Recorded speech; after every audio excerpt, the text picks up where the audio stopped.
Su Qingyan has traversed into a book.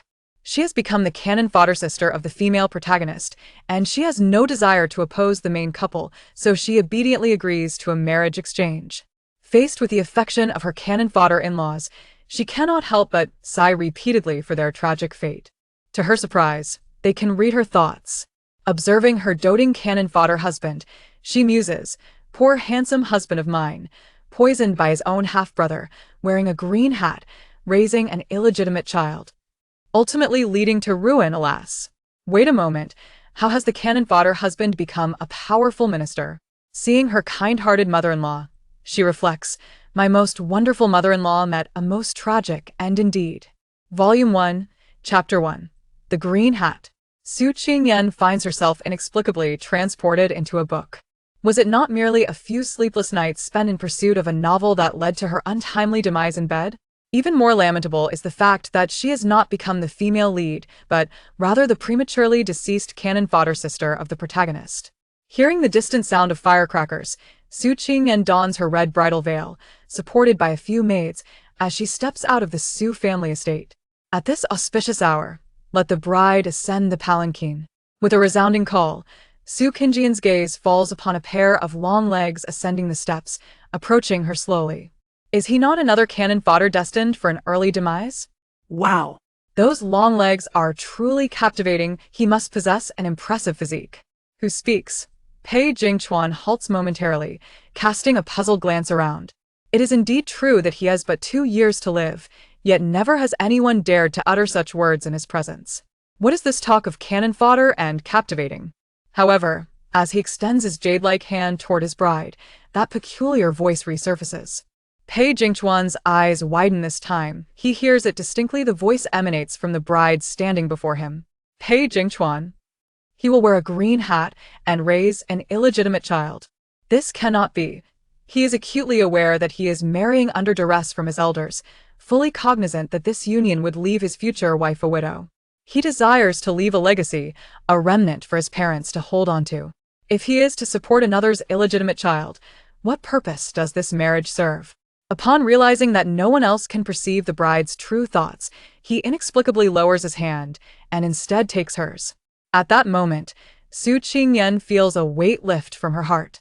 Reflecting on her situation, she recalls that she inhabits a narrative centered on the female lead, Su Qingyue, and the male lead, Pei Jingyuan, whose love blossoms from a chance encounter, enduring trials and tribulations, ultimately supporting one another in achieving great ambitions. However, once the male lead ascends to the throne, their mutual affection wanes, and the male lead is increasingly surrounded by alluring companions, culminating in the dissolution of their bond. The female lead, having endured numerous disappointments and betrayals, gradually rises to prominence. She forsakes love for ambition, ultimately eliminating the male lead and ascending the throne as a powerful, impressive tale of inspiration. In contrast, Su Qingyan is the half-sister of the female lead, originally the legitimate daughter of the Su family. However, upon her father's elevation to prominence, the family was compelled to marry her off to a wealthy household. To avoid burdening their daughter with a concubine status, they pressured her father to demote her mother. After Su Qingyan's birth, her mother was relegated to the countryside, where she grew up. When the protagonists fell in love at first sight, Su's father, being merely a 6th-rank official, deemed their union impractical. Thus, the male lead suggested the noble house marry the ailing heir to ensure the continuation of the family line. The heir's esteemed status ordinarily required a match with a 4th-rank official or higher, yet due to his illness, it was widely known that he had but 2 years to live, dissuading such families from offering their daughters. As the noble couple fretted over this predicament, the male lead, a son of the noble family, proposed a misguided solution: to marry the heir to the daughter of a 6th or 7th-rank official. This would ensure the match's acceptance, as the daughter would be a cultured lady rather than a mere servant.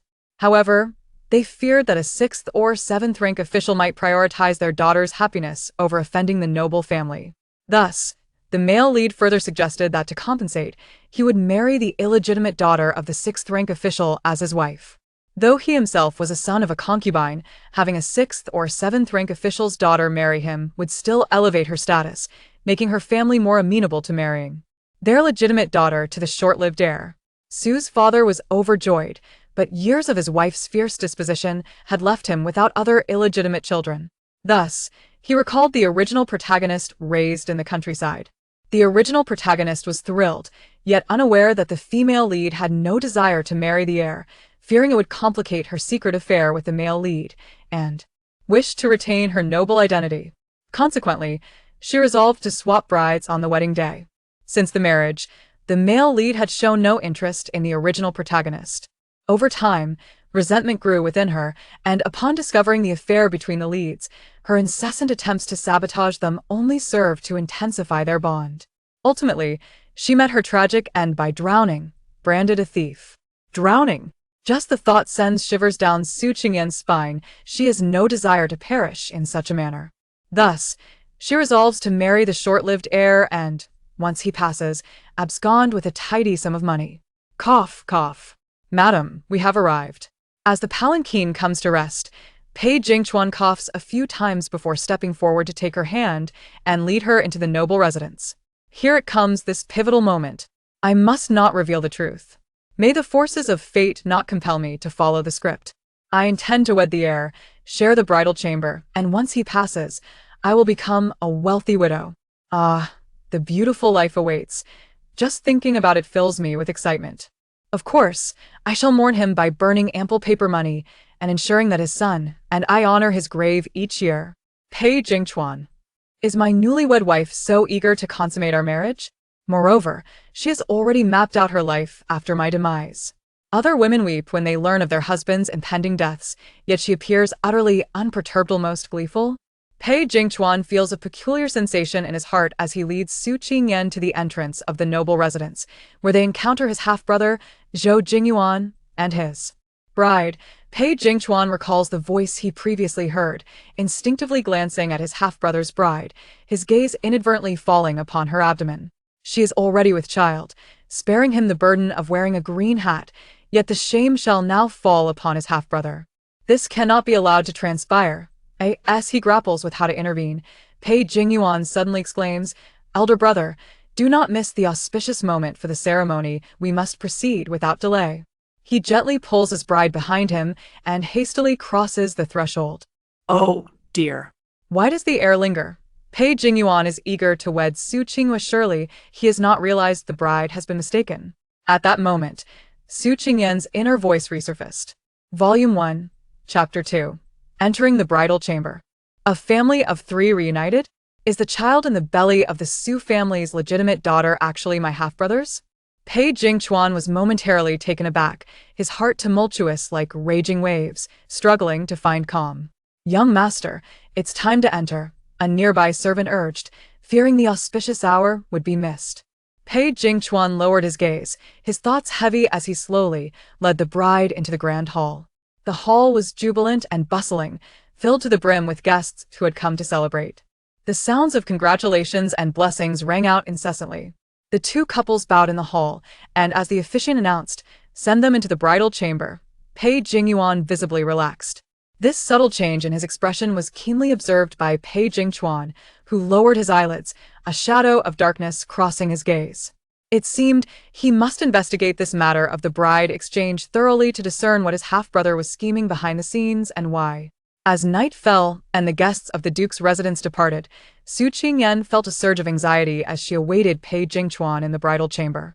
Just as Pei Jingchuan reached the door and prepared to push it open, he heard voices from within. He halted, hands clasped behind his back, a slight smirk gracing his lips. "No way. If I confess, what if this young master is straightforward and thinks he can change brides since we haven't consummated the marriage yet? What should I do? Forget it. I'll just go through with the wedding night. I can always claim ignorance later, as I've never met this young master before." After much inner turmoil, Su Qingyan resolved to proceed with the consummation, believing this would provide some assurance. Pei Jingchuan could no longer contain his amusement. After enough laughter at the door, he entered. "Set down your things, you may all leave." After dismissing the waiting maidservants, he picked up the jade rui from the wedding tray and lifted the red veil embroidered with intertwined lotuses from Su Qingyan's face. "My heavens! This short-lived young master is too handsome. His fair skin seems to glisten with moisture, far surpassing the male stars on television. I'd have truly struck gold. Su Qingyan's large, glistening eyes were fixed on Pei Jingchuan, while internally, she screamed with joy, unaware that her infatuated expression was perfectly visible to him. Pei Jingchuan pressed his lips together, a flicker of confusion in his eyes. What is television? What are stars? Is he more handsome than the stars? Although he was well aware of his striking appearance, often captivating women upon first sight, he felt a peculiar pleasure upon hearing her inner praise. Ahem. Pei Jingchuan deliberately coughed into his hand. What should I say now? Su Qingyan stammered, unsure of how to respond. You are not Su Qingyue, Pei Jingchuan stated directly, his demeanor calm as he regarded her. He could not simply enter the bridal chamber unaware. Having observed her inner conflict, Pei Jingchuan deemed it necessary to unveil the truth himself. I have seen a portrait. Su Qingyue does not resemble you. Pei Jingchuan's cool voice reached Su Qingyan's ears, causing her heart to leap. Pei Jingchuan. And besides, he never mentioned a switch. Having already performed the rituals, there was no turning back. Seeing her anxious demeanor, Pei Jingchuan continued. What is your name? I cannot be unaware of your name after we have wed. I am Su Qingyan, she exclaimed, wiping away the tears that had almost spilled. No exchange was necessary. She felt a wave of relief wash over her. Given the gravity of the situation, Pei Jingchuan understood that he could not treat the bridal night lightly. After reassuring Su Qingyan, he promptly sought out the Duke and Duchess. However, the news he received was that Pei Jingyuan and his bride were already in the bridal chamber. It's a disaster. How did this situation spiral out of control? The Duchess sighed heavily, her heart burdened. The Duke wore a grave expression, contemplating before casting a complex look at Pei Jingchuan, who stood nearby.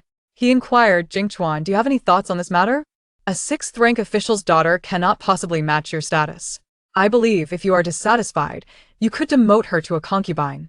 Now that the half-brother had consummated his marriage, Pei Jingchuan certainly could not take Su Qingyue as a bride, but to ask him to marry a concubine felt like an unfair compromise. How could such a mistake occur? Is the fault on our side or theirs?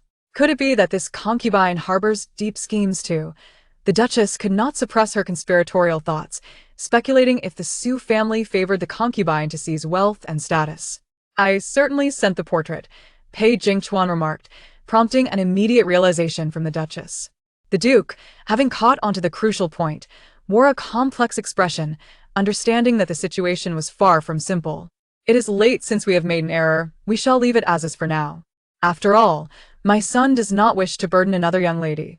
We can inquire further when we offer tea tomorrow, Pei Jingchuan decisively stated. Jingchuan, I apologize for this inconvenience. I assure you, tomorrow I will provide you with justice, the Duke said, placing a reassuring hand on Pei Jingchuan's shoulder, a hint of guilt in his sigh. Volume 1, Chapter 3. The bride price. Pei Jingchuan approached the bedside, gazing down at the figure nestled within the covers.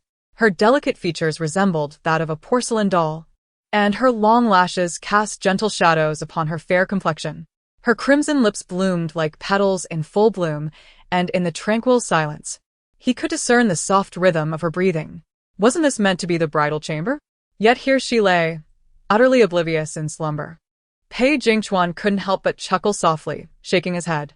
With tender care, he removed the heavy phoenix crown from Su Qingyan's head, gently shifting her form further into the bed and tucking her in. He then disrobed himself and lay down beside her. Su Qingyan, restless in her sleep, tossed and turned, unconsciously treating Pei Jingchuan as a plush toy.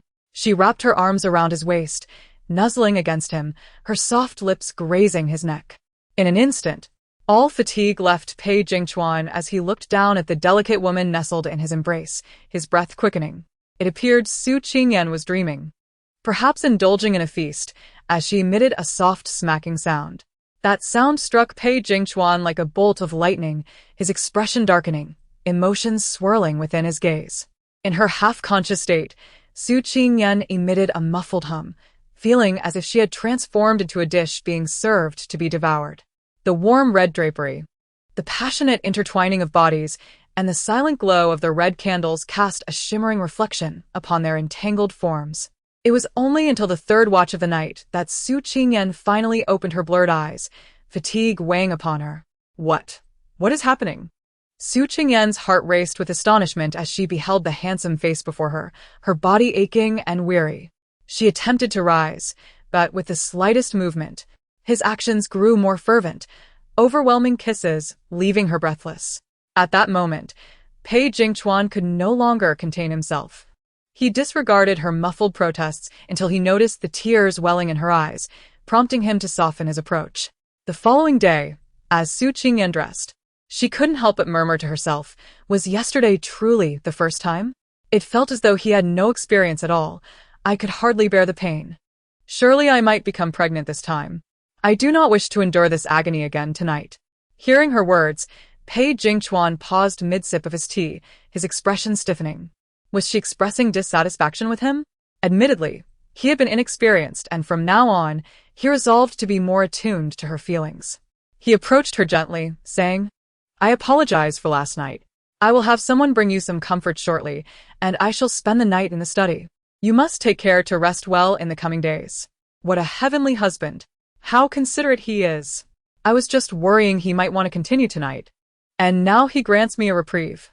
Truly, what a wonderful man. Su Qingyan couldn't help but praise him in her heart. Pei Jingchuan felt a flicker of delight at her compliments. After they finished their breakfast, they proceeded to the main hall to pay respects to the Duke and Duchess. Pei Jingyuan had arrived ahead of them, and the atmosphere in the hall was solemn. All eyes turned towards Pei Jingchuan and Su Qingyan. Father, mother. Pei Jingchuan bowed respectfully to the Duke and Duchess, with Su Qingyan mimicking his gesture behind him. The Duke and Duchess glanced past Pei Jingchuan, scrutinizing Su Qingyan beside him. Brother, I am sorry. At that moment, Pei Jingyuan, standing to the side, suddenly bowed apologetically to Pei Jingchuan. It was my fault for not recognizing the bride yesterday and mistakenly treating her as my own. Now that the deed is done, I can only express my guilt. Whatever punishment you wish to impose, I shall accept. His demeanor was exceedingly sincere, almost as though he might kneel in supplication. The Duke and Duchess exchanged exasperated glances with Pei Jingchuan, having already scolded Pei Jingyuan. His remorseful attitude made it difficult for them to continue reprimanding him. It is not your fault. I understand that the urgency of your marriage overwhelmed you yesterday. You were preoccupied and could not attend to me before the ceremony. So mistaking the bride is, in a sense, understandable, Pei Jingchuan replied calmly. Was Jingyuan truly that anxious yesterday? The Duke, seated in his high chair of mahogany, felt his expression shift slightly upon hearing Pei Jingchuan's words. He realized that Pei Jingchuan had perceived something amiss even before the ceremony, and Pei Jingyuan's haste to avoid him was a sign of guilt. Pei Jingyuan felt a pang of discomfort, offering an awkward smile. I was too excited and nervous on my wedding day, fearing I might miss the auspicious moment, thus neglecting to speak with you. Ha! You, an old hand, still feel nervous? Surely you were more concerned about being discovered. After all, Su Qingyue is barely a month pregnant and suffers daily from morning sickness. If you did not hurry to the ceremony, what if she could not hold back and vomited in front of everyone? Su Qingyan thought to herself, unable to suppress her inner critique. At that moment, both the Duke and Duchess were taken aback. Who spoke? They scanned the hall in surprise, noting that all the maidservants stood silently with their heads bowed, none of them having spoken. Could it be they had misheard? Jingchuan, what punishment do you wish to impose on Jingyuan? You may state your demands. He owes you that much, the Duke said, turning to Pei Jingchuan. Given the circumstances, further punishment seems pointless. He is my brother, and I shall let it go, Pei Jingchuan replied. At present, he had no evidence to prove that this incident was orchestrated by his younger brother, and pursuing it further would serve no purpose. Besides, he had no desire to wear the green hat of infidelity. Finally, the Duke and Duchess comprehended the source of the voice, suppressing their astonishment. Their life experiences allowed them to maintain a composed demeanor, yet they were curious about the veracity of Su Qingyan's words. The Duke. The Duchess. They exchanged glances, wondering if the eldest daughter-in-law had somehow gained insight into Pei Jingyuan's predicament. The Duke and Duchess sighed in discomfort, then turned their attention to Pei Jingchuan and Su Qingyan. Wow. The young lord is truly remarkable. He even knows how to defend me.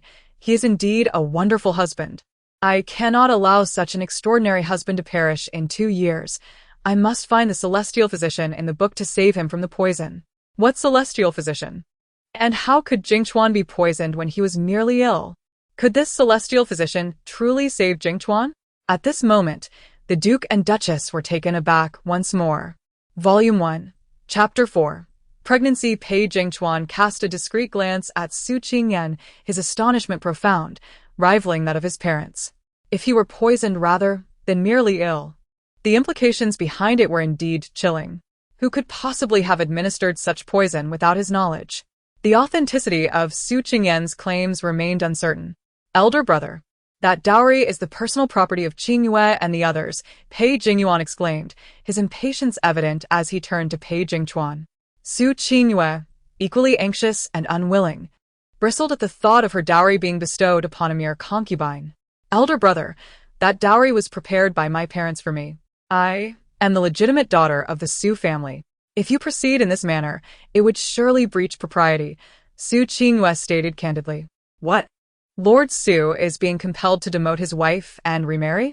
So, it appears that Su Qingyan is indeed the legitimate daughter. In that case, her status is not beneath Jingchuan's, and her plight seems rather pitiable, having encountered such circumstances. Instantly, the Duke and his entourage began to empathize with Su Qingyan, their gazes towards Su Qingyue turning increasingly hostile, especially as they recalled Su Qingyan's earlier revelation that Su Qingyue was with child. They perceived Su Qingyue and Pei Jingyuan as harboring ill intentions, oblivious to the schemes brewing behind the scenes.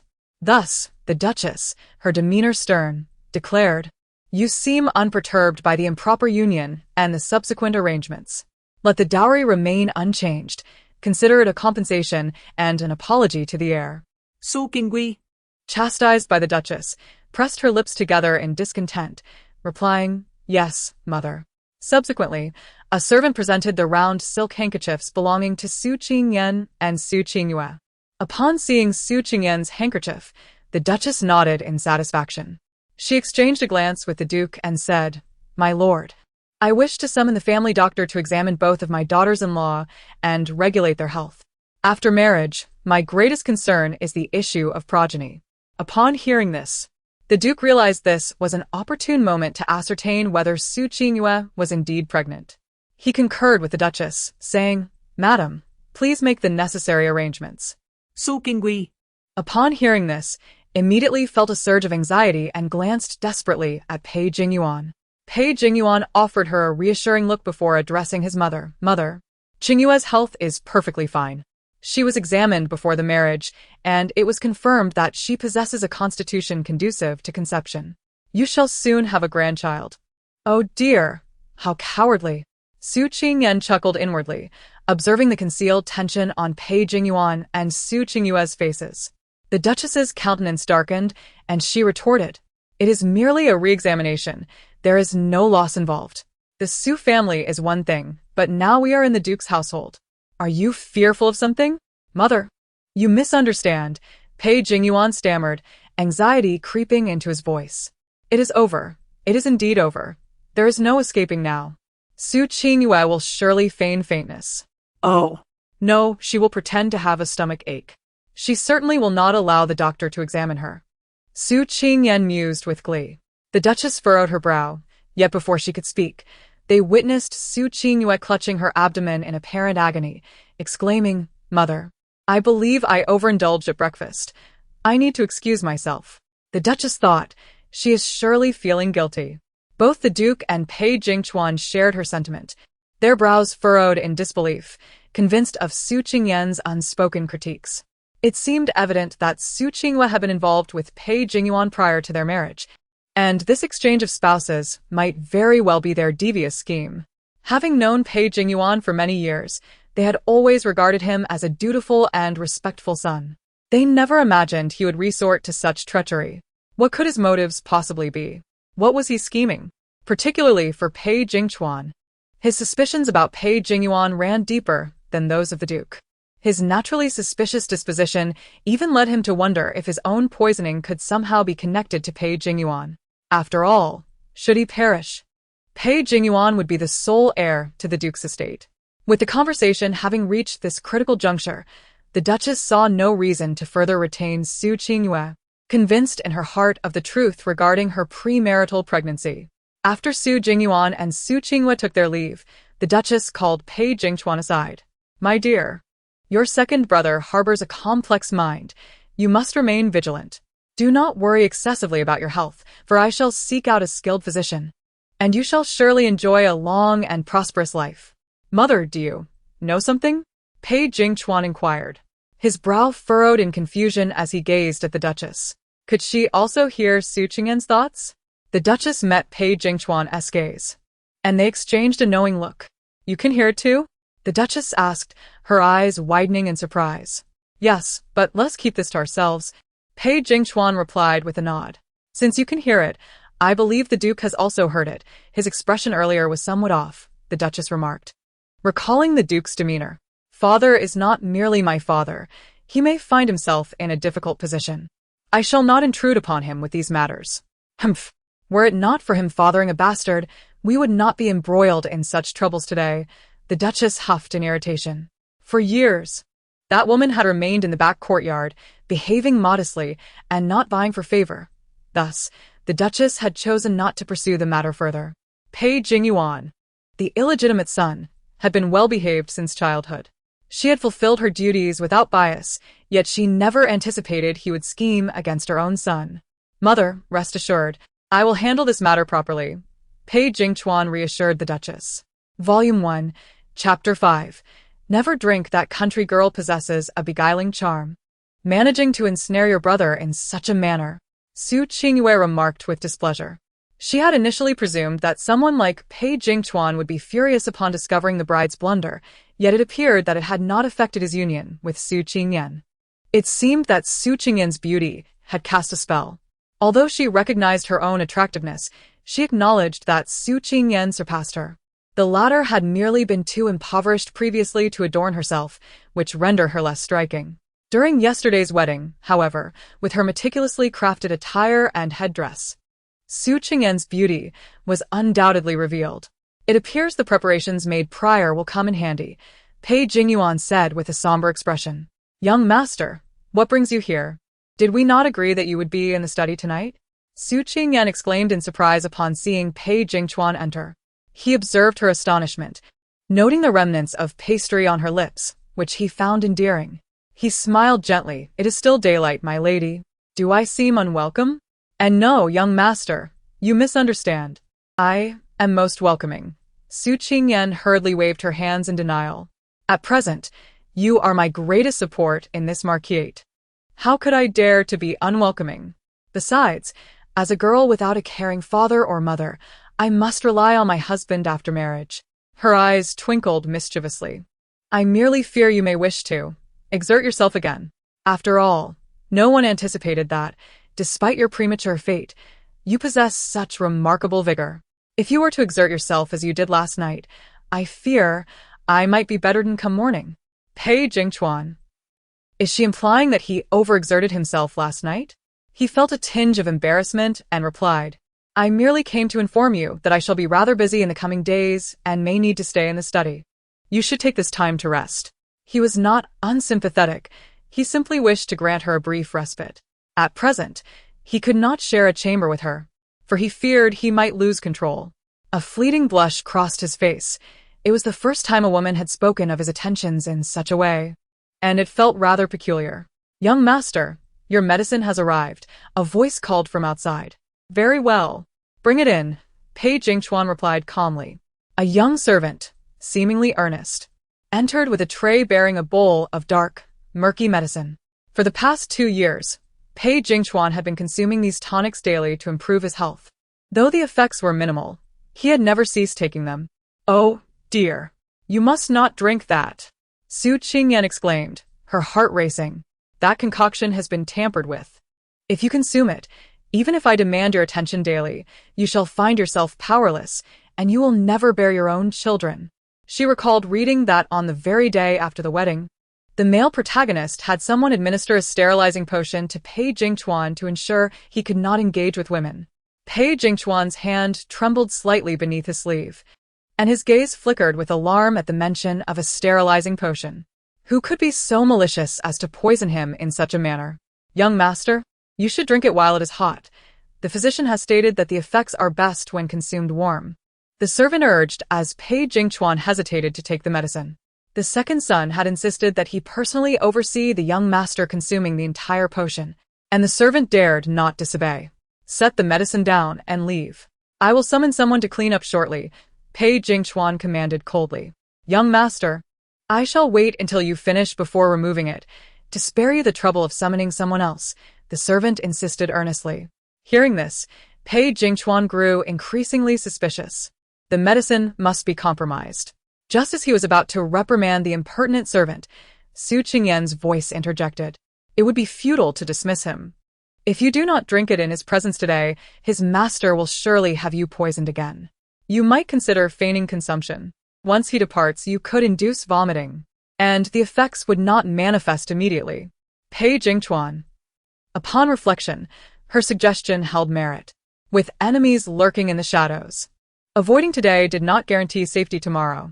He could not remain by Su Qingyan's side at all times. What if he were unable to hear her warnings and fell victim to another poison? With this thought in mind, he lifted the bowl and swiftly drank the potion.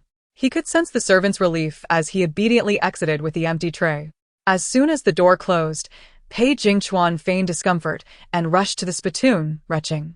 Fortune smiled upon him. He had just ingested the poison and managed to expel it all. Now, he need not fear being rendered powerless. However, he would still have to consume those tonics daily. Although today's poison had been avoided, the medicine remained suspect, and excessive consumption would still deteriorate his health. How could he convey this to him? After a moment of joy, Su Qingyan fell back into worry. In a hidden corner, Pei Jingchuan furrowed his brow. He had hoped to evade today's troubles. Little did he know that the very medicine he had consumed was already problematic. No wonder his health was declining. It seemed he must devise a solution. Young master, are you all right? Su Qingyan asked with concern, resolved to find a way to warn him. Is it the medicine that causes you discomfort? If so, you ought to refrain from it in the future. I have heard that some medicines can harm the body even if they are meant to heal. Indeed, I feel somewhat unwell. I have been taking this potion for over a year with no effect, only increasing discomfort. Recently, I heard of a renowned healer in the realm, and I intended to seek him out, but I have yet to find any information about him. Pei Jingchuan sighed, hoping to extract more useful insights regarding the healer from Su Qingyan. The healer could certainly cure you, provided you can find him. Rest assured, you would not perish, however. He may not appear until later. Currently, I am uncertain of his whereabouts. Oh. Yet, I seem to recall that the healer has a penchant for fishing. Prior to my acquaintance with Su Qingyan, he was often seen angling. Fishing? Pei Jingchuan silently noted this. While he lacked specific details, this clue offered a glimmer of hope for further investigation. Volume 1, Chapter 6. The concubines rise over the wife 2 days later. The news arrived that the servant who had delivered the medicine had been bitten by a venomous snake and died in the rear courtyard. Upon learning this, Pei Jingyuan hurriedly rushed to find his mother, Lu Rumeng. Mother, Zhang Ping is dead. He was my most useful pawn beside Pei Jingchuan. Now that he is gone, it will be challenging to manipulate Pei Jingchuan's medication, Pei Jingyuan said solemnly to Lu Rumeng. Lu Rumeng, adorned in a resplendent blue skirt, sat thoughtfully in the chamber before replying. It matters not. He has been consuming that medicine for over a year.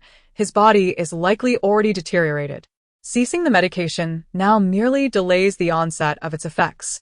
With Zhang Ping's demise, we can simply arrange for someone else. I fear it may be too late. Pei Jingchuan has already entrusted this task to a servant who has been by his side since childhood.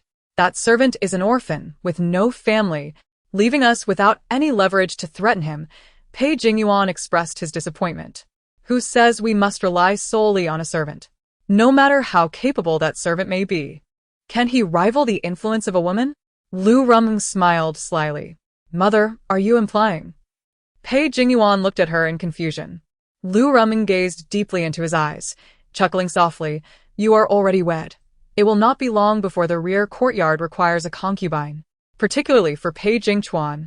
The purpose behind the Duke's wife's insistence on his marriage is to ensure the continuation of the family line.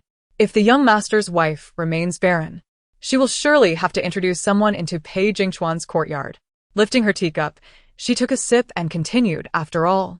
It is common knowledge that Pei Jingchuan's life is precarious, and if the young master's wife shows no signs of pregnancy in the coming months, they will surely become anxious. Indeed, mother, your foresight is commendable. I now know how to proceed. Pei Jingyuan's eyes brightened with excitement. Meanwhile, on the other side, Pei Jingchuan's lips curled into a slight smile, a glimmer of amusement dancing in his eyes. The Duchess, frustrated by her meticulous preparations, found his words remarkably aligned with her own intentions, leading her to nod in agreement without hesitation. At the Su residence, mother, Su Qinghua exclaimed as she jumped from the carriage and affectionately rushed towards Madame Su. Su Qingyan and the others followed behind, her demeanor noticeably aloof as she formally greeted her.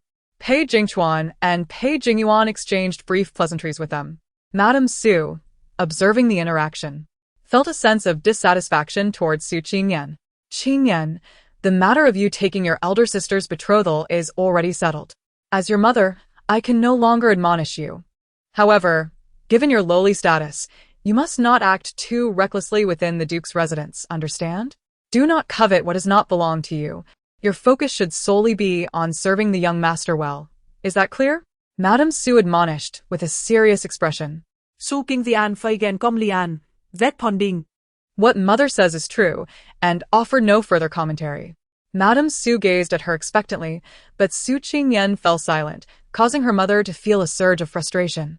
Just as she was about to speak again, Pei Jingchuan interjected. Esteemed mother-in-law, what do you mean by this? Qingyan is but a concubine. How could she possibly have usurped her elder sister's marriage? Was it not a misunderstanding due to negligence on your part that led to this arrangement? Are you suggesting that Lord Su has favored a concubine at the expense of his legitimate wife? And no, of course not. Young master, please do not misunderstand. My wife spoke in haste. Do not hold it against her.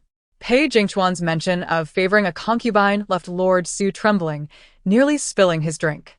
In the Great Xia, reputation among officials is of utmost importance. Should it circulate that he favors a concubine and supports a concubine in usurping a marriage, his career would likely be irreparably damaged. As he spoke, he couldn't help but cast a reproachful glance at his wife. Madame Su was taken aback. She had never anticipated that Pei Jingchuan would defend Su Qingyan. A young master of his stature, marrying a sixth-rank official's concubine, should surely be incensed. Should he not direct his anger towards Su Qingyan instead? Why would he choose to protect her?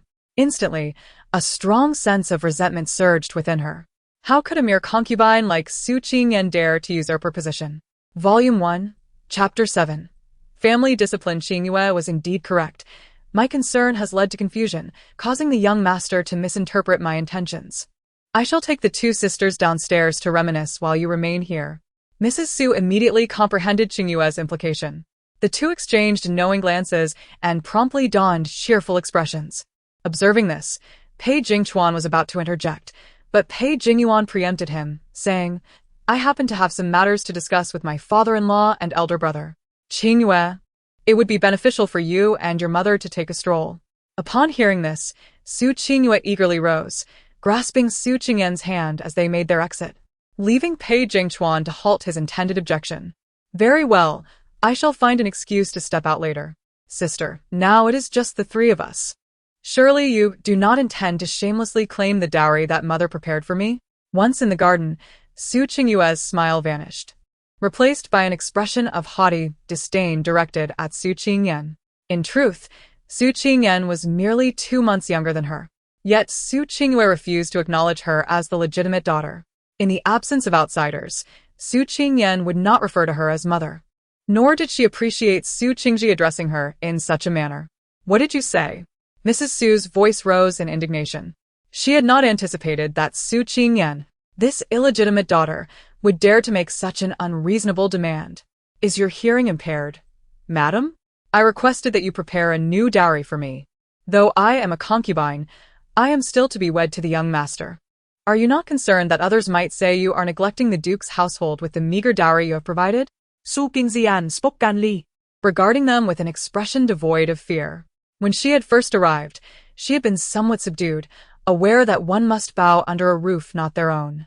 However, now that she was married, she no longer needed to regard her stepmother's whims. Moreover, it was this very stepmother who had wrongfully caused her mother to be demoted, leading to a life of misery. Besides, she was the legitimate daughter of the Su family, and those possessions were rightfully hers. Could it be that this family, capable of demeaning their wives to concubines and remarrying, would assist her merely for a change of dowry? Since their attitude towards her would remain unchanged, harboring the same disdain as before, what need had she to grant them any advantage? You, watch how I deal with you, you little wretch. Someone, seize her and administer the family discipline. Mrs. Su, in a fit of rage, pointed at her and barked orders at the servants nearby. Although two maidservants accompanied Su Qingyan, they too were from the Su family and were bound to Mrs. Su by their contracts. Upon hearing her command, they immediately moved to intercept Su Qingyan. Yet, Su Qingyan moved with agility, swiftly evading their grasp. Catch her, Mrs. Su's voice had barely faded when a throng of maidservants surged forth to pursue Su Qingyan. Elder brother, where are you going? Pei Jingyuan asked, bewildered. As he followed Pei Jingchuan, Pei Jingchuan had no time to respond, his pace quickening as he raced towards Su Qingyan. Mrs. Su was eager to summon the entire household to capture her, while Su Qingyan fled like a fugitive. Little wretch, let's see where you can run to. Hold her down and give her a good lesson. One of the older maidservants, on the verge of catching Su Qingyan, instructed her companions with glee. Oh no! I can't run any longer. They will beat me to death here. How pitiful I am. That gentle and handsome young master, I haven't had enough of him yet. Nor have I borne him children, and I might perish here. As Su Qingyan ran, she suddenly twisted her ankle and fell to the ground with a thud, despair washing over her. She knew Mrs. Su was known for her cruelty. If they were to kill her today, they would surely toss her into the lake and claim she had drowned by accident. What are you doing? Just as Su Qingyan closed her eyes in despair, a furious male voice echoed from above. It was Pei Jingchuan. Her eyes flew open, and she looked up at him with a pitiful expression. Pei Jingchuan. Upon seeing her pouting lips, red-rimmed eyes, and an expression of grievance, felt a pang of heartache. Fortunately, he could hear her unspoken cries. Otherwise, he would have been unaware of the impending danger. Help me, young master. They want to kill me. Su Qingyan could no longer contain herself and burst into tears. Pei Jingchuan's expression darkened instantly, his gaze filled with murderous intent as he glared at the maidservant gripping a stick across from him. It seems you wish to take a life? The maidservant trembled at his words, her lips quivering as she stammered and no. It's a misunderstanding. Young master, this is all a misunderstanding. I merely saw the young master's wife fall, and wanted to help her up. Is that so? You wield a stick to assist someone, yet you still hurl insults at her? Pei Jingchuan sneered. At that moment, Pei Jingyuan caught up and, upon witnessing the scene before him, felt an ominous premonition wash over him. Volume 1, Chapter 8. The Su Family to My Astonishment. I was unaware that my wife could be bullied by even the most menial servants of the Su household. Today has truly opened my eyes. Pei Jingchuan scoffed, and after speaking, he crouched down and lifted Su Qingyan into his arms. Su Qingyue and the others soon followed, but when they witnessed Pei Jingchuan furiously cradling Su Qingyan, their eyes widened in shock, understanding that they had severely miscalculated the situation. Sister, what has happened to you? Mother and I were gone for but a moment. What on earth transpired here? Su Qingyue feigned ignorance and stepped forward with concern. Humph, what else could have happened? Are you truly unaware? You excel at playing the innocent. Don't you? You are quite the performers. Su Qingyan silently retorted in her heart. Pei Jingchuan furrowed his brows, casting a pointed glance at Su Qingyue. A mere servant of the Su family dares to threaten the life of the son's wife. I wonder who has instigated her. Su Qingyue and Pei Jingyuan's hearts sank at his words, with Pei Jingyuan awkwardly interjecting, Elder brother, could there be some misunderstanding? Misunderstanding? Do you think my ears are deaf? Pei Jingchuan sneered. Standing nearby, Lord Su was thoroughly alarmed by Pei Jingchuan's words. He quickly stepped forward to chastise the old woman. How audacious! Someone, take her away and sell her. He could not afford to offend the son over a mere servant. Although he held no affection for Su Qingyan, the son was visibly enraged, and he had to take decisive action. Madame Su heard her husband's words, but did not retaliate. Though she felt pained at the prospect of losing a trusted aide, what could she do? That wretched Su Qingyan was fortunate enough to catch the eye of the sun. If she didn't swiftly resolve this matter, it would surely come back to haunt her. And that would be a dilemma. My lord, this Lord Su felt a chill run down his spine, uncertain of how to explain himself. Is that so? Pei Jingchuan inquired, his expression reflecting skepticism.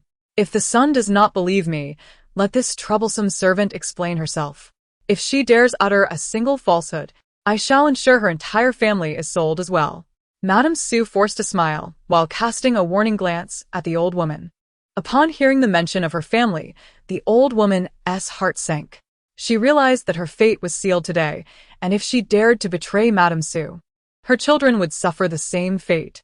Suddenly, she seemed to lose her senses and began to berate Su Qingyan. I simply cannot stand her. How dare that illegitimate daughter covet the marriage of the legitimate daughter? She may have appeared meek and obedient, often gifting me money. But now that she has become the son's wife, she has become even wealthier. Of course, I intend to take advantage of her.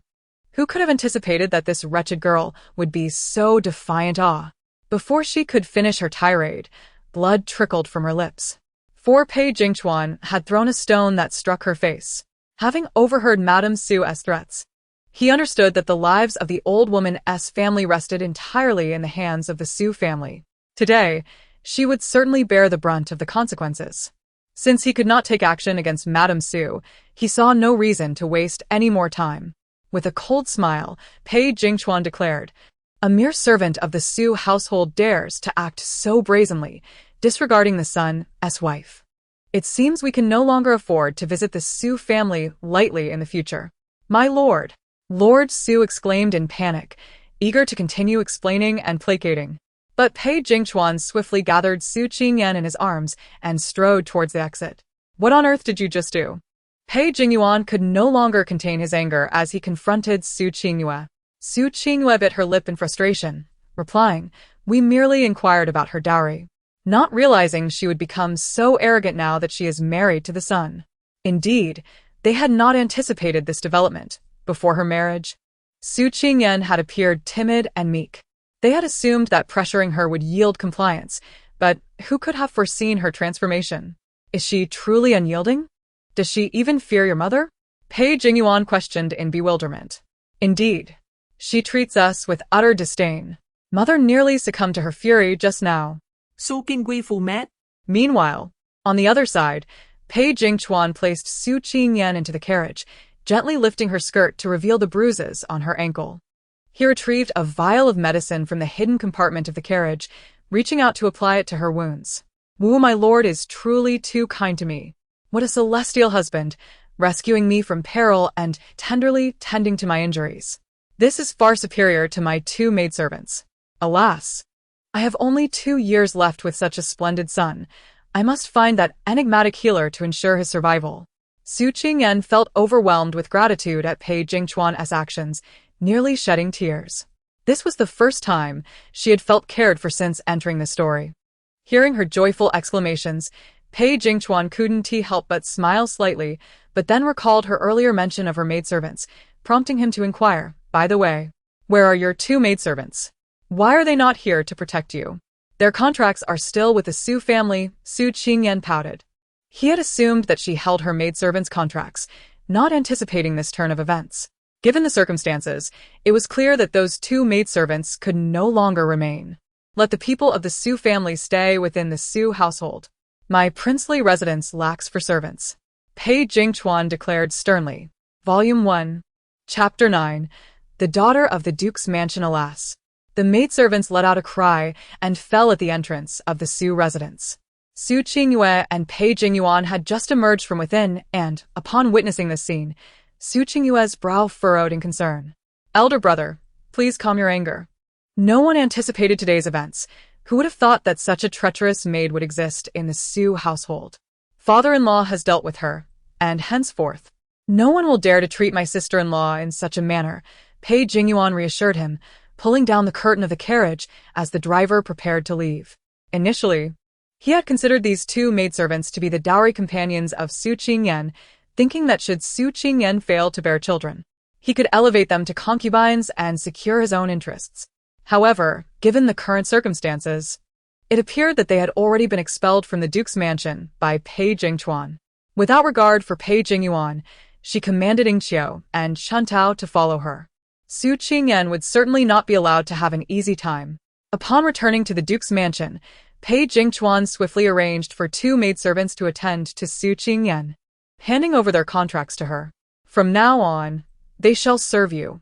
If they do not perform satisfactorily, you may deal with them as you see fit, he stated earnestly as he presented the contracts to Su Qingyan. Seeing Pei Jingchuan's actions, Su Qingyan could not help but feel a wave of gratitude wash over her. With a bright smile and twinkling eyes, she said, "Thank you, young master." From this moment forward, she would no longer need to worry about her actions being reported to Su Qingwe. Furthermore, Pei Jingchuan had instructed her to call Su Qingyan's sister-in-law, which incensed Su Qingwe greatly. How could a mere illegitimate daughter like Su Qingyan expect to be addressed as sister-in-law? Su Qingwe was furious, smashing several items in her room. Just then, a clear voice rang out from outside. Startled, Su Qingwe turned to see a young woman dressed in a delicate green silk gown adorned with lotus embroidery, approaching with a puzzled expression. "Jingyu, what brings you here?" Su Qingwe quickly concealed her anger and greeted her warmly. This young lady was none other than the third miss of the duke's mansion, Pei Jingyu, the younger sister of Pei Jingchuan. Su Qingwe had known her since before their marriages. As the daughter of a sixth-rank official, she would not have had the chance to befriend a legitimate daughter of the duke's household had it not been for a fortuitous incident where Su Qingwe had aided her. Noticing Pei Jingyu's concern, Su Qingwe sighed and turned her face away in feigned distress. "Jingyu, there's no need to ask. The situation is irreversible. My sister is now the young master's wife, and it is too late for anything to change. Please do not mention this to her, as it would only provoke her. I am merely a bit upset that she has dismissed the maidservants my mother provided for her. It is nothing serious." While her words seemed to dissuade Pei Jingyu from defending Su Qingyan, they subtly conveyed the complexity of the situation, warning her not to confront Su Qingyan, as such actions stemmed from guilt. Moreover, the dismissal of the dowry maidservants was a blatant act of ingratitude. Pei Jingyu, known for her strong sense of justice, placed her hands on her hips in indignation. "I cannot believe that your illegitimate sister possesses such cunning. Not only has she usurped your marriage, but she now dares to bully you. My elder brother has truly lost his senses to be enchanted by this schemer. Qingwe, do not be disheartened. I shall seek justice for you. Jingyu, please do not act impulsively." Su Qingwe feigned concern. However, Pei Jingyu had already stormed out in a huff. As she left, a triumphant smile crept across Su Qingyue's lips. Pei Jingyu, who was known for her propensity to defend the wronged, was the favored daughter of the duke's household. Once she believed Su Qingyan to be the one who had wronged her, her sharp tongue would undoubtedly bring Su Qingyan to tears. Allowing Pei Jingyu to chastise Su Qingyan was a source of satisfaction for Su Qingyue. "Su Qingyan, come out immediately." Pei Jingyu burst into the courtyard, her voice raised before she even entered the room. At that moment, Pei Jingchuan was still inside and caught the sound of his sister's voice, instinctively furrowing his brow.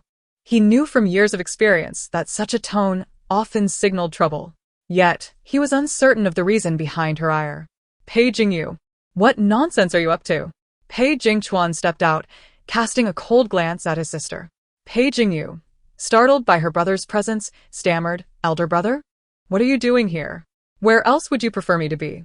Pei Jingchuan's gaze was piercing as he scrutinized his sister. Just then, Su Qingyan stepped out from within. So, this was the sister of Pei Jingchuan, the one so cherished within the duke's mansion? Su Qingyan marveled at her beauty. It was a pity that such a lovely visage was clouded by a naive heart, marrying a man of humble origins and helping him rise in status, only to be deceived by his infidelity. She had been led to believe that his first wife was merely a cousin, while he secretly nurtured his true spouse. He had even administered a potion to ensure Pei Jingyu could bear no children, raising the offspring of his true wife instead. In the end, once the child had grown, they would dispose of Pei Jingyu altogether. Alas, her life could indeed inspire a tale of rebirth. Who is speaking? Pei Jingyu's eyes widened, her pupils dilating as she scanned her surroundings. Volume 1, Chapter 10. Jealousy surrounded by nothing but the lowly servant absorbed in his work, only the eldest brother, Pei Jingchuan, and Su Qingyan stood before her. Pei Jinyu shook her head, questioning whether she was simply hallucinating. Meanwhile, Pei Jingchuan furrowed his brow, pondering if his sister would endure such misery in the future. His expression soured as he prepared to admonish her further, yet before he could utter a word, Su Qingyan's inner voice began to critique the situation, compelling him to lend an ear. Pei Jinyu had been used as a pawn. It was clearly Su Qingyue who had engaged in an illicit liaison with Pei Jingyuan, orchestrating this marriage swap and now blaming her. Alas, Pei Jinyu had always lacked discernment. She mistakenly believed Su Qingyue to be her savior, unaware that the one who had rescued her from drowning was a man. Su Qingyan shook her head, continuing her thoughts. That man, fearing for Pei Jinyu's reputation, had fled after saving her, allowing Su Qingyue to seize the opportunity. Had Pei Jinyu possessed even an ounce of common sense, she would have realized that upon waking, Su Qingyue had been dry. Thus, how could she have jumped in to save someone? Moreover, Su Qingyue could not swim. Over the years, Su Qingyue had profited greatly from Pei Jinyu's reputation, even swindling a set of ruby jewelry from the third Miss Song just last month. Pei Jinyu began to waver. How could Sister Qingyue be such a person? No, Su Qingyan must be deceiving her. She was simply envious of Sister Qingyue. Su Qingyan. Why do you always bully Sister Qingyue? Is it because she is the legitimate daughter and you are a mere illegitimate one that you constantly target her? Pei Jinyu pointed an accusing finger at Su Qingyan, seething with indignation. Impudent! She is now your sister-in-law, Pei Jinyu. Have you no respect for your elders? Have you discarded your manners? Pei Jingchuan could no longer restrain his anger and chastised her. Upon hearing her brother's words, Pei Jinyu felt wronged and lamented. Brother, how can you scold me for her sake? Aren't you the one who has always favored me? She is nothing but a shameless vixen. Pei Jinyu. Pei Jingchuan glared at her, her name escaping his lips through clenched teeth, laced with a stern warning. Instantly, Pei Jinyu fell silent, her eyes brimming with tears. Alas, this little sister was truly pitiable. Her nature was kind and innocent, willing to go to great lengths for friends, yet she had chosen her acquaintances poorly and married ill. Su Qingyan regarded Pei Jinyu with sympathy. Recently, through Su Qingyue's introduction, she had become acquainted with a promising young man. Tomorrow he was to invite her out, intending to orchestrate a fall into his arms in a public setting. The family of the Duke opposed their union, yet Su Qingyue incited them to elope, leading to a tragic fate. Perhaps it was best not to dwell on this unfortunate little sister for long. Soon, she would run off with that young man, and her time would be limited. How does she know that Sister Qingyue has recently introduced me to a friend? Pei Jinyu gasped in shock, her mouth agape in disbelief. The man was refined and talented, quite to her liking. Their correspondence had been frequent, and he had invited her to the elegant pavilion the next day to witness a poetry and painting gathering. Tomorrow? At this thought, Pei Jinyu froze. No. This cannot be true. Fear gripped her, compelling her to flee. Pei Jingchuan observed his sister's retreating figure and her startled expression. Discerning that she had indeed heard Su Qingyan's inner thoughts, though she could not yet accept it, he resolved to remain vigilant. The following day, as he prepared to leave the manor for his duties, news reached him from his subordinates. Young master, the third miss left early this morning for the elegant pavilion, accompanied by the second young mistress. Pei Jingchuan halted, turning swiftly. Go to the Ministry of Personnel and request a leave of absence for me. I am heading to the elegant pavilion. He could not stand idly by while his sister was in danger. At the elegant pavilion, the upper floor was filled with young scholars and numerous young ladies enjoying tea and conversation. They gathered together to compose poetry and paint, the atmosphere lively with laughter.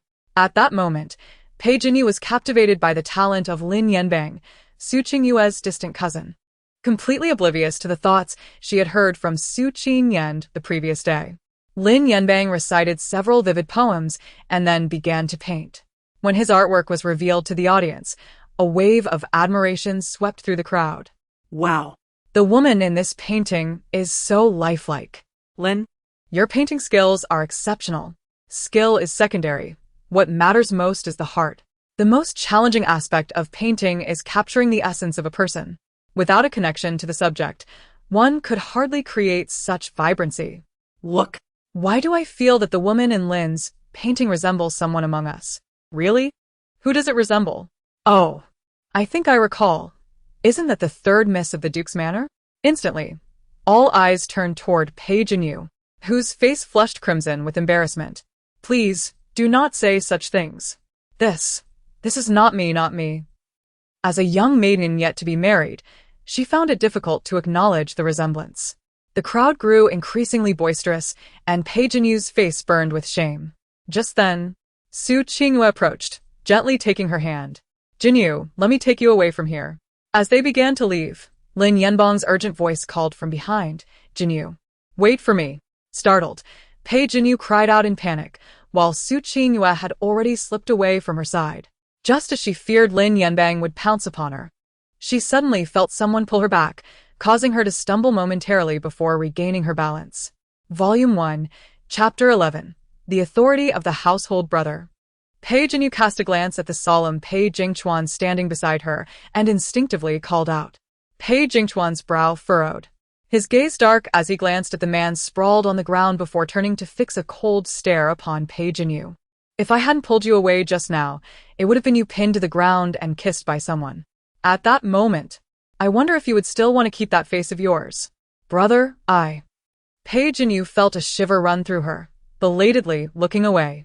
Before her eyes lay Lin Yanbang, who was currently atop another man, their faces uncomfortably close, lips almost touching, a sight that elicited a profound sense of embarrassment, making one wish to vanish into the ground.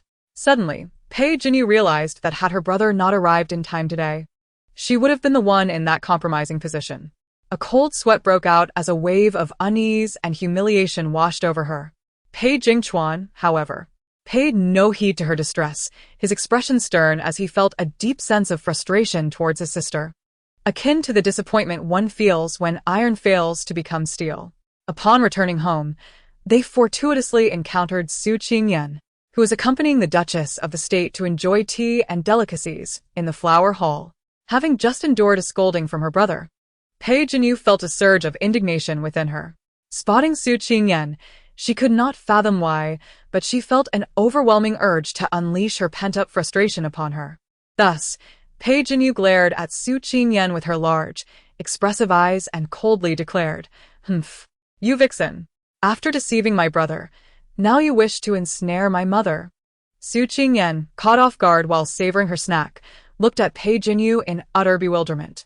Pei Jingchuan shot a disapproving glance at Pei Jinyu and, with a sharp exhale, stated, Pei Jinyu, you are grounded for the next few days. Stay within the confines of our household and reflect on your actions. Hearing her brother's reprimand, Pei Jinyu lowered her head in grievance and muttered, Brother, I did nothing wrong. Can someone please tell me what exactly transpired? The Duchess of the State, seated nearby, inquired with confusion, having witnessed her daughter's unexpected hostility towards Su Qingyan, which seemed utterly unfathomable. While she did not harbor strong feelings for Su Qingyan, she found her neither particularly disliked nor outright favorited. Especially after observing Su Qingyan's kindness during their tea time, she deemed her a sensible young lady. Mother, Jinyu went to Wenyazai with Su Qingyan without permission, where she witnessed a group of men composing poetry and painting and nearly found herself in a compromising situation. Had I not arrived in time, the consequences could have been dire. Before Pei Jinyu could defend herself, Pei Jingchuan promptly relayed the events to their mother. He understood that should Pei Jinyu have spoken first, she would surely twist the truth, and the repercussions would be severe. What? The Duchess of the State was immediately astonished. Jinyu, you are incredibly bold to have engaged in such behavior. It seems I have indulged you far too much. You are not yet married. Who permitted you to venture into such a gathering? The Duchess was infuriated by Pei Jinyu's actions. Though the customs of the Daxia dynasty were not excessively conservative, allowing women some freedom to socialize. Families of high standing like the duchesses maintained strict standards for their daughters. Generally, they forbade females from associating too closely with men in private, primarily to prevent any untoward incidents. Mother, please let me explain. It truly isn't as serious as you think. Moreover, today's incident was purely accidental, and Mr. Lin is genuinely talented, a good person. I merely wished to see how those gifted scholars compose poetry, Pei Jinyu argued, a hint of defiance in her tone. Oh, dear. It seems this matter has not transpired as intended. Today, it was supposed to be Jinyu who was tackled by Lin Yanbang and pinned down, resulting not only in a loss of reputation but also stirring her heart. Su Qingyan glanced at Pei Jinyu, pondering if this was when she began her clandestine interactions with Lin Yanbang.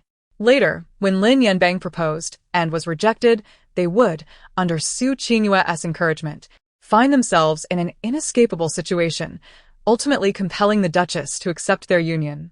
Yet, why would the heir venture to Wenyuzai today? Could it be that he was attuned to her innermost thoughts and rushed to her aid? Pei Jingchuan felt a wave of helplessness wash over him. It appeared that their secret was on the brink of discovery. No. She must never learn that I can hear her thoughts. Otherwise, what will happen if she chooses to remain silent in the future? Thus, Pei Jingchuan quickly coughed, fixing his serious gaze on Pei Jinyu. Jinyu, you still have the audacity to explain yourself here.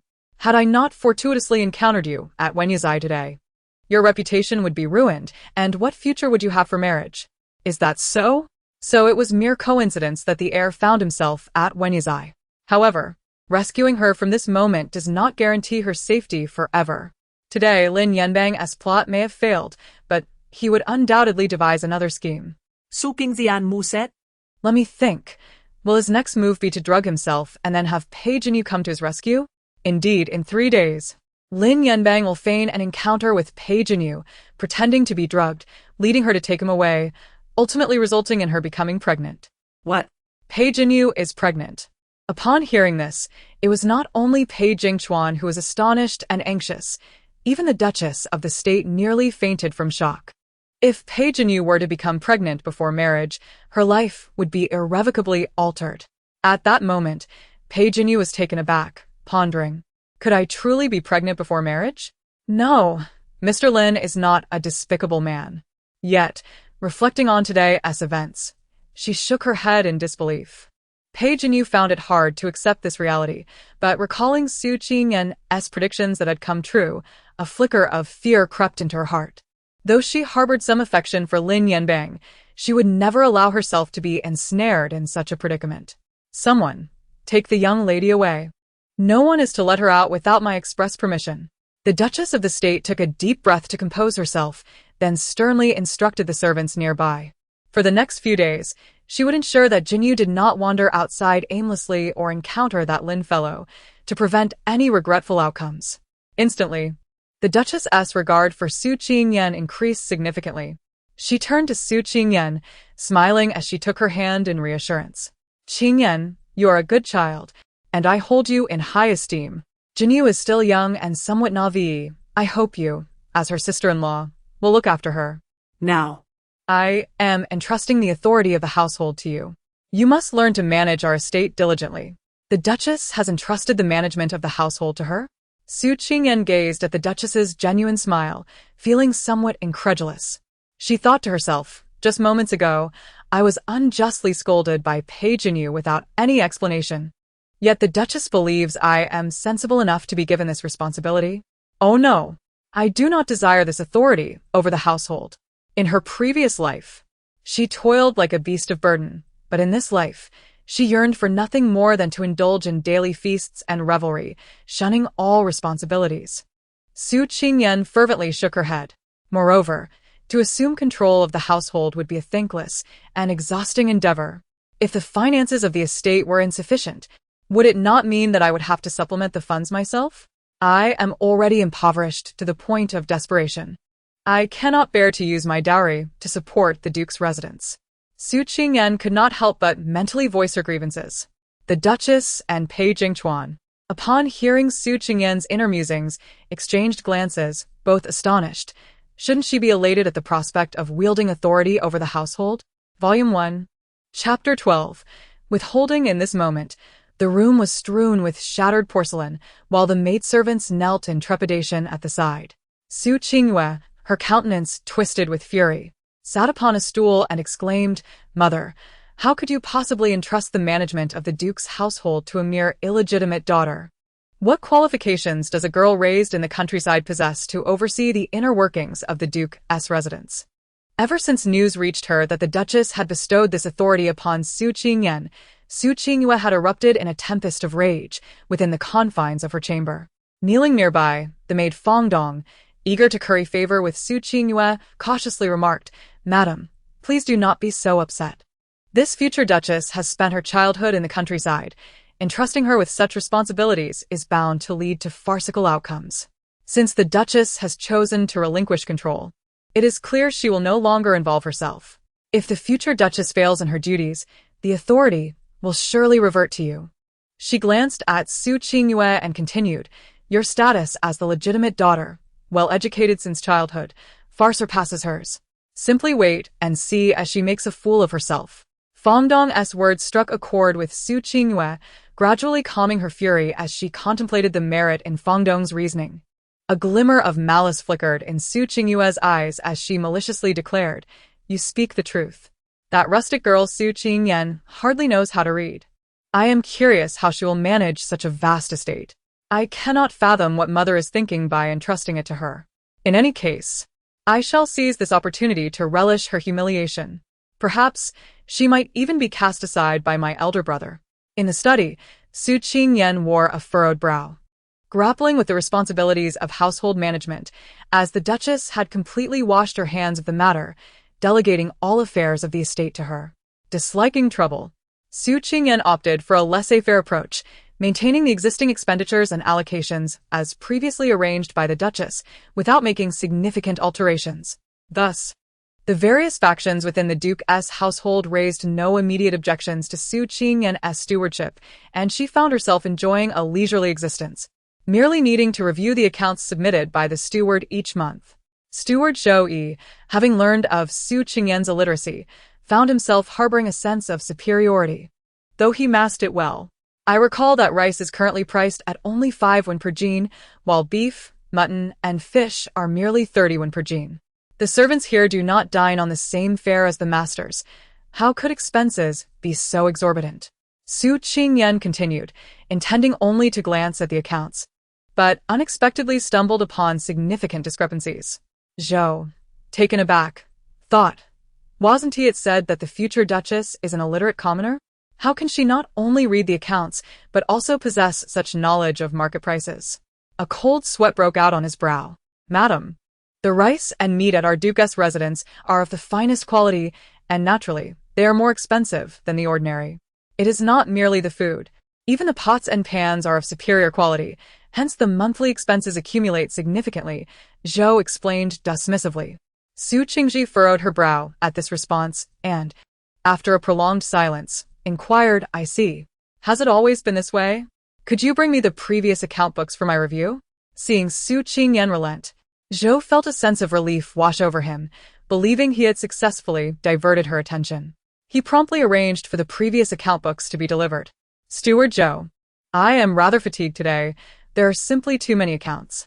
Allow me a few days to peruse them before returning to you," Su Qingyan said with a smile, casting a glance at the towering pile of account books. "Very well, madam," Zhou acquiesced, assuming she had not discerned any irregularities. Furthermore, the previous account books had eluded even the Duchess's scrutiny. What could Su Qingyan possibly uncover? He was not concerned. Once Zhou had departed, Su Qingyan took her maidservant to the kitchen. Days later, a sense of urgency enveloped the atmosphere. "It is dire, madam. The second and third branches are in uproar, claiming that since you assumed management, you have curtailed their allowances and provided them with counterfeit birds' nests and abalone. They have gone to the Duchess in protest, and Steward Zhou has confirmed that it was indeed your orders, even accusing you of embezzling funds from the estate. The matriarch requests your presence at once," the worried maid Dan Yen reported to Su Qingyan. Upon hearing this, Su Qingyan placed her teacup on the table with determination, rising swiftly and thinking. The day has finally arrived. Let us go, she replied excitedly to Dan Yen. In the main hall, upon her arrival, members of the second and third branches began to vocally accuse and mock her. The future Duchess certainly has a grand air. Upon taking charge, she has completely withheld our shares of Bird's nest. The second lady's health is already frail. With your reductions, her condition has worsened. Do you have no conscience? Sister, I must say, how could you confer such authority upon a daughter of low birth? Lacking in discernment, she has eagerly seized opportunities for personal gain. It is truly laughable. How outrageous. Is this some sort of jest? Do you think we are gullible? Not only have our allowances been slashed, but our monthly payments have also diminished. Pray tell, how can someone like you exist? Have we somehow wronged you for you to treat us so harshly? Su Qingyan surveyed the hall, noting the collective discontent directed at her, save for Su Qingyue, who stood silently to the side, a smirk of schadenfreude evident in her eyes. Once again, the leading lady is orchestrating trouble. Even after her marriage, she cannot seem to let go of me. What more does she desire? I am no soft persimmon for her to easily manipulate, Su Qingyan mused. Time spent in their company had convinced her that she was not the type to resort to such underhanded tactics. Deeply moved by the Duchess's trust, Su Qingyan respectfully bowed before her and earnestly addressed the assembly. Are you truly certain that I have reduced your allowances and substituted your food with fakes? Who else could it be but you? The members of the second branch affirmed. Volume 1, Chapter 13, Confrontation. Allow me to inquire how much of the allocation I have withheld? And in what manner have I deprived you of your provisions? How can you prove that the goods I purchased are counterfeit? Su Qingyan sat composedly, her voice airy as she posed her trifecta of questions to them. At this moment, Steward Zhou, who knelt nearby, sensed an undercurrent of unease. Before the second household could respond, he hastily interjected, Lady, they are already aware of the situation. It would be unwise to continue your evasions. This month's accounts are glaringly different from last month's, evident to all. Is that so? Does Steward Zhou dare to present the account books for everyone to inspect? Su Qingyan raised an eyebrow at Zhou upon hearing this. Steward Zhou felt a tightening in his chest and forced a nervous chuckle. The account books are not for just anyone to peruse, especially since the lady has already reviewed them. He thought to himself, how could I allow members of the second household to see these accounts? The onlookers exchanged glances, finding Su Qingyan's words reasonable, which left Su Qingyue with a sinking feeling, unable to find a suitable reason to intervene. Seeing no objections from the others, Su Qingyan continued. You claim the bird's nest is fake. What evidence do you possess? At this inquiry, the members of the second household were immediately incensed. Mrs. Qin of the second household retorted, the previous bird's nest was of the finest quality from Intang, yet this month's delivery is of abysmal taste. We cannot even swallow it. The nest remains in our residence. If you doubt it, feel free to examine it. No need for that. I trust what you say, Su Qingyan interjected. Her response took Mrs. Qin by surprise.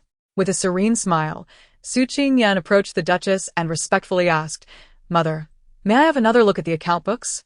The Duchess naturally consented and had someone present the books to her. As Su Qingyan perused the pages, she inquired, how many times do you receive Bird's Nest each month? What is the monthly silver amount? Have you noticed that your monthly silver has increased? You are entitled to 8 distributions of Bird's Nest each month. And you were unaware of this? Su Qingyan Feigen Astonim. What did you say? Mrs. Qin was momentarily rendered speechless by Su Qingyan's words.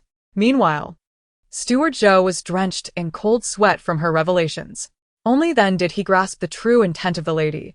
She had been feigning ignorance all along, proving her literacy and arithmetic skills, demonstrating her understanding of market values, and displaying remarkable cleverness. He thought to himself, this time, I fear my fate is sealed. This account clearly records that you received the Bird's Nest 6 times monthly, consistent for the past 6 months. As for the monthly silver, it was previously 15 taels.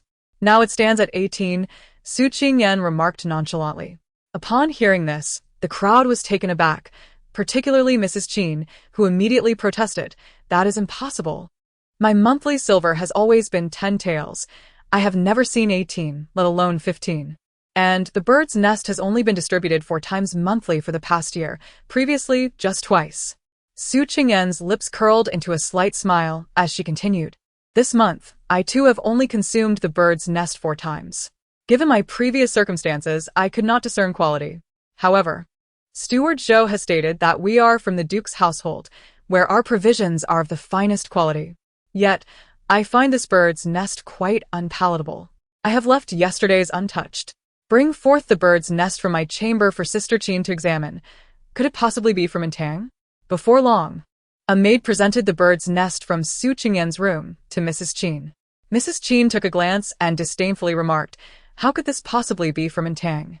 It is of such poor quality. Wait, you." Mrs. Qin faltered, suddenly realizing something was amiss, and looked at Su Qingyan in astonishment.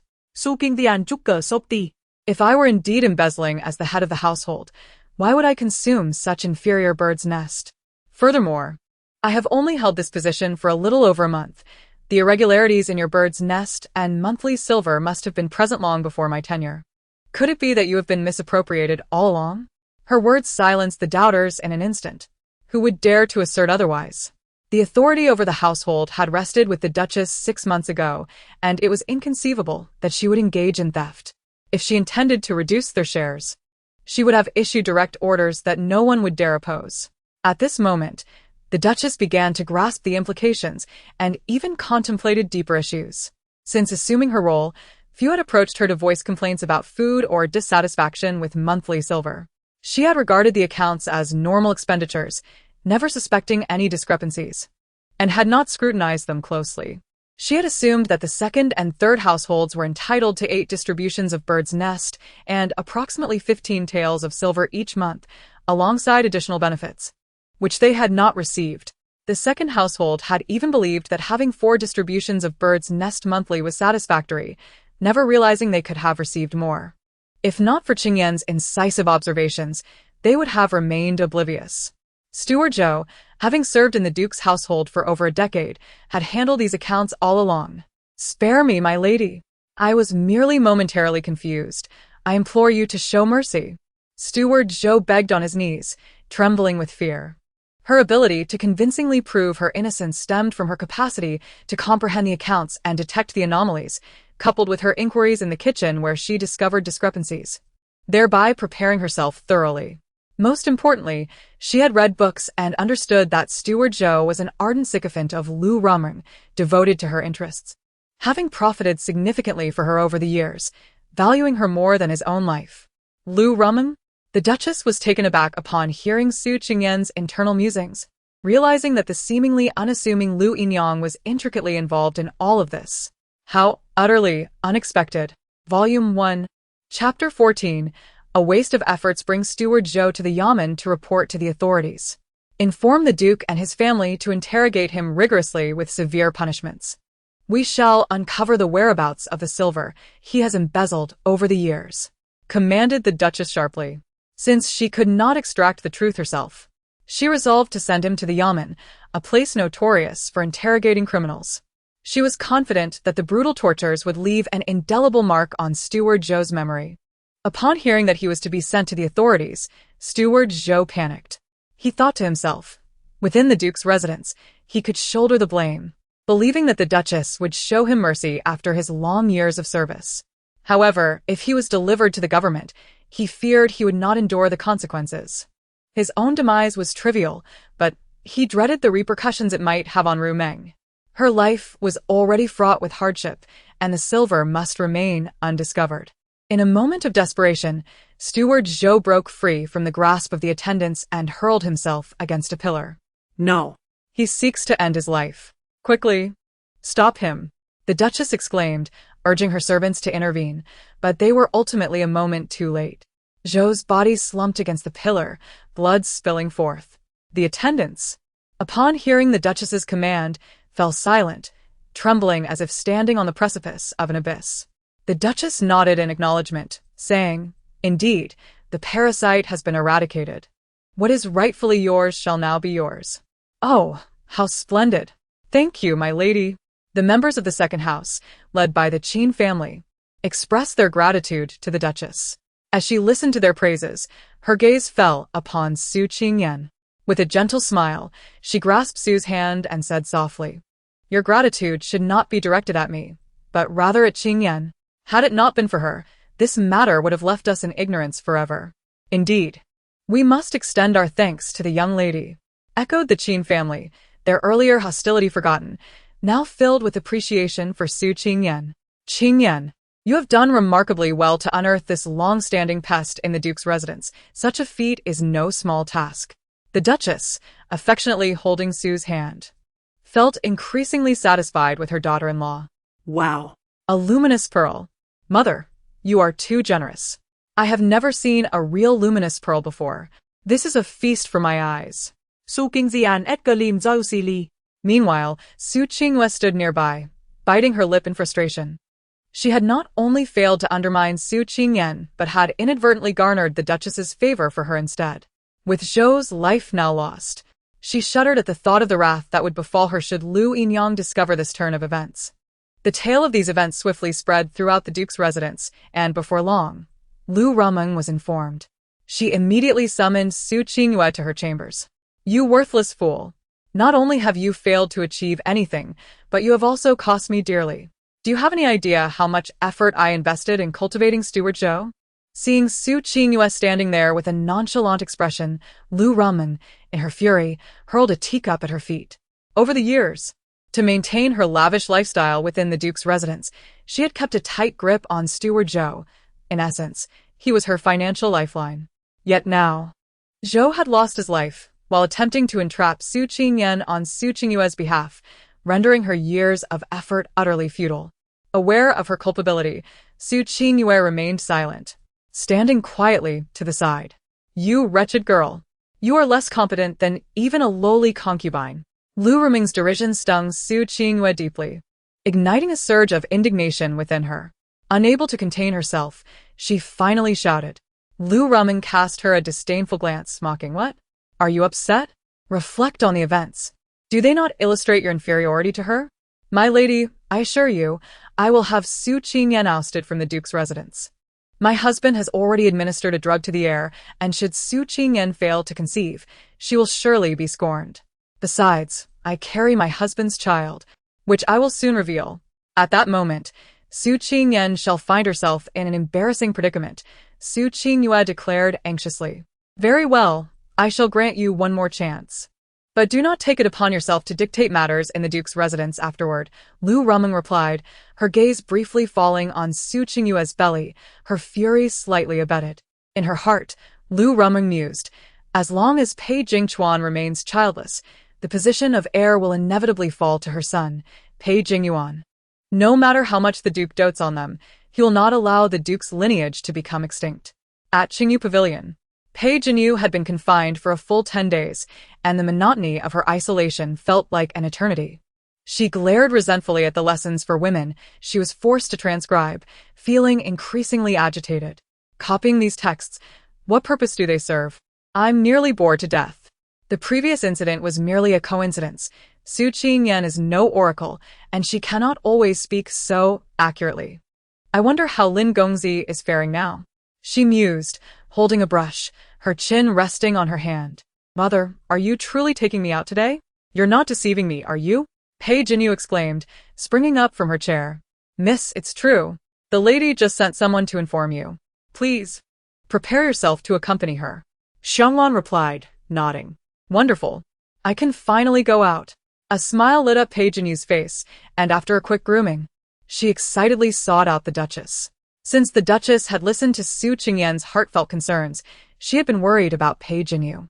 After careful consideration, she decided it was time to introduce Pei Jinyu to potential suitors.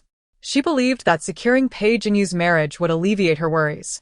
Thus, she planned to take Pei Jinyu to an upcoming banquet at the princess's residence, where they would encounter esteemed families, making it an ideal opportunity for introductions. Such an event warranted a splendid appearance, so she intended to take Pei Jinyu to the renowned brocade shop in the capital to select fine garments and accessories. Little did they know that just as they left the Duke's residence, a shadowy figure had begun to follow them closely. Volume 1, Chapter 15. The fraudster in the bustling streets of the capital, where the throngs of people created a lively atmosphere. The renowned brocade workshop was situated at the heart of this vibrant district, a favored destination for nobles and dignitaries. The carriage of the Duke's household came to a halt amidst the commotion. The Duchess alighted first, followed closely by Page Inu. As Page Inu stepped down from the carriage and prepared to make her way to the brocade workshop, she was unexpectedly jostled by a passerby. Just as she was about to express her irritation, she felt a slip of paper being pressed into her palm. Stunned, she glanced about to identify the culprit, only to find that the individual had vanished into the crowd. "Jinyu, what troubles you?" The Duchess turned her gaze towards her daughter. "Nothing, mother. I was merely bumped into by someone," Page Inu replied, and proceeded to enter the brocade workshop alongside the Duchess. Taking advantage of the Duchess's distraction while she examined the fabrics, Page Inu discreetly opened the note in her hand, revealing the ominous message, "North of the city. 1,000 taels to redeem Lin Yanbang, or else receive his remains." Upon reading the chilling words, her face drained of color, and without a moment's hesitation, she dashed out of the brocade workshop. "Jinyu, why the sudden rush?" The Duchess, who had intended to show her daughter a fine piece of fabric, turned to see her daughter sprinting away, prompting her to abandon the cloth and pursue her. However, Page Inu was too swift. She burst out of the workshop and sprinted towards the northern part of the city, leaving the Duchess panting in frustration behind her. The northern district was not far, merely a few miles from the workshop. After running for a while, Page Inu hired a carriage to continue her journey north. Upon arriving in the northern district, she spotted a menacing-looking man approaching her, who inquired, "Are you here to rescue someone?" Page Inu nodded vigorously. "Yes, I have come to redeem Master Lin Yanbang. Here is 1,000 taels. Where is he?" "Follow me," the man responded, casting a glance at Page Inu before leading her to a secluded residence. At that moment, Page Inu's heart was heavy with concern for Lin Yanbang's safety, and without hesitation, she followed the man into the house. Upon entering, the man opened a door to a side room, revealing Lin Yanbang lying on the bed. "Give me the silver and you may take him," the man urged impatiently. Page Inu hastily produced the silver from her possession and said, "Please verify, this is 1,000 taels." The man, visibly excited, accepted the pouch and departed with satisfaction. Once he had left, Page Inu rushed to Lin Yanbang's side, shaking him awake. "Master Lin, please awaken. Master Lin, wake up." Lin Yanbang opened his eyes, groggy at first, but a glint of surprise flickered in his gaze upon seeing Page Inu. With an expression of worry, he murmured, "Miss Pei, how did you end up here? Where are the others? This place is dangerous. You should leave at once." "Master Lin, it is all right now. They have departed. Are you unhurt?" Page Inu felt a wave of emotion at his concern for her. I am fine." Lin Yanbang's speech faltered, and he began to breathe heavily, as if in distress. Seeing his condition, Page Inu quickly reached out to support him, urging, "Master Lin, you are in no state to remain here. Let me take you to a doctor."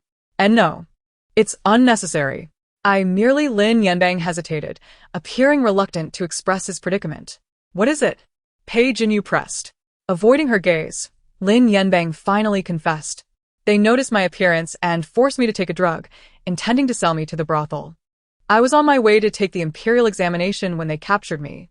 I could only seek your help upon seeing you on the street. Miss Pei, you must leave. I fear I may lose control." Page Inu was taken aback. "What?"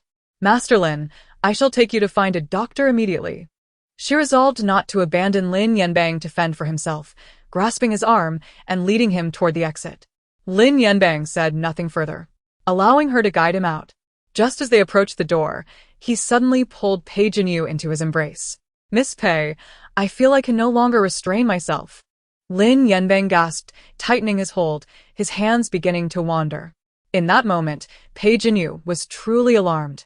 She struggled to push him away, but her efforts proved futile.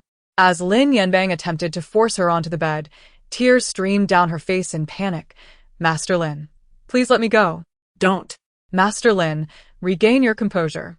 Just as she was unable to break free from Lin Yanbang's grasp, the door that had been tightly shut unexpectedly swung open. A tall figure seized Lin Yanbang and hurled him to the ground with a thud, causing him to cry out in pain.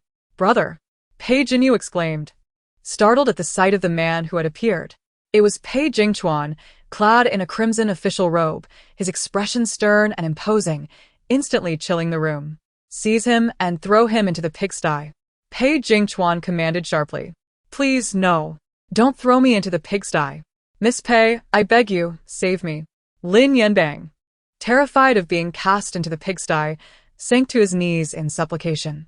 Pei Jinyu, hearing her brother's orders, felt a pang of sympathy and was about to intercede on Lin Yanbang's behalf, but before she could speak, Pei Jingchuan coldly replied, Jinyu, one under the influence of such drugs cannot distinguish between man and beast. You should witness this yourself. Before Pei Jinyu could react, her brother forcibly took Lin Yanbang away. The house, belonging to an unknown owner, conveniently had a pig pen in the yard. Upon reaching the pigsty, Pei Jingchuan tossed Lin Yanbang inside, and the shock caused him to regain his senses. Let me out. I don't need to be with the pigs. Lin Yanbang cried as a group of pigs approached him, prompting him to spill the truth in a panic. Pei Jinyu was overwhelmed with anger and sorrow, tears streaming down her cheeks. However, this was not the most distressing moment. Suddenly, a woman and a child rushed in from nowhere, desperately calling out to Lin Yanbang. Husband, what has happened to you? Don't be afraid. I'm here to save you. Father, what is wrong? Pei Jinyu was taken aback by the woman and child's words, standing frozen in shock. After a moment, she finally reacted, turning to Lin Yanbang with fury. Lin Yanbang, I helped you out of goodwill, and this is how you repay me. You scoundrel. How dare you deceive me? Oh no, it turns out what my sister-in-law said was true. Lin Yanbang is nothing but a great fraud. Alas. Sister-in-law, I have erred. Lin Yanbang is indeed a scoundrel, a deceitful liar. As soon as Pei Jinyu caught sight of Su Qingyan, she threw herself into her embrace, weeping uncontrollably. Su Qingyan, taken aback by Pei Jinyu's sudden embrace, softly inquired, What troubles you? Pei Jinyu remained silent, only continuing to weep. Volume 1. Chapter 16. The calculated scheme. Pei Jinyu wept for quite some time before finally ceasing her tears. Pei Jingchuan recounted the events succinctly to the Duchess and Su Qingyan. It is a blessing amidst misfortune, the Duchess remarked with a palpable sense of relief after hearing Pei Jingchuan's account. This individual is utterly despicable. Having thwarted his plans this time does not guarantee he'll not employ more insidious tactics against Jinyu in the future. We must remain vigilant. After finishing his narration, Pei Jingchuan discreetly cast a glance at Su Qingyan, eager to discern her thoughts on the matter and to speculate on what further schemes Lin Yanbang might devise. The Duchess shared this curiosity, leaning in to catch Su Qingyan's sentiments. Ha! Lin Yanbang has failed yet again. After 2 unsuccessful attempts. I wonder what cunning strategy he will concoct next. He is not one to surrender easily, Su Qingyan mused inwardly upon hearing Pei Jingchuan's remarks. The Duchess and Pei Jingchuan exchanged surprised glances, realizing that Su Qingyan too was uncertain about the unfolding events. As they waited in silence, the lack of further commentary from Su Qingyan left them with a hint of disappointment, which Su Qingyan sensed through their peculiar demeanor. Mother, eldest brother, what troubles you? She inquired, perplexed by their expressions. Pei Jingchuan, feeling somewhat awkward, replied, It is nothing. I was merely lost in thought. Observing the concern etched on her mother and brother's faces, Pei Jinyu recognized their anxiety for her well-being, stemming from her recent unfortunate associations. Feeling a tinge of guilt for her imprudent choice of friends, Pei Jinyu linked arms with Su Qingyan, assuring them, Mother, eldest brother, you need not worry. I promise to heed sister-in-law from now on. The Duchess beamed with satisfaction upon hearing her daughter's vow, gently advising, It is good that you understand this. Henceforth, you must listen to your sister-in-law. The Duchess was thoroughly pleased with Su Qingyan, for without her timely intervention, her daughter might have found herself in dire straits. Meanwhile, Su Qingyan, observing Pei Jinyu's affectionate gesture, murmured to herself, Since when have we become this close? Pei Jinyu smiled warmly in response. On another front, Lin Yanbang, having witnessed his plans crumble, was unwilling to relinquish the invaluable support of Pei Jinyu. As a mere impoverished scholar from a remote mountainous region, he understood that despite some family assets, they paled in comparison to the wealth and influence within the capital. Moreover, he realized that his mediocre academic achievements would only allow him to barely pass the imperial examinations, with a long and arduous bureaucratic path ahead. Should he manage to align himself with the Duke's household, his future would undoubtedly soar to great heights. As soon as he exited the pigsty, he sought out Su Qingyue, imploring her to speak on his behalf to Pei Jinyu. Although initially reluctant, Su Qingyue was swayed by Lin Yanbang's promise that if he were to marry Pei Jinyu, he would ensure her own elevation in status and fortune. Convinced that it was wiser to have allies than enemies, she acquiesced, recognizing that a few words could potentially yield great benefits. Thus, Su Qingyue, bearing gifts from Lin Yanbang, made her way to Pei Jinyu's quarters. "Bring me the jade-white hairpin, the white jade hairpiece inlaid with red coral flowers, and the peony-white jade comb gifted to me by my aunt. Oh, and do not forget the recently acquired shimmering brocade." Upon entering Pei Jinyu's chamber, Su Qingyue heard her voice and paused, thinking, these must be exquisite treasures. Every year on my birthday, Pei Jinyu bestows gifts upon me. Could these be intended for me? Her heart swelled with joy at this notion, and she entered with a smile. "Sister Jinyu, I've come to visit." Pei Jinyu, engrossed in her search, hardly acknowledged her presence. Observing Pei Jinyu's indifference, Su Qingyue's expression soured, but when her gaze fell upon the glimmering brocade, a flicker of desire sparked in her eyes. She reached out to touch the fabric, smiling brightly. "Sister Jinyu, this material is truly magnificent." This time, Pei Jinyu heard her, quickly snatching the brocade from Su Qingyue's grasp, carefully placing it aside and admonishing, "Sister Qingyue, please do not touch it further. It is a gift for sister-in-law." "What?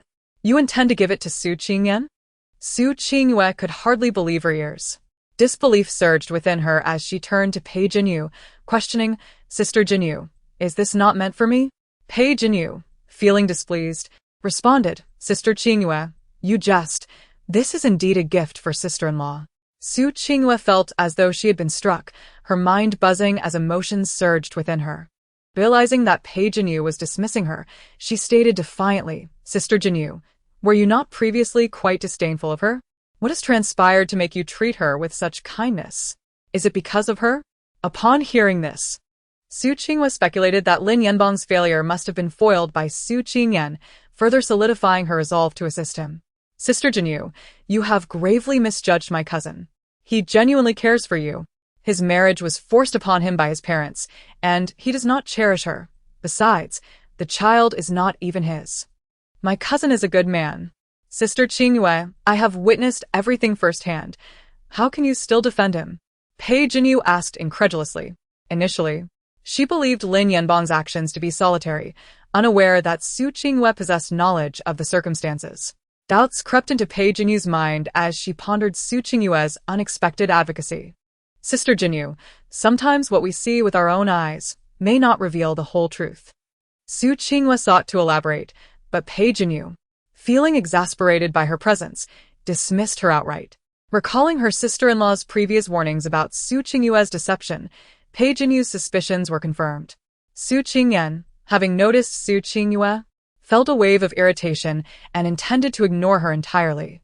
However, unexpectedly, as she passed by, Su Qingyue extended her foot, tripping Su Qingyan and attempting to shove her into the nearby lake. Observing Su Qingyue's treacherous maneuver, Su Qingyan thought, "How audacious. You wish to harm me? I am no longer the pushover I once was. Your calculations are misguided." With a startled cry, she grasped Su Qingyue's foot just as she fell into the water, dragging her down into the depths alongside her. Volume 1, Chapter 17T. "This is terrible. The young master's wife has fallen into the water. Quickly, someone come. The second young master's wife cannot swim. Help!" The young master's wife and the second young master's wife have both fallen in. At this moment, the maid standing above cried out in alarm. Su Qingyue truly could not swim.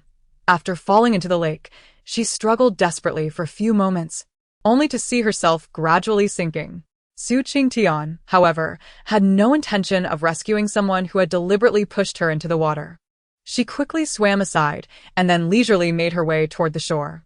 But before she could reach the bank, She heard a splash as a nimble figure dove into the lake and pulled Su Qingyu out. Witnessing this scene, Su Qingtian remarked, "Truly, she is the protagonist. I knew she wouldn't be so easily lost." Su Qingtian, for no reason at all, why would you harm Qingyue? After rescuing Su Qingyue, Pei Jingyuan angrily accused Su Qingtian. "Tell me, which of your eyes saw me harm her? Don't speak nonsense without evidence." Su Qingtian looked at him with incredulity upon hearing Pei Jingyuan's accusation. Pei Jingyuan pointed to the maids behind him and said, "They claim it was you who pulled Qingyue down. There are witnesses. What more evidence do you need?" Still gasping for breath after nearly drowning, Su Qingyue weakly turned to Su Qingtian, feigning innocence. "Sister, why did you push me down? Do you wish for my demise so badly? Is it because you resent me for marrying the young master?" Hearing Su Qingyue's words, Su Qingtian felt a chill in her heart. How audacious! Even at this moment, Su Qingyue sought to sow discord and spread rumors about her not wanting to marry the young master. Su Qingtian did not miss the insidious glint in Su Qingyue's eyes and retorted with a cold smile, "If your maid serves as evidence, then mine surely does as well. Come here, Xian Danyan, tell us who pushed whom. Let him listen clearly." Xian and Danyan, maids assigned to serve her by Pei Jingchuan, were straightforward in their recounting. "Second young master, it was the second young mistress who first extended her leg, causing the young master's wife to stumble. And then she pushed the young master's wife. When she was about to fall into the water, she accidentally grabbed the second young mistress's leg, which resulted in both of them falling in together." You are all talking nonsense." Pei Jingyuan gritted his teeth in fury. "Your maids speak the truth while mine are mere fabrications. How unreasonable can you be?" Su Qingtian protested, hands on her hips. "Why?" Pei Jingyuan was so enraged by Su Qingtian's words that he could only grind his teeth in frustration. Su Qingyue's eyes darkened as she taunted Su Qingtian. "Sister, you can swim. Should you fall in, it would be of no consequence. But I cannot swim. If not for my husband's timely arrival, I might have perished today." This was a clear insinuation that Su Qingtian had intentionally caused her to fall into the water. Someone who could swim would naturally not fear such a fate, thus implying that her fall was premeditated. Just then some other maids and servants passed by, and Su Qingyue deliberately spoke so that they could hear, ensuring that the tale of Su Qingtian causing her fall would soon spread throughout the Duke's residence. Upon hearing Su Qingyue, Su Qingtian was determined not to let her scheme succeed. She proclaimed loudly, "Indeed, I can swim. Were it not for that, I would have drowned by now, especially since you had the second young master to save you while I was left unattended. Had I not suffered in my youth and learned to swim, it might have been me drowning instead." Su Qingtian thought, "What is tea to me, who cannot brew it? Let me show you who is truly adept." The crowd, hearing Su Qingtian's words, began to think that Su Qingyue had not anticipated her ability to swim. They believed that if Su Qingyue fell in, she would surely perish, and should they follow her into the water, it would clear their own suspicions. Su Qingyue was incensed by Su Qingtian's words, gritting her teeth in frustration. She had not expected Su Qingtian to be so eloquent, and when she noticed the curious gazes from the crowd, she yearned to flee from the scene.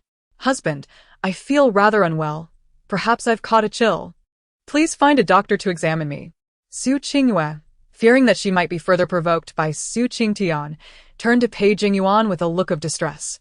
Pei Jingyuan, equally enraged by Su Qingtian's actions, left in a huff with Su Qingyue. Before long, word of this incident reached Pei Jingchuan. Upon learning that Su Qingtian was unharmed, he could not help but feel a sense of relief. Pei Jingchuan had also received results regarding the marriage exchange. It was indeed arranged by the Su family, and Su Qingtian was confirmed to be the legitimate daughter of Lord Su. He realized that his half-brother and Su Qingyue were putting on quite a performance, almost deceiving him entirely. He now recognized that his half-brother was not so simple and began to take precautions. When the Duchess learned of this matter, she was exceedingly grateful that her son had married Su Qingtian. She now regarded this daughter-in-law as a blessing. A few days later, the Duchess took Su Qingtian and Pei Jinyu to attend a banquet. "Mother, where are we going for the banquet today?" This was Su Qingyan's first time attending such an event, and she felt a twinge of excitement as she shared a carriage with the Duchess and Page Inu. Today, The princess is hosting a banquet at her residence, the Duchess replied with a smile. Upon realizing it was the princess's banquet, Su Qingyan was momentarily taken aback. Thinking to herself, the princess? Is she the wife of the Marquis of Anyang? It seems she died at today's banquet, after which the Marquis fell into despair. Eventually, he encountered a woman strikingly similar to the princess, awakening from his stupor. Little did he know that this woman was a spy from the enemy, leading to his ruin. what? The princess will die today? The Duchess, overhearing Su Qingyan's thoughts, was instantly drenched in cold sweat. The Duchess struggled to maintain her composure. The princess was her closest confidant, and she could not allow anything to happen to her. Thus, she turned to Su Qingyan and said, Qingyan, do not be nervous when we arrive at the princess's residence. She is a wonderful person and will not act with any airs of royalty. Su Qingyan nodded with a smile. Mother, if you say so, then the princess must truly be kind. Yet, within her heart, Su Qingyan sighed. Good people do not live long. By the way, if the princess were to perish, how deeply would my mother mourn for her dear friend? And what of Su Qingyue, who would likely earn the Marquis of Anyang's favor by saving the princess? Su Qingyue is so vile, I cannot allow her to succeed. I must think of a way to save the princess. Upon sensing Su Qingyan's thoughts, the Duchess grasped her hand tightly, saying, Qingyan, the princess is benevolent and loves the common people. Having such a princess is a blessing for all. Qingyan, you must come up with a way to save her. The Duchess prayed fervently in her heart. Volume 1, Chapter 18. The Princess in the Grand Princess Mansion. Su Qingyan and Page Inu gracefully descended from a carriage intricately carved with exquisite patterns, each holding the arm of the Duchess. In contrast, Su Qingyue emerged from a humble two-wheeled cart alongside the second branch of the Duke's household. Humph, let us see how you can still smile later. Su Qingyue cast a jealous glance at Su Qingyan. For today's banquet, she had made ample preparations in advance. Since Su Qingyan, a mere illegitimate daughter, dared to covet what was not hers, she would have to bear the corresponding consequences. Upon entering the princess mansion, they were met with joyous laughter and a vibrant atmosphere. As today marked the birthday celebration of the mother of the Duke of Anyang, originally just a lowly guard, the Duke of Anyang was discovered by the princess for his exceptional martial skills and subsequently recommended to the emperor, who was then still a prince. He earned numerous military accolades on the battlefield, and after ascending the throne, the emperor exceptionally conferred upon him a noble title, making him unparalleled in the great Xia dynasty. Is that the newly married wife of young Master Pei? She is quite pleasant in appearance, but I've heard she is merely the daughter of a 6th-rank official, and an illegitimate one at that. As Su Qingyan entered the banquet hall with the Duchess, she overheard whispers among the crowd discussing her. I believe if it weren't for her bewitching looks, how could she possibly attract the young master? I heard that upon discovering she had usurped the engagement from her legitimate sister, he was not only unfazed but also consummated the marriage with her. How could the young master be so superficial? This illegitimate daughter of a 6th-rank official is unworthy of him. When he found out about her stealing the marriage, she should have been relegated to a concubine. The slanders against Su Qingyan grew louder, and even the Duchess and Page Inu, standing nearby, could scarcely bear to listen. They exchanged worried glances at Su Qingyan, fearing she would feel disheartened, and were about to confront the gossipy women. However, to their surprise, Su Qingyan had already taken the initiative and approached the group of women. Are you jealous of me? Su Qingyan stood before them, smiling enigmatically. What nonsense are you talking about? One of the women looked at Su Qingyan in astonishment, seemingly taken aback by her question. At that moment, Su Qingyue stood nearby, relishing the unfolding drama. She thought to herself, luckily, I had spread those rumors in advance.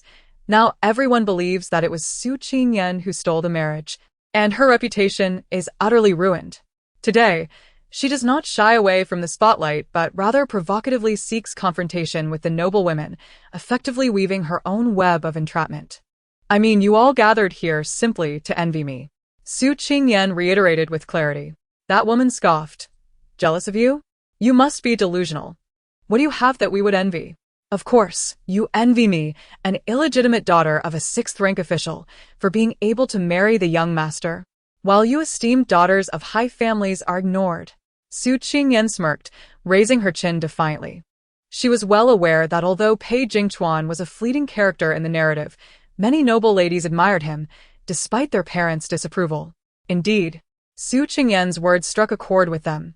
Several noble women's expressions darkened instantly, while others appeared increasingly agitated. Exactly. Just wait until you grow old and lose your beauty. Let us see if the young master will still want you. Su Qingyan glanced at the noble women and continued, regardless, I am already married. Whereas you should be worried about your own reputations after being exposed as gossipers today. At that moment, the noble women realized the implications of their earlier words. Being called out in public would tarnish their own names. Those timid women were left speechless, frightened into silence.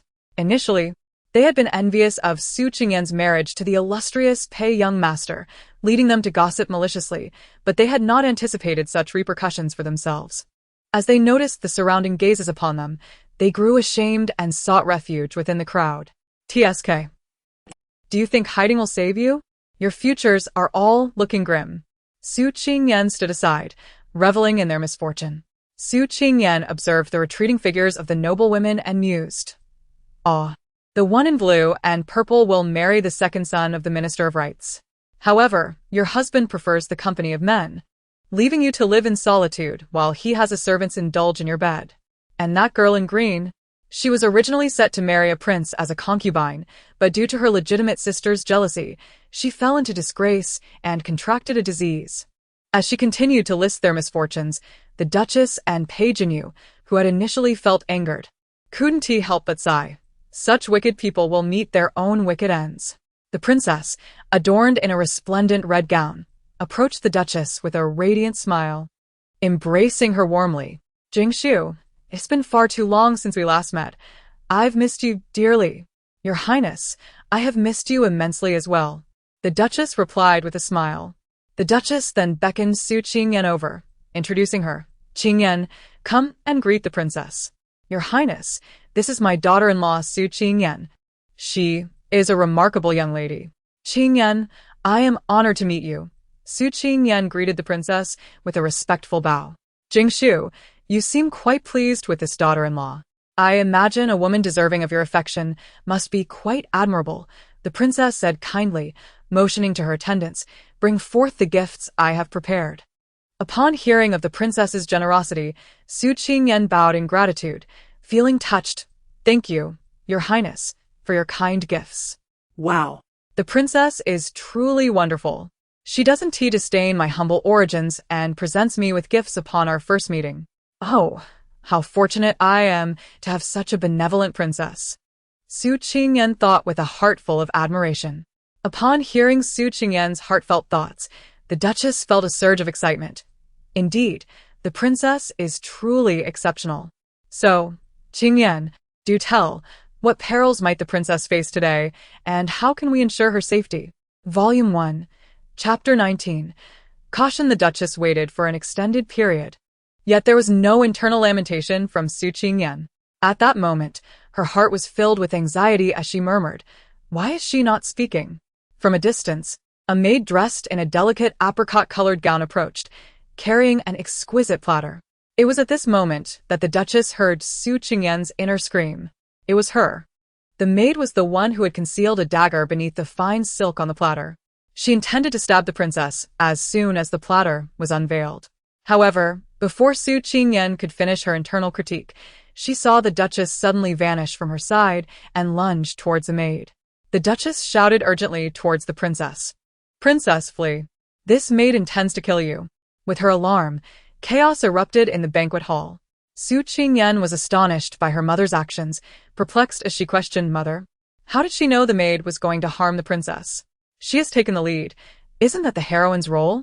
The book had described that Su Qingyan pushed the princess aside when the maid lunged with the dagger, thereby taking the blow herself. The maid's expression darkened as she drew the dagger, simultaneously hurling the platter towards the Duchess while aiming for the princess.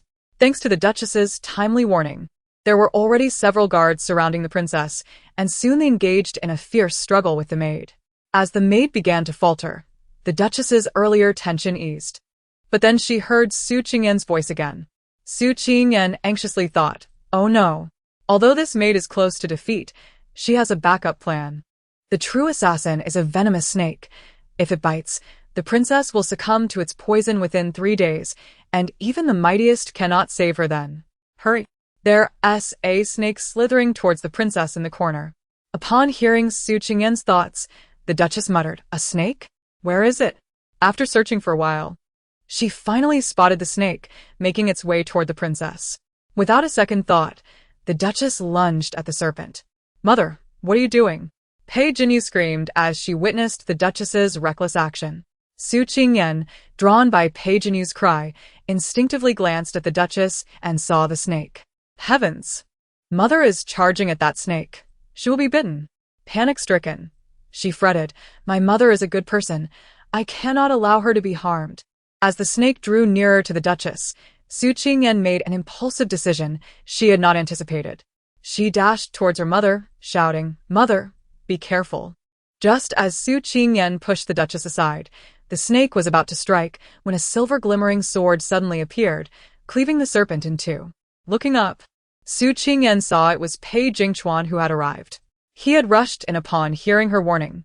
Heaven knows how terrified he was when he heard, but fortunately, he arrived just in time to slay the snake. Seeing their last resort thwarted, the maid lost her composure, and someone swiftly held a blade to her throat. Seize this assassin and take her to the dungeon. I shall personally interrogate her to uncover who sent her to assassinate the princess. Lord Anyang commanded sternly. As soon as his words fell, blood trickled from the maid's mouth, and she fell lifeless to the ground. It turned out she had resolved to die, biting down on the poison hidden between her teeth should her plot be exposed. Su Qingyan gazed at the deceased maid, silently reflecting. They are indeed assassins from an enemy state. They would never allow themselves to be captured alive for interrogation. Though the princess has narrowly escaped this time, one cannot be certain what methods will be employed next. Oh heavens, may you bless the virtuous princess with a long life, turning misfortune into fortune. Upon hearing Su Qingyan's thoughts, Pei Jingchuan's expression hardened as he pondered. Assassins from an enemy state? This matter has just become complicated. I must find a way to inform Lord Anyang. We cannot allow the enemy to prevail. Today, it was truly thanks to Su Qingyan that we avoided disaster. Jing Shu, are you unharmed? The princess finally reacted, anxiously approaching the duchess.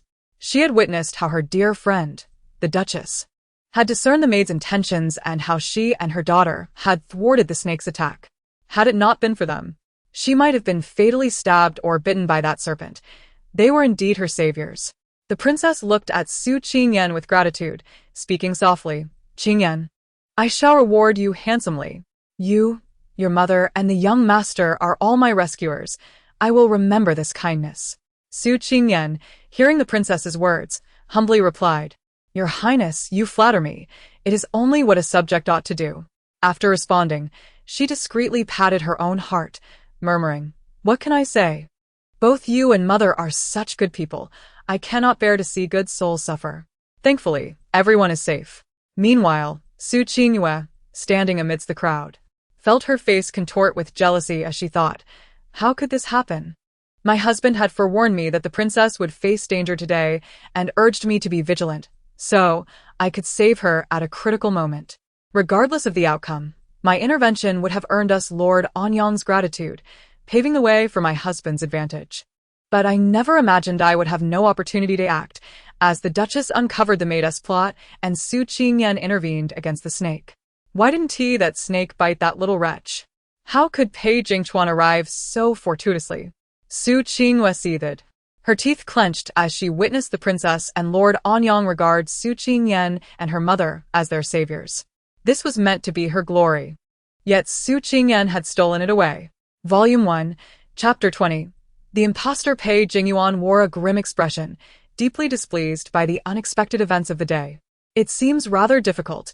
Given that my father, mother, and elder brother all hold her in high regard, it would be challenging for us to take action, he remarked, his face betraying his concern. Upon hearing this, Su Qingyue furrowed her brows. Is there truly no one in this Grand Duke's residence capable of dealing with her? She pondered. I recall hearing of a dowager in the Duke's household before. What a splendid idea. Qingyue, you are quite astute. Pei Jingyuan's spirits lifted at her suggestion, and he promptly ordered someone to attend to the matter. Meanwhile, on another front, Pei Jingchuan had dispatched a capable young man to assist with the steward's responsibilities, alleviating Su Qingyan's burdens considerably. Concurrently, the second and third branches of the household, having received an increase in their monthly allowance and benefits, were quite satisfied with Su Qingyan, and no one dared to trouble her any longer. When Su Qingyan arrived, she found the Duke and Duchess, along with Pei Jingchuan, standing with bated breath nearby. Everyone from the second and third branches of the Duke's household had gathered as well. In the most esteemed position sat an elderly woman with a stern countenance. Upon Su Qingyan's entrance, before she could even bow to pay her respects, the old woman's gaze fixed upon her like a venomous serpent. Is this truly the newly wedded wife of Jingchuan? Such a lack of decorum. She does not even know to pay her respects upon seeing an elder. This lowly daughter of a minor family is indeed contemptible. Before Su Qingyan could perform her greeting, the old woman unleashed a barrage of scathing remarks. Su Qingyan was taken aback by the tirade, muttering under her breath, "How absurd. I was just about to bow." You reprimanded me before I could even kneel to show my respect. How unreasonable." Pei Jingchuan, standing nearby, also felt a wave of discontent at the old woman's words and was about to speak up when the Duke intervened to silence him. Su Qingyue and the others, witnessing Su Qingyan's rebuke, felt a sense of vindication. "Why are you still standing there? Kneel." The old woman barked again, noticing Su Qingyan's hesitation. With resignation, Su Qingyan knelt and addressed the old woman. "Grandmother, I pay my respects to you. May you enjoy health and good fortune in all your endeavors." Just as she intended to rise, the old woman coldly commanded, "Stay on your knees." "Who told you to get up?" Su Qingyan's brows furrowed in frustration as she thought, "What an impostor! Why do you act so tyrannically? You are but a foot servant, wielding no real authority." Little did she know, the Duke was blissfully unaware that his true mother had already met a tragic end. While this impostor parading as the matriarch was merely a foot servant donning a human mask. As Su Qingyan's thoughts echoed in her mind, the Duke and his companions stiffened, particularly the Duke, who nearly lost his composure. Pei Jingchuan remained somewhat more composed, realizing that if Su Qingyan identified the old woman as a fraud, it must be true, and the genuine matriarch had likely been wronged.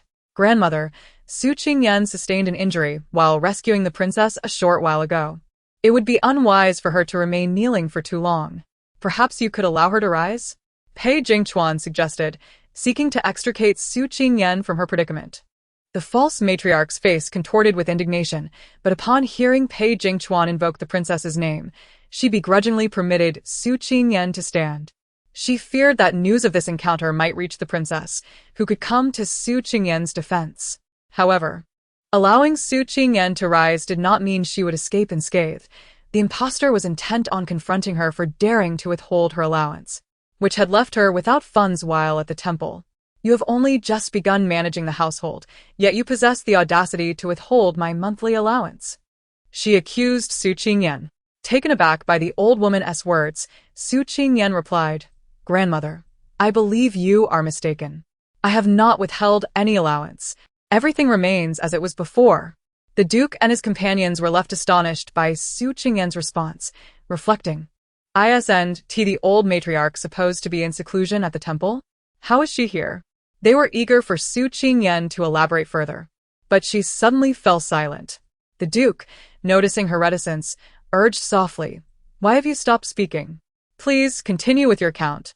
Volume 1, Chapter 21. A model Yang Hao had no intention of interacting with the other tribes. Instead, he led the group to a chosen spot to begin erecting tents. In this world, due to Su Qian's influence, their life trajectories had undergone significant alterations, resulting in the loss of many honors that once belonged to them, as well as numerous opportunities that had vanished. Subsequently, wielding his 1,000-machine staff with finesse, he executed a technique known as no dog under heaven, swiftly dispatching cockroaches against the walls and beams, rendering them immovable. This was the price of fame. Many unfortunate circumstances would be laid bare before the fans through the media. Yet the fans remained unaware of how he had been severely undermined by the royal management, even voluntarily declining to join the Grizzlies. Today, Ma Qingqing donned an unremarkable outfit. Enveloped in a pale blue down jacket, paired with black casual trousers and light pink sneakers. Her face bore a light touch of makeup, subtle yet exquisite, perfectly accentuating her delicate features. Li Liang, with his rigid posture, relaxed as the narration concluded, leaning back against the sofa, his forehead veined and flushed. For 20 days. The new recruits had not seen a single senior. Chen Feng speculated that the seniors had long departed to the seventh ring, or even deeper realms. Bei Ning was taken aback by how a mere statement had sparked such extensive associations in Zheng Ming's mind. She had only spoken casually, as she was never attracted to Zheng Ming's wealth, for her own family was equally affluent. Since you all choose silence, allow me to approach this differently. What captivates fans the most about NBA games? Leisha said, casting a deliberate glance at Jordan. Although the Wizards could repair severed limbs through potions or stimulate regrowth via biological mutation, such methods were only applicable to non-essential body parts. Next, he had intended to visit the Frozen Throne, for the tales of the Lich King and the Fool were topics of great intrigue. Yet he had yet to witness the Frozen Throne within the Castle of Demons. A burst of radiant light erupted, akin to the disintegration of the sun, blindingly illuminating the world in a brilliant white. Today, Gu Fei was to slay the master of Taishu Temple, a scene that left the disciples of the Falling Star sect utterly astounded. The magma sea beneath the fire-sacred palace spanned an expanse of 10,000 miles. Amidst such a place, life was not absent, as the Fire Ape clan had thrived there for generations. The Yongzhou army had rampaged through the heart of the southern barbarians for over half a year without being eradicated, growing ever stronger in the process, highlighting the dire straits of the southern barbarian forces. From Nista's facial expressions and the intelligent Orbes readings, Lin Wei was now certain that Nista did not recognize her future husband, Barian. A thunderous roar shook the heavens and earth, as the seemingly empty void revealed countless intricate formations, intertwining to create a magnificent grand array that obstructed the fiery dragon. With a silent exertion, the iron palm technique propelled him forward, sending the obstructing rat demons flying. She raised her crimson sleeve, but before she could evade, Yi Qingji's sword veered toward her abdomen, only to be redirected to her left arm. Given Jiang Jingyao's unwavering conviction, Du Tian could only express his belief, clearing his throat and casting a suspicious glance at Lu Jian. "Thank you for the evidence you provided. We shall take our leave now," Captain Wang stated before departing with two subordinates. The group gathered in the room, deliberating the crucial matter of succession. When Gu Kei's words caused a collective tremor among them, Gu Kei was uncertain about the consequences should the island of time change. Yet the day Maggie was gravely injured would not be so simple. As the flute's melody lingered, a rapid sound of rushing water echoed nearby. Wei Chim looked over to see a paddleboat, similar to his own, swiftly approaching. In but a moment, it caught up with the bow of his vessel, adjusting its speed to match his own. A surge of black light enveloped Gu Kei's body, propelling her forward, drawing her closer to the mountain range ahead. Ning Jingchen seemed reluctant to elaborate on Yining Shuang, regarding even a brief introduction as an inconvenience, yet he appeared to clarify her presence there. Thus, the only surprise for Chu Wanjun regarding this outcome was that the punishment was not as severe as he had anticipated. Volume 1, Chapter 22. Establishing rules. Empress Changsun observed the expressions of those around her, shaking her head with a hint of resignation. If given a choice, she would prefer to remain inconspicuous. Zhang Shun nodded in agreement, stating that while not everyone was involved, it was close enough. Furthermore, to his knowledge, it was not solely their witchcraft sect engaged in courting the earthly families. Nearly all malevolent sects harbored similar intentions. Since you comprehend this, do not dwell on it, as it would be a futile endeavor. What you can do now is limited to this, Kai Zijing remarked. Moreover, if Granny Su truly intended to protect Yixiang, the dilemma of whether to kill or spare him posed a formidable challenge. The environment of the kitchen bureau was refined, although the kitchen, a hub of activity, was inevitably filled with the aromas of oil and smoke. The dining area was well stocked with fresh ingredients, neat and clean, making it quite appetizing. Even though Nan Muxia intended to slow his pace, his status as a god-king placed him far above the others in terms of cultivation, leaving the three of them breathless. Over 10,000 cavalry. They were likely mercenaries from Russia, specifically Cossack horsemen. Song Qing had a considerable understanding of the composition of Russian forces. The Russians themselves did not possess such a number of cavalry in the Far East. Yet the base at Vladivostok boasted many Cossack riders. By the time Li Wenyue emerged with a smile, Yi Qingchuan stretched lazily, chuckling as he shook his head, then entered his room to engage in a brief workout with dumbbells, perspiring slightly after only a few casual movements. He suddenly felt that the weather was no longer as frigid as before. It seemed that summer was fast approaching. Time passed unnoticed until the candles in the room were lit. Lu Meng and Albrecht were shoulder to shoulder, bantering and drinking, while Hannah, along with Elena, Cece, and Christine, whispered at another table. Had Lu Meng witnessed this scene, he surely would have wept tears of nostalgia for home. In the past 6 months, Pang Zi had successfully paved pathways within the government office, gaining familiarity with the inside information. If one were to inquire about the most leisurely profession, this technician would unhesitatingly declare his own. The grand competition would be broadcast wherever viewership was possible, and the ratings would undoubtedly reach astonishing heights. Apple faced an inventory crisis with over 30 million unsold phones globally, while South Korea's pride, the Samsung Group, had a staggering 46 million devices languishing unsold, even at rock-bottom prices. The colossal stone mountain evoked memories of Su Han's home at Thunder Mountain, prompting him to change direction and head towards the mountain. As he approached, the sudden ferocity of the red monkeys brought forth an unexpected roar, causing Su Han to feel perplexed, while other beasts remained calm, seemingly indifferent to the commotion. Had these creatures grown unusually lethargic? At this moment, the two sides were a mere 300 to 400 meters apart. Even though the Qin army's accuracy was not particularly high, the Qing army's was even lower, and the dense trees on the mountain obstructed many shots. While bullets possessed commendable penetration power, after breaching 100 millimeters of wood, they could only inflict damage on targets within 5 meters. The six-armed beast was not devoid of intellect. Rather, its mind and essence had been forcibly stripped and refined into elixirs, rendering it a mere puppet, resulting in diminished intelligence, which ultimately led to its easy defeat at the hands of Su Han. The protection of the sex elders was reassuring, yet the elixirs and spirit pools were now controlled by the lineage of the earthly families. Other disciples seeking to condense their essence needed to engage in external battles to earn contribution points, which could then be exchanged for opportunities to refine themselves in the spirit pools. At midnight, the Beijing ship, en route to Jiamusi via Didingzi Mountain, slowly departed from the dock at Kadeji. The artistic journey to Didingzi Mountain for Zhang Jizhan by Yun Tao, Zheng Yushuang, and Mao Shufan officially commenced. A formidable giant fist, exuding an aura of menace, surged forth, charging directly at the taxi. "I dare not!" exclaimed Director Wu Baoshan, raising his cup in a gesture of humility. 3 against 1 ultimately proved insufficient, though the weaponry was indeed impressive. Aubin wished to exchange blows with Li Xianghe, but the opponent's stopwatch thwarted his efforts. 50. Old Zhan is truly formidable. As the cheers of his classmates echoed, Zhang Jizhan leaped into the air. In his moment of distraction, Zhang Jizhan failed to catch the conversation between Old Gu and his colleague. Driven by curiosity, he quickly focused his attention.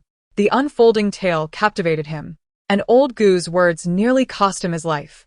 Having yet to establish himself in the English Premier League, De Bruyne was uncertain if he would remain with Chelsea for the new season, continuing under Mourinho's leadership in the league. At this moment, Olgi turned around but did not immediately succumb to slumber. Instead, he adjusted his water pipe, reclining comfortably. Rodia's eyes widened in disbelief as he fixated on the dark figure of Chu Feng, questioning him intently. Gazing skyward, he was filled with a yearning for freedom. Though no one had struck him in the past 3 days, and meals were provided punctually, his movement was confined to his room and the backyard. This existence, akin to that of a prisoner, constituted a veritable nightmare for someone who relished excitement. Perhaps you possess talents in this regard. This may prove beneficial, as you could genuinely assist me in the future. Hua Lingfeng nodded, suddenly contemplating the nurturing of Zhuang Qingqing's business acumen. They stood in stunned silence, surrounded by life, at a loss for words. Generally, an 8-star force would have access to Earth-level martial techniques, while only a select few 8-star forces would possess heaven-level martial skills. Volume 1. Chapter 23. The evidence arrives in the deep of the night.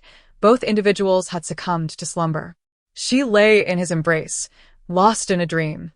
Assuming the imposing demeanor of a steward, Lita strode ahead, while Mushime followed quietly, her gaze cast downward, choosing to remain oblivious to her surroundings. Long Ji's eyes were captivated, and after the battle concluded, beads of cold sweat formed on his forehead. Having navigated the streets for 5 or 6 years, he had encountered many skilled fighters, yet none matched the prowess he witnessed now. The array of colossal beasts mirrored Li Dania's essence, leaving him at a loss as to how to respond. Have the bandits' lair been located? We must identify and eliminate the masterminds. The ferocity in Feiyu's gaze was unmistakable. Among the 5 hats, 2 were red and 3 were black. However, both the nephew and the apprentice could perceive only 1 red and 1 black hat, indicating that theirs could either be black or red, each with equal probability. Tianfu spoke softly, approaching Xiao Yufu as she did so. She refrained from drawing too near to a Feng or the Empress, focusing solely on Xiao Yufu. Greetings to the 8th prince. She offered a respectful bow.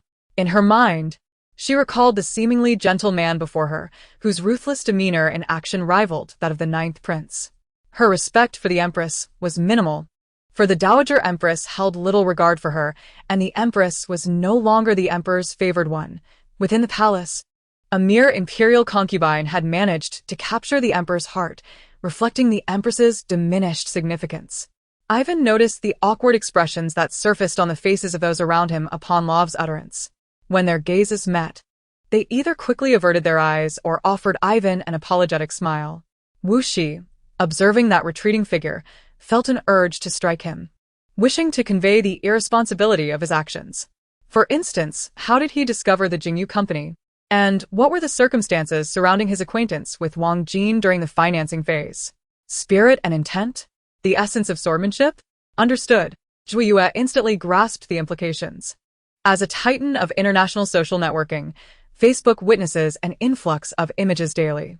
A collection of ordinary tourists capturing desert vistas seldom garners attention. However, should a celebrity be involved, the impact would be instantaneous. Even at 8 o'clock, with rain still falling, the city remained vibrant, bustling with traffic and throngs of pedestrians amidst the glow of city lights.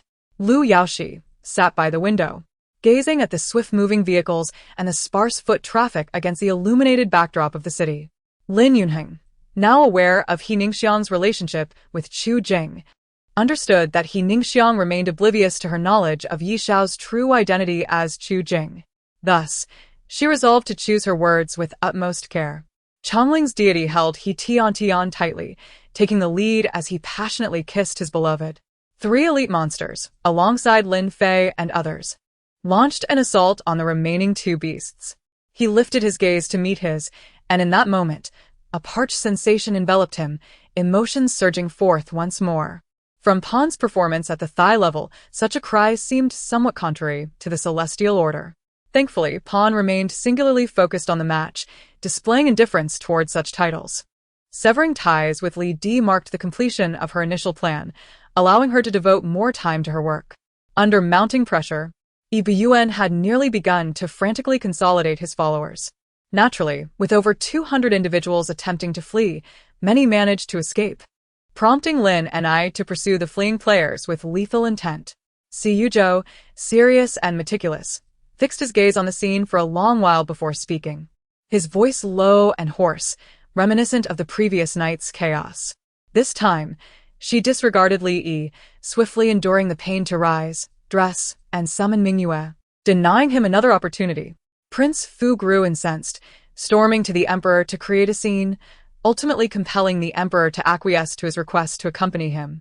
The general asserted, "The Lord has decreed that our forces should not take the initiative. We must adhere to orders." Cho 12.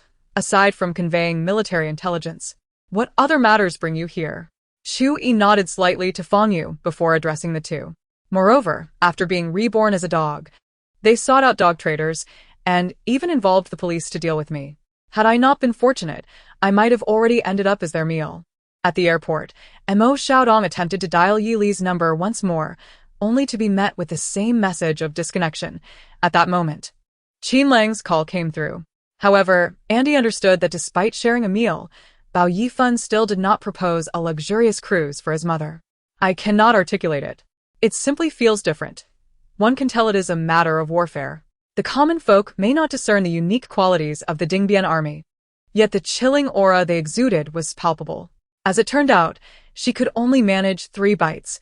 When I inquired why she had eaten so few, it struck me that I had consumed 5 on my first attempt, which had propelled me into the bone refinement stage. The next day, Lin Yifeng met with Mingyue. After exchanging pleasantries, they finally overcame numerous obstacles to meet Zhang Ziki at the latter's home. Qian Wui and Zhu Bingrui expressed their dissatisfaction with CFA's skeptical stance, promptly presenting the flying sword crafted by Huang Xianling. After speaking, she dialed Qin Feng's number, only to find that the person who answered was not Qin Feng, instantly raising her suspicions. Countless ferocious beasts awaited me, and I remained uncertain of the battles I would face.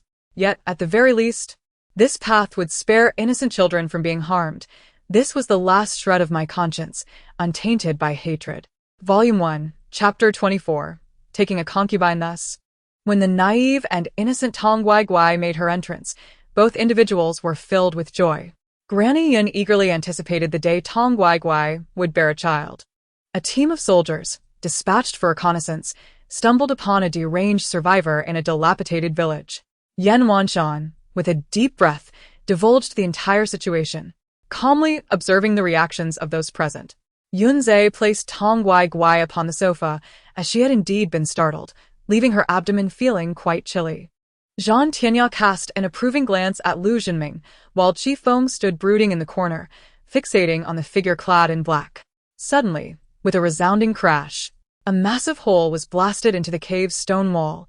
Amidst the flying debris, a shadow in a black robe darted forth, deftly summoning 2 jade discs from the darkness with a single gesture.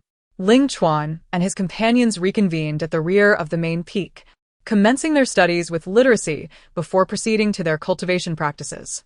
He was acutely aware of the dire weather conditions in the New World. Failing to respond adequately could pose a lethal threat to him. With no time to ponder further, Sifeng fell abruptly onto the sandy ground before him, tightly grasping Ping Chong's hand. Fortunately, his timely grip allowed him to extricate Ping Chong from the quicksand shortly thereafter. "You merely need to walk out from behind that chest," the old tortoise exclaimed, shaking his head in anger. Wow. Takahisa Shiwan, watching the live broadcast, spluttered water, laughing so hard he nearly lost his breath. Sun Wukong, with a curious expression, groped and gazed at the cave wall, though it was merely an ordinary surface.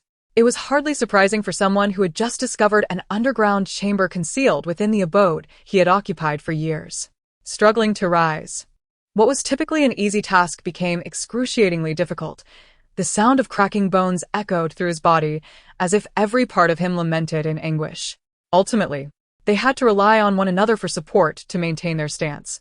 "Hey, senior brother, why didn't brother Sui Feng attend the Giant Pain conference this time?" Qian Feng inquired. Those around her quickly chimed in. Indeed, wearing so little, one wonders whom they are trying to entice. Oblivious to the fact that her bare thighs trembled in the frigid winter breeze. He possessed extraordinary talent, his purple vital energy soaring skyward like a divine purple rhinoceros, brimming with unfathomable power, capable of suppressing the void and the cosmos. At that moment, as he pressed his forehead, feeling a slight flush, Bayan was stifling laughter nearby. Shuya shot her a fierce glare before turning to the person she had collided with, only to freeze in place upon recognizing them. Daylight exposure is indeed a poor habit, Song Ryu remarked lazily, opening her eyes and sleepily casting a sidelong glance at him. Madame Xue, observing Yin Haoshuan, was taken aback by his youthfulness, nodding in surprise at her companion beside her. "Very well," Xiao Yan replied, reverting to his usual demeanor as he faced Tang Ningen. Contemplating this connection, Su Ping felt a surge of anticipation. With a wave of his hand, the magic banner trembled violently, soaring towards him.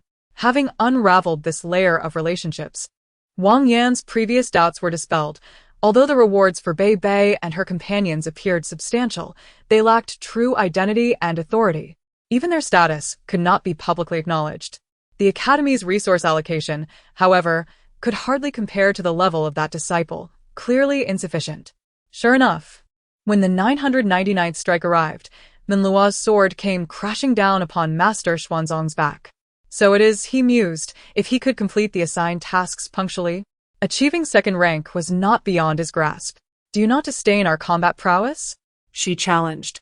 We offer you an option that guarantees sufficient fighting capability. But do you dare accept it? Xia felt increasingly pained and grew to resent Su Si more. A glimmer of cold light flickered in her resentful gaze as a sudden scheme crossed her mind. Wan Jiao, this is the final time.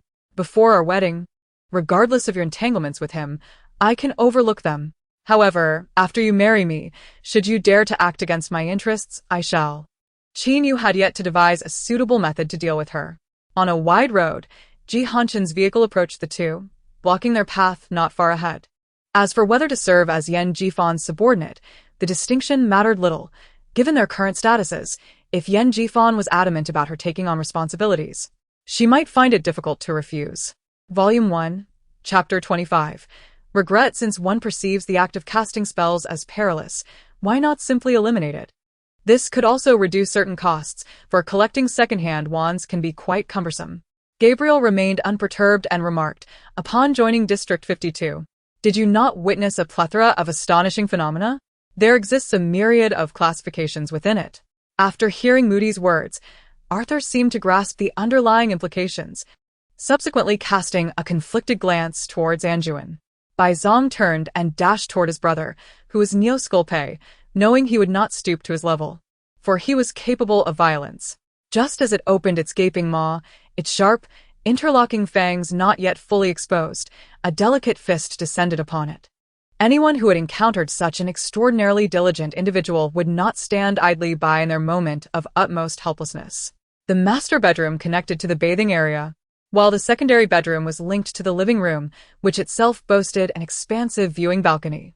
Lu Cece gazed into Sher Peiming's bewildered eyes, seemingly inquiring when others had installed chips here as well. In that moment, a cacophony of insults, derisions, and curses hurled at Voldemort resounded incessantly. When Ian entered the conference room, all eyes were fixed upon him, and he felt a prickling sensation at his scalp, particularly under the gaze of the esteemed envoy, whose scrutiny felt akin to being targeted by a ferocious beast, rendering his breath somewhat labored. Regardless of whether the three-headed dog pledged its allegiance from the depths of its heart, as long as it swore fealty, it was his. Other students failed to discern the significance behind this, yet Xin Xiao understood all too well. It signified that her brother was genuinely on the brink of madness, engaging in open defiance against numerous nations worldwide. Indeed, having suffered 3 successive blows and narrowly escaped 3 times had led the Eagle King to a definitive conclusion. Did Xiao Xiao truly know he had come to confront him? It seemed unlikely. If he were aware, he would surely not have allowed him entry. German television commentator McNair had just recovered from his astonishment, promptly lauding Longshoot's remarkable performance. Swerin suddenly comprehended, trembling uncontrollably, his complexion altering drastically, his eyes vacant, and his aura scattering chaotically. Should this continue, he feared his very essence would unravel. Neymar's selection, alongside the presence of Pele and Ronaldo, also signified Brazil's stature in FIFA. For the 2014 World Cup had been hosted there, and there were no clandestine dealings between Blatter and the Brazilian Football Confederation. No one would believe that to be the case. As the head of the household, how could the father not understand the injustice he faced? Yet, he still chose to place the blame for the crime of coercing his concubine upon him, opting instead to expel him from the family and cast his lot with his legitimate mother and brothers. A gentle breeze swept through, ruffling Sun Wukong's fur, compelling him to close his eyes, relishing the warm caress. This sensation made him yearn for slumber. Very well, let us proceed. I shall bestow upon you the grandest of weddings. With a wave of his hand, Yi Feng once again opened a spatial passage, taking Yangzi away from the Tan family. Within the primordial creation tower, the void trembled, the heavens and earth quaked, and the world began to evolve in complexity, particularly the realm of the five elements, which expanded ever larger and broader.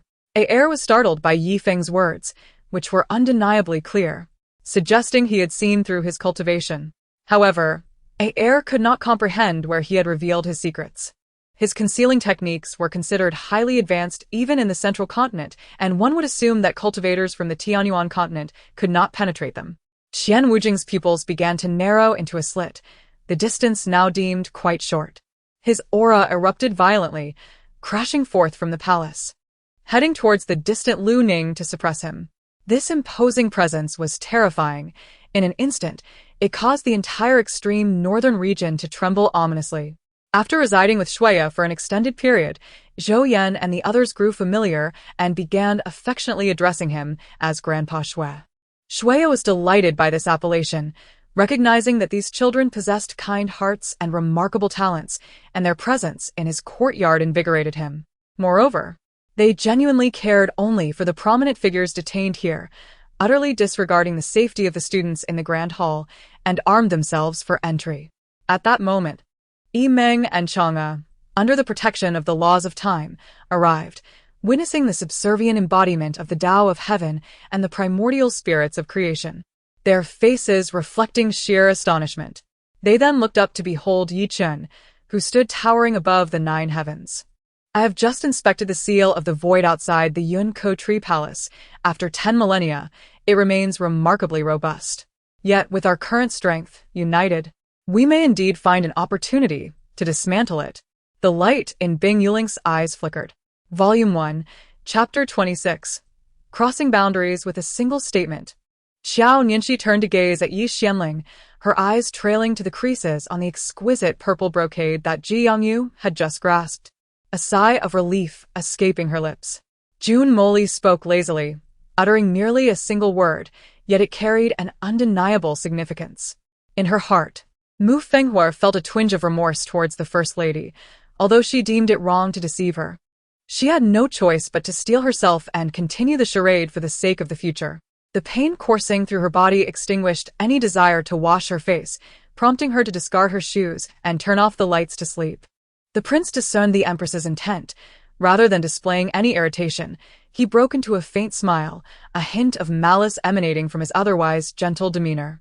Yet, her eyes brightened as she contemplated the prospect of tormenting her now that she was imprisoned. Consort Hao, unable to bear the torment, took her own life within the confines of the palace. Yu Wan, however, remained unhurried, reassuringly stating, "Do not worry, I shall not chase anyone away. I am curious to witness Madame Zhang's capabilities. Tonight you may stay here." With that, she yawned and pretended to ascend the stairs. As Xian Qing felt the ache in her arm, beads of sweat cascaded down her forehead, directing a resentful glance towards Yu Zuoqing. The profound connection of love certainly played a role, yet the allure of physical intimacy was undeniably another factor. Sending my longing to the bright moon. Du Ziyuan hummed a tune as he arrived at Ma Tingyun's villa. Having been here for several days without visiting an old friend felt somewhat remiss. Outside the tent, not far away, the Thunder Eagle remained motionless, fixated on the center of that area. Loda continued to wag his tail in delight until Zero approached and seized his tail, rendering him immobile. "Is this the Dragon King of the Beiming Dragon Palace, your brother?" Sun Fengzhao inquired, his expression unwavering as he surveyed the distant enemy camp. This elicited knowing smiles among the others, akin to parents observing their children playing outside, an unspoken understanding shared among them. Before long, they found themselves following Gu Yuran onto a broad street, finally encountering other humans after many years, their excitement palpable. Yet, this relentless tide of people, blindly seeking their demise, persisted well into the night. Lei Dachui found it astonishing. He had merely wished to test a theory, never anticipating success. Warlord Yu encountered a sudden smile, his charm disarming, causing Yi Zhixing to succumb, willingly yielding to him. In the sky, the Viking aircraft, pursued by flying insectoid beings, suddenly illuminated with a blue light. Jiang Nan stormed out of the hotel, exasperated. The commotion had delayed her, and the streets grew increasingly congested as she strolled along the roadside. Song Mingtian encountered no obstacles in seizing the Hansan cauldron, easily acquiring it. Ingchun stood with a smile, lightly waving her hand, as Siju placed 10 taels of silver upon the table. Shun Wei wore a displeased expression, his tone now rigid, devoid of the previous humility and respect. Observing him from a distance, he appeared even more handsome, explaining why Shan Ruashi had developed feelings for him. Were it not for her understanding of these young masters' temperaments, she might have been swayed as well. The two burly men, lacking orders, remained silent, seemingly oblivious to Mu Tian's words. Aunt Jiang beamed upon Sun Shaozu's arrival, bustling to have Binji prepare a meal, personally setting the table for him. Noticing Aunt Jiang's attentiveness, Sun Shaozu felt a pang of sympathy for her, realizing how long it had been since his last visit. Nearby, 2 black bear spirits, witnessing their king being scolded, began to shout. But their words were repetitive and paled in comparison to the crude language of rural villagers. Jiang Nan sighed, knowing that withholding the truth would be futile. She recounted her experiences to her mother in full detail. As she spoke, her mother's tears flowed freely. However, when he called, it was evident from his voice that who had been drinking. Su Weiyang succinctly relayed the situation to Su Ling for her to handle before turning to take a shower. The stone man, unaware of the deceit, attempted to seize Ling Yang, but found only emptiness where he expected solid form. Meanwhile, Luo too became one of the inmates released for fresh air today, traversing the long corridor alongside the fearful overpass dragon, escorted by guards wielding guns and electric batons. Stepping through the snow-covered ground and passing through a large iron gate atop a high wall, entering the prison's central yard for fresh air. The following day marked the weekend, and Wang Kai withdrew 50,000 in cash, calling Wade to arrange a meeting at a Chinese restaurant in Chinatown.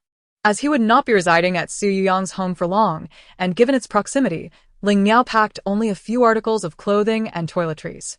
The individual introduced himself, and Wang Kai immediately recognized him as the Hydra Insider, the former director of S.H.I.E.L.D. No. Don't go. Upon hearing this, he instinctively wrapped his arms around her waist. It was only Tuesday. Waiting until Saturday felt like an eternity. I do not employ divine invocation. My strength can merely be considered that of an early-stage qi transformation. This monk from the Jingkong temple possesses considerable prowess. Even in the later stages of qi transformation, he should be formidable. In the past, I would have worried about Abner's potential threat to Fiona upon awakening. However, it appears that as long as Fiona wishes, she can dispose of Abner at any moment. Volume 1, Chapter 27.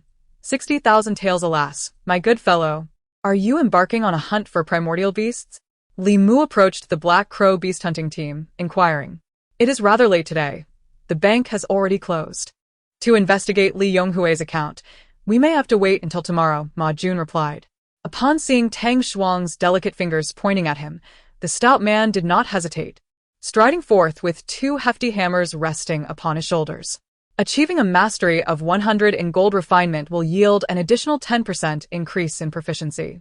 It appears that Chai Tian is indeed a fire elemental ability user, and that stone should be the black stone which, judging by Yutai's reaction, he seemingly remains unaware of its purpose. The Qing Zhao Yu King armor lay before him merely as a ring, yet all present understood the immense power it harbored. Not only did Chen Feng fear detection, but he also worried that transferring such a substantial sum could attract the attention of relevant authorities, which would surely complicate matters. The loquacious one, named Xiang Yang, claimed to have joined the Black Crow beast hunting team for some respite from the troubles of home. His strength comparable to that of Li Mu. Yi Zi's 5 garments hung in the window, having unfortunately caught the dust, necessitating a thorough wash once more. The following morning, Jeff bid farewell to Heir, embarking towards his destination, Kaji Town, after searching the charred ruins of the Lingling Tower to no avail. While diligently training, Jeff ensured the other sprites were not left idle. King Carp, Pippi, and Karakara were the weakest among them, and the tasks he assigned were intended to bolster their abilities. Though the dog-whacking stick is a treasured artifact of the beggar sect, it is not forged from steel, and thus may falter against a heavy blade. Rian swiftly executed a shift to evade an incoming strike, only for the opponent to respond with another blade. As he retreated, his foot slipped, sending him tumbling down the slope. Consequently, Huang Yongle and Yizi garnered a total of 20 trophies from the happiness rankings this year, including 11 happiness ranking awards, 6 music happiness awards, 2 television happiness awards, and 1 company happiness award. The earthquake ranks among the most formidable of earth-based skills. However, its greatest utility lies not in the staggering 100 damage output, but rather in its indiscriminate area of effect assault. Surrounded by an aura of spiritual energy, the rain from above could not hinder him. Instead, beneath the gentle drizzle, the meteorite energy loomed, yet the two remained remarkably calm, exuding an air of leisure. Elder Blood Corpse smiled faintly, his right hand waving slowly. His movements were incredibly light and graceful, akin to shooing away a fly. Yet within that palm emanated a crimson light, suffused with a chilling aura potent enough to congeal flesh and blood, sweeping towards the presiding judge. However, the relic itself could serve as a transit point, a sanctuary for martial artists venturing into the depths of the demon lair. May I inquire your age? This senior disciple expressed great curiosity regarding Yang Fan's youthful appearance. In the next instant, Yun Tianyang sprang into action, his fingers dancing rapidly across the arms of the war dragon. Vital energy surged forth as a series of thunderous explosions resounded, causing the war dragon's arms to shatter, bones fracturing in an instant. Despite the excruciating pain, the war dragon clenched his teeth, refraining from uttering a sound. Practicing on oneself is one matter, considered training. Yet, when one practices on another, what do you intend to do once you succeed? Consume them? The conversation veered somewhat off course. Let us return to Su Yang. He is no longer troubled, having transformed his impulsiveness into the present situation. Fortunately, he possesses the ability to earn. However, if the number of individuals exceeds the limit yet remains undetected by the temple, what does that signify? Is my master truly that formidable? He is merely cold on the outside yet warm within. This aspect of Lofi bears a striking resemblance to my master. Swat observed Sun Yen, who wore a face of generous sacrifice, unable to suppress a chuckle, shaking his head slowly, a smile gracing his features. The newly emerged Earthfire Savage Ape Network was also in pursuit of the one who stole the Earthfire Red Lotus. However, after a thorough search, the culprit's presence remained elusive. We are all classmates, Kong Quan. Your words are rather absurd. When did you consider me a classmate? Your life or death bears no consequence to me. If you perish, I shall find tranquility henceforth. Mu Zifei remarked coldly, surveying the two battered individuals. This evening, both Chen Xian and Chen Su had undergone meticulous preparation, and combined with their naturally striking appearances, they instantly captivated the attention of all present. With another anguished cry of defiance, the number of cultivators in the arena dwindled to less than 30%, leaving the once 16-member team with only 9. It is said he hails from the Western continent, trained under a mysterious figure, and honed his skills in the West Sea, earning the utmost respect from Wu Gu, who regarded him as an esteemed guest. Wu Li was only aware of these details. Volume 1, Chapter 28. Another portion listening to the words spoken, Qin Xinghai surmised that a servant had been hired at home. He nodded slightly and proceeded towards the backyard. Time lost all meaning for Qin Xinghai, as his existence was consumed by the fluctuations of the alchemical furnace before him. The young monk, however, gazed with evident yearning, clearly resonating with the frivolous remarks made earlier. Yes, Captain. The 20 or so soldiers were enveloped in shimmering armor, steel helmets atop their heads, each brandishing slender polearms. Upon hearing Kalong's words, they collectively responded with vigor, rushing eagerly towards the road pointed out by his frail finger. The previous prayers yielded an opposite outcome, igniting despair and trembling in their hearts. Could this be fate?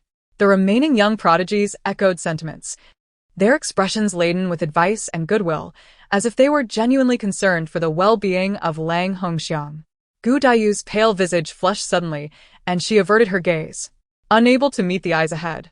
Gu Qingfeng looked up, realizing that it was Hanzi, who approached with a smile. Indeed, the more than 20,000 soldiers who had perished, companions in arms, had not misjudged Feng Wuqing after all. As the two conversed animatedly, a surge of brilliance erupted from within the light screen nearby, almost blinding onlookers, before fading again, revealing a tall figure clad in a flowing white silk garment. After some inquiries, Yunfeng quietly exhaled in relief. Numerous vessels traversed the waters near the Seoul Sea, primarily those engaged in shipping trade. The crime of treachery was sufficient to condemn the Feng family and even remove the bothersome Huayan king. Observing the boy's vibrating lips, Ying's mouth stiffened into a smile, her dark red pupils narrowing dangerously as an aura of mystery and profundity began to emanate from her. Of course, Auntie L from the Master S sect is exceptional. She is not only beautiful but also affluent. I am merely acting in the best interest of our family, Sun Huixian retorted, discontent. The young man smirked coldly. A 9-star soul saint was undoubtedly an indomitable presence within the lower-class cabin. Such prowess would not falter even in mid-tier accommodations, yet unfortunately, this unfortunate soul had crossed paths with Yunfeng. One could not help but admire Zai Sun's skill in reading expressions and negotiating. After nearly 10 days of discussions, Tsarist Russia agreed to loan $15 million to the Qing government, with a 15-year repayment term in equivalent rubles. Following the announcement, the nation erupted in uproar. The chairman of the Southern People's Government and commander-in-chief of the National Defense Army, an undisputed second-in-command, was clearly engaged in a political exchange with Yuan Shikai and Chen Ning. Foolish child, your grandmother is my mother. If it comes to financial support, I can certainly assist, she said, as mother in our local dialect refers to parents' cousins. Aunt Tianhua and her husband have always addressed my grandmother this way. As Lin Jejia anticipated another hurtful remark, Chen Manqin merely shot her a cold glance, emitting a barely audible sound from her nose, and then continued her phone conversation while pushing her cart, leaving their sight. He understood the difficulty of the situation. For Lin Jejia had no reason to confront Jiechi, yet this was a direct order from Jiechi. For the sake of the child she carried, he had no choice but to come forth. Sensing the presence of Yi Fan and others in the room, he gently sent a message. Lu's maternal instincts were overflowing, wishing to bestow upon Du Rua all the love and treasures she had missed over the years. My heart felt as if it were being scratched by a cat's paw. How could I possibly sleep, my eyes wide open, fixed upon him? An anxious heart fluttered in the dimness, but soon, several faint lights appeared ahead, his face aglow. One would hardly suspect anything amiss with his body, nor could they connect it to the terminal illness spoken of by Yi Lisang. Damn it! Yen Zhen involuntarily cursed. The battle 35 years prior was a decisive clash that significantly weakened the forces of both the earthly realm and the heavenly court, yet it was unexpected that Duga 12 and Xing Chenzi would play such disreputable roles. In the eyes of Tuka Feng and Tuka Qing, Tuka Man had initially exerted only 80% of his strength. However, as the tide shifted, he unleashed his full power. Yet it remained perplexing how Tuka Man seemed to dominate while landing several hits on Lu Yu, who emerged unscathed. Though the beauty in his arms ignited a fiery response within, that sensation of ease emanated from a deeper, spiritual realm. Humph! Since you disdain my unparalleled beauty, that wretched person shall never obtain it. Jiang Shang, driven mad by rage, brandished her sword with murderous intent, unflinchingly exposing herself as she struck. Princess Jilin, after reading the letter, felt not only shock but also profound terror. Her entry into the left virtuous king's residence had been shrouded in secrecy. Who would dare to harm her and her parents? Confounded, Princess Jilin was at a loss. Thank you, Lin Xiao, for your compliments and for resurrecting me. As she spoke, her eyes brimmed with gratitude and complex emotions.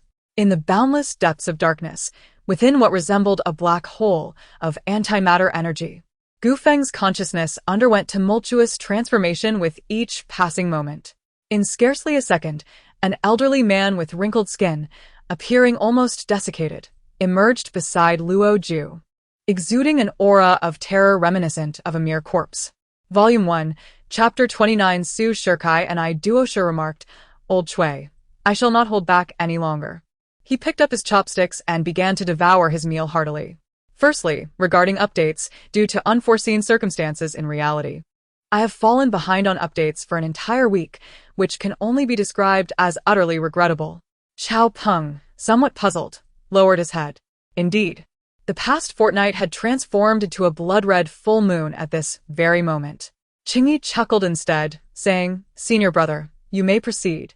If any of my disciples violate the sex precepts, I shall show them no leniency. However, if he dares to argue, that is beyond my control." With that, She cast a meaningful glance at Su Hua. Could she possibly be Miyazaki Natsuki's sister, who had imprisoned their father, driven Natsuki away, and was the wealthiest individual in Songkong continent, Miyazaki Shine?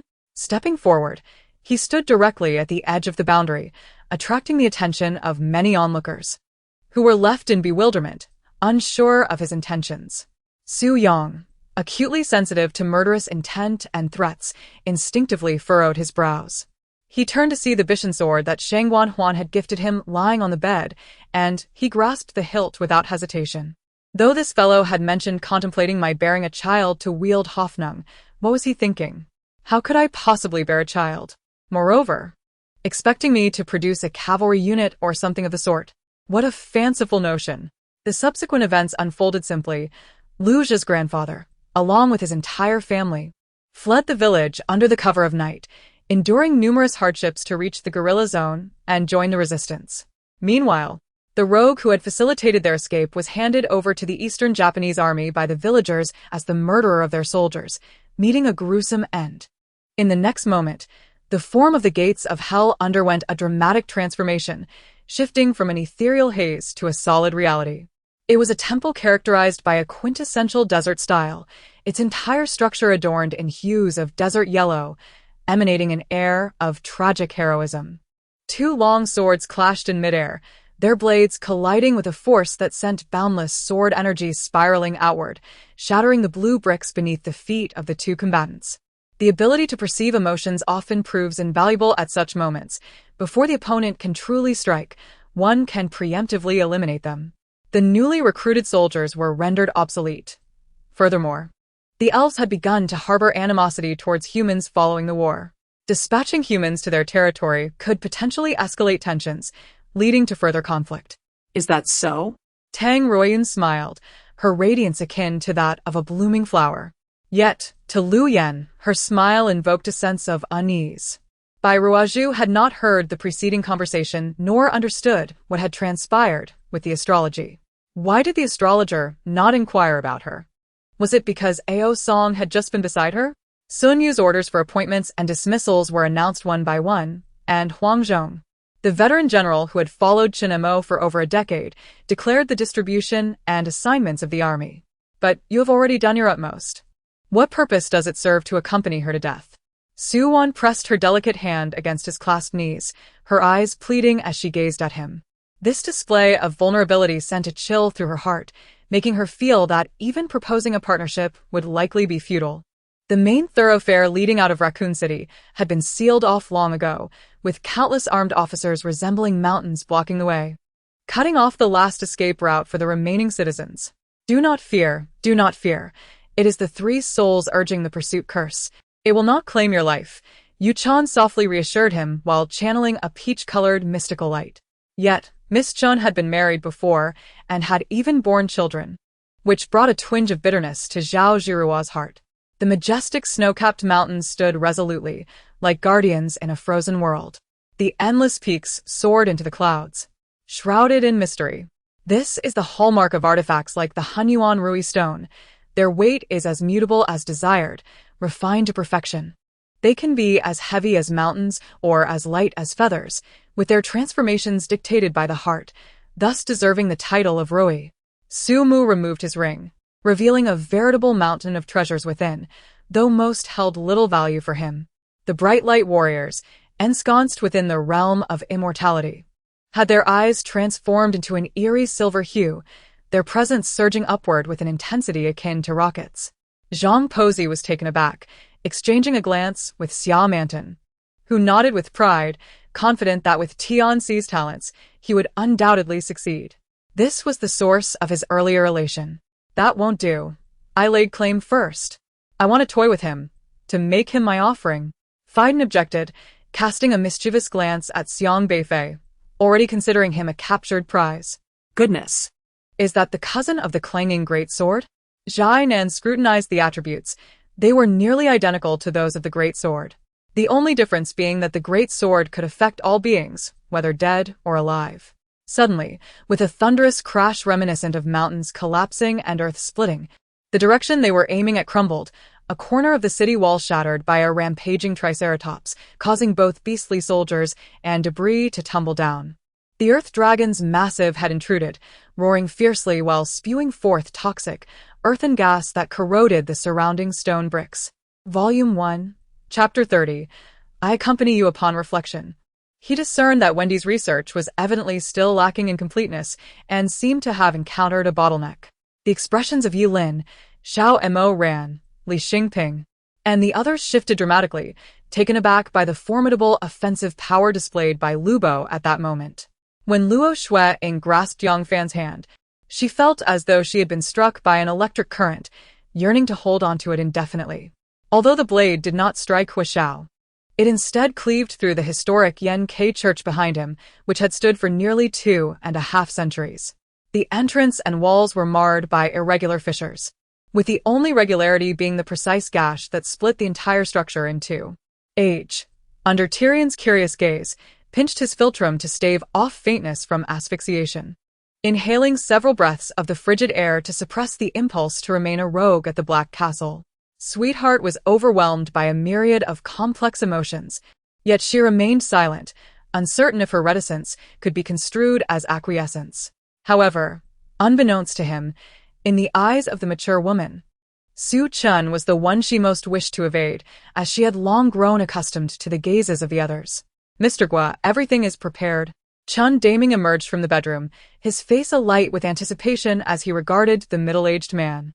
It was evident that the white light at Xiang Tianxi's fingertips had intensified considerably, and soon, a cataclysmic upheaval occurred within Feng Yufei's body. Xia Zishuan's thoughts wandered in this moment, and when Bai Yunhao awoke, he found Xia Zishuan staring blankly at her own fingers. Yu Jinin's face broke into a slight smile as he pinched a talisman with 2 fingers, closed his eyes, and traced an infinity symbol in the air, softly uttering a word of forgiveness. The circular talisman then shot forth as if forged from iron, directly into the rat hole below. Just like now, he and Pei Xianer, if she were to fall into a perpetual slumber, he questioned how much longer he could endure in this world.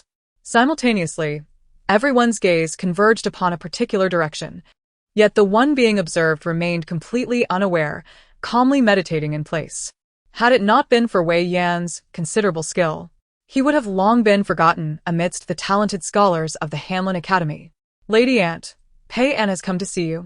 Liang Mama, suppressing her tears, leaned closer to whisper in her ear. Ha ha ha, look, it truly is your family, the Wangs, who are providing protection even before anything has transpired. Liergo Shuklat. His smile betraying an unarticulated lewdness. The police car was mangled and flipped several times. Wang Yi surmised that an ordinary person would have perished instantly. He opened the window, gazing at the twilight sky, and after Yi Xiaochen joyfully ordered their meal, he took his seat. As for the other furnace vessels, Shun Xiu had already been encountered. They merely needed to find an opportunity to approach him and implant the seeds of cultivation within him. They had already been slain by the 3rd generation of Thunder Shadows.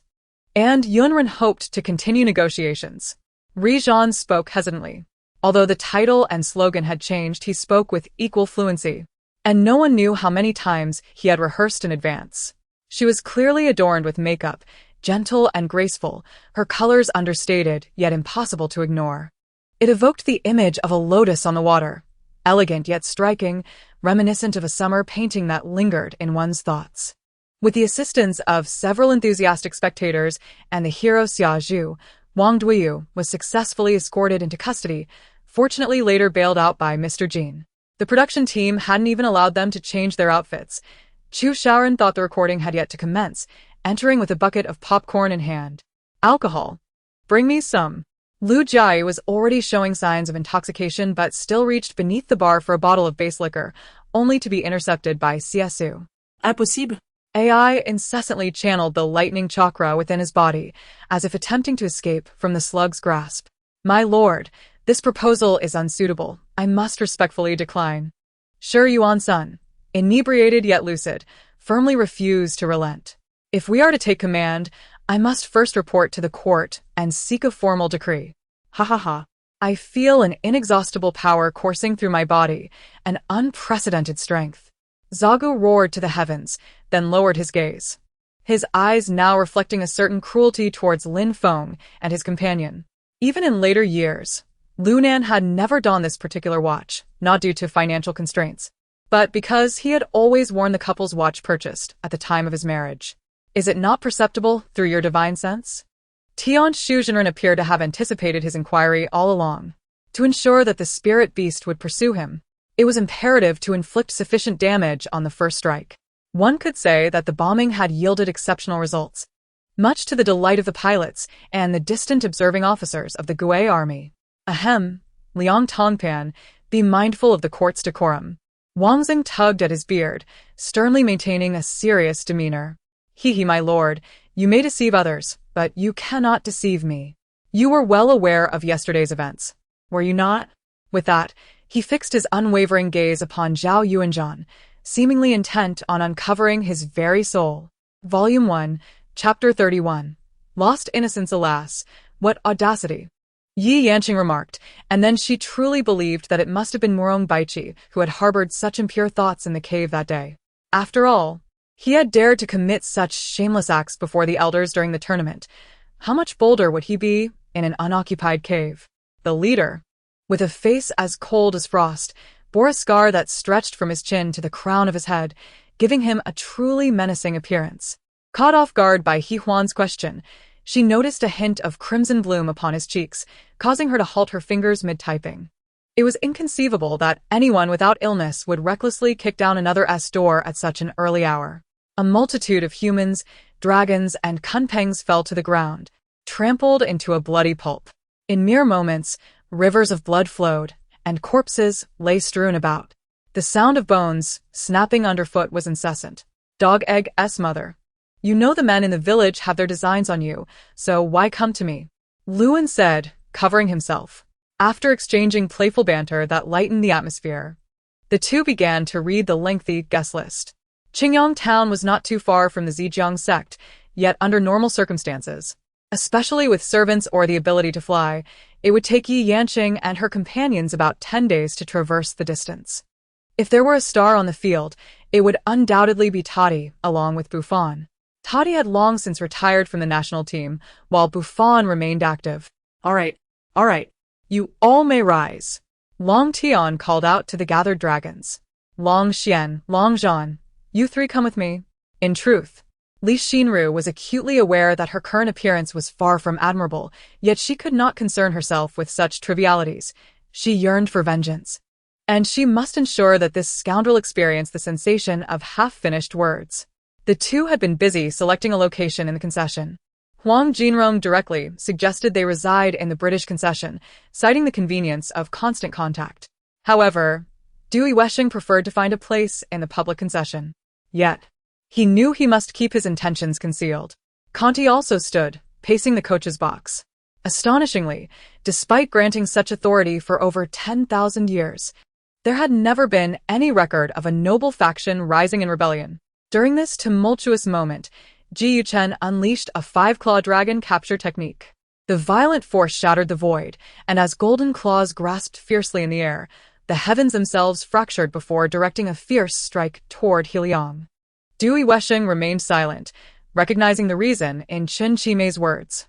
Huang Jinrong, despite his prominence as a gang leader, could not be compared to Lu Yongxiang in Chen Qimei's eyes. Yet, he could not share Chen Qimei's mindset. Regardless, he felt compelled to rescue Huang Jinrong. Currently, among the forces that had crossed the river, the 3 divisions of the 90th Army, the 36th Division, and the 87th Division, along with the training brigade, retained combat effectiveness, allowing Chongqing to promptly mobilize troops to counter the Japanese forces. This outcome was likely to be acceptable to the Chongqing government. He felt he had done his utmost. And Ai Hong mistakenly believed that the establishment here was quite upscale, inviting Zhua Nan to dine without hesitation, primarily due to her limited social circle, to Zhua Nan. A place like Erlingzi seemed no different from a marketplace. Fortunately, on that day, when the Japanese offensive slowed, fortifications were reinforced across various positions, enabling the defending troops to withstand the intensified assaults. However, a crisis soon emerged at the position of the 88th Division guarding Longtan. Indeed, whether or not to change jobs, I shall learn all skills, Chen Fei asserted with a nod. Now, arranged in 2 rows, each containing over 60 soldiers, the ranks turned their heads in unison towards Yichuan, evidently startled by his recent action. We have come to collect spiritual energy cards. They are essential for accepting tasks and claiming bounties, Xia Shidia explained leisurely.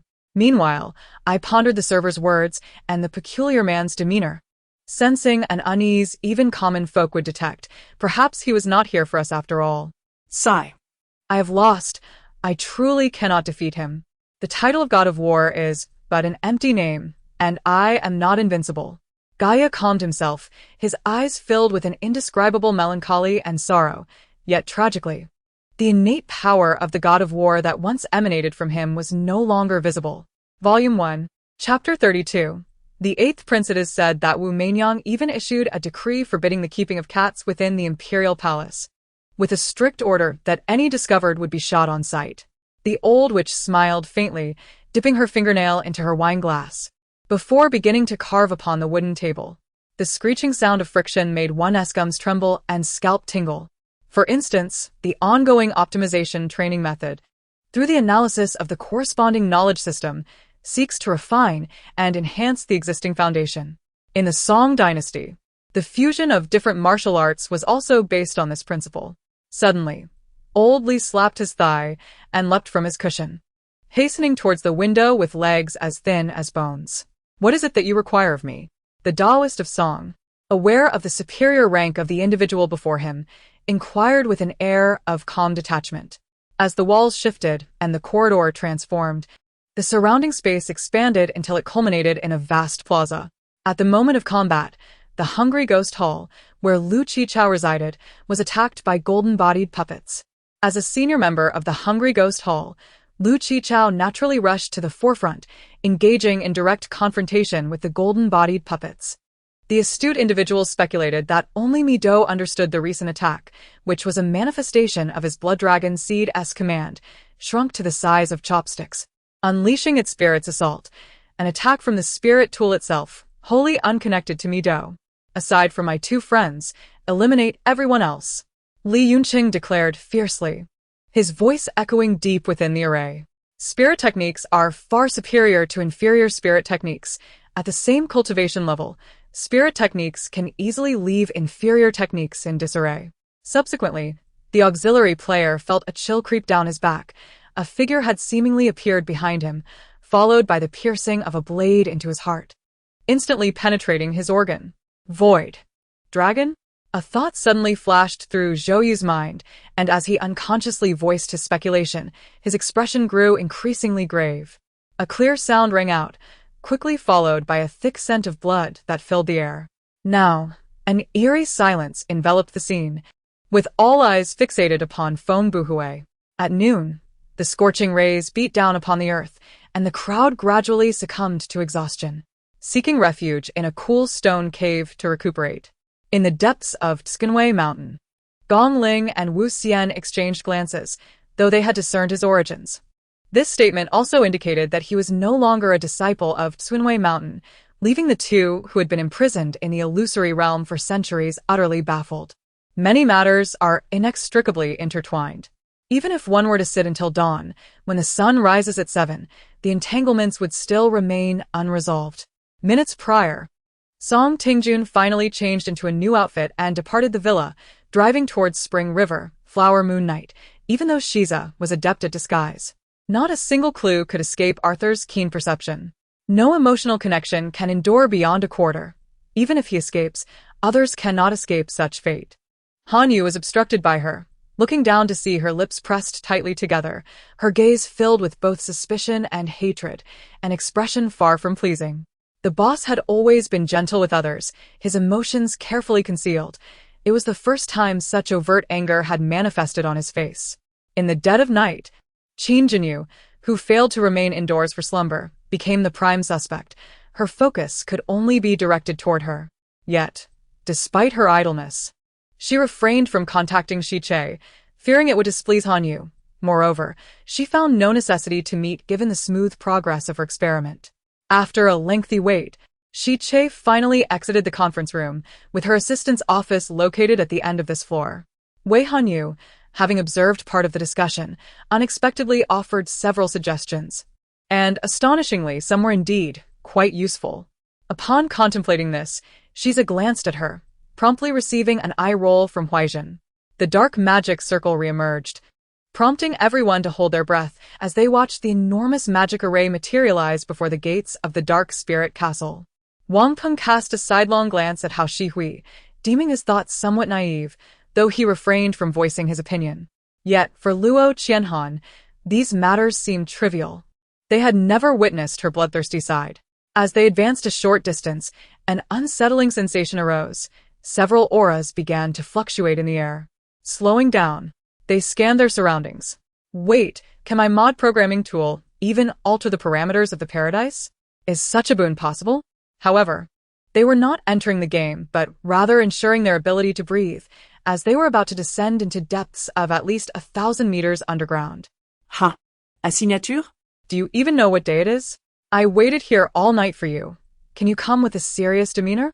Seeing Lu Xuehua in such a state, Lu Qianxue disregarded the presence of teachers and others, rushing over to support Lu Xuehua.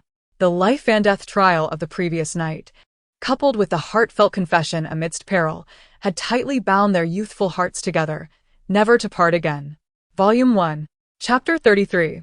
It turns out to be him. Jian Beichen seemed to be obstructed by an invisible force. His talisman did not imprint upon the Leifeng Pagoda. Suddenly, a fierce wind surged, causing Jian Beichen to involuntarily retreat and land upon the ground. He lifted his gaze towards the night sky not far away. A trace of solemnity reflected in his eyes.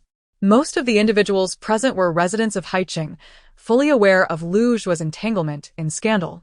And they understood that following the revelation, the stock prices of the Lu Group plummeted repeatedly. At merely 19 years of age, Xiangming had already attained the 9th tier of the Golden Core stage. With a single finger, he could crush family. In a fit of rage, Mei Jiechi crouched outside the doctor's office, an expression of desolation etched upon her face. Previously, the sensation had not been particularly pronounced, but now she felt that both the speed and amplitude of her actions were somewhat inadequate. She possessed strength, yet it was constrained. If they were to realize that holding on to her was futile and would instead become a burden, perhaps they would release her. Professing deep affection for our Aiju all these years, is this what it means to be unforgettable? Lady Lu scolded sharply, her eyes radiating evident anger. As Zhao Haoyu clapped his hands, several men in suits entered, carrying a vase. Only after Zhao Xia had calmed down did she feel a belated sense of embarrassment and extricate herself from Xie Di's embrace. However, Lu Jingting had already turned her over. Their positions now reversed, her countenance lay upon him, while his arms remained steadfast around her. Song Yulan and Lu Yinmian had also come to check on Wan Wan, partly due to a visit from the elders of her family, but upon entering, they were taken aback to see the Yu family troubling Wan Wan and Feng Fei. His true form was that of a great rhinoceros, thus even in human form, 2 horns adorned his forehead. Nanshi made her way towards the predetermined location, inquiring along the way with passing students, ultimately taking over 10 minutes to arrive at her destination. Presumably, the school authorities, aware of the presence of a viscountess, had arranged a lavish VIP room for their first day, though it was promptly declined. Such overt flattery towards Gu Qiuqiao. Did she truly believe Gu Qiuqiao would treat her with the same kindness as Huang Shang? Chen Tiezhen and the others had dined aboard the ship at noon. The Yu family and Chen Tiezhen had not prepared any other dishes, sticking to seafood, which consisted of merely 2 offerings, fish-flavored scallops and pickled pepper scallops. Mr. Su, you must support me, right? After Su Tang departed the room, Ji Yunxi softly uttered this ambiguous statement. Zhang Qian sought to disrupt this order, sever the future momentum established by the Supreme Master Daoyu, and forge a destiny of his own. Indeed, this was a unique advantage of the Supreme Master Daoyu. It was exceedingly difficult for the ancient sects to relocate their strongholds, unless they, like the Xingsu sect, pledged allegiance to the Lord of Chaos or the Jijin sect, vanishing in an instant with their aid. Upon hearing this, Duo's expression darkened, unable to resist touching the white hair on his forehead, his mixed bloodline. Was he not referring to himself? Can he truly defeat me? Pei had never felt so at ease. It was time for him to face his reckoning. The members of the Black Robe clan, invigorated as if by a surge of adrenaline, turned red-eyed, forgetting that their adversaries were their own kin, raising their weapons against the heavy bull guards. After crashing through 3 buildings, they finally came to a halt, yet their seemingly devastating assault failed to harm the seemingly fragile skull of the evil spirit knight. When Yen Ruoming retrieved her 9-flavored egg tart from the oven, the surrounding chefs paused in astonishment. Among them, a man clad in a dark blue combat suit adorned with a large bird emblem and possessing an unparalleled physique cautiously led several companions towards the observation tower's hall. Subsequently, the grand arrival of the reigning German team also parked at the disembarkation point. The 7th prince attempted to explain, but before he could utter a word, a deafening crack resonated from behind. The intensive care unit was eerily silent, evoking a sense of dread. Ai Yimo pushed open the door, her eyes widening at the towering figure within the room. On the following day, when Qin Hongxue came to visit, she found herself unable to discern the figure before her, despite her keen vision. Yang had once mentioned this as the unity of heaven and man, a trick to sever one's 5 senses. Recalling this left her exhilarated. Indeed, he was filled with fear of why the director had summoned him. At that moment, he wished to escape, to resist the results of the examination report. President Yu. Xiao Mu froze upon pushing open the hospital room door. Luo Qifeng leaned against the headboard, quietly gazing at the slumbering Ai Yimo. Hatred filled her heart. Her desire to marry Gu Nianbin was solely for revenge. Now, Gu Nianbin was just like her. 2 individuals steeped in animosity. How could they coexist?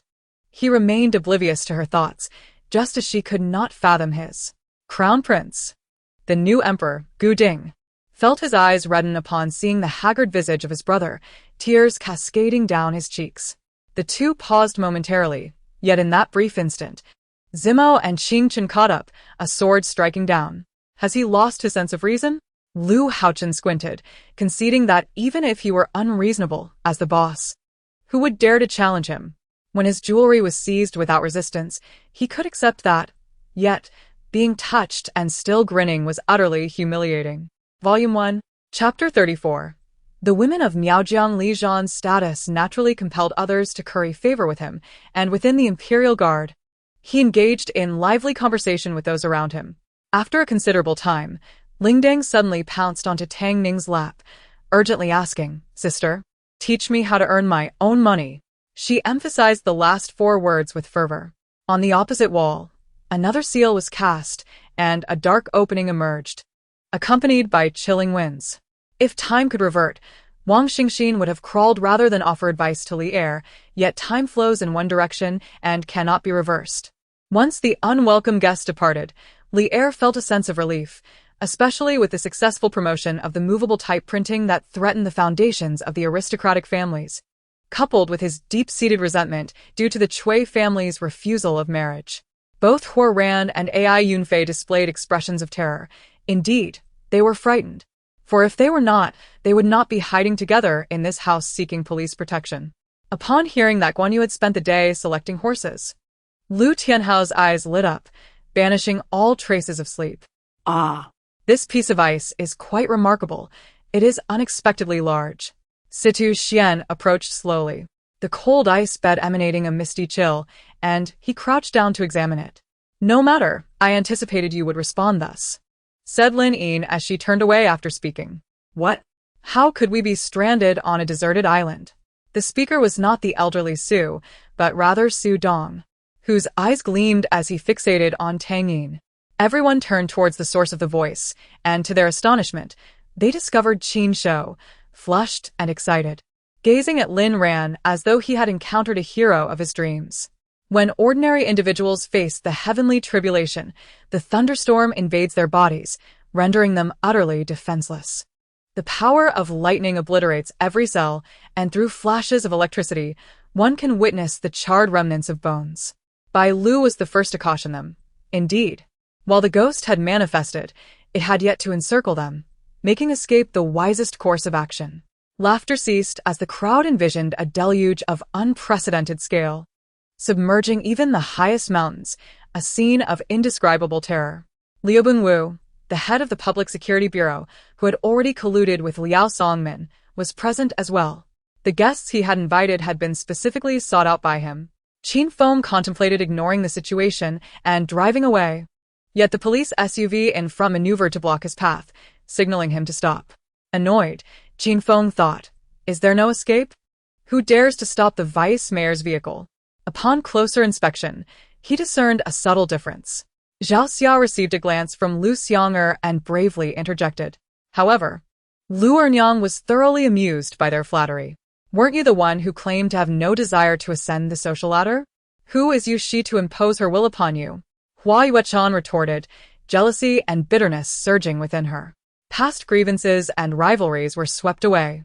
Chen Fenghuan never anticipated such a monumental shift in his lifetime, all stemming from his grandson, Chen Lingye. The ball was once again passed to the teammate who had just executed a powerful kick, as his long passes were the most accurate on the team, typically initiating such plays from the backfield. Reflecting on this, the image of a worn visage resurfaced before the emperor.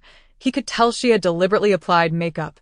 Yet compared to her former unadorned self, her complexion was considerably lacking. As one of the principal executors of numerous plans, Tianren was not only among the first to engage with the three entities who Hai had just showcased, but was also the individual with the most knowledge and research regarding these three directions. It wasn't until Tian Sheng completed the intricate diagram of the Tai formation that the elder finally closed his mouth, initially nodding gently before suddenly shaking his head vigorously. The trio immediately proceeded to the nearest hospital, where doctors drew a vial of blood from Gu Dongjue and Zhou Jining, both of whom bore witness as the vial was inscribed with Zhou Jining's name and sealed with Gu Dongjue's blood for testing. At first, the scent was intermittent and elusive, but now it was clear and distinct. Yet, why did Li Yanxin, so close to me, show no reaction? Why had she not detected even a hint of fragrance? Ignoring the rapidly gathering gazes, Lu Xinghao cupped the wine in his hand and brought it to his lips. The sharp fragrance did little to elevate his spirits. Regarding Liang Bo's assurances, Yun Xian had no reason to doubt him, as Liang Bo was known for his meticulous conduct and would not jest about such matters. Fang Pu nodded vigorously. It is indeed possible. However, the price is exorbitant. The average person could never afford it in a lifetime.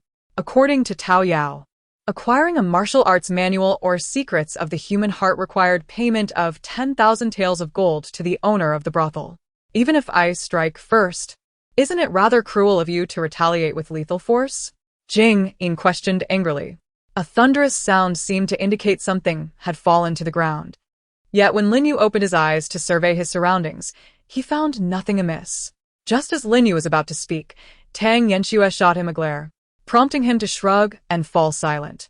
As I exited the tea room, an unpleasant, greasy odor wafted towards me from an unknown source, making me feel uneasy and slightly nauseous. However, I dismissed it from my mind and turned away, leaving it behind entirely. Volume 1, Chapter 35, Traditional Chinese Medicine. As Long Xiang Tian drew nearer, Mr. Jiang could not help but mutter to himself. He contemplated launching a long-range attack with his sword once more, but Long Xiang Tian had closed the distance too quickly, rendering his long weapon a hindrance. Meanwhile, Meng Luwen, exhilarated with his fully charged old mobile phone, realized that this visit to the research institute was not as dreadful as he had initially anticipated. Not only had he secured a relaxed job, but he had also saved himself a considerable amount, around 60 to 70,000 yuan. It seemed that in the future, he could come here to charge his phone, given that this was a public institution where the electricity expenses were presumably covered by the state. This was the second occurrence. The wooden puppet had transformed into a new guardian without so much as a greeting. Amidst the expectations of the masses, a towering spectral figure materialized above the Aaron Temple in the western desert. He wished to articulate a defense, yet dared not utter a sound outside the hall, fearful of disturbing what lay within. As he became more adept at utilizing the system, he gradually unraveled the secrets of mutation. His mind envisioned the forms of mutation, folding paper structures and conceptualizing functional designs, relying entirely on his imagination and the interplay of paper structures. Although Long Xiang Tian did not exhibit particularly extraordinary traits, his skills were nonetheless commendable. If I were to remove the nails from the Can and Jun positions, would I truly be able to vanquish the Azure Corpse? Coupled with having grown up in such an environment, where gambling houses and brothels surrounded him, it was indeed a wonder if he had managed to learn anything virtuous amidst the pervasive corruption. Even though he had already heard this series of news during the day, the confirmation still left him profoundly shaken. Song Jung suddenly spotted Su Yupeng picking up a bitter melon, sending chills down his spine. That was precisely what he feared most. Having tasted it earlier that day, he had resolutely decided never to attempt it again. Wei Song, what are they doing? Wang Bo called out to Wei Song, who was now mockingly referred to as Wei Lao Heir, as Wang Bo often tasked him with organizing the training of the team in his absence, akin to a vice-captain's role. Very well, I shall take care of everything. Seeing his brother's attitude, Li Qingjin chose not to press his viewpoint further, nodding before hastily descending the stairs. On this day, the town of Lauda was bustling with activity, with adventurers flocking from all directions to witness the spectacle. The intensity of this duel was almost on par with the rare confrontations between golden-level adventure teams. Thus, the peculiarities surrounding this matter were numerous, and as Yangzhen, who was to inherit such a precarious situation, it was essential to delve deeper into the underlying circumstances. The malevolent spirits manifested in abundance on the stone wall, blocking the path, and simultaneously opened their enormous jaws, unleashing a torrent of ghostly flames that converged. Although Du Ziping and Qiong Myong possessed protective spiritual artifacts, they dared not recklessly confront the onslaught and promptly retreated. At this juncture, Song Ji had no inclination to ponder whether Wang Baoqiang would forgive Ma Rong. Nora lowered her head, surveying her legion of undead creatures and the formidable assembled skeletons as if she were a deity observing the masses. Pay a price? Ha! On what grounds? Just because you have reached the 9th level of Qi training? Tu Lu scoffed dismissively at Yu Kuang with a look of utter disdain. The second prince, Shangguan Qingyu, and the minister of the imperial household, Zhang Xinghua, exchanged knowing smiles while concealing their expressions behind their wine cups upon hearing Emperor Chang Tai's words. This was splendid news for them. Aslan once jested that if anyone were to attack this building tonight, then tomorrow would either herald the apocalypse or usher in a new era of happiness. The 2 tanks of Morong were swiftly positioned, and as they transitioned into siege mode, Morong's 3rd tank and the 2nd stealth unit charged forth. On one side, the military morale was scattered and spirits were low, while on the other, battle fervor surged. Fierce and relentless. As more and more Han troops scaled the city walls, the defending forces could no longer withstand the onslaught.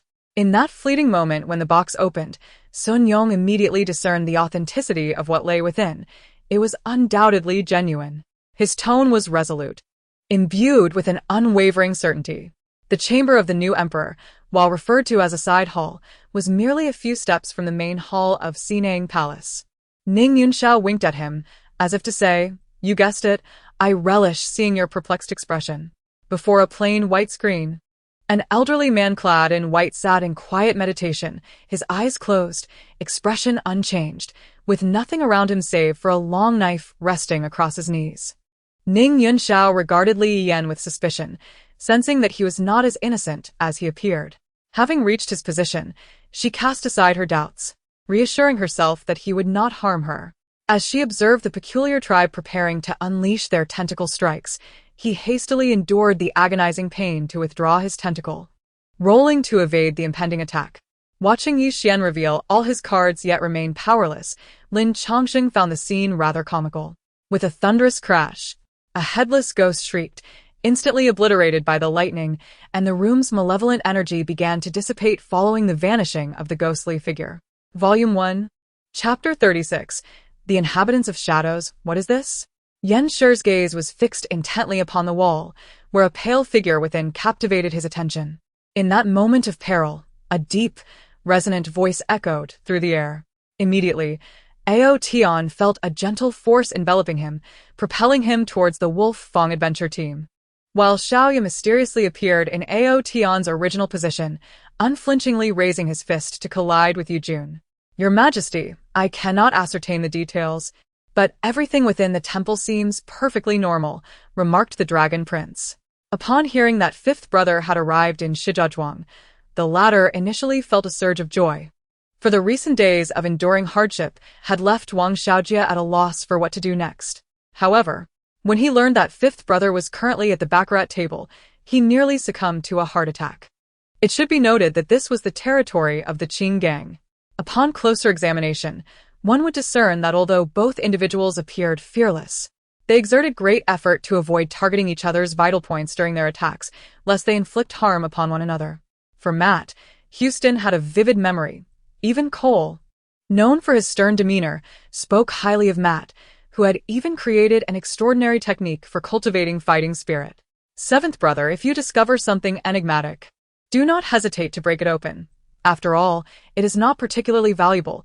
Feng Wujing expressed a similar sentiment, albeit with a more reserved demeanor than his younger brother, refraining from displaying excessive eagerness. Matt took a deep breath. After each session of cultivation, he always had new insights. This time was no different, as he found that his connection with the universe had grown more harmonious. At times, he felt as if he had become one with the very essence of the world. Judy nodded, Glancing at the silent and downcast May before quietly turning away to a distance where she could no longer see them, releasing a sigh and soothing her chest. A piercing wail erupted from the depths of the ocean, its sound waves traversing the vast expanse of water, stirring tumultuous waves upon the surface, radiating outward from the Leviathan. Even as the sailing vessels distanced themselves from the eye of the storm, they were still caught in its residual force. Previously, when he sought out Mu-Yi, he found the latter in deep meditation. Unbeknownst to him, the essence of his cultivation was subtly manifesting. His water essence, derived from his martial techniques, was not easily discernible. Yet the essence of fire blazed like the sun, impossible to conceal. Yan Yunqing scoured the inn, searching each room, and upon reaching a secluded chamber, he heard a commotion within. His heart raced, and he kicked open the door, only to be met with a sight that ignited his fury. Han Xiashu nodded slightly. Indeed, do not let shadows deceive you, as that would only cloud your judgment. Yes, I will tend to Sister Dai in the car. You all may go down to eat, Hu Dai's friend remarked, gently stroking Hu Dai's head, as if this gesture might hasten her recovery. Zhui stifled a laugh, Delivering her biting remarks with a flair for the dramatic. It is not that she lacked the ability to save lives, but even if she possessed such capability, she would never deign to rescue someone who gazed upon her beauty with ill intent, especially given that Gao-wan was particularly loathsome, having devolved into a wretched creature. His survival would only necessitate evasion in the future. Now, they had become subordinates of Tianlongzi, and naturally, they would follow his lead. Wang Zhen sighed in resignation. I had hoped that the slaps Han Tong delivered would awaken you. Please, do not kill me. The pudgy, round-faced young master cried out, his face streaming with tears and snot, lamenting how so many were to be sacrificed for such a worthless individual. It was both pitiful and contemptible. indeed. Mui felt a heaviness in his heart. This outcome was both anticipated and unforeseen. Although he was uncertain of the changes that had befallen Su Gui, it was evident that such transformations had come at an unfathomable cost. Ning Shufei, treating Li Zhaoyi with disdain, did not erupt in anger, but tightened her concealed grip within her sleeve. Possessing an enviable and unparalleled beauty, yet lacking a compassionate heart. Whether in the borderlands or the celestial realm, she would be described with two phrases, ruthless and relentless. To cultivate to a level on par with the prodigious heirs of the great royal families, despite originating from a second-rate clan, speaks volumes of Jin Sheng's extraordinary nature. Of course, the most significant factor was his unwavering resolve to establish a rival within his own mind, that being the ninth Qianqiu. Even if one were to endure, they would still shed their skin. Such thoughts echoed in the hearts of many, for they felt utterly powerless against Qin Shuang. This person's ambition was unmatched throughout the realm. The sealing power of the divine fragment had completely dissipated, fully exposed to the impending heavenly tribulation. As a mighty divine presence descended, above the heavens, the ominous black tribulation clouds began to coalesce, forming an eye of judgment. These blood samples would be meticulously examined in the laboratory. Should any signs of bioweapon infection be detected, the individual would be immediately isolated. Volume 1, Chapter 37. The concubine, yet this object, while perhaps deemed valuable in their eyes, holds little worth for us snipers. The ender flower is merely a standard possession among each villager. Although we have an abundance of it, we seldom allow it to circulate. Those that do leave our hands are typically high-priced commodities intended to bolster the village's finances. You've killed them. The Blood Alliance will not let you off easily. Heed my words and leave the Eastern Sea, Jiang Mei said, leaning against Chu Feng with a note of worry in her voice. His focus was solely on medicine, martial arts, and the pure relationships with his seniors and juniors, save for the impure inclination towards admiring his junior sister's bosom and visage. Occasionally, he found himself unable to resist the urge to touch, an indulgence that brought him immense comfort. After all, he recognized that Yi Jinglan was not his biological father, and even his own father had forsaken him. Yi Jinglan had been so benevolent, making Ye truly reluctant to part ways. Just as despair enveloped her, two tigers suddenly crashed to the ground, landing heavily and expelling a gust of air from their bellies, which tumbled forth with a grunt. However, Luo Chen appeared. Were it not for him, even Mu Li Xiao would have struggled to locate Chu 12 at this moment. After all, if she chose to hide again, she would do so with even greater secrecy. Observing the once youthful yet still benevolent visage of old Albert, Chen Mo couldn't help but smile. Having spoken, Luo Lan waved her hand, tearing open a pitch-black rift that widened to form a portal. The Pokemon Center had long been prepared. Upon her arrival, De Lubi was immediately ushered in for emergency aid, while Qingyan remained unfazed, casually browsing nearby supermarkets to order takeout, ham, roasted chicken, fried chicken cutlets, all ordered to be delivered to the Pokemon Center's entrance. Come, Mengling, eat something. Stop being so busy, Wang Shui said, touched by Mengling's understanding nature. The bullhead was not particularly pleased with this arrangement. In front of Su Kuei, he dared not voice his complaints or objections. Meanwhile, Lu Shuzhou would undoubtedly choose his sister, and the outcome became clear. The first place would belong solely to Xinyu and Yiran. Gazing at the plump lotus roots, Meng Chongdong wiped the sweat from his brow, yet his heart brimmed with delight. The wooden box, adorned with intricate dragon and phoenix carvings, was exquisite. Though the lock was clearly a later addition, corroded to the point of being flimsy and soft like tofu. A drunken ruffian attempted to force her, but the girl resisted for the first time, ultimately meeting a tragic end and losing her unborn child. She was but a student at that time. Alrikt, Lilu Nudda. His intention straightforward, to demonstrate his own worth. A figure appeared beside her, an elderly woman who appeared vigorous and exuded a formidable aura. Such incidents were numerous, instilling fear in the villagers. The deeds he committed were well concealed with their assistance. The 100,000 households present had long anticipated the outcome. Faced with the deputy general's enticement, none could resist its allure. Unbeknownst to them, Han Feng had already attained the saint body realm, akin to the sword god realm. With divine power coursing through his every limb and sinew, as long as life persisted, so too would his divine energy. Years prior, Gu Tianxing began plotting to seize power, and only recently did he learn of martial artists from the southern region venturing into the eastern wilderness. He secretly acquired the forbidden techniques for poison cultivation from them. A sharp sword cry resonated as Bai Tong unleashed a strike, sending a wave of sword energy hurtling toward Zhao Ling'er. Such talismans were exceedingly precious. With Han Feiyun possessing this life-saving trump card, he undoubtedly held other valuable items as well. This esteemed guest is what we are to host. Should you require anything, you may directly contact the base leader's office. Homin instructed Yuan-Tu and the others without further elaboration. Su Qi assessed the precarious situation of the four fallen angels. Relying solely on his own strength would be insufficient to rescue Xia. Under the protection of chaotic power, not only could her injuries stabilize, but she could also gradually mend the adverse effects of the bloodline's fiery toll. I am still sitting here, and you two are conversing so openly. Do you truly believe I am powerless against you? Su Qi pondered how, within such a short span, he had managed to attract the attention of both the Song and Li families, two behemoths in their own right. With a clang, Gung Erli drew his deer-slaying sword. striking Zhang Xueyan across the face with the blade, leaving a vivid crimson mark. As Leng Yi made his way here, he observed numerous individuals entering the Xishan mountain range, evidently drawn toward the pure Yangtze's cave abode.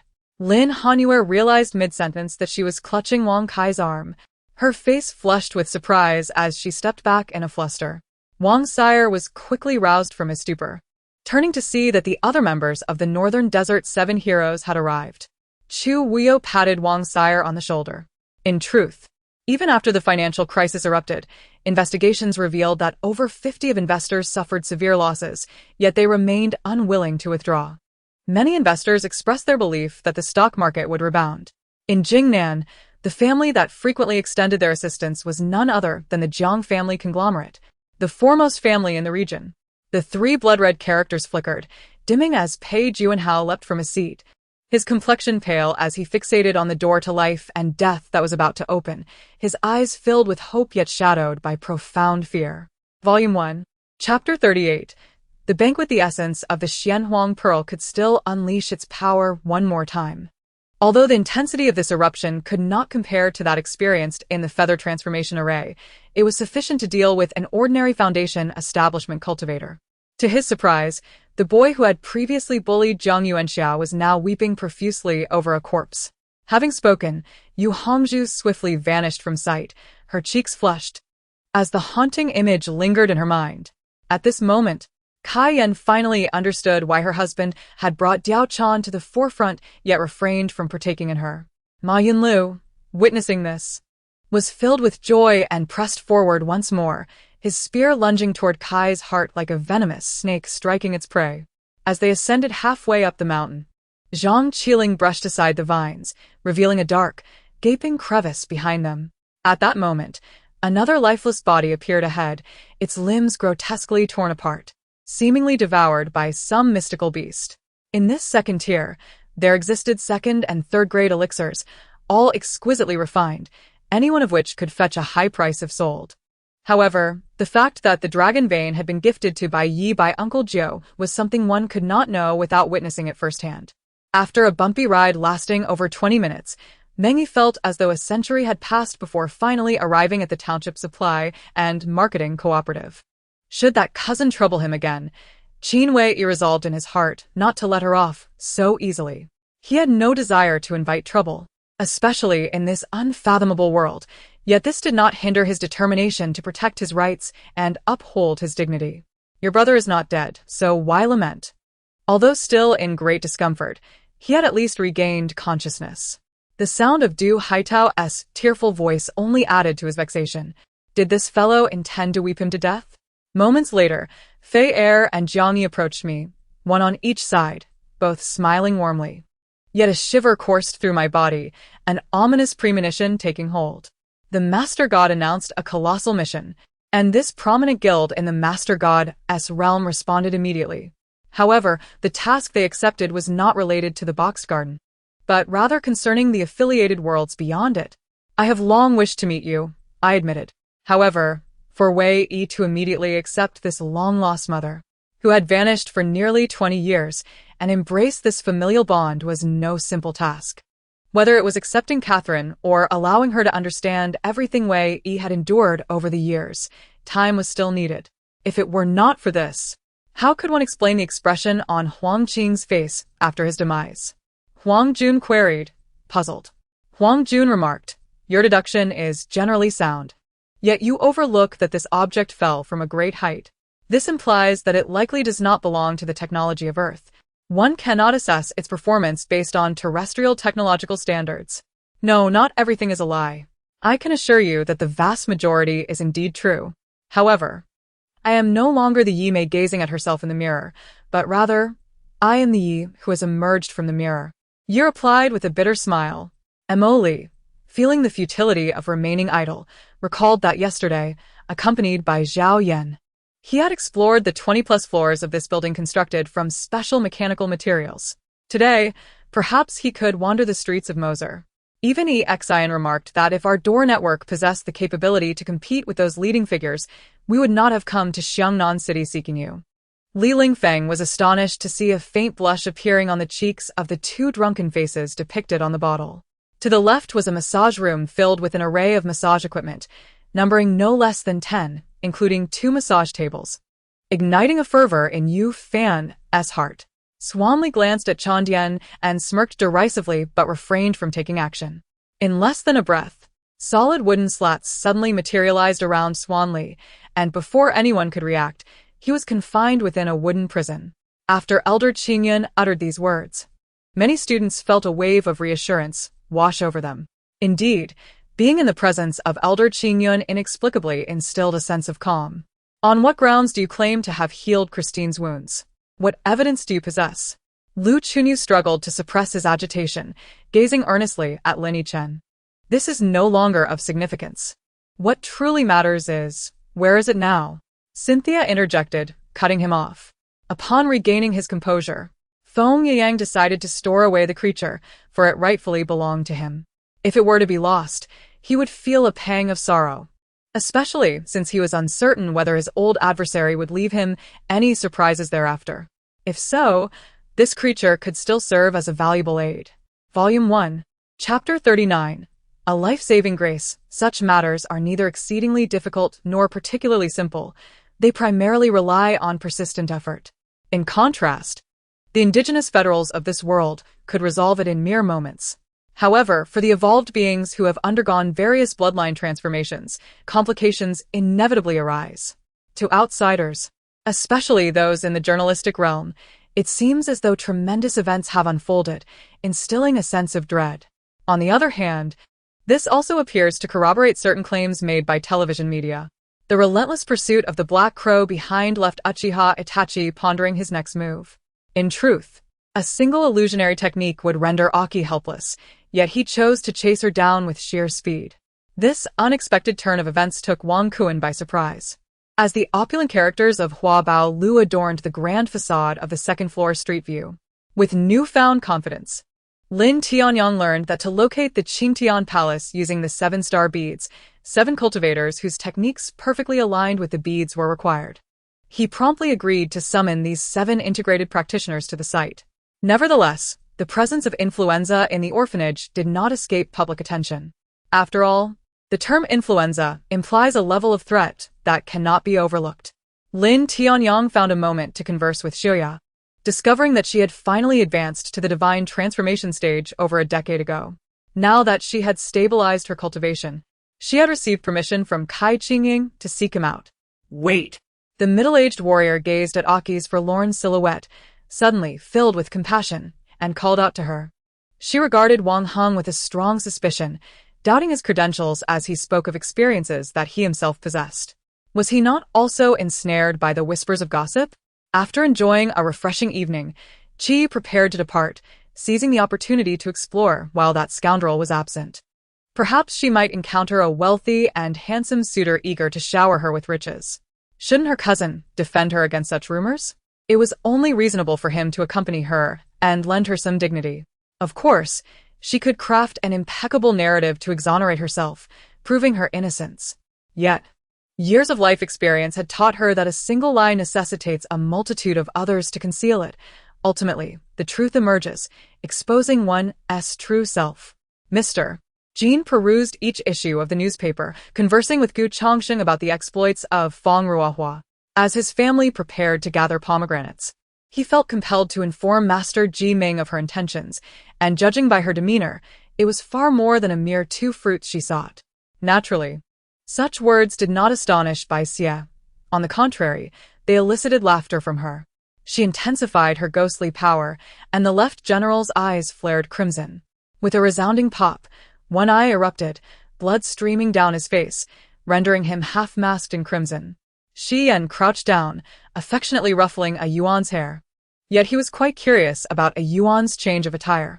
Come, let us set off fireworks, Zheng Fangyi declared, igniting the sparkler in Qin Mudong's hand.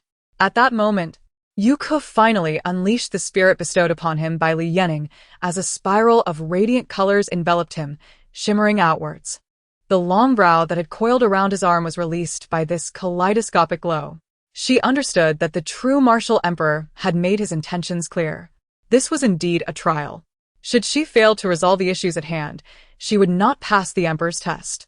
As for Lu Qima, her previous family, the Lu clan, undoubtedly had ties to the hidden families, yet the Lu family presented to the mundane world was clearly distinct from those concealed lineages. The pace was so slow that it prompted existential doubts in Jiang Xuan, who watched the sluggish progress with a desire to swim over and deliver the goods personally. Of similar age and commendable skill, having swift execution, such subordinates were indeed a pleasure to work with. In those days, the Qin family was far from lacking in wealth. Yet to claim they were affluent would be an overstatement. My family had not even begun construction when it already existed. Its presence was remarkable. My ancestors settled here, enclosing it within their courtyard, remarked Mao Zhilao Dao. The stewardess hesitated to respond, wary of becoming a target for the wrath of Zheng Shujun, who was already in a foul mood. Throughout the journey, Su Sini shared details about her family. Her mother, Wang Suzhen, was the second eldest, with an older brother. Her uncle had 2 sons, making them her elder and younger cousins, while she ranked third among her generation, considered the eldest sister. The others in her peer group were younger siblings. Bo Jio wanted to assert that it would never happen. He had overestimated his own abilities. From every angle, he appeared to be a victim. You have been in Shili City for so many years. You should cultivate your connections and take good care of your brother, the old matriarch advised. Wei Xiong staggered back several steps before stabilizing himself, his aged face flushed a deep maroon. This matter was primarily instigated by Helan Wuda, and though he was merely following orders, he did not wholly endorse it. Hearing his words, he chose to remain silent. Volume 1. Chapter 40. The dispute. Since that is the case, my subordinates of the 9 Nether shall pave the way for me. Upon hearing Morong Chi's words, filled with an inexorable killing intent, he immediately stepped forward, transforming into a streak of black light as he surged towards the colossal, cloud-piercing 9 Nether sacred mountain. Receiving the jade talisman from Morong Chi, Su Yenran cherished it as if it were a treasure. This was the first gift she had ever received from him. Though it may not have been particularly precious, its commemorative value was immense. Li Yundong was overwhelmed with mixed emotions upon hearing those words. He pondered, in my previous life, I must have burned some incense or worshipped some deity to win Su Chan's favor. To think that I would also gain the support of 2 enchanting companions, Zhou Qin and Ziyuan. It seems I owe them a debt that may prove difficult to repay in this lifetime. The figure in black failed to breach Su Qian and her companion's shelter, drifting instead towards the entrance of another dwelling. Upon hearing Morong Chi's proclamation, Isha felt an overwhelming sense of happiness. This man not only possessed great abilities, but also regarded all those associated with the flying leopard as his kin, confirming her belief in him. This must be 4 of the 5 royal families, Yiming mused, observing the dragon, tortoise, phoenix, and tiger intricately carved upon the high platform. Moreover, there were even exotic plants. While the lower-tier varieties were manageable, the higher-tiered ones could become nightmares for the star beasts. Alas, humans would dare not approach them. Humph. Enough said, angry dragon. Our team has no need for such a cold-blooded individual. We can manage without him, Danua asserted. Julie's lips, enticingly bitten, turned toward the 2 concealed gentlemen, casting them a flirtatious glance before stepping out from the shadows of the vehicle. The pitch-black night exuded a chilling aura, as if conspiring to envelop all wickedness within. This night was destined to be one of sleeplessness. She could not let him go. After all her experiences, her feelings for Kalen were indescribable. On one hand, she detested and worried about his ruthlessness. On the other, she could not forget the kindness he had shown her. Yes, Commander, I am willing to accept the punishment. Kalen sighed with relief, interpreting Xiao Hui's words as a sign of trust. Kalen picked up the severed hand, untroubled by the protective suit. After examining it closely for a moment, he casually handed it to Mike. Yuhong, I trust you and your instincts. Wherever you go, I shall follow. Do not abandon me. Feng Yixiang whispered, leaning his head against Pan Yuhong's shoulder. Ailiang roared in anger, yet it was too late. Despite his fury, the soup had already been consumed. Fortunately, it was not lethal, nor was it poison, but rather a hallucinogenic concoction that could induce vivid illusions. Yevyong's kuntenans darkenet. His muscles contorting in rage, a clear indication of the overwhelming fury within him. It appeared that he had acted too slowly. Meng Qinin sighed, suppressing the excruciating pain, and lashed out with a heavy whip once more. Yet, events unfolded as Tang Lingling had predicted. After all, Shao Qi was known for his cunning ideas. Song Zhen labored daily, her strength rivaling that of an adult male. With all her might, she delivered a slap that left not only Zhang Yusin but everyone present in stunned silence. Before long, Chun Fan summoned several aged apes and rushed to the edge of a cliff, beginning to hurl stones at the heavenly fire ants below. However, the thought of truly losing Xia Xia, of never again hearing her voice, made Meng Zhou feel an unbearable pain, as if his heart were being viciously crushed and ground into dust beneath someone's heel.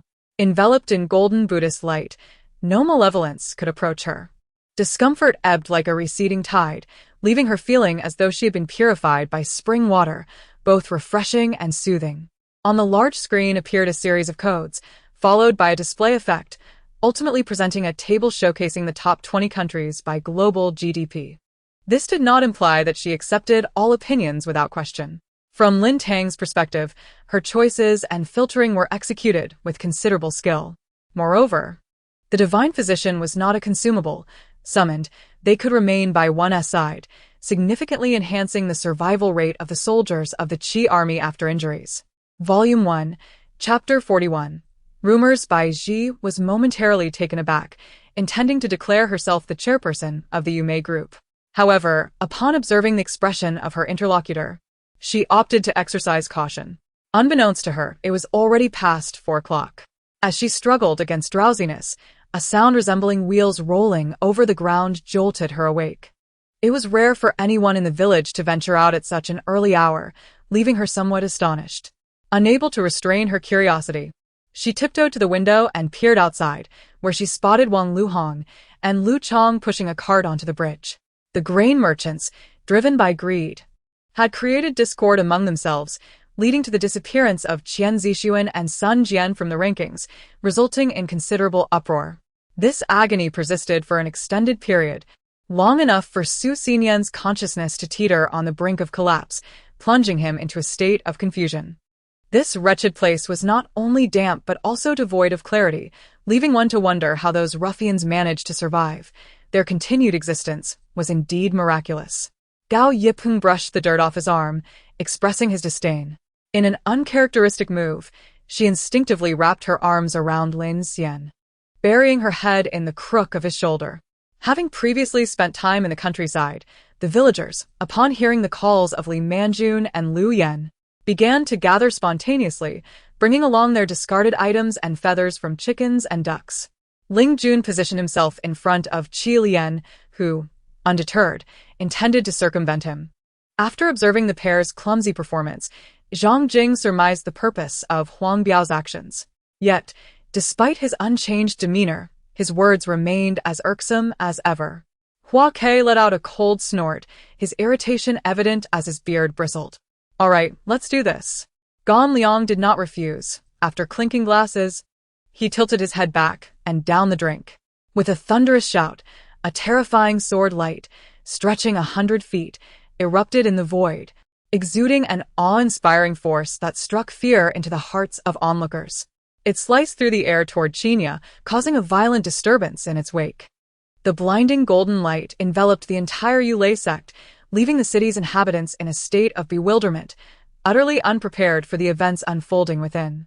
Truth be told, he placed greater emphasis on Yang Yifeng's potential and future, believing that the current Yang Yifeng could not surpass them. Yet, it became evident that even the most exceptional talents among them, despite transcending an entire realm, might not stand a chance against this individual.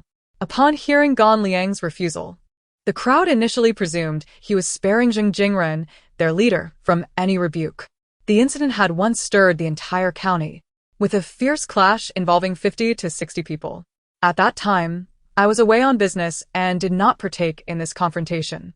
The bitterness in Shida's voice was palpable, his words carrying an emotion that others might find difficult to perceive. Upon witnessing Yi Rubing brandish her divine sword, Shangguan Kaiwei was equally astonished, never expecting that the blade in her hand was not the Bloodfire sword, but another divine weapon. Of course, even if the laboratory could produce it, it would merely match the capabilities of that American research institution. Miss Xiang'er leaned her head against him. Given Yun Jingtian's tall stature and upright posture, she found her head resting on his arm. Everyone dispersed swiftly, each taking their separate paths. Meanwhile, Mo Yen, concealed in the shadows, observed everything, recalling that the guild just witnessed was currently ranked first in points. However, it seemed that at some point, a different version of her had emerged. In such a short time, she had matured significantly. Was it the arrival of a child that catalyzed this growth? Miss Xiang'er glanced at the wall clock. It was already 7:30, quite late indeed, as she usually rose at 6. Gao Jianba understood the significance of this opportunity. Being introduced to Zhang Jiaoyang by Wang Ba implied that Wang Chaoyang intended to entrust himself to Zhang Jiaoyang, making the decision to align with him a matter of utmost transparency. How could this be? Gu Jinxia murmured, removing her ring only to reapply it, her spirit quivering once more. And Dahai grew increasingly agitated. Even with those few words, he regarded Miss Xiang'er with newfound respect. Xu Wanyin pondered for quite some time, growing increasingly convinced that with Aizen's intellect, it was improbable he could be so easily dispatched with a single thrust to the head, thus deciding to wait and observe. After uttering this statement, Wu Yu did not allow the fervent reporters a chance to pose questions, decisively turning away. She had little else to occupy her time at home. So, venturing out to reconnect with long-lost friends for drinks and conversation was indeed a delightful prospect. Zhou Yang shook his head, a look of resignation on his face. Knowing that despite its futility, he still needed to accumulate points at every level. Yet, even the phantom sword proved ineffective against a Kai Kuda. Zhou Tianlong's mere wind kill finger posed no threat to a Kai Kuda. Indeed, while the soul puppets appeared identical, they each possessed their own command structure. As long as these officer puppets could be purified, this formidable army would be at my disposal. The battles here were fleeting, and the overwhelming majority of the undead were drawn toward the sounds of gunfire and the 4 individuals, swaying unsteadily in their direction, unaware of their surroundings. Volume 1, Chapter 42. The concubine. This stark reality does not stem from my reluctance to engage in conflict. Rather, it is true that I am simply disinclined to contest with you. Although she was entirely oblivious to the unfolding events, the mere thought of such occurrences was enough to astonish anyone. The cannon's barrel erupted, unleashing a dark violet beam that surged towards the warship with fervor. Note: players initially possess 20 attribute points, which may be allocated randomly among the 5 primary attributes: strength, agility, stamina, spirit, and perception. Naturally, this cannot be separated from the content that Musun intends to divulge. Both elements are indispensable. Otherwise, Musun's extravagant expenditures would amount to a waste of resources. Undoubtedly, unless absolutely necessary, Qingyan is reluctant to resort to the latter method. And even if she desired to do so, the difficulty would be considerable. She feared that if she revealed to Su Quanquan that she was Rong Xiaochen's cousin, Su Quanquan would surely question why Rong Xiaochen's cousin chose to conceal her presence, thereby provoking unnecessary explanations. In the distance, Ling Yun and the 10 sorcerers of Lingshan were diligently engaged in their work. Ling Yun was collecting data to ascertain the geographical features of the mountains and rivers, subsequently relaying the calculated results to the 10 sorcerers, who would then make fine adjustments. The schadenfreude in Lung Min's eyes was nearly uncontrollable, yet he ultimately restrained himself. Is this so? Ace's demeanor appeared somewhat despondent. Despite her desire to offer comfort, Song Li was at a loss for words. Casting a glance at Li Huazhao, he noted that she too wore an expression of innocent bewilderment. Well, he had lost all hope. Their target was likewise Yang Xian and Li Shitu, or perhaps more accurately, Li Shitu. They had not even noticed Yang Xian. Feng Xing remarked. With her keen perception and precognitive abilities, Xuanying had already discerned the intentions of that girl Yao Yao. Yet she had refrained from voicing her thoughts, leaving Yang Xian entirely unaware. This is a monumental matter. If these 2 old men were to collapse, the southern government would be doomed. Observing the individual still adjusting his attire, he casually erected an invisible barrier before the screen. Then with a flourish of his sleeve, the door opened automatically. The cavalry commanded by Chao Xiao donned the standardized armor of the Tiger Leopard Cavalry, a new design from the Yi City Military Research Institute. which boasted significantly greater defensive capabilities than the previous scale armor. Even the steeds were adorned with horse armor, charging forth with an unstoppable momentum, impervious to the feeble assaults of these scattered troops. What? Feng Wu exclaimed in astonishment. According to the information at hand, there were no spirit practitioners of master rank or above. Could they possibly belong to noble families? Mr. Jing, how can these seemingly wise individuals remain so nonchalant, causing us eunuchs to fret on their behalf? Before the deputy general could finish speaking, a cold glint sliced across his throat, and a spray of blood splattered onto a duo's face. After all, the young man in black, a dozong, possessed no means of resistance against his opponent, and in an instant, his body was consumed by flames. Humph! To act heroically, I see it as mere bravado devoid of strategy. As soon as Li Chong finished his statement, he heard Ge Qianqian snort disdainfully, rendering him rather embarrassed. Moreover, entry was not merely determined by wealth. One also needed a certain status and position to gain access. Jiang Huai is my uncle, and his beloved is my aunt. She is my sole relative, yet I find myself powerless to avenge them. As Feng Jingyao spoke these words, her complexion suddenly turned pale, and blood began to seep from her 7 orifices. The most reliable sources of information are undoubtedly the 500 totters and Jian Nu who were released after their personal experiences. Chongzhen was taken aback.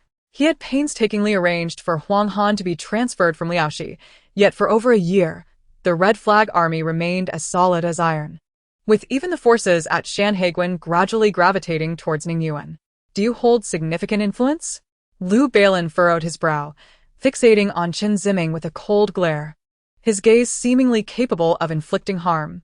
After Zhang Xianzhong, Luo Rucai, and others evacuated from Nanyang, they retreated into the Debi Mountains, and shortly thereafter emerged in Huguang alongside the so-called revolutionary left King's camp, led by Zhu Jinwang, merging forces.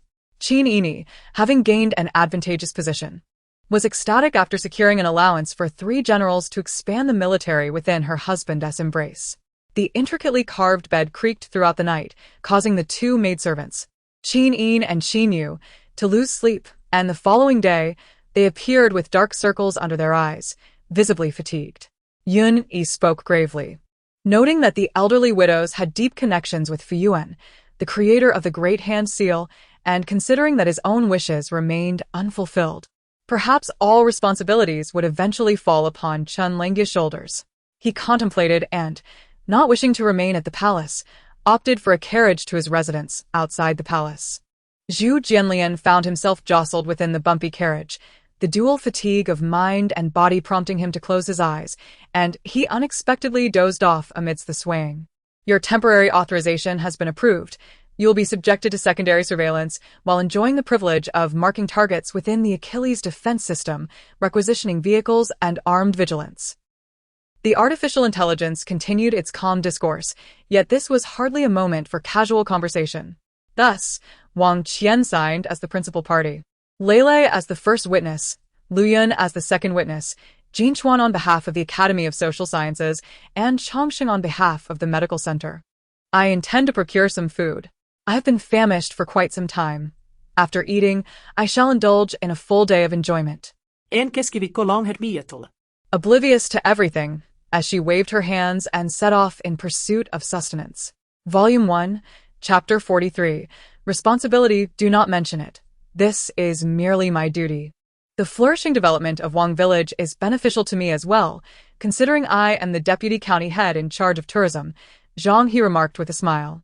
The appearance of 4 figures further corroborated the Navy's earlier statement. These naval officers were unfamiliar with Xiao Hao and his companions. An old soldier stepped forward and addressed the 4.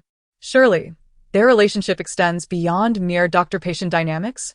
Chu Qiu pondered, recalling how she shared every meal with him, and how the doctor even stayed by her side at night, keeping her company. Meng Weipa felt a surge of anger at this thought. In June's Jiang City, even though the evening breeze provided some relief, the midday heat was unbearable, and Qingyan firmly cradled Chu Qiu in his arm, leaning back to support her weight, raising one leg to ensure she leaned comfortably against him. He then freed one hand to retrieve the keys from his pocket before opening the car door. He bent down gently, placing Chu Qiu in the passenger seat. Qingyan reflected, noting that each time they procured raw iron, it was the masked figure from the previous ship who coordinated with Ji Jiang. Given that Fu Shijun had yet to fully recover from his injuries, Lan Xiaoxiao voluntarily took on the role of driver, while Fu Shijun occupied the passenger seat, with 3 children in the back. Later, they simply ceased to cooperate. At this moment, they were merely 5 meters apart. Seeing no solution in sight, she contemplated invoking the life sword. However, in this peculiar space, the life sword was an absurd notion. Ziling was aware of what Xian was contemplating. Pretending not to hear, she tugged on Mujin and ran ahead, ignoring them. You and Bai Gujing are currently at the Guanyin Zen Institute. Your curiosity about Elder Jin Qi is piqued, especially considering that in many narratives, Jin Qi possesses the potential to be a seeker of truth. Her expertise in disguise is remarkable, which is why she has deceived so many men. Gazing at Ling Xuefei, Yi Chen's hand, hidden within his sleeve, had already clenched into a fist. Though his expression remained impassive, the flames of fury ignited in his eyes. Yi Chen cleared his throat, and a single remark nearly caused Zhuge Ming to spit blood. He felt deeply insulted. When had he, a 2-star Do God Realm powerhouse, ever been so scorned? Xia Yunmeng seemed to have heard something unbelievable, her red eyes fixed on Lung Lingyun, embodying disbelief. A person who can merely produce 2 million dares to resort to kidnapping. Your audacity is indeed remarkable, Zhuangyi remarked to Wang Xian. Su Meng had been in constant contact with me. However, due to my poor mood stemming from Yi Shanshan, I had not gone out with her, leaving her quite disappointed.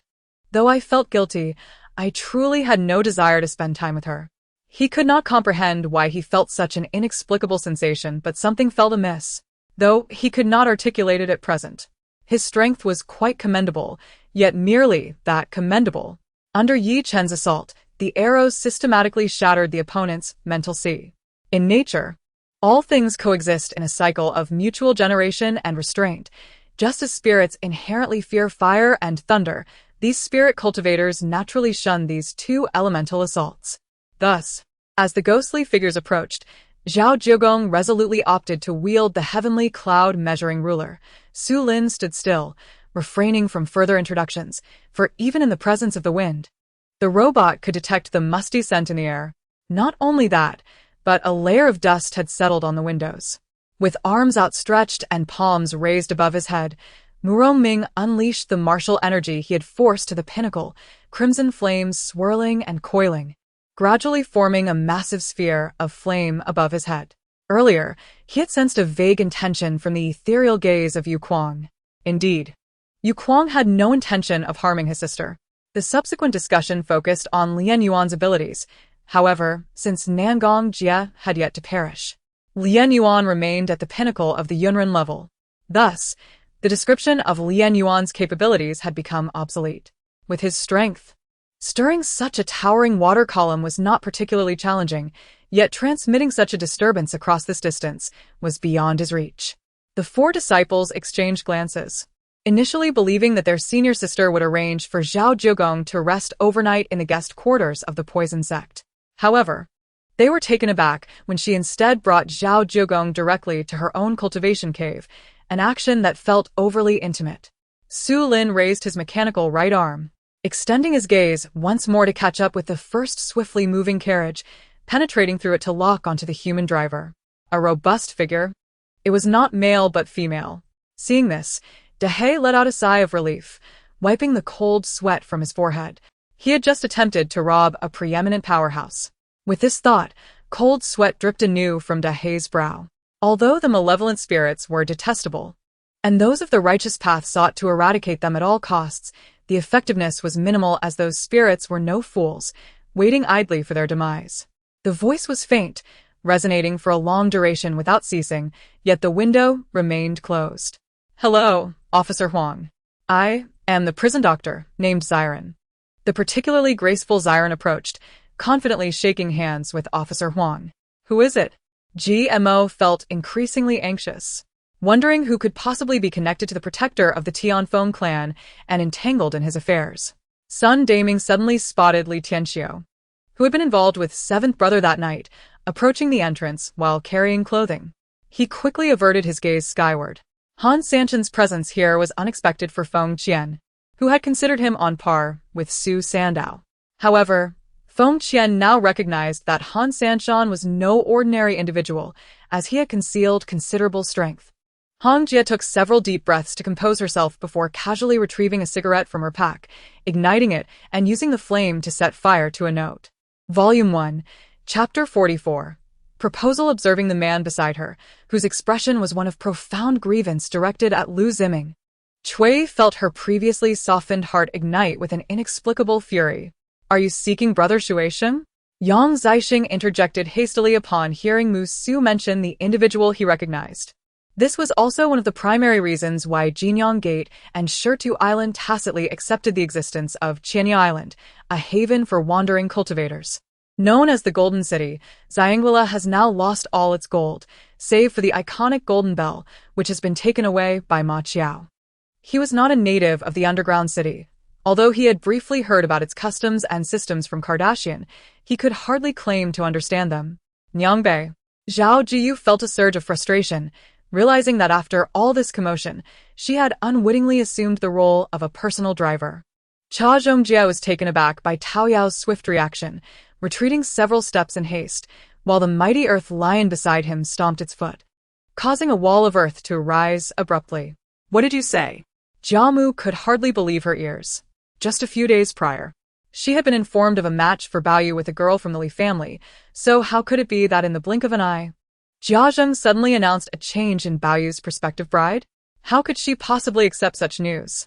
Numerous professional fighters have claimed that only by securing a place here can one be acknowledged as the mightiest combat champion. Her laughter triggered a chain reaction, causing the knife to sway ominously before my face, and I felt beads of sweat form at the tip of my nose.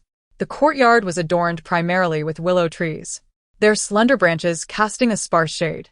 Although Jing Mo walked beneath the tree's cool canopy, the heat was scarcely alleviated. "Xiaoer, you have accompanied me for so long. I now ask you, it is only natural that I harbor some uncertainties, thus I seek your opinion." Yunyan discerned Xiaoer's hesitation and distress. After speaking, the middle-aged man wielded a kitchen knife, gesturing with it a couple of times. Though his movements and expression were composed, they exuded an air of suppressed ferocity. She approached Nan Hanshi, pushing him onto the sofa in the bathroom, collapsing into his embrace. Gulping down 2 large bowls of tea, Jing Mo finally exhaled, as if expelling all the impurities from his body. Certainly, possessing the ability to converse and fight, coupled with wealth and good looks, having such a boyfriend during one's student years is indeed enviable. When Zhou Ziwei spoke of these matters, he felt a similar sentiment. But these issues held no impropriety for him. Thus, he was pleased and willing to shoulder the responsibilities that came with it. Generally, any ordinary voltage exceeding 36 volts begins to inflict gradual damage on various human organs. I also sensed that I had momentarily lost control, allowing my emotions to erupt. I remained silent, as the dark gas began to merge once more with the devouring technique in my mind. To overcome the present dilemma, Qiu Hai recognized that the fundamental solution lay in addressing the issues with the chip himself. Her entire livestream room was filled, leaving no space for anyone else. Even the background of the stream vanished. Although Shura appeared infrequently here, when they did, they were often of a higher rank. However, the Sea tribe typically emerged at night to hunt, making this the optimal moment for my actions. With the illumination provided by Uncle Luo and Jiang Yunsheng, everyone's attention was instantly drawn to a figure in a stark white nurse's uniform, bearing an eerie smile, slowly approaching. Her face bore a look of confusion, as if she had uncovered a problem. Wasn't this account hacked? How could it still dare to enter the live stream? Damn. I only realized my umbrella was broken when I was about to leave, so I had no choice but to brave the rain. Suwon signaled for a cup of mocha. Nervously clutching her handbag, she shook her head to indicate she did not have a headache, pursing her lips, resolutely refusing to inquire whether Xie Jingqiu had done anything embarrassing the previous night. After receiving a glance from the leader, the seasoned armed police officer, who had followed the chief for many years, understood perfectly. He stepped forward to the interrogation chair where Lin Tian sat, unlocking the handcuffs with a key, and grasped Lin Tian's hand, intending to drag him along. Leaning against the pillar that connected the living room to the corridor, she hesitated, questioning whether her methods of educating her children had indeed been misguided. Seeing her avoid the truth and speak around the matter, Su-won felt helpless. She was simply too stubborn. Fong Xian yearned to voice something, but Bai Ran had already brought the porridge to his lips, leaving him no choice but to eat. A voice within me whispered, "If you were dreaming, how could there be Ning Ranxing? That is merely a tale you have fabricated, an imagined being." Over the years, some merchants have recognized the value of this inexpensive yet quality land. However, considering the accidents that had previously occurred here, they ultimately chose to abandon it. Thus, the price of this land has continued to plummet.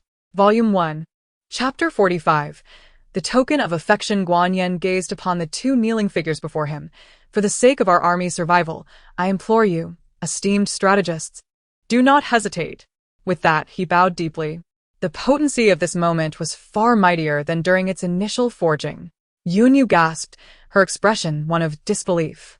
As the word "good" left his lips, the crowd erupted in cheers. Even before the battle commenced, throngs of spectators surged towards their table, creating a sea of eager faces. Duan Yu felt a surge of joy within, realizing that her initial intention had evidently been fulfilled. 9 shadowy strikes descended, and Shi Men Suiyu's face was etched with gravity. These blows were akin to the combined might of 9 celestial emperors at their zenith. Even he found it impossible to fully counteract them. Thus, after barely deflecting 6 of the attacks, he pivoted his body to evade the remainder. As Jinren suffered the searing flames, he scarcely thought to shield his right eye, only to find himself pierced by Wei Zhang's strike. The silver staff entering through his eye and exiting the back of his skull. In the midst of his words, his palm pressed against his chest, and a sudden transformation overtook him. The once emaciated form was invigorated by the energy coursing through him, filling every muscle with a fervent battle spirit, causing his body to swell like a balloon. Jian Sheng could only silently endure the scorn, aware that he could not escape culpability. With no strength to refute, he ultimately resolved to protect his elder brother Jian Liang, for further antagonizing the Fire Eagle would spell dire consequences for both brothers. Seeing Xiao Ming's discomfort, Su Kaier couldn't help but stifle a laugh, gracefully covering her mouth, leaving Xiao Ming momentarily stunned. "Brother Shang, I am not jesting. I am earnestly seeking a divorce. I beg of you, grant me this favor, will you?" Gu Xian believed that Shang Yiqi had finally relented, leaving her torn between joy and disappointment. Her words seemed like an apology, yet they concealed a grievance. She began by stating that their marriage entered alongside that of Leng Huadeng, and she emphasized that Leng Huadeng suffered from a leg ailment, deserving of compassion rather than harsh reproach. A haunting wail echoed once more. This was not the cry of a singular soul, but rather that of countless tormented spirits lamenting in unison. Any faint-hearted individual would be stirred by the chilling resonance of their cries, which reverberated across the heavens and shook the very ground. "You still cannot perish. Speak. What purpose does that place serve? It must require someone of your caliber to guard it," suggesting it is no trivial matter. Nief Feng coldly inquired. Eyeing the fallen Jin Xiao Luo, "Do you truly wish to assist?" The village chief's aged voice reached Yu Chen's ears, and in that moment, Yu Chen sensed a profound despair in the elder's tone. Nevertheless, no matter the circumstances, Zheng Hao was resolute in not retreating. This was not merely a fleeting chance to break through to the latter stage of the Golden Core, but also a testament to his identity as a cultivator, granting him the fortitude to confront any peril. "Haha, seniorly, you jest. How could I possibly disregard the alliance of cultivators? I merely wish to prepare a token of appreciation for your long journey, which is why I took the time to accompany you." Zheng Hao smiled faintly, planning to use sweet words to appease Li Qinglan. What lay ahead for everyone was the sole distinguished poodle, and Lin Jie sensed that this creature was far from ordinary. Its extensive history of battle suggested it was no mere mongrel. Wang Yufei looked at Chen Yidao's sorrowful silhouette, curious about the source of his grief. Meanwhile, Zheng Hao had already distanced himself hundreds of kilometers away from the initial dark hole, his body swaying as he submerged into the sea, entering the spirit garden. He had served the CIA for over 20 years, being one of the most outstanding agents within the operations division. The very individual previously mentioned by the Asian agent as Smith. It became clear that, despite the hope for 800 survivors, he was indeed the sole survivor from his grand vessel, unaware of the existence of others who had endured. Months of travel and combat had kept Su Mu on high alert, unwilling to relax for even a moment. Old Zhao, why are you causing such a commotion? It was I who guided you when you entered the realm of the Supreme. You have no right to speak to me in such a manner. This disciple ought to belong to me, another elder boisterously declared. Yet, as a military powerhouse, the Americans' technological prowess and military strength remained indisputable. Having researched the Titan's mechanisms for many years, Ma Zhanpeng was about to chuckle when he noticed Ang Li glaring at him with a fierce expression. Just as he intended to explain, he was abruptly pulled away by Yuan Bao and others. The young master found the derogatory remarks made by Lu Kuan and his attendants unbearable. Receiving instructions from Yi Yu, he chose not to engage further and departed. A crisp note rang out, "Follow me," as the archery technique had entered the Qin army's required retreat range, drawing near to the river surface. As the blanket was lifted by Mother Chu, the bewildered Chu Yun had yet to register what was happening before being pinned against her thigh. And then the sound of a slap echoed. He knew this was merely the beginning of his actions. However, he did not dwell on it. Sister Yutsong was to be wed, and this time, Lin Chong planned to present her with a grand gift. Ziyi was frightened to tears. For one could not utilize spiritual power here. Falling into this predicament rendered him nearly incapacitated. Yuming looked at Yi Tsong's smile and found himself grinning in response, the pride before him trembling in delight. Observing the elder leading the way, Su Chun furrowed her brow. Though he appeared an ordinary man, she sensed a subtle pressure emanating from him. Among the 400,000 immigrants, the majority hailed from Yuzhou, with a portion originating from the western regions of Sili and Shuzhou, largely corresponding to the future province of Hunan. A glint of murderous intent flickered in Yi Tsong's eyes.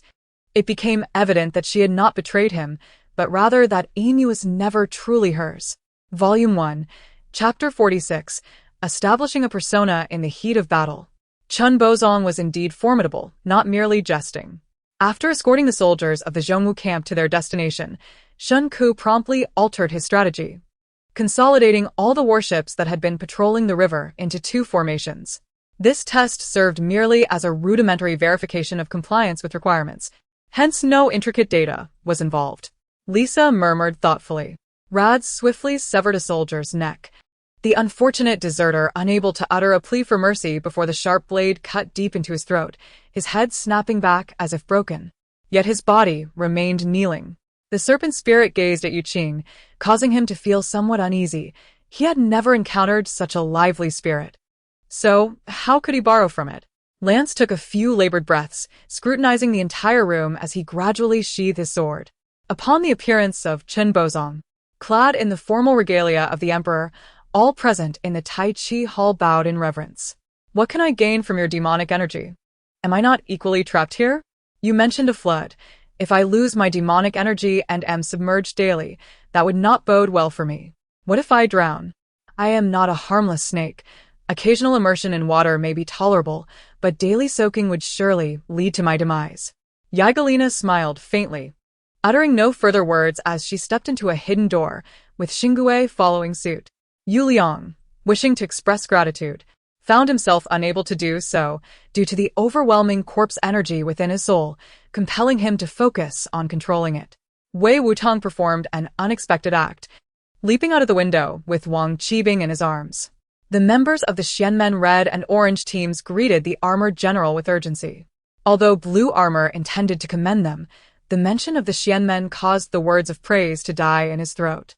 Ancestor! The tiger roared defiantly, reluctantly releasing Xian Chen's arm. Though he had sustained considerable internal injuries, being a healer himself, he possessed an endless supply of healing elixirs. As the conversation shifted to their sex agreement to conspire against the martial world, Shi Feilong's expression shifted slightly, while Zhu Hongyi displayed a more pronounced reaction, his face fluctuating wildly as his heart raced. Long Huang remarked, no one could have anticipated that he would single-handedly storm the White Tiger continent, seeking vengeance against the martial artists of the Water God Temple and even extinguishing the first hero. The Pacific Ocean witnessed ships forming a formation to confront the enormous figure soaring through the sky. Countless missiles ascended like a rain of projectiles toward the location of Glyza. Regrettably, we cannot disclose this information. If you have any news regarding Mu Jiuqing's light tears, please inform us, and we will verify it. Rest assured, the reward will be substantial, as we have already invested over $1 billion in this advertisement. The counterpart elaborated. The closure of Fanfu was entirely due to Wang Xing's team's lack of experience. The very name Fanfu indicates his initial intent for it to be a platform for mutual greetings. However, its semi-public nature magnified its media attributes beyond Wang Xing's expectations. You need not concern yourself with this. Step aside. I was exceedingly vexed, having finally regained my strength. I lifted my knee and kicked upward, colliding directly with his legs. The onlookers awaited the emperor's announcement of the victor in the contest for the world's freshest delicacy. Yet after much anticipation, there was no sign of the emperor's response. She thought little of it, merely adjusting her attire before following the maid to Lady Luo's courtyard. Unable to discern the enemy's movements, Shunzi hesitated to report false military intelligence, but with the enemy displaying unusual activity, a report became imperative. Just as the hot air balloon set off urgently to deliver the message, Shunzi observed the nearly 10,000 families confined, being driven towards the northeastern fortress of Dongchuan. Simultaneously, he felt a pang of sympathy for his silver. This Mongolian lord was indeed the guardian of Weizhou, and it was true that he could dictate the outcome of the contest. The execution was simple, involving merely needles, potions, and mechanisms. Upon reflection, I realized I had been married twice without ever having a wedding. After advisor Wang acknowledged this, he adjusted his clothes, and before he could sit down, a soldier's voice reached his ears. Another gossip diagram. Just moments ago, the master wanted Gu Shi to break the formation. Could it be another formation of the mysterious arts? She was unaware if Bada Bao was truly incapable, but since Yi Lishang claimed he was, who would dare to question the words of a divine doctor? I was deeply moved. It seemed the power of the Fusang Wood was far greater than I had imagined, explaining why a Yuan lurked among the Mo clan, waiting for an opportunity to seize it. Moreover, it appeared a Yuan possessed many secrets unknown to others, perhaps even surpassing Zhu Ke. Thus, the next update should arrive in about a week, possibly sooner. I will keep everyone informed. Volume 1, Chapter 47. The truth revealed. Even though this technique exuded overwhelming might, causing the other disciples of Guilin Peak to retreat in fear of being caught in its wake, Qinzong stood resolutely at the forefront, refusing to flinch. Long Xian shook his head and was about to turn away when, unexpectedly, his expression shifted. He halted, his gaze fixated upon the elder. Sensing an inexplicable familiarity and a resonance of shared origins emanating from him, a thunderous rumble echoed once more, shaking the very fabric of space. As the earth transformed into a vast ocean, the palaces within the ruins collapsed, reduced to mere remnants, slowly submerging and giving rise to countless turbulent whirlpools. Almost simultaneously, the younger brother clad in red, though not a citizen of America, had begun to serve its interests, perishing in battle as a formidable figure clad in black. Since all monsters possess grotesque visages, how can you be certain that I am one as well? Chun Hao remarked with a light chuckle. He had not drawn his sword.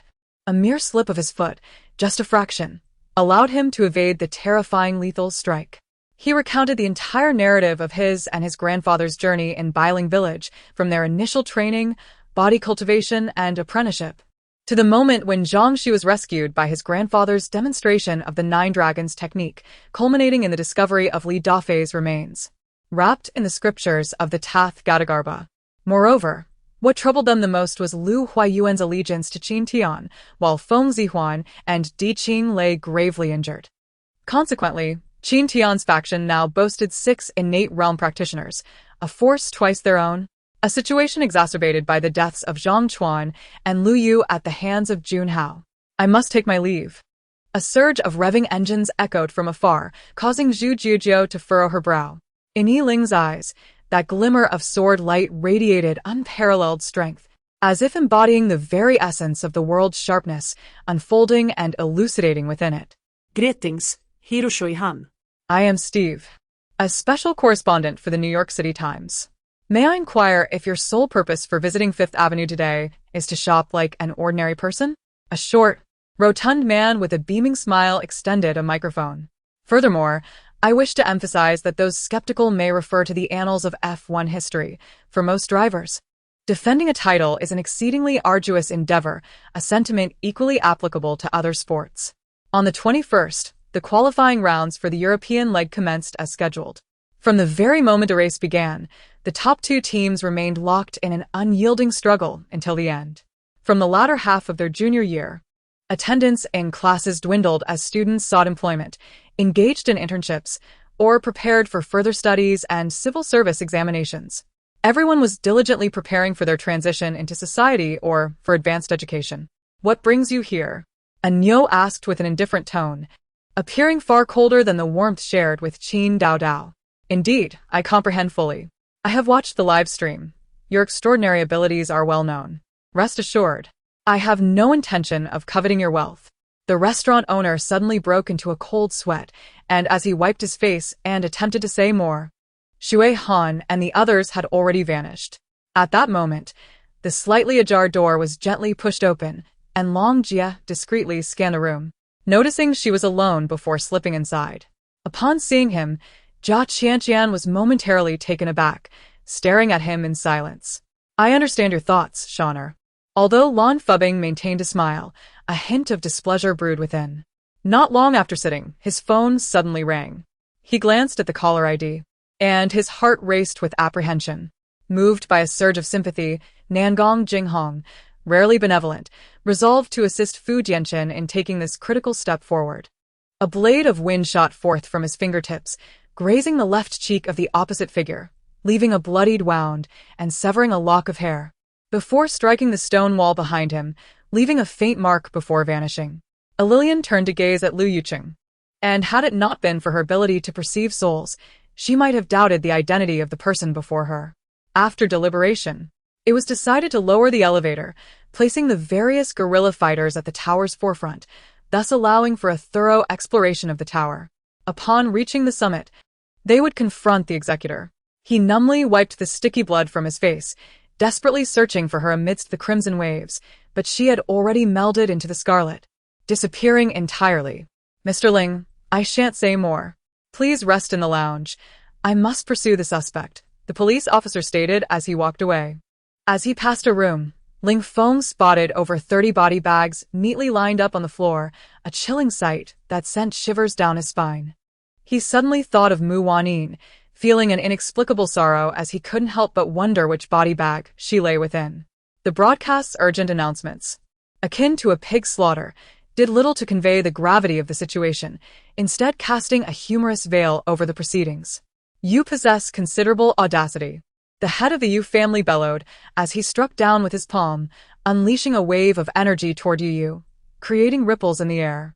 Yu could not evade in time, but Yun Feng and Chu Lanyi simultaneously intervened, barely managing to shield her from the Yu family's assault. Volume 1, Chapter 48. Miscarriage. In this realm, where colossal meteors are swept away by fierce winds, there exists a singular location that remains steadfast and unmoving. The nature of such a temporal suspension eludes categorization. For reasons unknown, Qian Songi feels that his abilities are merely mediocre, perhaps ranking only in the middle or even below. It is likely that he may encounter even more extraordinary skill effects in the future. Dining together? Xiao Yu murmured, contemplating how to decline. As he had just invited Tong Yanxin and Luo Yenner to share a meal. Yang Yu nodded, already aware of the situation. Su Lin glanced at Yang Yu, understanding that his message had been conveyed, and thus offered a slight bow before vanishing into the shadows. The animosity they harbored towards GMO was profound. Not only had this individual captured them, causing them to lose face, but he had also monopolized opportunities that rightfully belonged to them. The dragon bracelet, entwined around Gu Mo Xian's hand, emitted a resounding dragon's roar as he flicked it, clashing with the myriad sword shadows that filled the sky.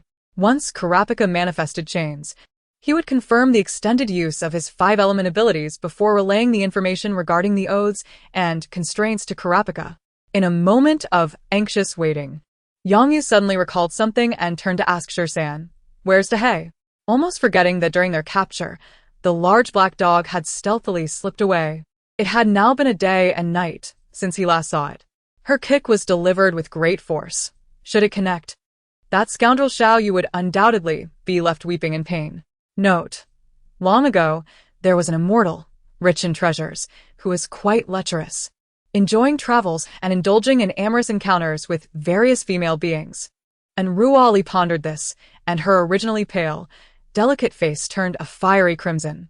Such an indifferent attitude propelled this fervor to new heights, leading to countless outrageous speculations that flooded various public discussion platforms. It is quite normal, really. A change in jobs necessitates a period of adjustment. Once accustomed, all will be well. Under the scrutiny of all the boys in the classroom, she walked directly to Xie and sat beside him, flanking him with Wenxiuan. Zhao Jin's gaze fell upon the angle formed by the stone wall and the ground. He kicked it twice, but there was no response. After some confirmation, Chu Lin learned that approximately 30 kilometers from the estuary lies an alluvial island, Dia Island, surrounded by the sea. This large island, spanning about 370 square kilometers, presents a fine prospect for settlement.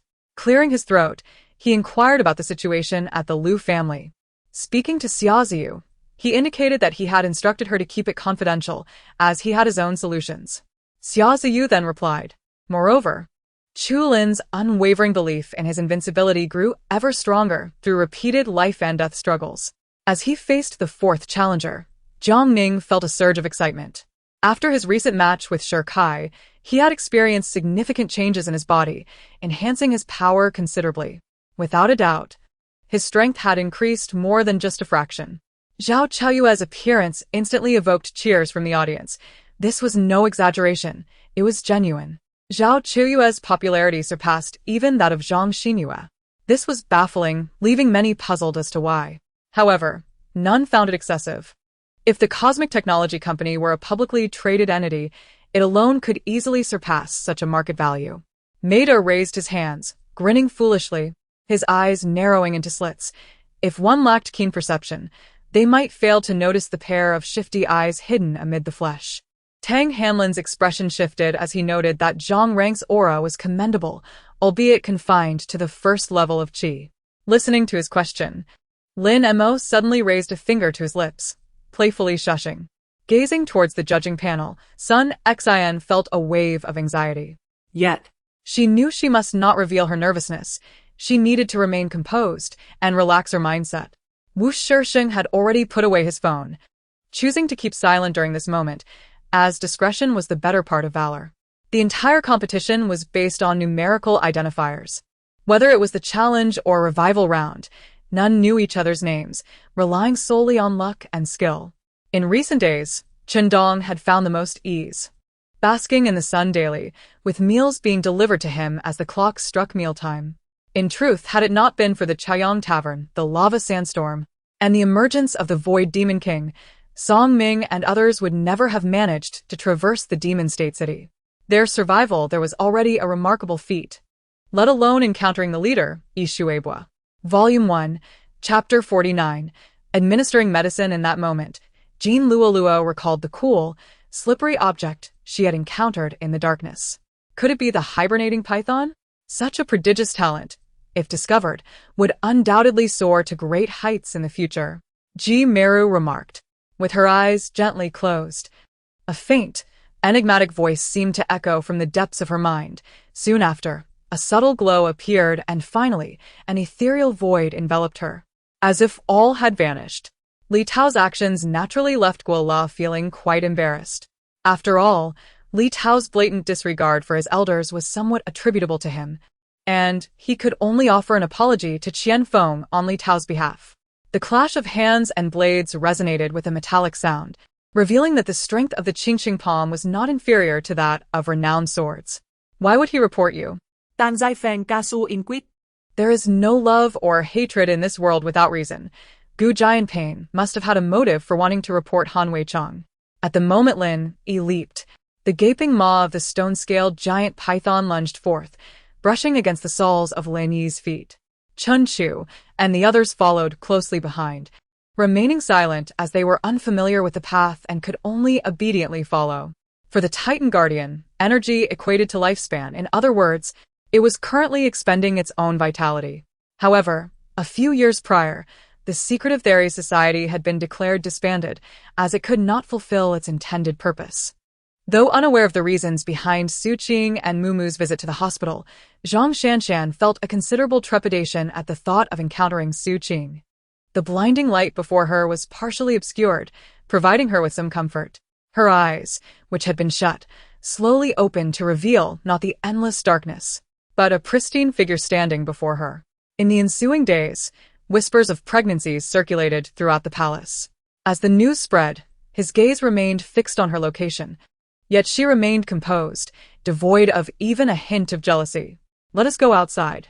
To ensure stability during the teleportation, a magical barrier is in place. Kael'sis led the way. Wait a moment, Qinshi. The face of the Panga divine clan should not be treated so lightly, Huang Yu chuckled. At that moment, she was truly terrified, fearing that Qiyu might abandon her and leave on his own. In a fit of desperation, she suddenly lunged towards him. The cave entrance was indeed spacious enough. Jiang Ruoyin estimated that even his caravan could fit comfortably within, without any risk of crowding or scraping against the walls. The shifting of the stars? No wonder Bu Shan's Tiangang Northern Dipper sword differed from his own. It seemed he could mimic others' techniques, transforming them into a different strike, with equal lethality. With Chu Zhao's startled cry, Gu Zhani felt as though the world was turning upside down, the cacophony around him shattering his eardrums. In the fleeting moment before losing consciousness, he caught sight of hurried figures, yet none were those he wished to see. Is Mr. Gao not bothered by the noise? Old Shin scoffed at Gao Jin's request, for gambling is certainly best enjoyed in a tranquil environment. Otherwise, why have a high VIP gambling hall? Outside the Mocha Manor, Chu Dingxin was primarily concerned with the military capabilities of various nations and factions, as well as the power structure of this continent. As Jiang Ruoyin assisted in delivering dishes from the second floor, his presence alleviated the situation in the first floor hall. His injuries were not severe, but the damage to other things was quite substantial. Yu Yuanwai's residence was nearly in ruins, requiring considerable time and resources for repairs. Most importantly, he would now have a powerful ally. As long as Li Si was willing, he could request treasures from him. Given his status as a divine dragon, would that fellow refuse? Perhaps it was the influence of the Xian dagger technique. He recalled awakening from the medicinal basin with a faint outline of abdominal muscles. Could it be that the Xian dagger technique had aided in reshaping his body once more? This was indeed an improbable feat, yet such words came from the venerable Lin. And Lin Chuanren could not claim impossibility. He had to respectfully acquiesce. Though it appeared mundane at present, who could tell if hidden perils lay beneath the surface? Muttering to himself, he made his way to the first-floor washroom, placing all of Yi Anqi's soiled clothes into the washing machine. After a moment's thought, realizing that some items were not suitable for machine washing, he retrieved a few and placed them in the sink. Pouring in a generous amount of detergent and turning on the faucet, releasing a flurry of bubbles. Volume 1, Chapter 50, Deterioration of Condition at this juncture. Jian suddenly extended his right hand behind him, discreetly gesturing towards the front, with the Ghost King providing unseen cover. This gesture went unnoticed by anyone. Jun Yunqing felt her consciousness enveloping everything within her domain. Even the minutest blade of grass or twig could be obliterated at her will. Qing, he turned her head and saw the eunuchs assisting in carrying the sedan chair, feeling a slight sense of relief. Noticing his signal to inhale from the pouch, she complied without hesitation. At this moment, he could not fathom that Yun Fuxiao harbored no feelings for him. If she truly had no affection left, would her heart ache so profoundly? Moreover, there lay beside her someone privy to the truth. If she could awaken him, the knowledge would naturally unfold. Shuyuhi, a formidable presence in the realm, should, by all accounts, remain impervious to any disturbances, particularly in this mundane world. Jun Yunqing gazed upon the walls of the fallen star lake, which were not the earthy tones she had envisioned, but a dark silver hue, as if coated with a layer of varnish, devoid of any soil, resembling a cavern rather than an underground hollow. Despite knowing the outcome, Emily displayed little change in expression, yet anyone who had ever interacted with others could certainly surmise the discomfort within. Lian Fangzhou, somewhat speechless, understood that what Li Fu had mentioned was undoubtedly connected to the Eastern Palace, thus she refrained from further inquiry. With Nonggong Qing's reminder, Long Yi specifically cautioned the investigators, and indeed, They discovered that the remnants left behind were merely a counterfeit of the true king. On the arena, Qingyan felt the pressure mounting. He realized that should things continue this way, defeat was inevitable. His father belonged to the Yan clan, with which he had severed ties. This time, the Yan clan's insistence on him recognizing his ancestry was merely a fodder. He was puzzled by how it was accomplished. The balance of sweetness and acidity was exceptional, evoking a refreshing sense of clarity. As he spoke, his chest swelled more prominently, and Zhang Yingxia felt a surge of warmth course through her veins. Li Hongwei beheld the exquisite visage of Jiang Lina kneeling before him, his unscrupulous desires rekindled. In this rare instance, he encountered a cultivator worthy of reprimand, unafraid of the artifact sect and the sword sect, which was indeed a rarity.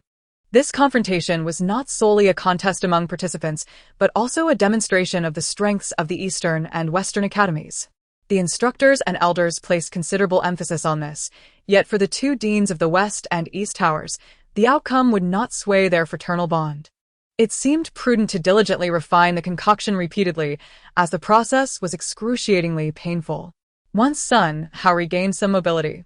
He retrieved a substantial amount of demon beast flesh to consume, following which he ingested a piece of top-grade spirit stone.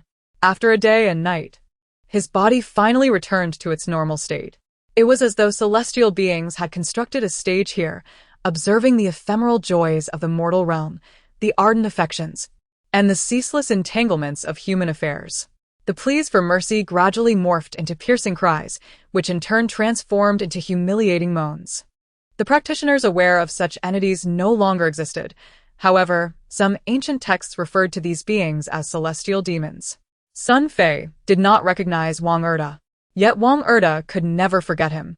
Had it not been for Sun Fei's alteration of his name, he would not have been assigned to the medicinal fields, and now, encountering him again, how could he forget? Di Chongxiao bid farewell to the others, taking Ling Ling to the Four Saints' assembly at Sacred Mountain.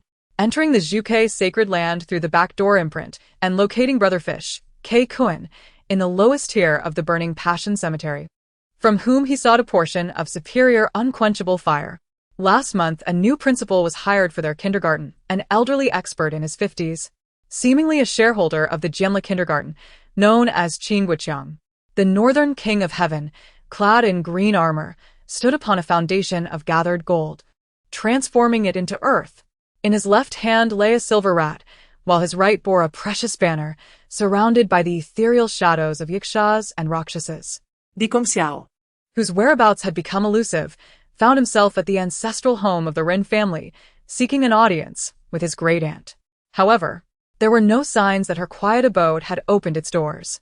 The following morning, just as Lin Qingxian and Xia Shui rose, Gong Sun Wujiao commanded that the four of them be summoned to the reception hall once again. Li Ping'er had devised a commendable plan, and Wei Lianer indeed facilitated matters on one occasion. However, Li Ping'er did not anticipate that Beima Temple had installed a convenience in the guest hall for esteemed visitors, causing her to wait in vain for an extended period.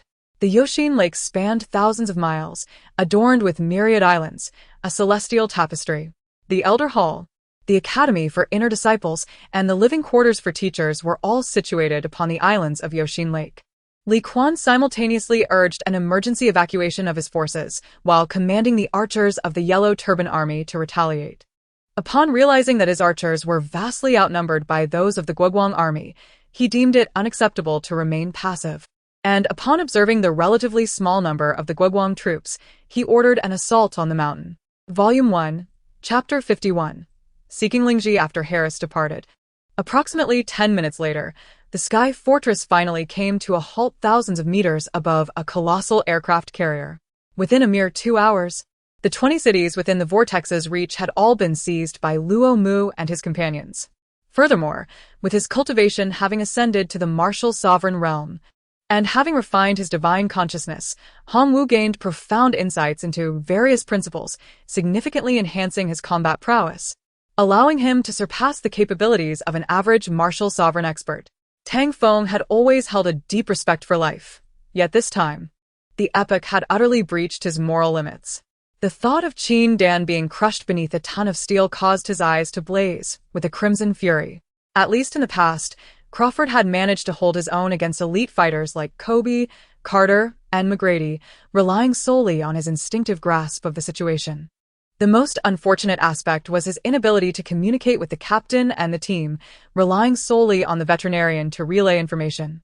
Thankfully, the sniper was positioned far enough away that he could not overhear their conversation. Otherwise, his bullets would likely rain upon them incessantly. In the southern region, Qingxiu Mountain was a place of immense value, housing the most expensive properties in the entire southern city.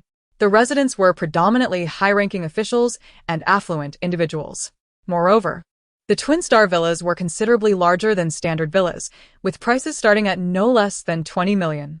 Observing the early signs of development in the two individuals, the Raptors finally began to take them seriously. Last year, they had secured the 8th pick precisely to find support for these two. The devastating power unleashed upon the cosmic expanse would likely require hundreds, if not thousands, of years for mere self-recovery. Aside from the inability to unleash waves, the close-quarters combat is likely not much different from that dark martial arts gathering, Li Pu mused, following the thread of conversation. After a considerable interval, Terry Lillian emerged, her delicate visage flushed, her eyes still glimmering with a hint of infatuation, as if she might faint at any moment. As Yu Yulo casually perused the items before him, he exhibited no intention of making a purchase, but when his fingers brushed against the last object, resembling a bulb of garlic, he trembled slightly. In midair, Lu Hongsheng suddenly sensed a terrifying aura of murderous intent rising abruptly from below, causing him to look down in shock, startled by the sight of 16 gun muzzles. Some attain divine favor through fairness and justice, while others barter their souls for the attention of demons. The rare beauty of Hai Lan Lan had significantly diminished in Lin's esteem. The old trickster bellowed loudly, intending to unleash his prideful black magic, only to feel a thread of fighting spirit enter his body, causing his magical power to dissipate rapidly. Akin to melting ice and snow. Concealed in a corner, Chu Feng observed as Qin Linglong entered a vehicle, successfully retrieving the robotic device he had placed, which brought him a sense of calm as he awaited her departure signal. The esteemed individuals present turned their gaze to the speaker, surprise flickering in their eyes. Generally, martial disciples who gained admission to Qingcheng were instructed by their senior brothers unless special circumstances dictated otherwise. The mysterious and powerful Duke Sepher, whom Kong Meng encountered, was a notable exception, whose decisiveness and execution rivaled even that of a marquis. The leader of the Fusong sect wielded his unique fist sword, capable of agile piercing maneuvers, always seizing the initiative to launch surprise attacks against Xia and Wan Er. Each strike left behind a splendid black halo, clearly a manifestation of his elemental prowess. In retrospect, one must ponder the distinction between model students and troublemakers during middle and high school. Some once obedient students have now turned to delinquency, while former troublemakers have ascended to prestigious universities. Thus, rigid definitions of such categories often falter. Never mind if you don't understand. You look frail and certainly different from other troublemakers. We have plenty of time to interact in the future. I'm going out to check on the injured. Are you coming or not? Coco pointed to herself and then to the outside, indicating for Lan Ruoxin to accompany her. Xia Qingfeng must surely regret his previous decision, as his expression darkened, and he fell silent. Fei Yu, in a fit of rage, brandished his spear, aiming for the white fox's beastly form. He had intended to stab directly, but the proximity between them made such an action impossible. He could only resort to striking. The sorcerer suddenly extended his hand, extracting the foreign object from Lenda's mouth. The moment Lenda regained her freedom, she immediately unleashed a torrent of curses. At that instant, Jian Chen, bearing the hero's sword, arrived just in time to halt the escalating conflict in the name of neutrality. Amidst the laughter, Dolly's cold voice sliced through the air like a blade, accompanied by a murderous aura akin to that of Ashura, causing the three guards to instinctively retract their necks, their faces etched with terror. It was a shame that the Nightshade's fearsome reputation had rendered them the only ones capable of issuing a bounty, whether for survival or equipment. The Zhongyan team would find it increasingly challenging to secure allies. The four armed assailants were caught off guard, struggling to comprehend why the general's bodyguard had opened fire on them. I've been abstaining for quite some time. Today is particularly stifling, so I'll indulge in a smoke to unwind, Ichin remarked wearily, lighting up and taking a deep drag, the cigarette burning down to half its length in an instant. Is there anything else you wish to know? I can reveal everything. Duanmu Heng gazed at her pale face, his eyes shrouded in darkness. Chu Xi had already sustained injuries. If they were to engage further, it would only exacerbate her wounds. Kong Rushuang was deeply concerned that Chu Xi might not endure. As the train clattered along the tracks, my heart involuntarily raced in tandem. Finally, I witnessed Chen Lishan's true energy consume the domineering aura belonging to Master Lu, prompting Wang Chongyang to joyfully rush to inform his senior brother. Volume 1, Chapter 52. You are the legitimate son. Upon their arrival, dozens of formidable presences surged into the air, each wielding a sword, their sharp auras enveloping the entire scene, as if the very air had been sliced apart. Her foremost task was to journey to Tehran with the embassy's assistance, to uncover the cause of her father's demise, and to return his body home. Just as Chen Ziang found himself in a quandary, a shadowy figure flitted past under the beam of his flashlight. This time, Chen Ziang was utterly convinced that his flashlight had not shifted, indicating that something had indeed passed through its light. To his astonishment, he realized the audacity of this individual, who appeared intent on overstepping their bounds. Let us depart from here, Lu Li addressed the group. The contest for the divine staff may have already escalated. We remain uncertain of the strength possessed by those two beings from the divine realm, do we not? At that moment, laughter echoed from the heights above, followed by a colossal figure plummeting to the ground, claiming the lives of 5 unfortunate souls who could not evade its descent. The formation beneath the feet of the divine King Mingheng could harness the energy of death itself, empowering those within its confines. In many nations, the term match-fixing has often been disregarded within the realm of football, with actions taken that show a blatant disrespect for the audience and the spirit of the sport. But where does the root of this issue lie? As the New Year's sun began to rise, Yu Mei awoke from her slumber, only to find that Hong Mei was no longer by her side. Outside Jiangge Hospital, the situation had become painfully clear.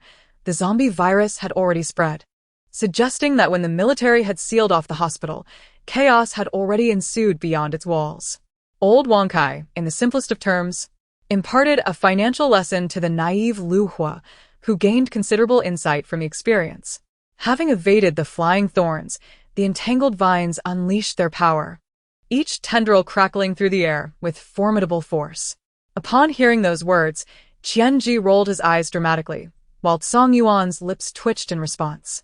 In an instant, the spiritual sword in Gu Yu's hand radiated a brilliant silver light, a manifestation of spirit gathering. Though he continued to retreat, he did not stop. After 5 or 6 minutes, Li Nan, gritting his teeth, collapsed onto the ground. Song Yuan also distanced himself from the monstrous claw, enduring the excruciating pain coursing through his body as he fled to the ancient tranquility realm. Yet, he was even more certain of that silhouette. It bore an uncanny resemblance to Mu Jinyu. He had observed this figure for 6 years, in search for 6 years, and he could not be mistaken. The governor of Huayan had gone to the tower at Qingyan, while the acting magistrate of Shanyang County was the deputy official. And the acting magistrate of the prefectural office was also the deputy official. When Jia Tsong entered, he presented the seal for verification, completing the formalities, and the inspector's office was temporarily arranged at the governor's office. Upon hearing the news, Shi Qian felt as if struck by lightning. Indeed, it was his brother Wang Yu and the others who had encountered trouble. At that moment, his heart was aflame with anxiety. The official website of the domain was, unsurprisingly, lacking in popularity, compounded by a lack of advertising, leading to dismal sales figures. The soul points could directly enhance an employee's attributes. 1 point of soul points would elevate 1 attribute point. After a considerable time, Wei Jialan finally raised her hand to signal, at which point the attending maids and servants withdrew. As the night wore on, the corridor outside fell into silence, and everything around me seemed eerily empty. I will have a word with Li Li. Wu Sun Shi's surrendered to a promising future. The appearance of the Zhizhi beast was exceedingly rare, and it was said that 2 Zhizhi beasts could not coexist in this world. Wu Sun Shi suppressed the shock within him. He could never have anticipated that the Zhizhi beast possessed such capabilities. The demon lord found himself at a loss for words, having rendered himself somewhat disheveled. His spiritual power was unstable, necessitating a period of recuperation, lest it lead to dire consequences. You may be disappointed, for I intend to take you to the VIP entertainment room on the 3rd floor. As he spoke, the elevator came to a halt on the 3rd floor, and He guided her out, leading her towards the nearby VIP lounge. Does this martial skill also benefit the prodigies of the divine Tian sect? Hao Haotian inquired, somewhat taken aback. Volume 1, Chapter 53. Cheating, yet I can outrun him. Su Long shot Bai Zhantong a glance. And it was then that Bai Zhantong comprehended that Su Long's intention was to make a hasty retreat. Tian Ci shook his head, stroking his goatee, pondering that if they were to launch fire arrows, would not Jin Do's father perish within? Moreover, one could not ascertain if there were innocent civilians inside. It was undoubtedly impractical. Meng Nan's aim was commendable, as he struck 3 arrows true, yet the Wind Wolf merely sustained a superficial scratch, the damage negligible. At this moment, a wave of applause erupted, for 2 combatants in the center of the training ground were locked in a fierce struggle, while spectators around them clapped and cheered vociferously. Silver Dome, shooting stars, phoenixes dancing in the heavens. Who are you, truly? Feng Yuanjuan's gaze suddenly sharpened, and with formidable prowess, he disrupted the melody of the zither, causing the dancers on stage to collapse in a faint. The fire cloud Qilan exuded brilliance, while Yu Ji wore a look of skepticism. Jing Yi harbored doubts within. If that Mo2 Xianjun were indeed as formidable as Yu Ji claimed, akin to the deities of the vast earth, then the disparity with Pu Yuzhenren would be astronomical. How could Pu Yuzhenren possibly contend with him for an entire day and night? Zhang Mingjun arrived riding the wind and departed with a howl, leaving the military tents in a state of disarray, nearly toppled by the gale. Continuing eastward, Mu Sanqian's unusual demeanor became even more pronounced, as he often clutched his black ruler, muttering to himself. His erratic behavior raising Mu Guiyun's suspicions that Mu Sanqian might be afflicted by some sort of hysteria.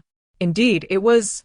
Zhang Yong, bare-chested, shook himself vigorously, his ample girth undulating like turbulent waves, causing Shi Jingtian to worry he might shed a few pounds of blubber. I. Xiao Baichuan found himself at a loss for words in the face of Huang Zijing's remarks. In truth, he was not wrong. At that moment he indeed could not help. Nor did he dare to intervene, and in desperation, he had merely informed Ling Yutong of the situation. A wise man cannot resolve domestic disputes, brother. I have no good solutions either. Yet, to untie the bell, one must find the bell ringer. This matter must be addressed by you. Ling Yu spread his hands, contemplating that he would not provoke Wang Yulan's ire. When Lu Hongchang finished packing his belongings and stepped out, he happened upon several neighbors, including Erqing's mother. Zhao Yinyang disregarded Chaimen Sambulang and walked straight toward Wang Chu. Before Wang Chu could react, Zhao Yinyang swiftly seized Wang Chu's knife and made a swift motion across her neck. Of course, due to the subsequent plot of the film being rather lackluster, he intended to revise the storyline. It was merely a few tens of dollars. Even though the external benefits were commendable, there would not be much extra income. However, she suddenly felt that the tea was losing its value, as Zhang Langjun of the Shuiyan tea house had seen it twice and learned it. And now even the emperor had seen it twice and mastered it. A young man, clad in a winter coat and wearing a polite hat, exuding a dignified and gentle demeanor, was walking ahead of Yao Xianzhen, carrying a leather suitcase. There was no choice. People nowadays value job security, believing that a stable position outweighs all, even if the earnings are meager. Zhang Zhao followed the lantern's light, as having emerged from darkness for too long, her eyes struggled to adjust to the brightness. The old man's voice was gentle, and as he slowly opened his eyes, his profound gaze met Long Qingqian's. In the depths of his eyes, phenomena of the sun and moon revolving and great stars falling flickered momentarily. What is not the Zhou-Xian mountain already involved? The Zhou-Xian mountain and other major forces have indeed participated in this conflict. Space twisted, manifesting in the cosmos precisely 55 years ago, at the site where the ancient starry road opened.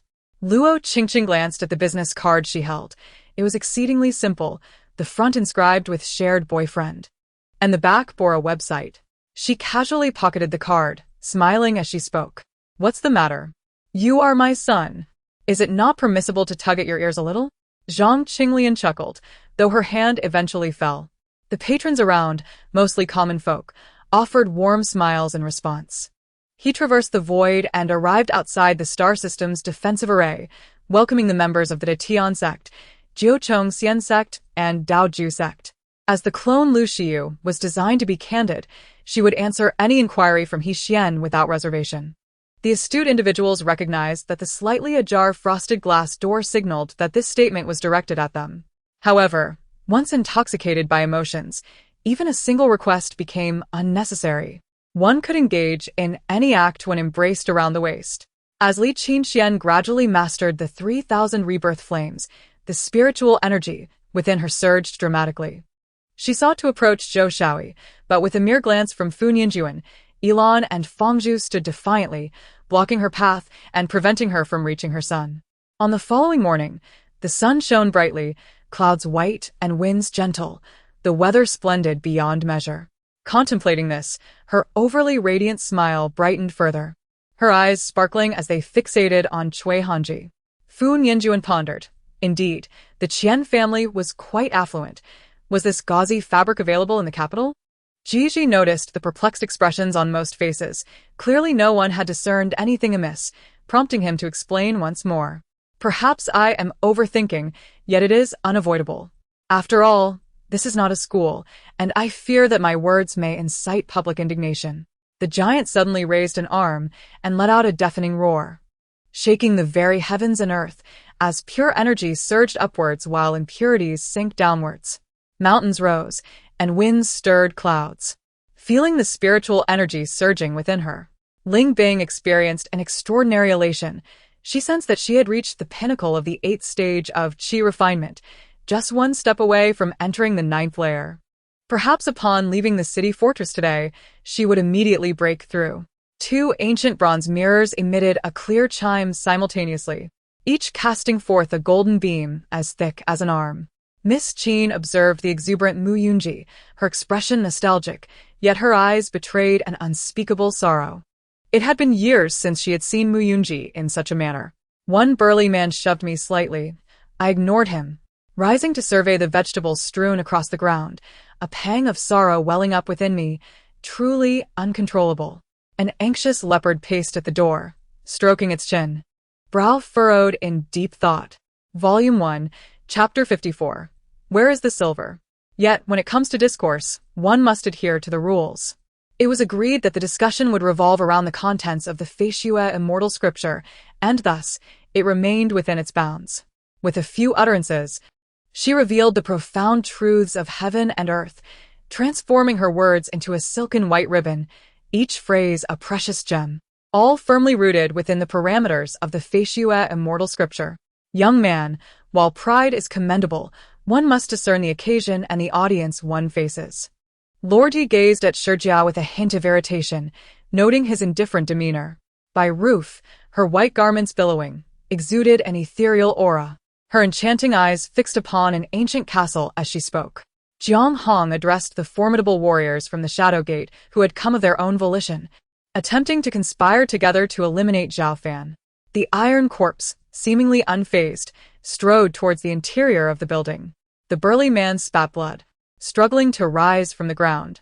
Ling Li also discerned the situation, yet one matter perplexed him: whether this porcelain jar had fallen from the Tianqing realm to Earth, or if Earth-esque cultivators had ventured to the Tianqing realm and then returned to Earth. A tempest arose, as if a force of unimaginable magnitude was forming, with torrents of vital energy morphing into celestial blades, cleaving through the distance. This undoubtedly served as a reminder that hidden dragons lurked within the vast expanse of Huaxia, a land rich in powerful beings. Thus, after annihilating the Zhong family, he feared attracting undue trouble, opting instead to seek refuge overseas for a month. The second matter concerned the Light Federation deploying a vast army to secure Blackwater at the juncture of an alternate space in the second galaxy, which, at a critical moment, could safeguard the first galaxy from external incursions. However, this would leave the second and third galaxies wholly unprotected, rendering them exceedingly perilous. In mere seconds, numerous formidable celestial experts were drenched in sweat. What does it mean to be unable to refuse heartfelt hospitality? Qingyan had previously been oblivious, but now he comprehended fully. Faced with such enthusiastic individuals, he found it impossible to decline their invitations to revelry, as they perpetually presented myriad reasons for him to join in their festivities. Yet, Some ancient dragons had attained a modicum of intelligence. When the cataclysm descended, they instinctively sought refuge from floods and earthquakes, entering the icy expanses when the volcanoes erupted, thus preserving a scant few ancient beings. Wu felt a wave of relief. After days of tumult, they were finally nearing their destination.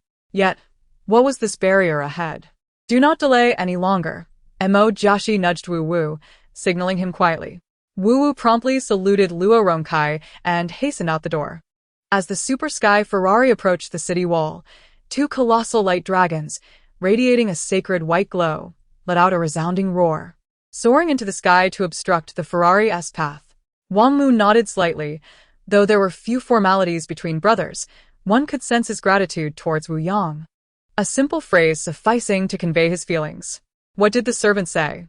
I am but a mere maid tasked with tending the fire. Do not unjustly accuse me. Young master. As the focus shifted back to her, Chun'er quickly protested her innocence. Wan caught a whiff of an enticing aroma, astonished by the tea and pastries he offered her. In her memory, he had always appeared carefree and oblivious, yet now he seemed mature, composed, and considerate of the bigger picture.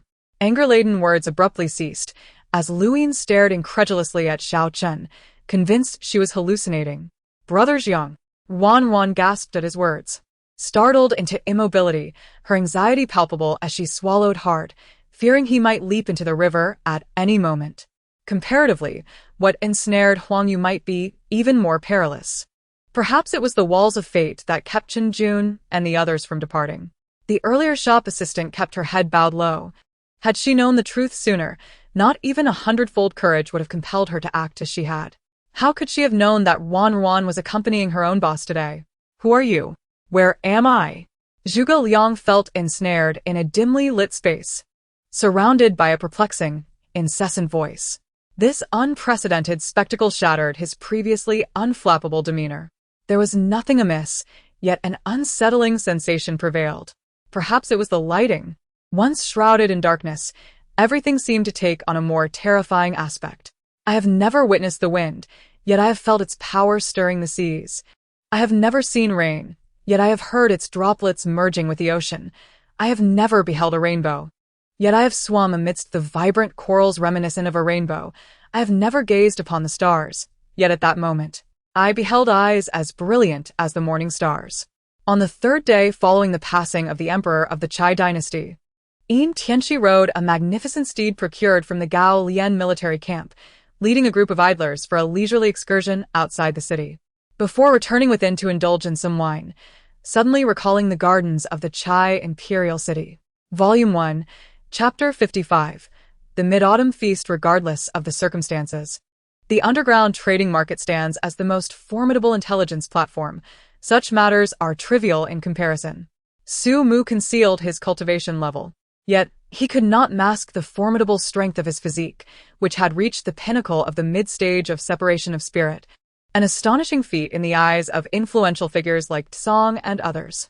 Now that she was captured here, although she was uncertain of Xiang Ye's intentions, she understood that it could not bode well, prompting her to plead for her release. Despite her desire to remove her t-shirt, Wu Ming, in an effort to minimize contact with her wounds, only discarded the lower part of her attire. She entered the bathroom, turned on the faucet, adjusted the water temperature, and gently wiped her body with a damp towel. To prevent her wounds from getting wet, she tilted her head towards her right shoulder, managing to wash her hair with great difficulty. Master Huiping was naturally elated, for the complete eradication of Pan Heihu was an unfulfilled wish of his. Qingfeng calmly remarked, guy-like, "Are you still capable? If not, do not force yourself." Following another collective assault that repelled Honging, Kelly approached guy-like to assess his condition.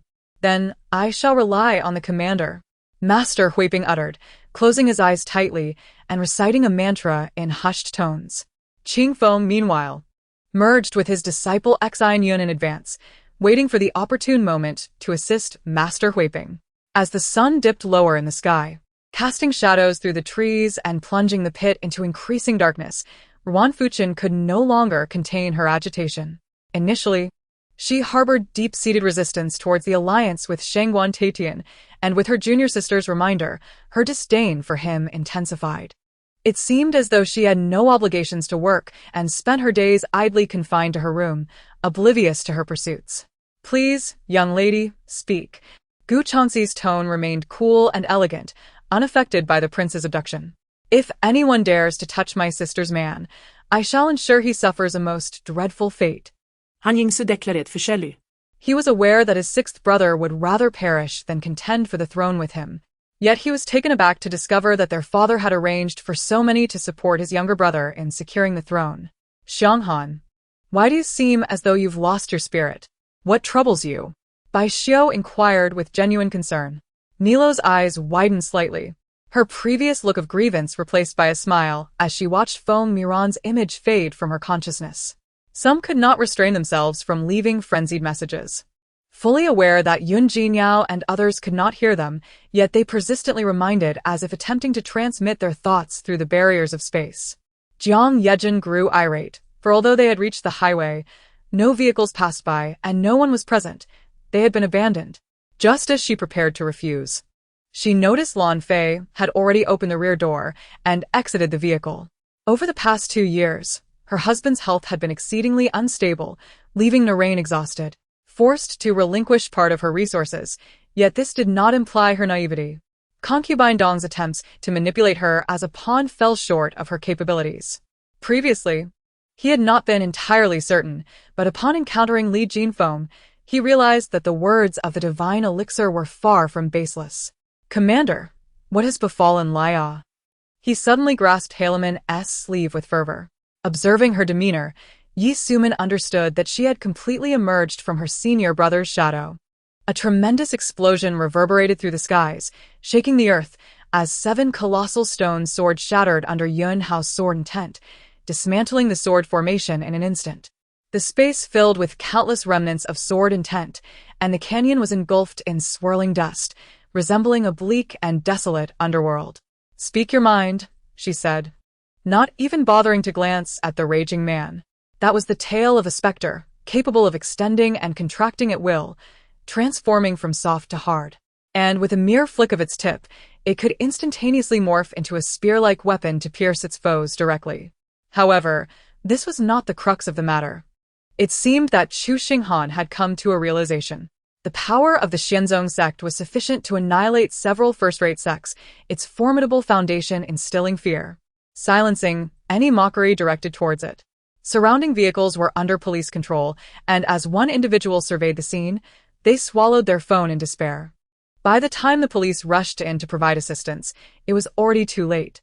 Hundreds of magical artifacts, akin to rain striking banana leaves, continuously shot at the energy wall, creating ripples upon ripples.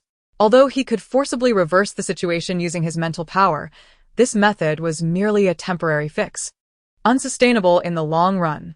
Moreover, to open the door of time and space, one must possess unparalleled mastery over spatial techniques, with even greater demands on energy.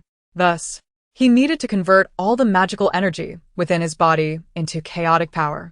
Volume 1, Chapter 56, Affection with Differing Origins, Yet a Shared Destination.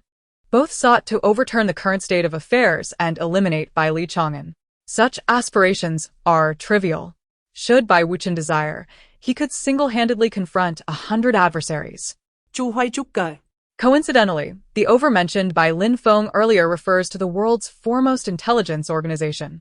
Upon witnessing the sprawling encampment and recognizing that Liu Bei commanded no fewer than 7,000 men, El Qian felt a profound respect for Liu Bei's formidable power. One might critique their command abilities or question their combat effectiveness, yet it cannot be said that they were wrong. Before them, the formidable Jade Wolf spun in a circle before crashing down onto the arena with a resounding thud. "Please do not," Uncle Tian urged, swiftly pushing Aunt Tian's wheelchair. Vanishing from Director Han's sight. In the blink of an eye, the duo became mere shadows, disappearing at the town's intersection. Once the man departed, several waitstaff entered the private room, each carrying an array of dishes. They exchanged polite smiles with Lin Feng and the others before skillfully arranging the offerings on the table and retreating. As the distance between them diminished, they could discern the presence of numerous beings reminiscent of Alice, even without deliberate perception. Chu Feng opened all his meridians, allowing the energies of heaven and earth to surge into his body. With this stimulation, his physique gradually strengthened. Heaven has a path, yet you choose to force open the gates of hell. Lu Dan sighed, patting Yu Tian's shoulder. Subsequently, two azure dragons aligned themselves, their gaping maws lunging towards the unsteady figures of two fiery beings.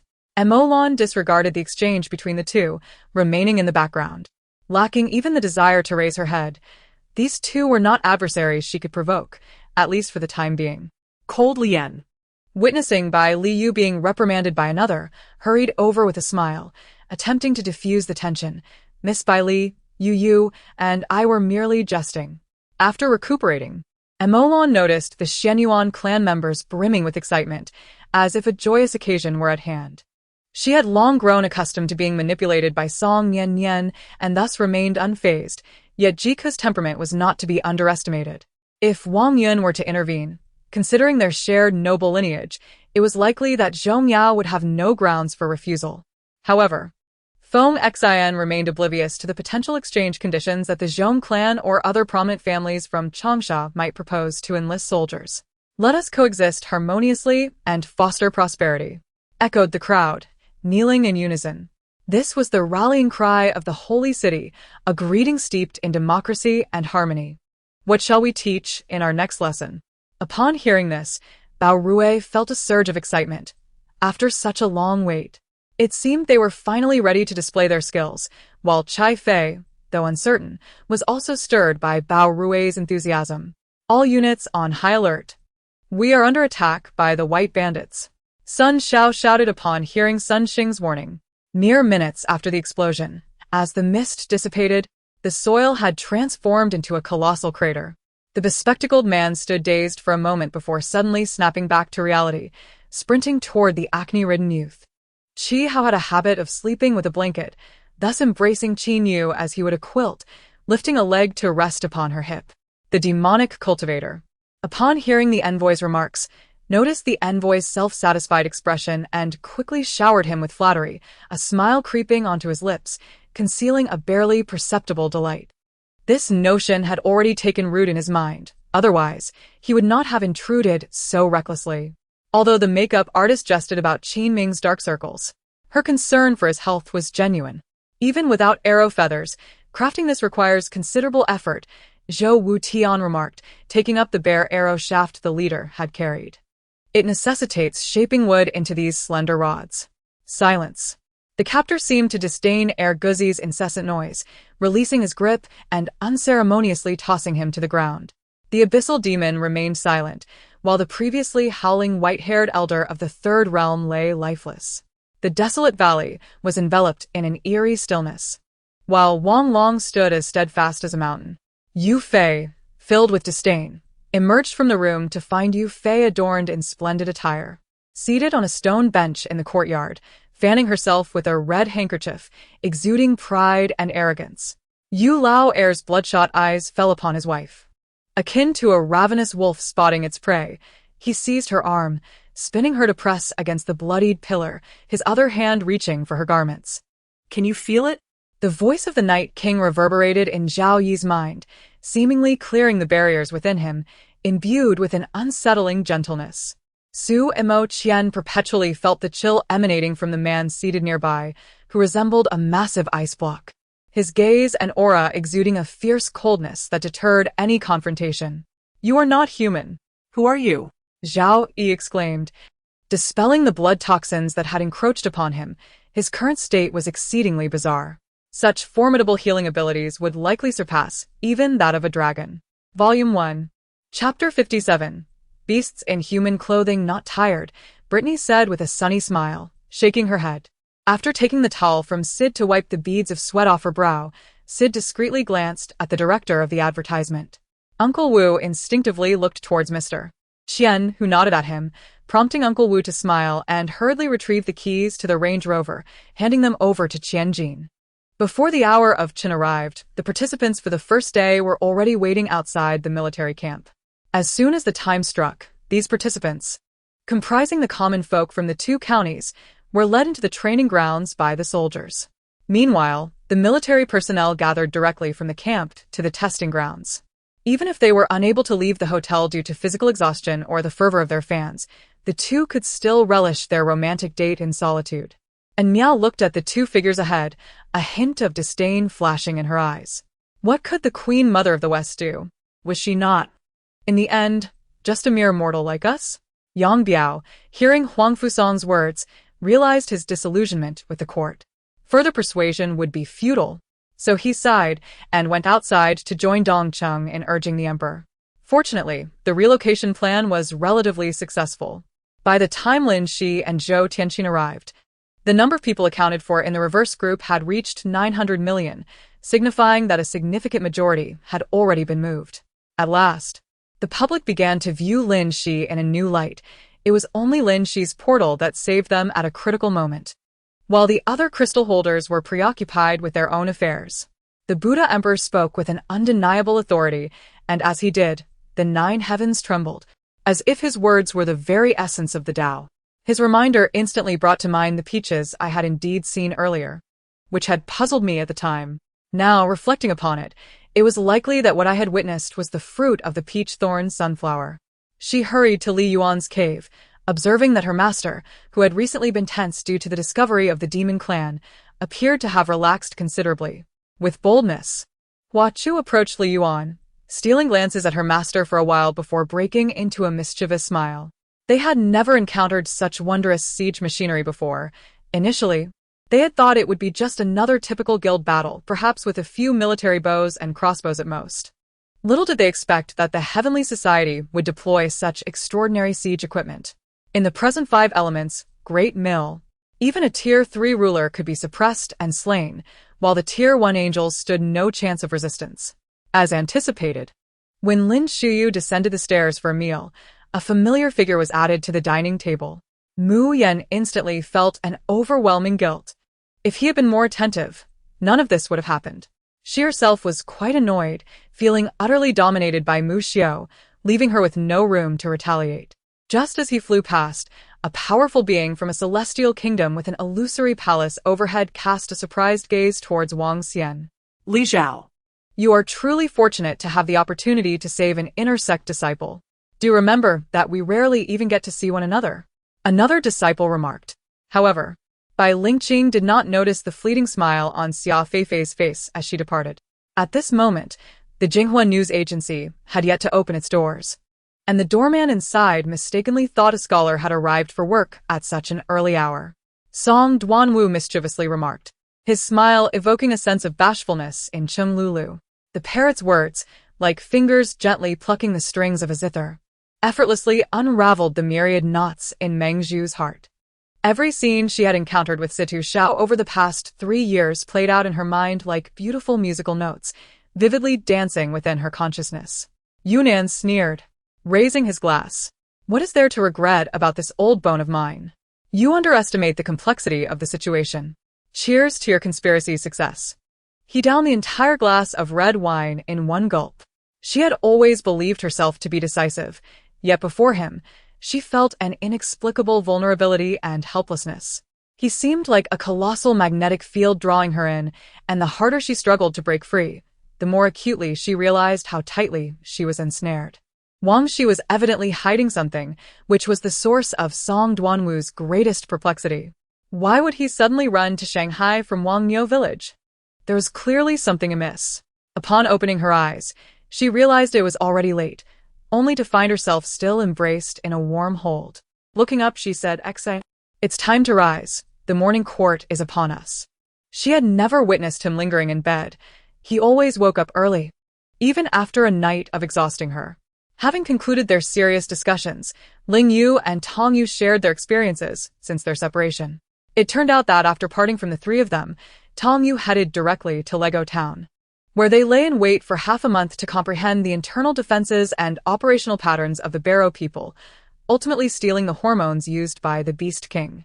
Baelia had personally tested the power of the lightning chain, and Arthur's current strength had yet to reach the level of a grand magician. He certainly lacked Baelia's resilience, making the paralysis duration even longer. Suddenly, the room lit up, and Nan Lixing, disturbed by the sudden brightness, closed her eyes. Bai Qingyan pulled her into his embrace, shielding her from the light. After Ying Shui departed, her complexion turned pale, one hand pressed against her chest, displaying an expression of immense pain. Thus, when an unfamiliar voice suddenly emerged in her ear, it naturally caused tension. However, Ling Yan scanned the surroundings and saw no one who could have spoken. Could it be a ghost? Ling Yan was not inclined to believe in such things. Li Haoran nodded and followed into the village, where the villagers curiously observed him. Mo Ruyang fell alongside her, claws withdrawing from flesh, but due to an unstable balance, she inadvertently grasped onto something soft. Volume 1. Chapter 58. The pursuit of mastery. Lin Feng could not fathom the purpose of that individual, so he resolved to dismiss the thought and closed his eyes, drifting into slumber. How annoying! Why mention such things? Yi Xiaomei lowered her head, seeking refuge in his embrace, reluctant to part. Had it not been for the lingering, unmistakable scent of Su Xia that remained in his nostrils, he might have believed that the events of yesterday were merely a fleeting dream born from his deep yearning for her. Lin Wanwan's oversized smartphone buzzed, prompting her to hastily open QQ and scrutinize the messages. Having given birth, she was told she would be able to rise from bed the following day. Now, on the fourth day, she could move with relative ease. Yan Shu advised that another day of observation was necessary, and she would be discharged tomorrow. Gu Tianlang appeared oblivious, absorbed in his meal, yet the bitterness in his heart was known only to him. Meanwhile, the significant figure who had bent him from his straight-laced ways sat atop the Jian clan's penthouse, engaged in serious discussions with the chief steward, inadvertently sneezing twice. The sea breeze caressed gently as the sun ascended high in the sky. The naval camp of Haimen-Jai faced another bright and sunny day. Wang Hongxiang was slightly taken aback. He had traversed what felt like an eternity within the illusion, yet only half a year had passed in reality. This underscored the formidable potency of the ancient night-blooming Sirius. Without it, he would not have succeeded in his advancement. Hong Mei was acutely aware that the individual trailing her harbored ulterior motives. The moment she was jostled, she distinctly felt a soft yet firm object pressing against her. Gu Yu's sister, Gu Go, was the most gifted among the younger generation of the Gu family. Esteemed by many elders who believed she held the greatest potential to become the first in years to successfully ascend to the spirit embryo stage. After a night of rest, they would launch their offensive at dawn. Qingyan gazed coldly at the sacred ground standing tall in the center of the island. Han Xiao observed her eyelashes fluttering incessantly. Seemingly overwhelmed by his intense scrutiny, it was only when she retreated a few steps to sit on another short sofa that she regained her composure. Sun Wukong mimicked Xueling's posture, arms crossed and feet perched on Tolag's shoulders, leaning against his neck, his gaze fixed on He Ge, occasionally glancing at Xueling. He Ge felt a twinge of emotion and nodded gently. It was then that General Go finally reacted, exclaiming, "Indeed, I had almost forgotten. Thank you for the reminder." General Wei, as he offered a respectful gesture from his horse. Should the soldiers guarding the city discover that he was the one responsible for the rat infestation, they would not take it lightly. He watched as troops rushed past him, hastily heading to various crisis points, their eyes ablaze with bloodlust, faces etched with the ferocity of battle.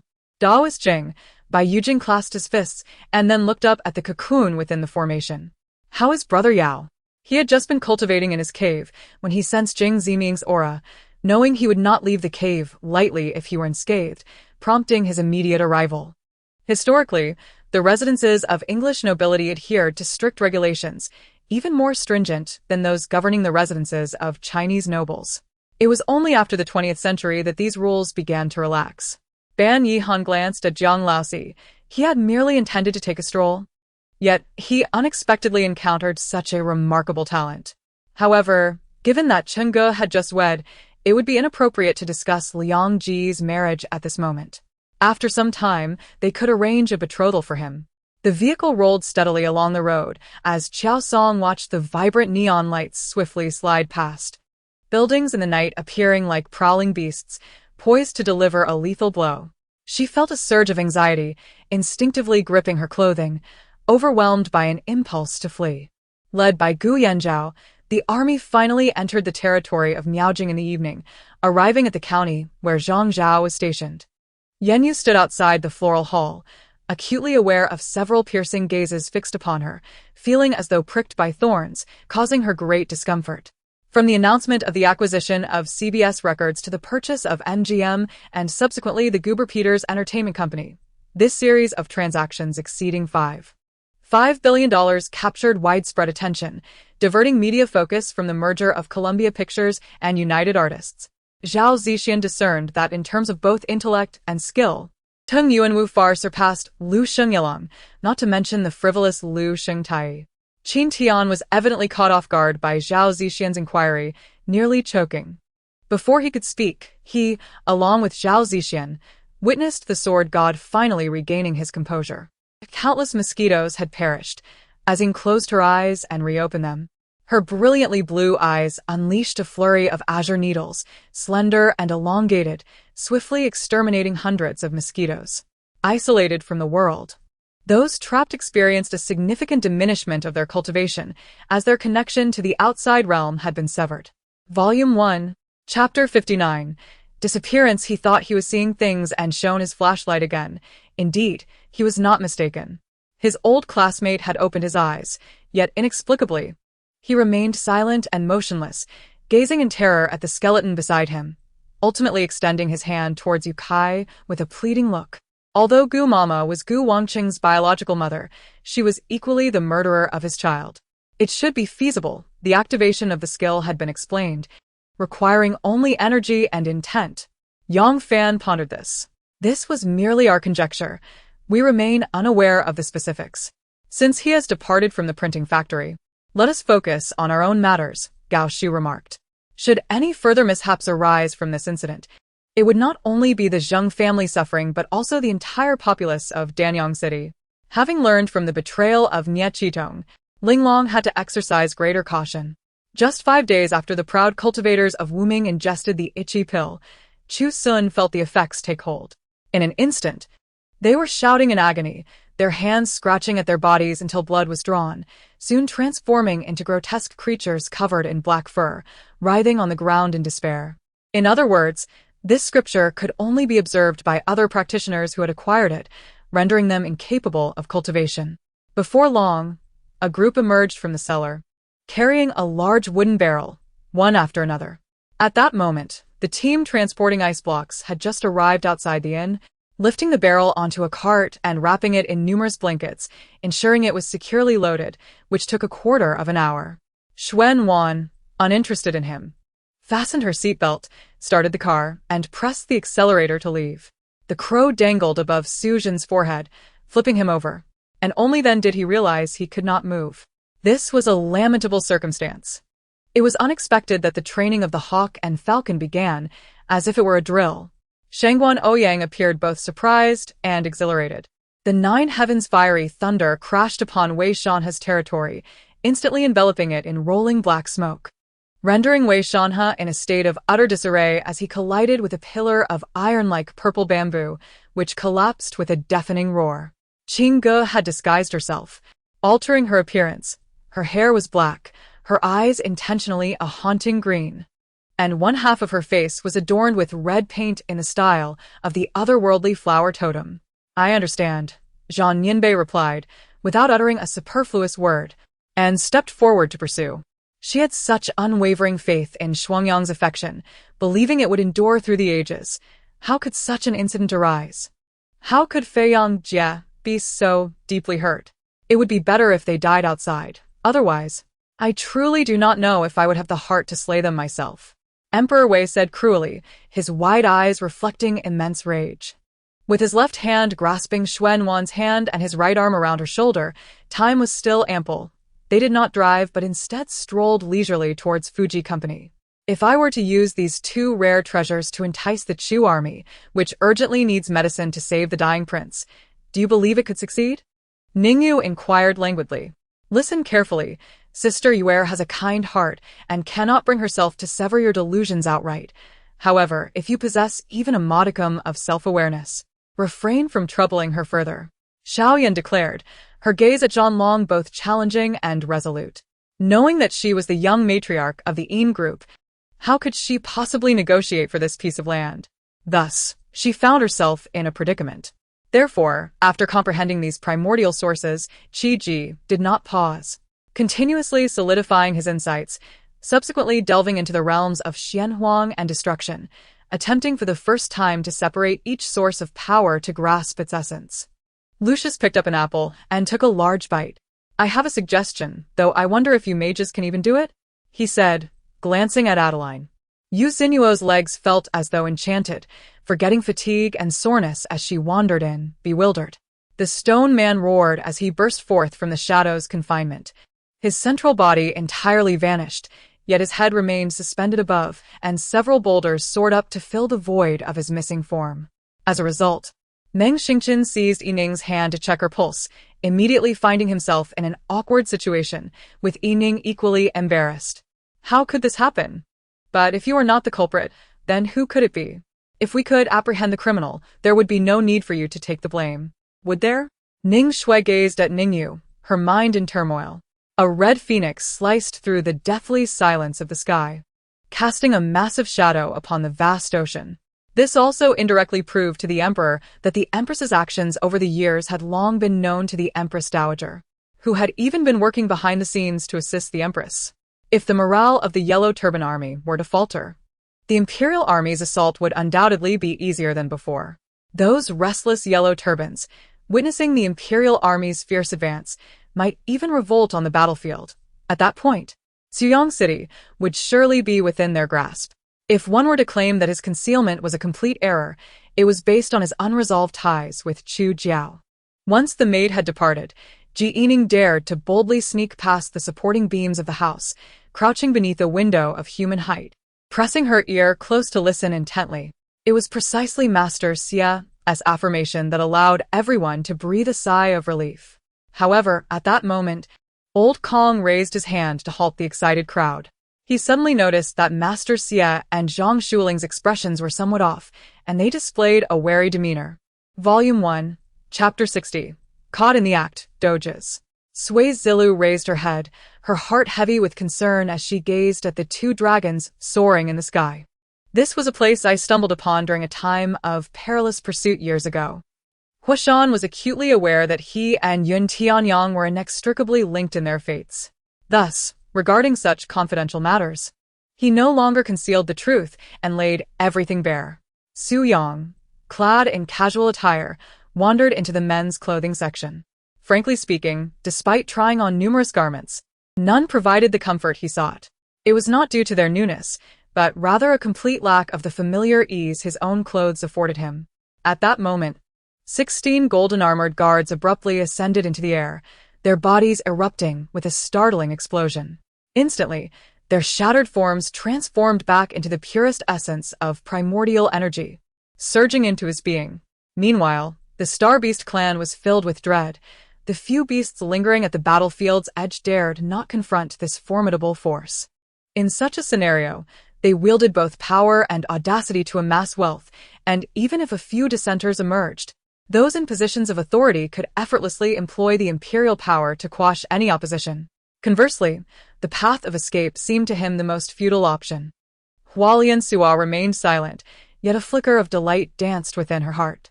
Initially, she had lost hope in him, but upon witnessing Shangguan Tianlong awaken his powers, her anticipation rekindled.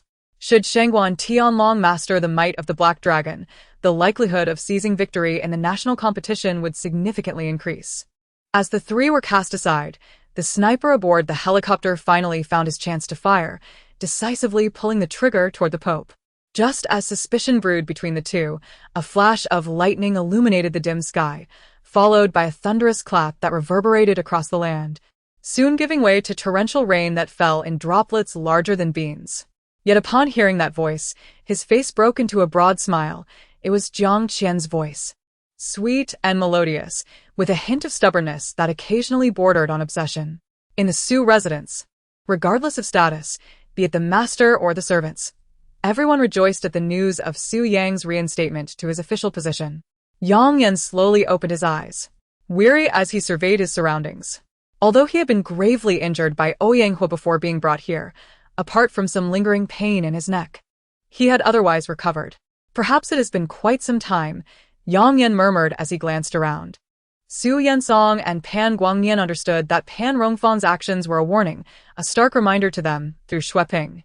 As Pan Geng's voice resonated, Shui Yun felt an involuntary urge to speak, his eyes widening in astonishment, while he was aware of Pan Geng's formidable prowess. He had not anticipated his strength to be so extraordinary. Su Feiqiong expressed, "The internet is akin to a vast river. A stream existing between us, yet absent in the tangible world. I stand on one bank while you stand on the other, merely gazing across, an act filled with hope and dreams, yet upon awakening, one realizes that nothing remains. Senior Izong, misfortune has befallen my family. My 8-year-old son has fallen ill with a strange affliction, and I wish to seek your assistance," he implored, not waiting for a response before gesturing for a teenager to be brought forth.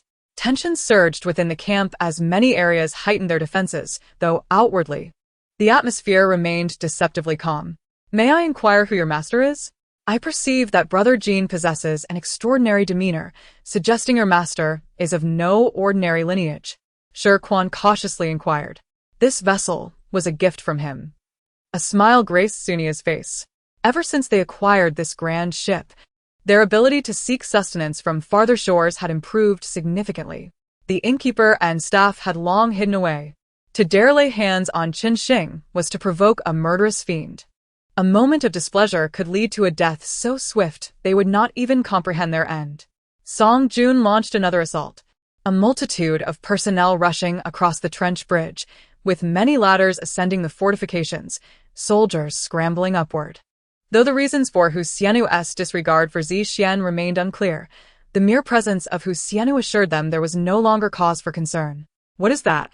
A sentry on the artillery platform peered into the darkened woods, but apart from the fleeting shadows of birds, he saw nothing else.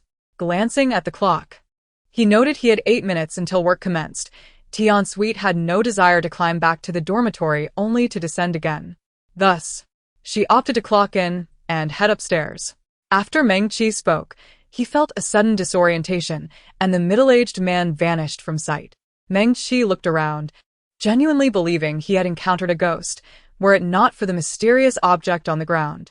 Not only they, but I too did not foresee this. I initially thought he would not propose, yet he orchestrated such a sudden ambush. It is worth noting that Sun Yu had sought funding from Ling Hai due to his connection to the Lan Ling royal family as a foster son. In light of this, Bao Shi visited Lu Chung Publishing House after hearing Su Qi's grievances as a gesture of gratitude towards the staff.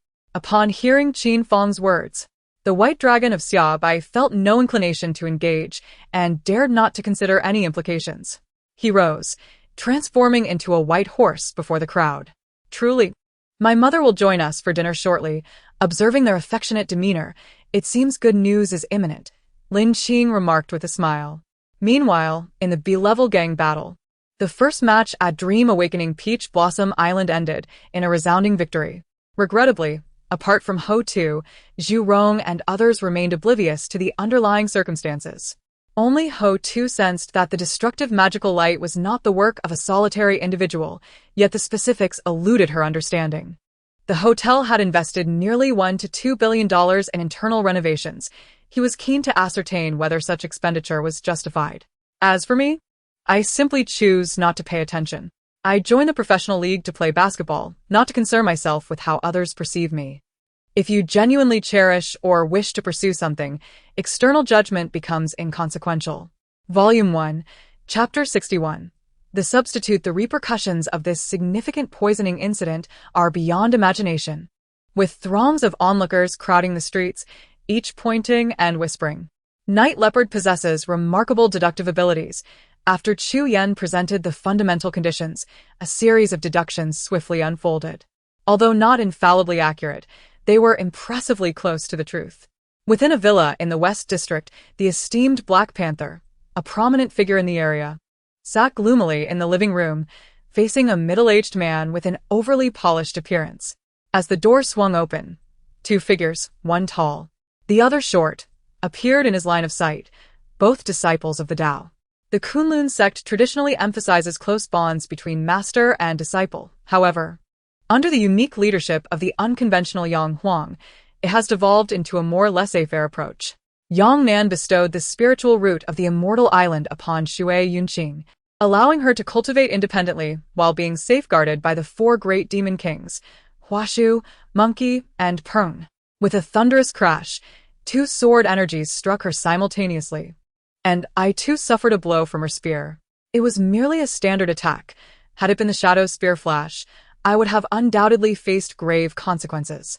Thus, these 20 minutes became a grueling trial for both of us, our bodies drenched in sweat, our trousers thoroughly soaked from excessive exertion. Naturally, the moment you refused to comply, your fates were sealed for this evening. Ha! Lin Ran laughed heartily. The responsible individuals, perplexed, suddenly felt a wave of dizziness wash over them.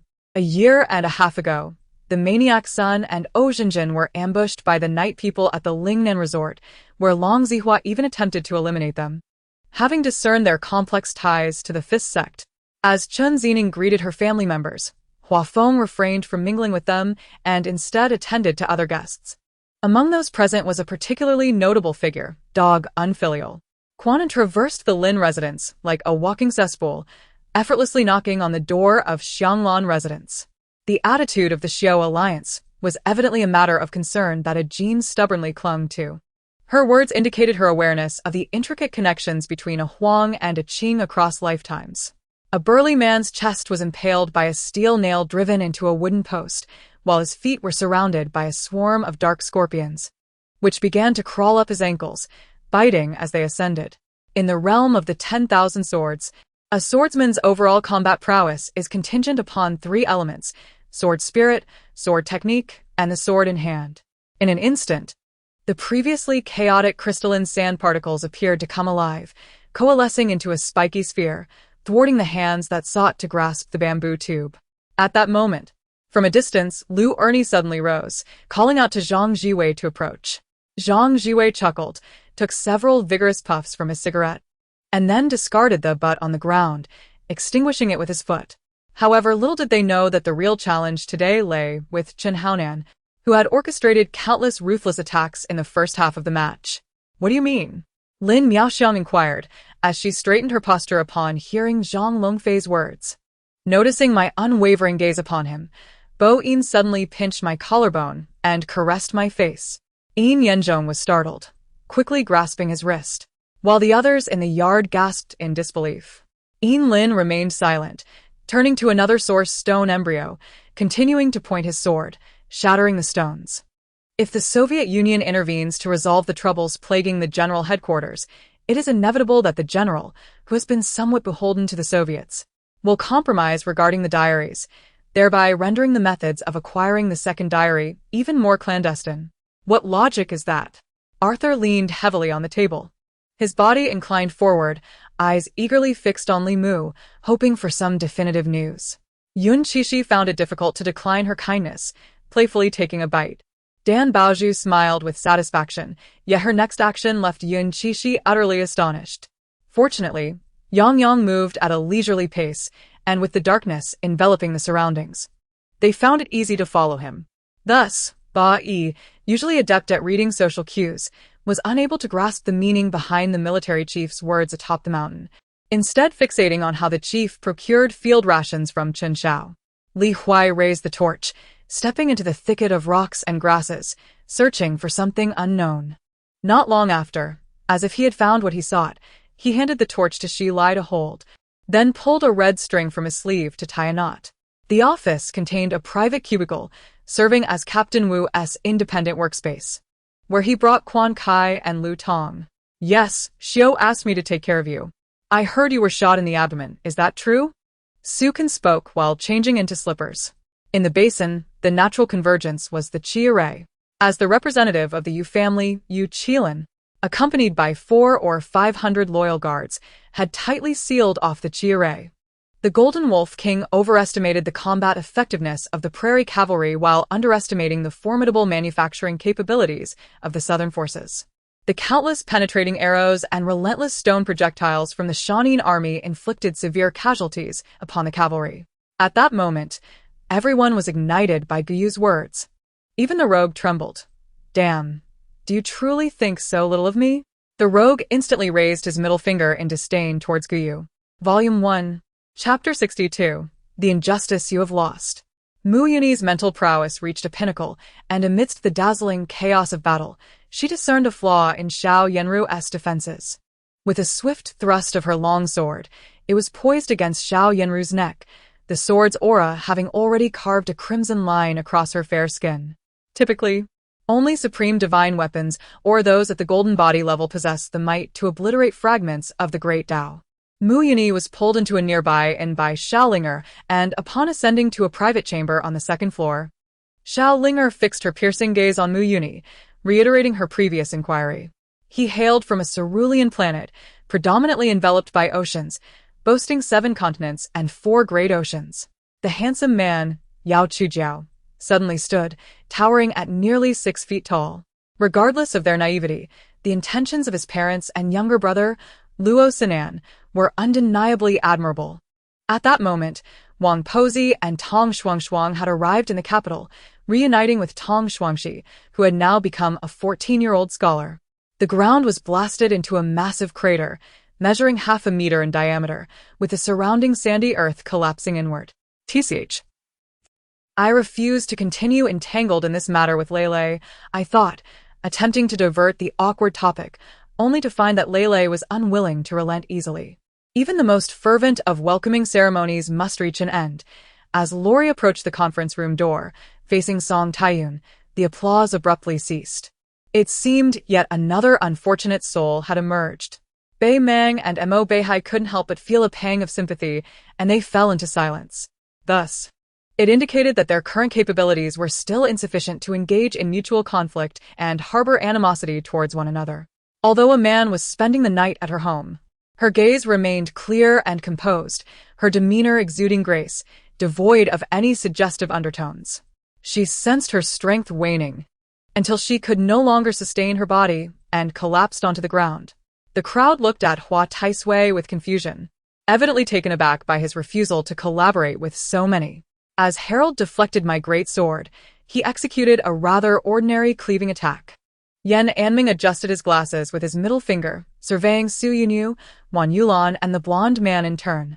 Gazing at the seaplane on the screen, Lu Huai felt a twinge of confusion. Was this the work of old He, or was it genuinely a seaplane? He hurriedly sought confirmation from the spy vessel on the front lines. I wore an expression of disbelief, exclaiming, "You think I am vulgar? Are you serious?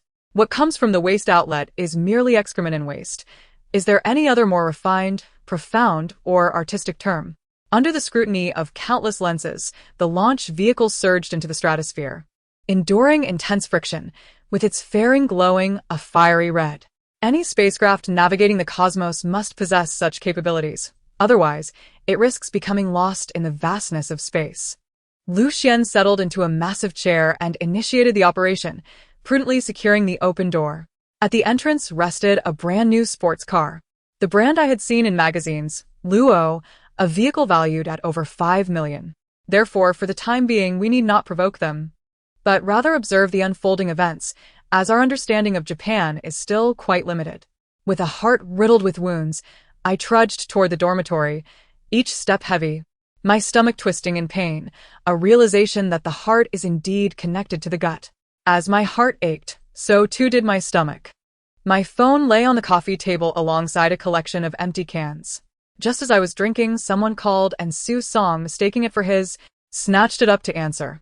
It was only after Tianci had finished that he realized Tang Yan was a third-generation demoness. The path to becoming a demoness was far more arduous than that of a typical cultivator. To ascend to the 4th generation, Tang Yan must navigate through the Thousand Ghosts Cave. Taking a deep breath, Tianci relayed the matter to Tang Yan. Jiang Xiyun remained silent, a profound smile gracing her lips as she cast a meaningful glance my way, clearly urging me to take a stance. Enjoy this anger-inducing potion, I thought, gleefully envisioning the moment of Lin Feng's demise. Would he be crushed by a frenzied goblin or gnawed to pieces? Volume 1, Chapter 63.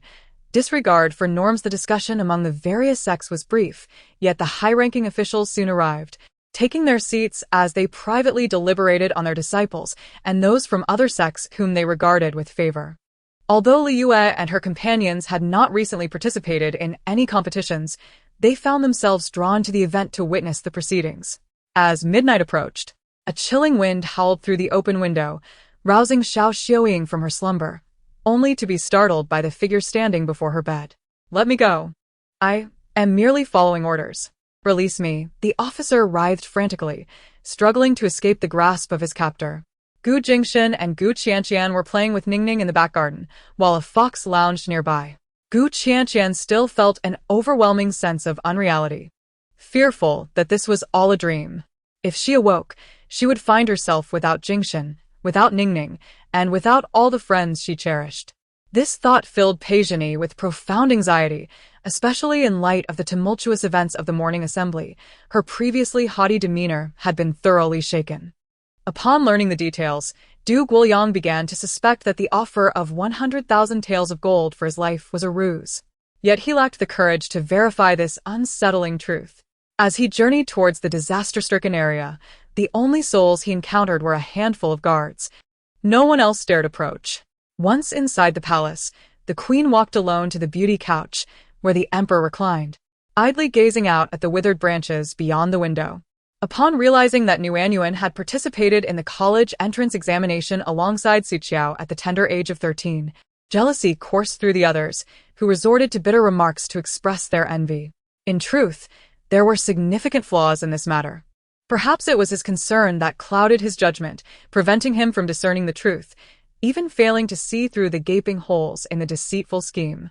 A voice intruded upon Yueying's ears, a deep, magnetic baritone tinged with excitement, belonging to Haisha.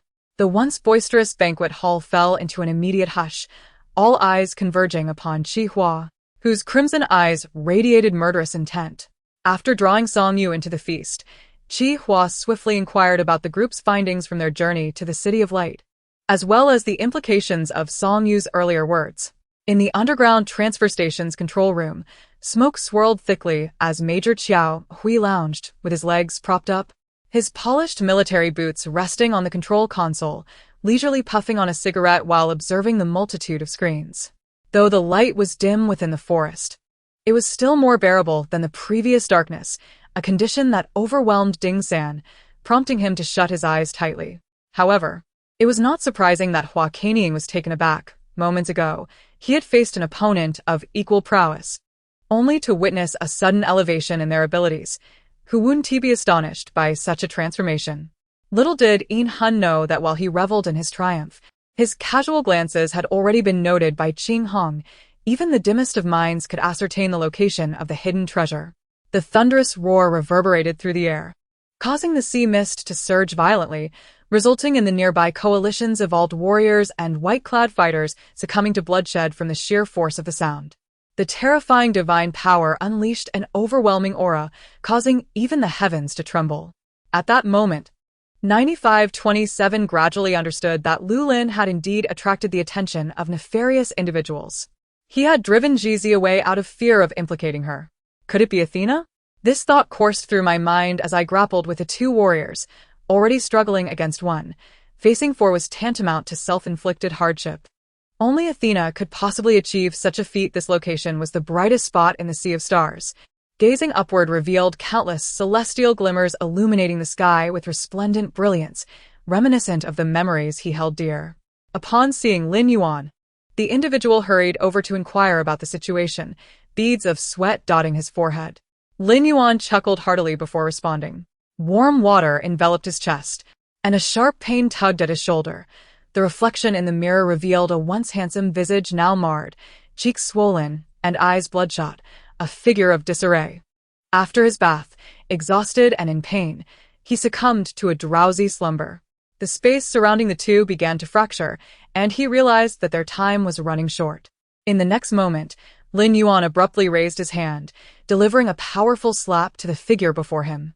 As usual, Qin Chu opened the window, gazing at the slightly weathered door atop the bluestone steps. General Meng had retreated, yet it was uncertain whether all officials within the Meng faction felt unease. Some likely harbored thoughts akin to Shirzhui's. At this moment, Jiang Yunqing voiced his concerns, providing an excuse for Yan Yang's transformation, eliciting surprise and simultaneous relief among those present. Is Brother Gui faring well in Heshi? Upon hearing Zhang Zheliang's inquiry, Gui Wenming's expression shifted. Heshi was a domain dominated by the Huang faction. Though astute and capable, Gui Wenming struggled to make headway in Heshi, facing challenges not dissimilar to those encountered by Zhang Zheliang in the northern frontier. No sooner had the words left her lips than she felt someone take her lunchbox and thermos from her grasp, yet the hand that covered her eyes, large and powerful, did not relent.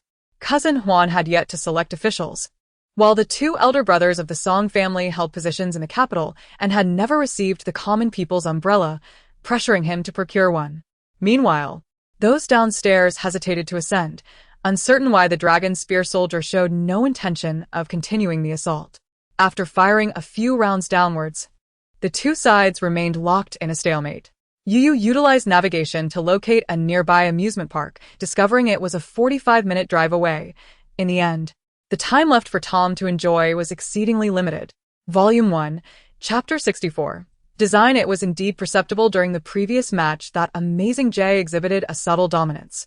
Although his crow heroically constrained Shen, this was primarily due to the inherent advantages of the champion and Shen's numerous forays to support his allies, which consequently resulted in Lin Han losing a significant number of minions and falling behind in development. Jian Han's eyes glistened with unshed tears as she cast a lingering gaze before turning away. As time progresses, should the number of demonic seeds surpass a certain threshold, the demon lord sealed within the Black Water Gorge will inevitably resurrect and break free from its confinement. Over the years, numerous Korean players have joined other regions, which presents an opportunity for further examination in this regard. Zhou Tian's eyes narrowed slightly as he contemplatively regarded Ling Feng, stealing a glance at the eunuch behind him. Ling Feng, contemplating the matter, understood why Zhou Tian had previously insisted on thoroughly dismantling the Western King's authority, even compelling him to recuperate at home. The two disciples from the military academy exchanged glances, ultimately relenting to exit Ming and Yu's chamber, standing guard at the door to avert any unforeseen incidents. Karev nodded, while Zhang Yinfan cast a glance at Karev. In his presence, he suddenly raised his hand in a swift motion. Li Zun had previously remarked that Zhang Yinfan had forsaken her twice. The question lingered, why would he choose to abandon her? Was her past truly that dreadful? In such a treacherous family, it is utterly essential to have one's own support system.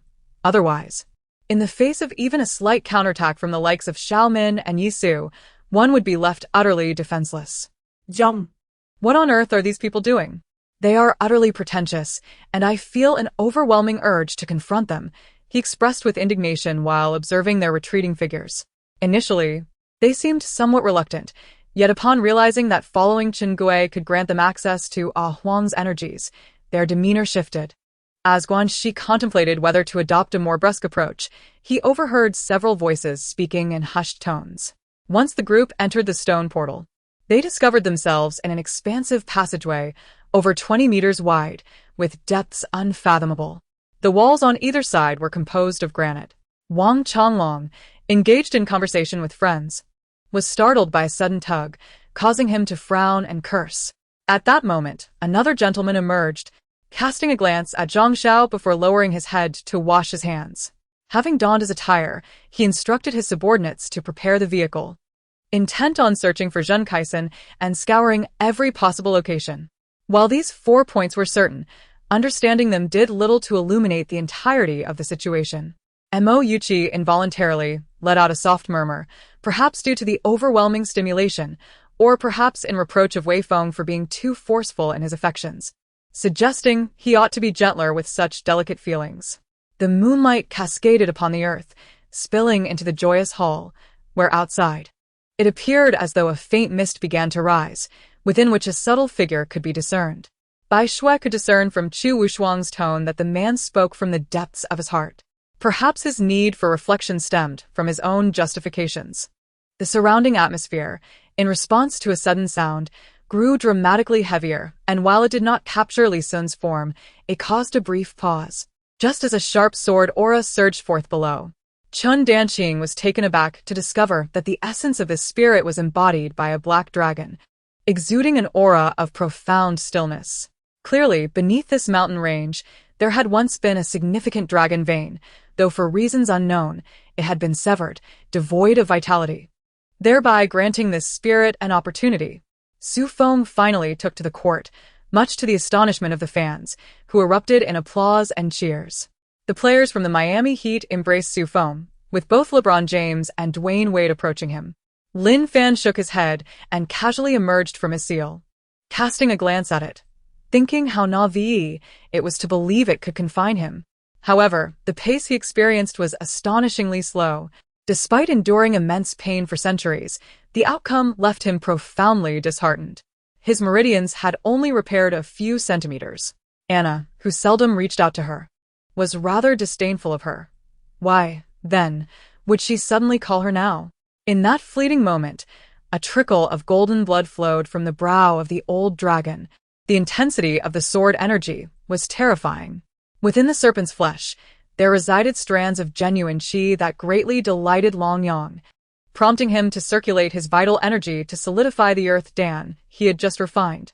In truth, Sun Yuanhua had yet to utter one more crucial piece of information.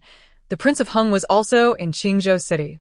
Should Qingzhou fall, the prince would undoubtedly meet his demise.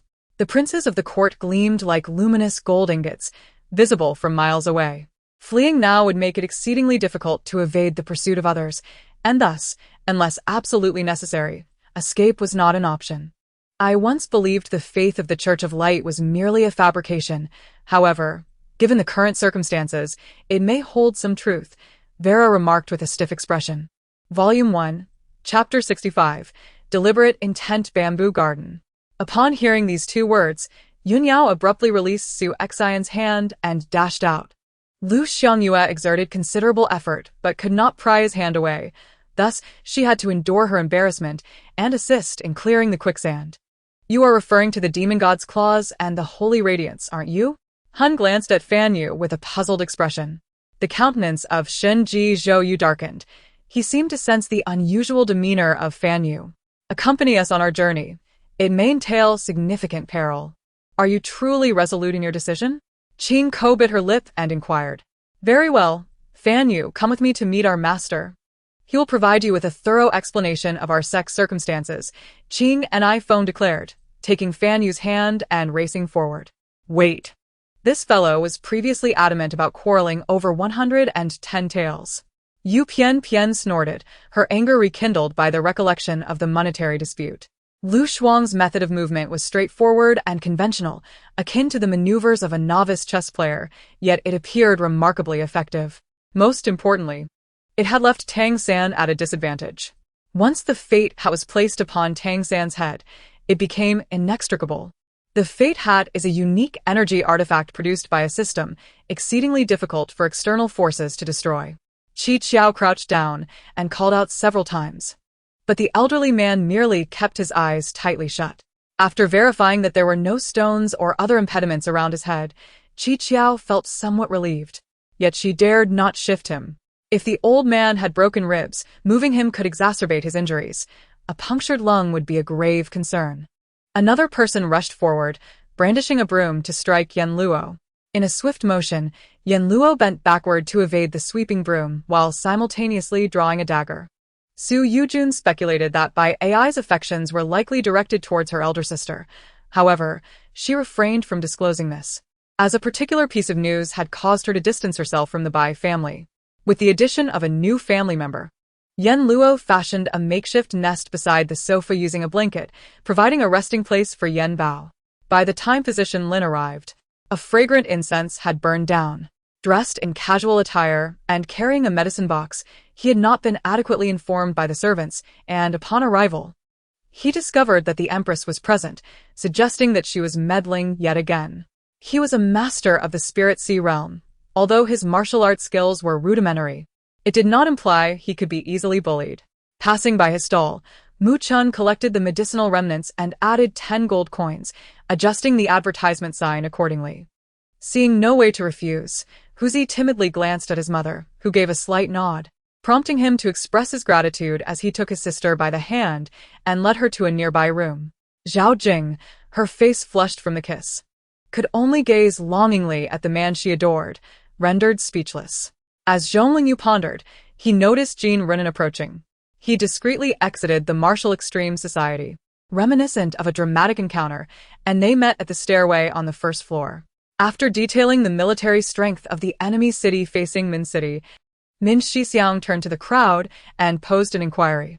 At times, he even deliberately pointed out his flaws, though some elderly individuals secretly advised him to be more self-reflective, which greatly irked Xiaohan. Zhong Lingyu did not intend to reveal the true reason for his presence in the mine. Although these individuals were loyal, they were still mere students. It was best for them to remain uninvolved in certain matters to avoid danger. Often, ignorance was a form of safety. At noon, Gu Wanwan deliberately invited Zhang Ruofing to a meal, expressing her heartfelt gratitude to him. As Lan Linfeng began to speak, she had already waved her hand, unveiling the two freshly crafted bodies. I am a naturally beautiful woman, merely applying basic skincare. What? Are you dissatisfied? Zhao Jing, buoyed by Chu Feng's words, found her earlier tension dissipating and felt an increased fondness for him. After a brief understanding, he comprehended that during his absence, he had been thoroughly outmatched, explaining his dear disciple's current discontent. Although he felt a tinge of urgency, Jinbo closed his eyes and took a deep breath before reopening them. Let us not discuss Messi. We can always talk about Kak. The old Buddha acknowledged Hugo's assertion, indicating that the magical dual wings were indeed challenging to realize, and settling for discussing Kak was a reasonable alternative. The wind howled outside, yet Fanjin felt no inclination to sleep. As one ages, the hours of slumber diminish. Consequently, he summoned a few familiar acquaintances to share some drinks and idle chatter. Fame brings its own burdens. Hugo had always maintained a low profile, a mindset typical among the Chinese, yet it was undeniable that notoriety could serve as a formidable shield. However, Wang Jin paid him no mind. As matters concerning the Mo family were of no consequence to him, he was not affiliated with them, and if anything, he identified more with Taoism, having once been a practitioner of the way. Volume 1, Chapter 66. Demoted to concubine upon exiting, one might encounter unforeseen events, perhaps even fall prey to the schemes of others, at which point regret would be futile. The reason the Phoenix sovereign displayed such courtesy was undoubtedly due to the recent battle between the Master and the ancestral dragon, a confrontation that rivaled the prowess of the leaders of the three clans. Thus it was imperative to form alliances. Ling Er's capabilities were quite limited. The rest was managed by her elder brother Qingyan and the heroes of the Yixing sect. Don't run. The man clad in resplendent golden armor felt his face flush with embarrassment as he missed his strike. Mu Jinhua observed the lack of reaction from her opponent, who was fixated on her, his eyes unblinking. This incited both anger and frustration within her, as she pondered how this girl could so boldly stare at a man without a shred of shame. The sound of shattering resonated continuously, as the outer circumference of the Zhou Tian star formation became riddled with cracks akin to a spider's web. No matter how vigorously Emperor Jun operated the formation, it yielded no results, merely inching toward its demise. Caroline turned and served 2 cups of warm milk, placing them before her husband and Long Shute. The higher-ups made no mention of their past actions towards Uchiha Luo, nor did they heed Qi Ying's words, instead attributing all blame onto the Uchiha clan. This was entirely due to the remnants of his soul being on borrowed time. He entrusted the 9 Heavens secret technique to Li Shang, instructing him to take it beyond the battlefield of immortals, while also misleading him about a false location, as he yearned to witness the descendants of the 9 Heavens lineage. With a lightness in his body, he was lifted into the air and, in the next moment, found himself enveloped in a warm and sturdy embrace. This time, he refrained from announcing his arrival, opting instead to float gently onto the roof of Yi Lan's chamber. Do you wish to monopolize the ninja tools of the 5 great nations? But what benefit does that confer? Upon hearing Qiying's request, Xiao was momentarily taken aback. The damaged wall was approximately 7 to 8 meters long, adorned with abstract graffiti. To Tang Xiao, who had no appreciation for art, it appeared as if various paints had been haphazardly smeared across the surface, devoid of any aesthetic appeal.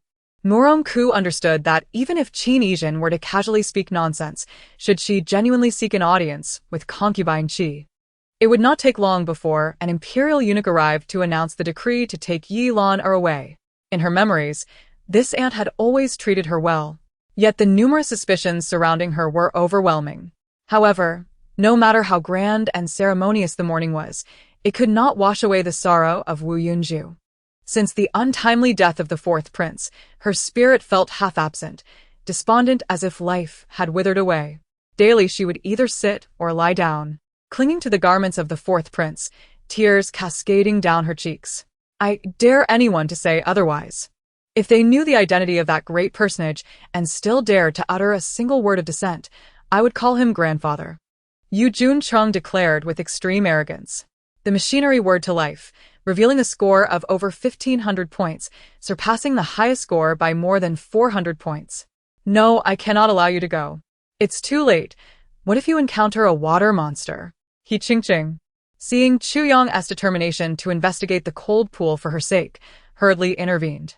After a busy afternoon, when Shi Jingchen finally diverted his gaze from the computer screen, he realized that darkness had enveloped the outside world.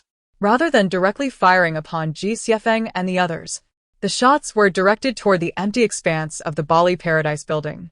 Upon hearing this, everyone paused for a moment before fixating their gazes on the shards scattered on the ground, and indeed, they noticed something unusual. As for their frenzied construction at the old residence, Hulala was the most wronged in this scenario. The stout man on lookout, perceiving Ji Xiefeng's relatively frail physique, attempted to intimidate him with a fierce demeanor, hoping to scare him away. She had previously investigated the Feng family and knew that their most treasured possession was none other than Gu Ting, the child born without a mother. If Boss Hu were to disagree, she could easily seek collaboration with another spice shop, utilizing her spices to concoct profitable formulas. Your Highness, how could I dare to bully you, being a princess?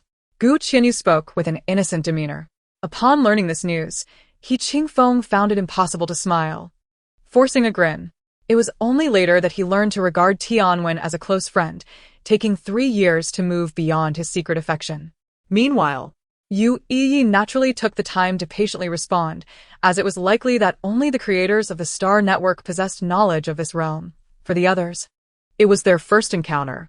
Volume 1, Chapter 67. Nourishing the body, Zheng Feng was utterly incredulous, suddenly springing to his feet and pointing at Zhao Hao. Yet he could not articulate his thoughts. Baiyu City and Luo Qingguan remained aboard the white yacht, which had been sailing the ocean for the better part of the day. As the competition entered its final minute, the Spurs trailed by double digits, and the cheers from the crowd could no longer be contained. Even Carrie could not resist leaping up in excitement. With so many eyes upon him, he refrained from recklessly charging forward, as conserving his strength was paramount. Moreover, he remained uncertain whether these individuals were adventurers on a mission or a band of robbers. Abandoning the examination, Zhao Hao chose to sit behind the chief examiner, Wang Ju, leisurely observing the delicate young gentlemen as they tumbled from their steeds in various disheveled fashions. Witnessing by Jiu Shu's utter disregard for him transformed his mild envy into a profound aversion. For them, the monthly stipend of $500 was negligible. They earned $200 daily repairing roads, accumulating $5,000 to $6,000 a month. He hoped that the player who had discovered the location of the glimmering butterfly monster would privately message his ID hot dog is delicious to inform him of the monster's whereabouts, adding, "The price is negotiable as long as you don't disclose it to others." They then charged forward. With each stride, the ground trembled, creating an overwhelmingly awe-inspiring spectacle. However, an impressive scene unfolded that left Island in admiration. My mother's illness has subsided, yet she remains quite frail. I wish to purchase some vegetables from you to prepare nourishing dishes for her, Xiao Meru hastily explained. My mother is fine. Dear uncle, you are overthinking. Bang! Richard boldly confronted the oncoming force, the clash of their weapons producing sparks. Hell's scythe pressed downward with great force, but Richard's strength proved equally formidable, leaving the scythe unyielding. Upon hearing this, Lee Curson's face flushed with a mix of embarrassment and anger, causing her to stamp her foot in frustration before turning to leave. What's the matter, brother? Why are you blocking my way? I intend to leave, so step aside, the streamer, intercepted by Wang Jin, remarked nonchalantly and somewhat arrogantly. What are you discussing? Park Anna inquired timidly, seemingly burdened by the weight of her past experiences, still clinging to a vestige of her idol persona. The overall tone of the second half was thus. Trapani took the initiative, with Henry and Messi occasionally exhibiting improvisational brilliance. The trio in the forward line, including the midfielders, managed to secure several shooting opportunities, while Sevilla focused on counterattacks, though with limited success. Under the constraints of the talisman, the blood goose mobility was severely restricted. Anticipating the right moment, Wang Jin unleashed another lightning thunder fist attack. Upon hearing this, Cui Xuna felt an overwhelming urge to slap the scoundrel before her, who had brazenly placed his hand upon her backside, rendering her immobile. Haha. I never expected someone would understand me.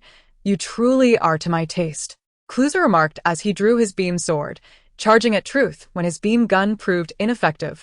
On the table beside her lay a blooming lilac, enhancing her beauty, akin to a peach blossom, radiating a captivating glow. What do you think? Chun Munin observed his expression, reminiscent of his disdain, when looking at Qi Xiangdong, as if he were disappointed at the lack of potential. Perhaps they were too conspicuous, for the proprietress kept a watchful eye on their actions, noticing their collective clumsiness with chopsticks. Shun Duowang nodded, thoughtfully stroking his chin, yet aside from feeling the softness of Shuxin's belly, he truly discerned nothing further. Today, Yulan's attire was rather unremarkable, and she appeared taken aback by his comments, displaying a dazed expression. Huangfu Shijue realized that since acquiring the longevity true energy, he had been particularly drowsy in recent days, yet upon awakening, he felt the force within him growing ever stronger. Upon learning of Mu's fainting and Xiao Junyan's severe injuries, old Master Mu felt an acute sense of worry and urgency, yet he understood that at this moment, he must first inform Dongfang Sheng to proceed to Pingcheng. Volume 1. Chapter 68 Peijingya, Suiyu Pavilion raindrops patter against the eaves of the azure tiles, cascading down the upturned drip tiles to form several silvery threads. The leaden clouds press heavily against the courtyard walls, and the faint light filtering through the courtyard appears shrouded in a dim veil. This is the abode of Su Qingyue, nestled in a modest courtyard within the southern wing of the Duke's estate. The courtyard is rather confined, featuring only the main house, with 2 side rooms and a storage area clearly designated for concubines, a stark contrast to her previous residence at Chuiying Pavilion, which was far more opulent. Su Qingyue's attire has transformed from resplendent to remarkably plain, and her complexion reflects the change in her circumstances. He has indeed performed numerous benevolent deeds for the village, earning their forgiveness. There would be no objection to his continued role as village chief, yet he himself harbors no desire to remain in that position. Once he ensures that Mother Zhou is comfortably settled in a nursing home for proper care, the Liu family will no longer intrude upon her, and she is bound to recover gradually. Being coldly rebuked by Liu Yeme was one thing. Being further insulted by Tang Shirshir, who called him a dog and a donkey, caused Xiao Chongsheng to lose his composure. Thank you, Audrey exclaimed joyfully as she accepted the bouquet. Lilies are her favorite flowers.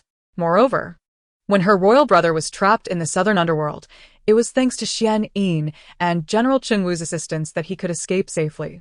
To be frank, this year's Bobcat lineup is rather commendable. Historically, it is perplexing why they achieved a record of 7 wins and 59 losses. Currently, my greater concern lies with Zhou Sun's whereabouts. I can only hope he is alive, even if he has fallen into Qin Shuameng's hands. It offers me a glimmer of hope, for she would never harm Zhou Sun. Much like the former Orochimaru, who sacrificed everything in pursuit of immortality. Even becoming a rogue ninja and conducting human experiments, he sought to explore the uncharted path of eternal life alone. Yet, Takagi Masahito illuminated the way for him, for which he expressed gratitude and a willingness to follow, dedicating everything to him. In the past, if I felt discontent or melancholic, Zhou Sun would immediately embrace me, soothing my spirits with gentle words. The disdain was palpable. Among the 76 individuals, Durant seemed to regard Yao Ming as somewhat acceptable. The forest is certainly not where the wolf warriors vanished, Bu Fan squinted as he remarked. Thank you, you remarkable being, for the profound emotions you've stirred within me, making happiness feel so effortlessly attainable and yet so exquisitely precious. You should accompany Mother Zhou, Zijing suggested with ulterior motives. She is still unfamiliar with the people in the courtyard. It would be best not to go out tonight. Set a table of wine to gather everyone and foster connections. Old Master Chow was taken aback but quickly regained his composure, realizing he was aging, just as that old man was. Perhaps I have grown accustomed to their presence. The sudden departure from their company leaves me feeling somewhat lost. Gu Chongxing shook his head, expressing his sense of melancholy. The Empress Dowager gradually calmed, opening her eyes to see Mingzhu, and she brusquely shook off her hand, her eyes betraying unmistakable disdain. She found Mingzhu far more agreeable than Min Baoyan, for despite her family's decline, she could not be compared to the Min family. When Mingzhu noticed Princess Anna looking her way, she nodded amiably in acknowledgement.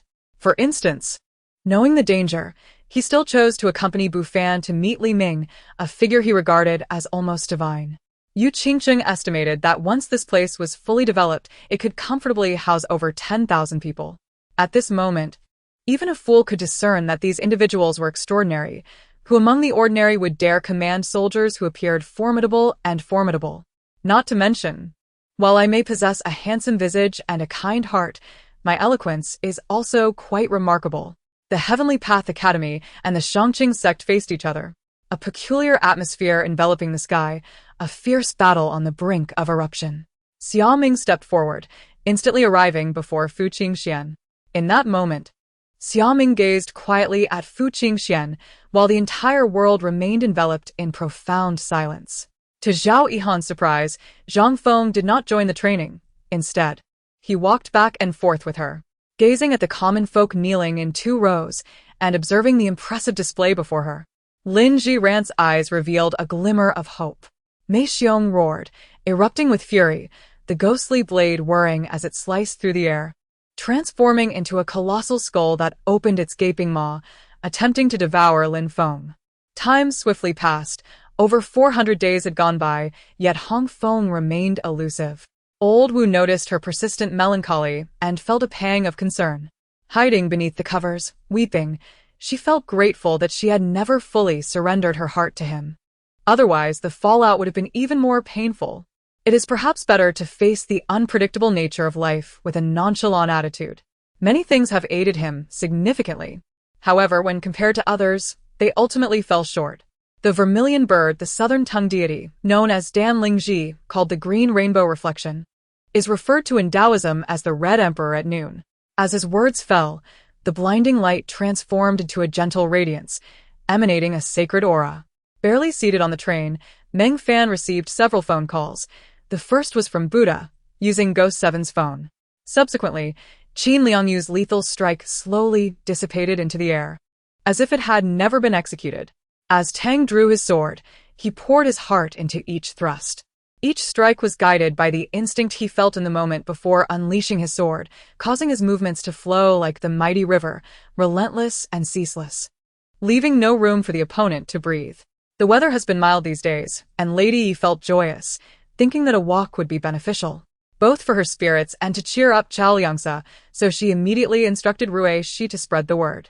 You said our lunchboxes contained pig droppings. Isn't the accompanying cola just pig urine? The flight attendant remarked unhappily. How could it possibly run away? In the age of budding feelings, the input method for flirting yielded nothing but runaway cows. Back then, hotels genuinely served those traveling for work, while jelly and popping candy were indeed meant for consumption. Volume 1, Chapter 69. Keep your distance, Jingyi. Ever since the Duchess heard the voice of her heart, she has been fixated on Pei Jingyi. Upon witnessing his gaze meet that of Su Qingyu, she hastily called out to him. As the matriarch of the Duke's residence, she could not permit such scandalous affairs to unfold beneath her very nose. Recently, a few newcomers have joined the Duke's household. And both of your cousins have tied the knot this year. Allow me to introduce their wives to you." The Duchess smiled as she addressed Pei Jingyi. The Duchess first beckoned Su Qingyan to her side, introducing her to Pei Jingyi. "This is. Since young Master Han has reservations, I shall refrain from further inquiries," Kai Ling remarked, with a hint of resignation. A group of ruffians, waiting for Tang Min to walk away, quickly approached the door of Su Fei's room, which was left ajar. They pushed the door open and entered. "Aside from those forced early rises during school days, whenever possible, I would relish sleeping in, save for the rare occasion when my spirits were high enough to rise early for some exercise." It was barely past 6, which felt exceedingly early. Zhao Hai listened with a calm demeanor, yet once the disciple departed, his gaze deepened, and his expression took on an odd quality. She found herself torn between driving the male protagonist away to create opportunities for the male supporting character, or allowing the male protagonist to feel jealousy, thus escalating the conflict. Ling Xian dared not look at Gao Tong any longer, fearing that his expression might betray him. He was incapable of concealing the truth or weaving lies. She was acutely aware that it was now the turn of the Xia family to guard Wudu City, and if Xiao Xiao were to clash with the guards, it would be a disgrace for the Xia family. The soul-eating demon worm? Wu Qing's surprise was palpable. She had indeed heard of it. Yet was it not a relic unique to the Lord of Demons, and had it not been entirely obliterated during the Great War a millennium ago? How could it possibly still exist? You pursued Xiao Xiao here. What is the outcome? Does he spurn you? Or is it otherwise? Je vink ju intergestetsuttande. Clearly disinterested in witnessing his sister's foolishness. In the rear courtyard of Putuwa Temple stood a 9-tiered stupa, enshrouded in mist, appearing to pierce the heavens. Ultimately, the giant winged flying fish delivered what could be deemed a genuine treasure, one that could not be produced in the same slow manner as the previous 2 items. The elderly woman, worried about her husband's illness, uttered a brief thank you before rushing to the hospital. Only later did she realize she had neglected to obtain Master He's contact information for expressing her gratitude. After speaking, Luo Yi settled onto the newly constructed stone chessboard atop the mountain, awaiting Luo Li to join him for a game. His voice was low, almost squeezed out through clenched teeth, revealing the depth of his pain. Fang Jianning was in a state of heightened anxiety, yet felt powerless to act. In order to avoid complicating matters further, she could only remain where she was. Ghosts possess their own spectral aura, demons carry their own ethereal energy, and humans too exude distinct essences. Could it be malevolence? Perhaps they had engaged in some nefarious deeds or practiced sinister arts, Wang Qian elucidated. Chu Fan was uncertain why Zhou Cixi wanted him to wait. She sat there watching television, and he had no choice but to accompany her. Zhou Cixi was engrossed in animated shows, occasionally turning to comment. "You must seize this opportunity and strive for early success in your cultivation," Wu Qing declared. "Once accomplished, your strength will surpass Meng Jin." While the two conversed, Zhou Yi, clad in a youthful white suit, approached, prompting Su Ning to fabricate an excuse to depart. Heishan Chicken, a natural-born fortune-bearer, reincarnated from a powerful deity of the divine Phoenix clan, endowed with the ancient Phoenix bloodline, a descendant of the Phoenix. A beastly roar signaled that Feng Waya had absorbed the genetic serum. For a brief period, he would maintain his beastly form, gaining immense power. In that place, there were, to varying degrees, their significant others, or the men they yearned for. Perhaps it was due to an improvement in his physical constitution. Despite carrying a man weighing over 100 pounds, Li Nan felt no strain, moving lightly even up the stairs. Gao Hu feigned a semblance of sorrow, though his poor acting was almost unbearable to witness. While it was certain they were not behind the poisoning, the 2 assassins from earlier undoubtedly hailed from their ranks. Thus, half the blame for Sanji's demise rested upon them. Over the course of 10 years, many drivers had developed the habit of sleeping on the highway. No one could have anticipated that the sophisticated management system designed by the Luo Group would falter so embarrassingly today. He did not wish for his compelled words to sever their only chance of survival. He hoped for a future where, when his child matured, the world would be at peace. The gunshot erupted from above Li Nan's head. Judging by the sound's intensity and frequency, the gunfight transpired on the 9th floor. Not the 10th, which left Li Nan perplexed. Had an unforeseen event truly occurred? As they spoke, the group had already reached the concealed door at the rooftop. Han Guang suddenly stomped forward, yet the door remained unyielding. The bald man caught Gao Hu's coat, draping it over his left arm, while his right hand lingered beneath the fabric, seemingly revealing a hint of coldness. The snake blood was primarily concentrated to irrigate the remaining 16 pots of snake blood fruit bonsai. However, even after 2 consecutive days of watering, the remaining bonsai exhibited no signs of response. Upon uttering this phrase, she had already prepared for the possibility that he would simply walk away. Yet after waiting for an extended period, he showed no inclination to depart. Daisy's biological mother brought breakfast, signifying her intention, and immediately sat down at the dining table without reservation. She was unsure how he would arrive at this decision, but as he stated, she truly needed to take a proper rest. Xue Mu Han locked eyes with the man before her. His gaze was peculiarly sinister, seemingly laced with mirth yet tinged with an indescribable mockery. Step, step, step. Hearing the leisurely yet ominous footsteps behind her, Zhao Chunqin steeled herself and lunged forward. The following morning, Jinwei Long arrived to pick up Ban Ko Zhu Mei, also bringing breakfast along. After they had eaten, Jinwei Zhong came over as well, and Jinwei Long first escorted Ban Ko Zhu Mei back home, as he had a management meeting to attend that morning. Since none of you have objections, the governor. He glanced at the somewhat awkward governor beside him, his disdain evident. Of course, this was to be expected. Offending all the affluent sects under his governance was indeed a troublesome affair. Volume 1, Chapter 70. Have we opened the back door?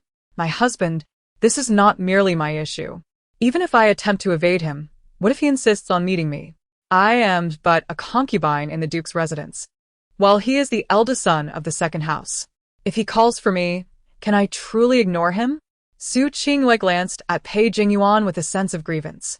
Although she still harbored resentment over the previous incident where he and Lu Ruming conspired to drug her, she understood her current predicament too well. Confrontation was not an option. Thus, she buried her animosity deep within, focusing solely on her ascent. To her, Pei Jingyuan had long since become merely a tool. Pei Jingyuan, she pondered. When inquiring about her, Bai Li Qianxuan wore a somewhat melancholic expression, reflecting on the unreciprocated confession and subsequent conflicts, leaving him with nothing but a sigh of resignation. The 4 of them boarded the carriage, which thundered forth with the ferocity of a storm, heading straight for Jiangnan City Technology University. Beneath the desolate night sky, 2 figures embraced, sharing a kiss that lingered, unwilling to part. In another room, Wu Chuang felt a mix of embarrassment and confusion, his face flushing and paling in turns, experiencing a rare moment of bemusement, wishing he could vanish into a crack in the ground. Although Shui Yunfei occupied a significant position in the Lotus Domain, he resided not within its confines but rather in the former palace of the Shuiyue Kingdom, which had long ceased to be its main city, now merely a town within the Qi Kingdom, with Shui Yunfei as its lord. No, I want to be with you, Fan Mingxin reiterated, seemingly at a loss for words. Li Yuqi observed Lin Shifan's demeanor and, for reasons unbeknownst to her, felt her previous worries dissipate, as if the mere presence of Lin Shifan rendered everything fearless. Did you not silence him? Dan Tai Minghua questioned, somewhat skeptical that Chen Su could be so benevolent. Chen Yi's eyes widened in terror as he clutched the gaping wound on his neck, blood gushing forth, his body convulsing in agony before he collapsed to the ground with a thud. Qing Ming led the way directly into the prince's mansion, opting not to employ spatial folding techniques this time. As they traversed the expansive estate, a refreshing aura enveloped them. Gradually the passage widened, and as the wolf-toothed lantern illuminated the way, they discovered a stone door ahead, flanked by 2 statues, figures with human bodies and serpent heads, each grasping a long spear. Not far off, Xian Saida observed the Zhuang brothers with a smile. Although Zhuang Yan could contend with a 3rd-tier royal expert due to his unique spiritual prowess, it was evident that luck played a significant role. Should he encounter a formidable opponent, achieving such results might prove impossible. After waiting approximately 5 minutes, Huang Fu Yichen and Ma Li saw 3 injured individuals, their faces swollen beyond recognition, being helped inside. Why are you all staring at me? Lan nu o lai gì mác? Feeling increasingly uneasy under the scrutiny of the War God Alliance, The figure before them bore a youthful countenance, clearly still in his prime, dressed in a simple green robe. His expression grave. It was Gu Luo, who had just arrived at the back mountain. The serpent tribe leader's eyes blazed with fury, yet he was powerless to act. Unable even to speak, forced to watch his son writhe in agony, his futile struggles amplifying the leader's distress. Upon hearing this, Gu Luo narrowed his eyes, realizing the source of the hostility directed at him was due to Qingyan's machinations. "Since you say so, I shall take my leave," he stated coolly before turning away, without hesitation. Thus, Lu Fan and Su Ling mounted their horses, and when Wang Li inquired, Lu Fan deceived him, claiming he was taking Su Ling to meet Lu Ji for his judgment.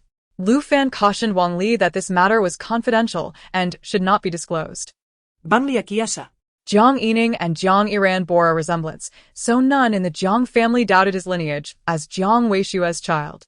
Meanwhile, Luo Jingyuan, who had refrained from approaching, gazed at the unharmed Qi Chizu, feeling a weight lift from his heart. It was a relief, indeed. However, when he glanced at Ling Ji, disappointment flickered in his eyes. Yet, recalling the Han family's ruthless dealings with their own son, daughter-in-law, and even servants, he hesitated to approach. The scene around him was undeniably vibrant, prompting Su how to think of Wang Yuyan and Wang Yuqi, who had sacrificed so much for him. This marketplace resembled the previous one, yet it was devoid of familiar faces. Nevertheless, while she could not guarantee that she wouldn't suddenly vanish or traverse to another realm, she assured him that as long as she remained in this world for a single day, she would wholeheartedly devote herself to him, without reservation. Gu Shidong had yet to resolve some matters and, upon hearing of her arrival, instructed her to wait at a nearby CAF, suggesting they dine together after work. Qi Anluo agreed, wishing to avoid coffee, and opted for a glass of lemonade, sipping it slowly. Her mind was in disarray, so much so that she failed to notice Gu Shidong approaching her. "Rest assured, I will not interfere with your engagement to Jiang Yining," I said expressionlessly. Lin Mubai ultimately did not articulate his thoughts clearly.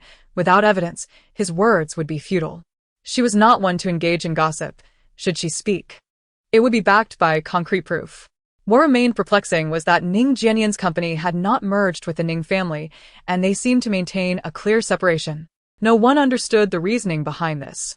It was only that perhaps the opposing party's ability to conceal their presence was too formidable, as even their divine senses could not detect where they were hidden.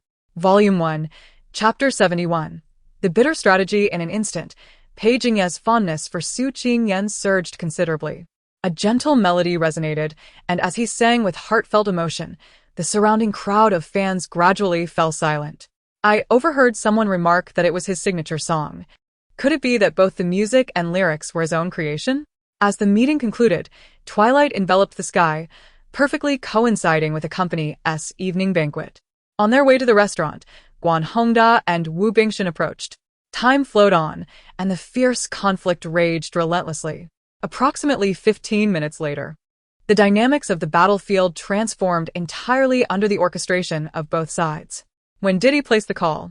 Was it while I was intimidating that rotund chef? What a marvel! In the hidden chamber, a man clad in a blue robe sat cross-legged, his back turned to him, exuding an aura of familiarity.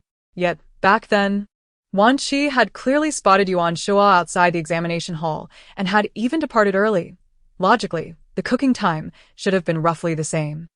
It aligned perfectly with Yuan Shua's timeline, which led Wan Qi to persist in believing it was Yuan Shua. Indeed, it was quite impressive, but surely such a technique could not be frequently employed by Ultraman. Akahara Ryu noticed the indicator light on Ultraman's chest had begun to blink. Although he still harbored some dissatisfaction with Ultraman, this time he acknowledged Mebius, for he was indeed aiding humanity. On the basketball court, Jiang Xiaying found herself obstructed by an impending barrier, unable to approach the hoop. With only 5 minutes left before elimination, she had already committed over 3 fouls. Another infraction would condemn her to defeat. The monk, with a kind and gentle demeanor, donned in gray robes, could only be the renowned Yuanjua master. Chen Yang felt as though he had encountered a long-lost relative upon meeting him. How could Shen Dongyang so easily relinquish his shares? It was entirely her fault for being overly hasty at that moment. Yi Ningning had, during the chaos of the fire, taken out a thick piece of cotton cloth. folded it thrice, soaked it thoroughly, and covered her nose, securing it at the back of her head. This is something from your family, if I am not mistaken. It must be a treasured heirloom, correct? Qingyan's eyes widened in astonishment. How could this person remain so composed? This indeed belonged to her family, and it was evident that it was no ordinary item. Faced with such an invitation, Zhang Yu naturally found it difficult to decline. After giving Hong Ro a few instructions, he rose to attend the banquet. Placing her hand on the doorknob, she suddenly realized how powerless her palm felt. Gritting her teeth, she forced herself to regain composure. How could this be? Xiao Minglu found it hard to fathom that such catastrophic damage could arise from merely a space mothership. Volume 1, Chapter 72. The design in the distant heavens, a graceful figure sat cross-legged, clad in snow-white garments, her eyes shimmering with an inexplicable sorrow. During the reign of Emperor Jiaqing, bandits ran rampant in Qingyan County, on Hue. The notorious leader of the Yi Mountain bandit group was a man named Long, with his brothers, the famed Long Hu and Long Biao, collectively known as the Long Family Three Heroes. Commanding over 100 ruffians, they frequently descended from their lair to plunder, burn, and commit unspeakable atrocities. Despite the government dispatching troops to eradicate them, their advantageous terrain led to repeated defeats and fruitless returns. Within the vast estate, only Itsue engaged in conversation with her, while the others moved about like soulless puppets, numbly attending to their tasks. The Dragon Pearl, the most formidable weapon of the Dragon clan, possessed even greater power in its crystallized form. Ao Fan believed that even a spiritual treasure could not contend with his Dragon Pearl. The speaker was a descendant of the Luo Shui Meng family, the current head's grandson. Though the Meng family wielded immense power, Meng Xiaoqing's father was a complete weakling, overly pedantic and obsessed with propriety. Were it not for the elder Meng's watchful eye, the family fortune would have long since crumbled. From that point onward, Yu Wu indulged in gambling, disregarding the earnest advice of the clay figure. In a fit of anger, the clay figure expelled him from his presence. Yu Wu, unfazed, immersed himself in the casino, engaging in debauchery and vice. The following morning, Xia and Shen packed their belongings to return. As they approached the school, they were informed by a classmate of an urgent matter at the finance office requiring immediate attention. Xia, upon hearing this, cursed inwardly, believing it was merely a demand for tuition, akin to a death sentence. The Iron Riders halted their steps, mirroring Su Tian, eyes tightly shut, their bodies devoid of any consciousness. It seemed that the magical beasts residing here had grown accustomed to the environment. The hefty bear that had just battled Long Yun showed no signs of being affected by the gravity. As Su Tian finished speaking, he suddenly wrenched the hand of the middle-aged man, causing his body to tilt sharply. The beast-men had never relinquished their greed for Evernight City, with divine-level beings continuously researching ways to breach its defenses. Ordinary beast-men soldiers frequently appeared at the city's periphery, ever watchful of its every move. Major James commanded from the flagship Sea Monarch, leading the naval forces behind him. Naturally, he was preparing a meal, a new dish he had recently mastered: red wine chicken. His culinary skills had reached an exquisite level, and he eagerly anticipated the moment others would witness his prowess, revealing that his lady was as adept in the kitchen as she was in the grand hall. Li Yiping could no longer tolerate the scene and hurriedly called for Yiqiu to change into his basketball uniform as students from Jin University clamored for Yiqiu's appearance. Mi Hanyu smiled at Qin Jun and Ding Ziyuan, encouraging them to enter, before turning and descending the stairs. The cultivators of demonic arts suddenly awoke, realizing how ludicrous it was to attempt to bypass the 5-sword cultivators at the divine separation stage to claim the life of Xianyuan Wuji. Li Er examined the elderly man, whose spine had been severed by some force and whose brain had atrophied, yet he stubbornly clung to life. After all, due to his fame, he could harvest vast amounts of spiritual energy, and his very nature was one that thrived on chaos. Lin Xiao glanced at the automatic navigator on his wrist. While it was a bomb, its other functionalities were numerous, including the opening of entrances. He had not anticipated that he would be somewhat disfigured by the aftermath of a single strike, and He Zheng, while feeling a sense of caution, couldn't help but mock himself. Meanwhile, Du Qi waved his hand, and the disciples of the Wushuang faction retracted their imposing presence, casting a disdainful glance at the two. Upon seeing Qin Yi, they revealed no signs of surprise, only a hint of wariness on their faces. Had it not been for the divine perspective observing the scene, one might have thought both sides had coordinated their movements, knowing precisely where and when to strike. A youth emerged slowly from the palace, a sardonic smile gracing his lips. He moved deliberately, yet within 3 steps, he was before the gathered crowd. With another hidden figure yet to be dealt with, another appeared before him. And he finally understood why Hela had indicated 2 different locations simultaneously. In an instant, as all present comprehended the song, a chilling sensation surged forth, an inescapable loneliness that seemed impossible to dispel. However, he recognized the nature of the world, that nothing was absolute. Perhaps fate had aligned, allowing anything to happen. The subordinate of Chu Yi, the Liyang camp, boasted 3,000 soldiers, and their families numbered more than 10,000. With this military order, they had no choice but to leave their homes and prepare to embark on the unknown journey to Liaodong Prefecture.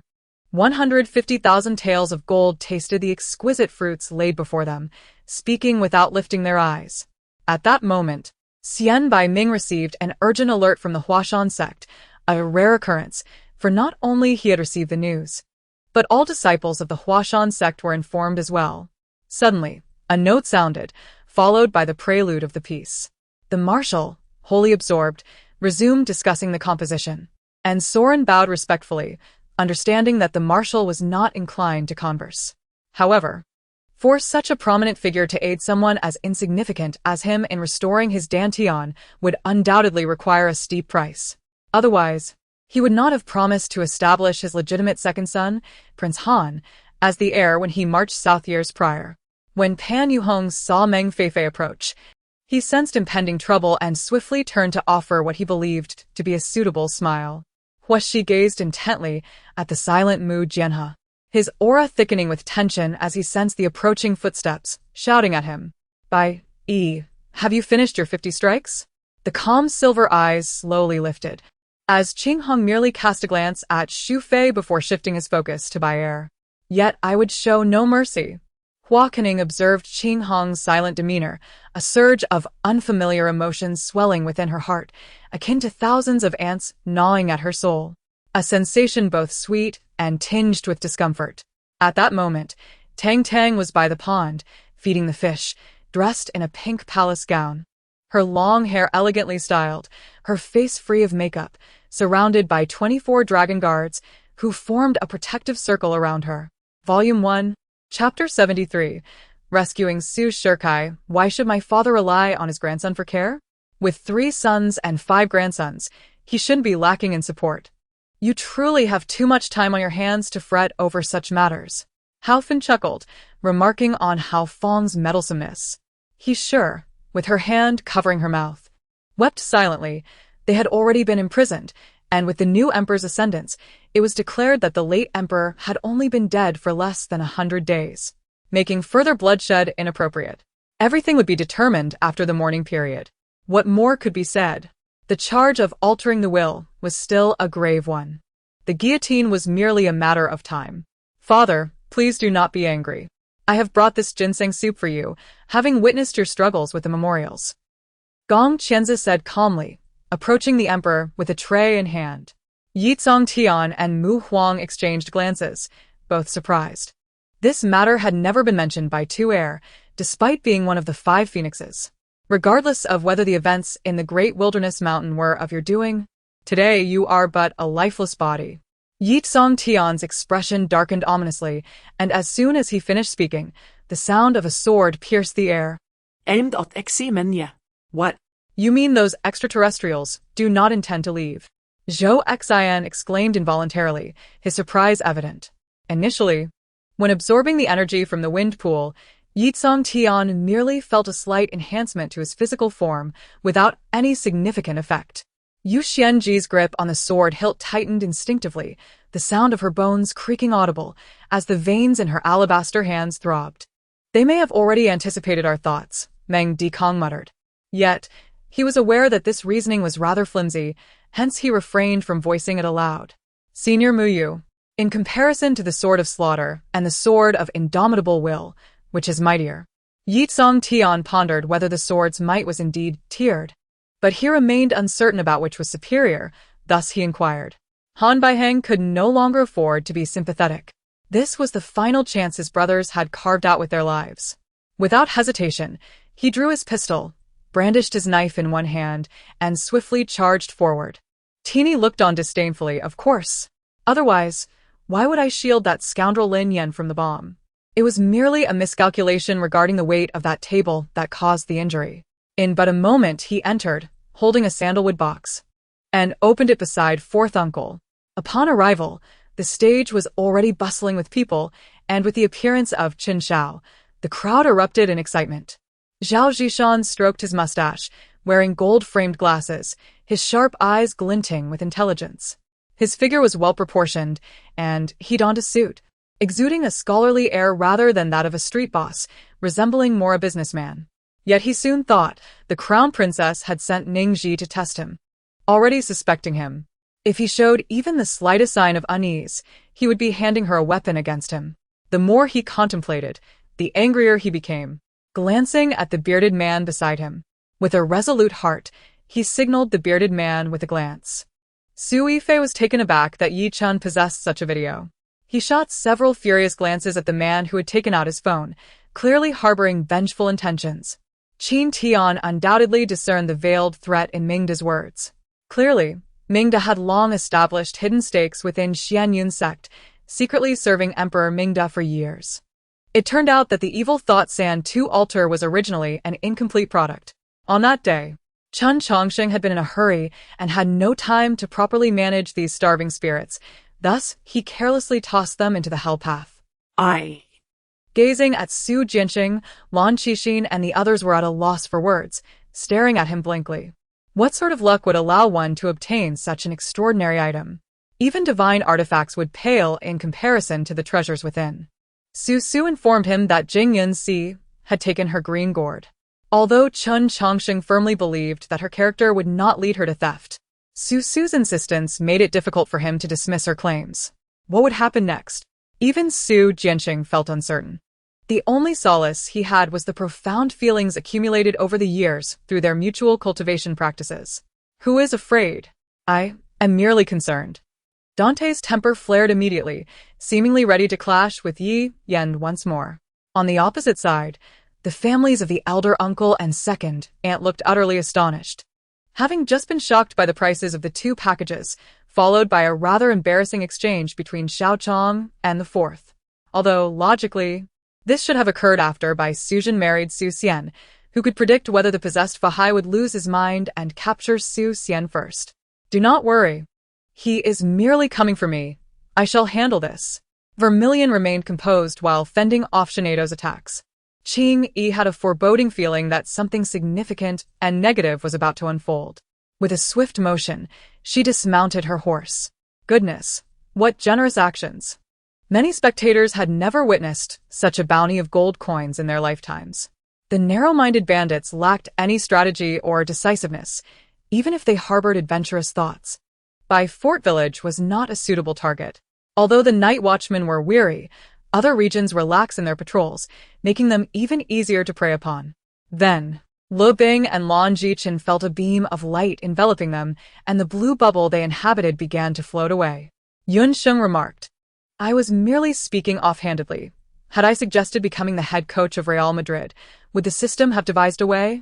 Whether it be Ben Alpha, AU, or Captain Balbuena of Team 10, while they clearly held advantages over other teams, they found themselves somewhat outmatched against the cohesive unit of Monaco. Volume 1, Chapter 74. Whispers abound the enigmatic demon sorcery. Why have I never heard of it? Qing Xian racked his brain but could not recall where he had encountered such a term. Jia Qianqian fell silent, realizing that she did not love him. Why, then, should she evoke sympathy to provoke him? Moreover, she had already promised Long Jia that she would marry him if he could secure the consent of Emperor Yong'an and the favored concubine Ya. Continuing to be entangled with Long Shao would inflict harm upon them both. While others were engulfed in confusion, Xia Sun gradually shifted his gaze towards Xia Yi. Lin Ming occupied the driver's seat, while Shengguan Shirua sat beside him, and the Yi sisters occupied the rear. After much contemplation, Young Master Mingyue agreed. Assistance could be rendered in times of peril, yet if hundreds were to besiege Yangruofeng, this matter would be deemed void. Such adversaries were unworthy of the Demon Emperor's intervention. The celestial demons shall heed the command. Prepare for battle. Suddenly, a major from the demon clan bellowed, rising to soar into the heavens. Long Jie scrutinized the surroundings with a perplexed expression. At that moment, Madame Su, who oversaw all affairs here, hurriedly welcomed Jia Qianqian upon her arrival. Yang Fair nearly burst into laughter upon hearing his final remark. He referred to others as young bunnies. While he himself was akin to their grandfather, was he not merely circling back to insult himself? Smash, a fundamental skill of warriors, capable of inflicting additional damage. It delivers a single physical attack against the target, accompanied by 47 points of physical damage, with a cooldown of 7 seconds. Xing Nu, having lost her only child, felt a pang of guilt. She may never experience motherhood again. Had she not left the palace at that time, none of these events would have transpired today. Seated in Fu Xinyan's Maserati, the vehicle's speed felt remarkably steady compared to the previous night's chaotic pace, akin to ants traversing a road. "Sir, would you like anything else?" Han Miao Miao politely inquired, finally noticing his needs. "General, a troop approaches from the eastern ridge." A scout reported to the Turkic general, Danagu. The announcement blaring from the speakers, reminiscent of pig slaughter, did little to convey urgency or danger. Instead, it cast a comedic shadow over the situation. Yang Wei noticed a large supermarket to his right, prominently marked with the sign of Hungry Weiguang Supermarket. "Leader, I beseech you to allow me to see her. Just a glimpse will suffice." "I promise I won't utter a word. Please, just let me see her," he implored, his voice thick with emotion, tears glistening on his pallid face. "Mama," he exclaimed, "I truly adore Xianxian. That Shengguan fellow is certainly not her boyfriend. They are merely friends." Ouyang Bo stated with evident displeasure as he watched the two figures fade from view. Young Master Long, greetings. I am Shengguan Lei," the man in white remarked, his demeanor unhurried and amiable. Upon witnessing the Empress begin to partake of food and drink, Nurse Yang ceased her commentary. Who could fathom the Emperor's true intentions? Internally, they resisted the notion of a talented idol in singing squandering his popularity by engaging in activities that were not his forte. Nie Wuzheng, undeterred, perused the treasures once more. Still finding no trace of the scepter, a sudden thought struck him. Could there be a hidden chamber here? The medicine vial, brown in hue, obscured the nature of its contents. "It itches, but I cannot reach it," Anyo remarked, scratching the back of his head, feeling somewhat embarrassed by his clumsiness. Qingyan lightly tapped the ground with his toes, propelling himself upward, heedless of others, and soared toward the pinnacle of the 9-story tower. After speaking, she turned and strode towards the abandoned inner hall, with the crowd trailing behind, occasionally glancing around. Certainly, the reason X City could thrive despite its geographical disadvantages was due to the unmatched strength and prowess of Mu Fan, rendering him a force of nature, capable of vanquishing all who stood in his path. Behold, that is the excrement of a divine beast. The deer-like creature pointed to a puddle at the base of a nearby tree.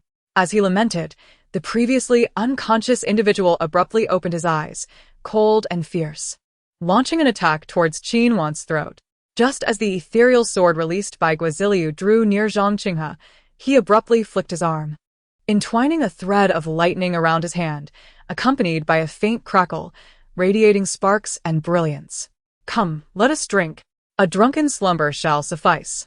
Jean Lin offered a wine jug to her, knowing not what else to say or do. For martial artists of the Moon Extreme realm, one could go months without sustenance or rest and still maintain vigor. The true horror of devouring was not the Nightfall relic's potential. Legend had it that the Nightfall stone was a 9th-tier spirit stone, shrouded in dark energy, and any who touched it would be consumed by demonic forces. Volume 1, Chapter 75. The contest, the members of the family retreated, but in a mere instant, their bodies became frozen in place. On a stranded wooden vessel, Feng Yunshan's complexion was ashen, crimson stains marred his yellow robe, and the red cap atop his head had vanished. A fresh wound on his right temple had reopened, blood trickling down his broad forehead, pooling in his wide-open, furious eyes. After traversing numerous mountain valleys, they finally located the ancient ruins within a tunnel. Xie Qingyan wished to voice his thoughts, but realized he lacked the standing to interfere with Lu Ning's preferences. Thus he refrained. The rigorous training, devoid of concern for injury, propelled De Yao's physical capabilities beyond their limits. At this juncture, old Master Shen appeared to recall the events of that day, his fury evident as he puffed his beard and glared.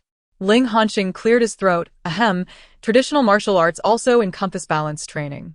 You are familiar with the plum blossom poles, are you not? They are designed to cultivate bodily equilibrium. Suddenly, Susanu erupted with qi. Countless luminous points hurtling towards the city beneath the island nation. The brawler's approach was pragmatic. He utilized whatever was effective in combat, discarding the superfluous. In the dungeon, the cold stone walls were thick with moss, exuding a somber atmosphere.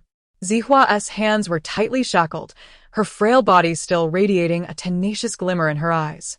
Under the pretense of treasure hunting, Cohen had prior arrangements with Sapiro, luring not only the remnants of Hendry but also numerous mercenaries and outlaws, employing them to conquer Oceania. Sapiro intended to recommend him for an opportunity in the Philippines. To this end, he orchestrated the abduction of Xin Qi and Tang Jing, aiming to seize their enterprises in Manila. The thin monkey's murderous intent surged. He sensed the threat posed by Sun Wukong and resolved to quash the genius before he could flourish. HMPH, Shuwangguan. Today we shall settle the score between you and my sea monster royal lineage. Following the voice, a face of striking features emerged before the crowd. It matters not. He is a determined individual. If 4 years fail to sway you, he shall return for another 4, for he possesses ample time. His body, shattered and sprawled on the ground, became a pool of flesh and blood, devoid of the capacity to move or resist. Each shadowy apparition represented a fragment of his being. Imbued with his full strength, though ephemeral and easily shattered, they remained formidable. Despite the rich spiritual energy and elemental forces surrounding them, now was not the time for indulgence. Wang David shook his head, dismissing the urge to cultivate on the spot. Following closely were the 2nd Squad's 2nd Platoon and a machine gun unit armed with 12 heavy machine guns, followed by the 3rd and 4th Platoons. Su Lingyi noticed her discomfort. Recalling that she had never utilized that peculiar item he had not seen before, likely derived from some ancient text, hastily crafted and ultimately ineffective. Understood. Danqing raised her gaze to the rooftop. Her sword aura surged, resembling a piercing sword light that ascended into the heavens. Upon arrival, she engaged in no discourse with Huang Dao, directly launching her attack. A palanquin radiating a platinum glow darted through the void towards the holy palace, starkly contrasting the scene of its earlier descent, as Nye Sipo fled in a panicked manner, accompanied by 4 fairies. What do you suppose the Ming Emperor of Beiqi dines on daily? I wonder if the imperial cuisine within the palace has any distinctive features. Commander Zhong had provided me with funds. The false monk shook the heavy bundle on his shoulder. At your command. Shun Shirue feigned seriousness as she saluted, then assisted her onto the boat, closing the curtain and personally changing her attire. Due to its previous altitude, its descent ignited the surrounding air in a fierce blaze. When Rao initially thought that Shui Yihan would erupt in curses upon having a remote control shoved in his mouth, instead, he remained silent, fixating on a particular spot.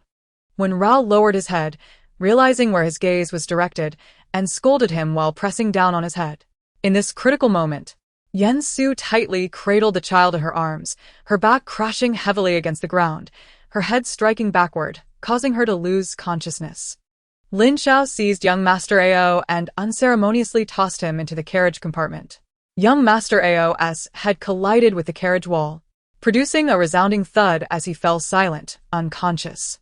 Madam, the household is quite busy today, and the vehicles are in short supply. Old Ma's face displayed a troubled expression. Later, Wei Feng learned that Mo Yuqi had led him into this magnificent building. Despite its modest height, which was, in fact, the headquarters of the Spring Dream Without Trace organization. This mountain is mine. This mountain is planted by me.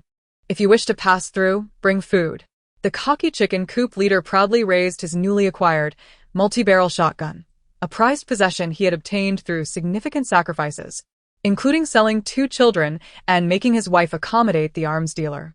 Su Niu nodded gleefully, logging, Hai Sheng. I shall take my leave now. I will bring my own key tonight, so you need not wait for me. As she spoke, she walked away, shedding her work robe as she headed towards the changing room. Yesterday and the day before, they had spotted Wei Feng and Lita from afar through the sniper scope, holding their breaths and managing to evade detection from Wei Feng's perceptive domain while remaining a kilometer away. The villagers and workers from the construction site gathered, encircling the incident site.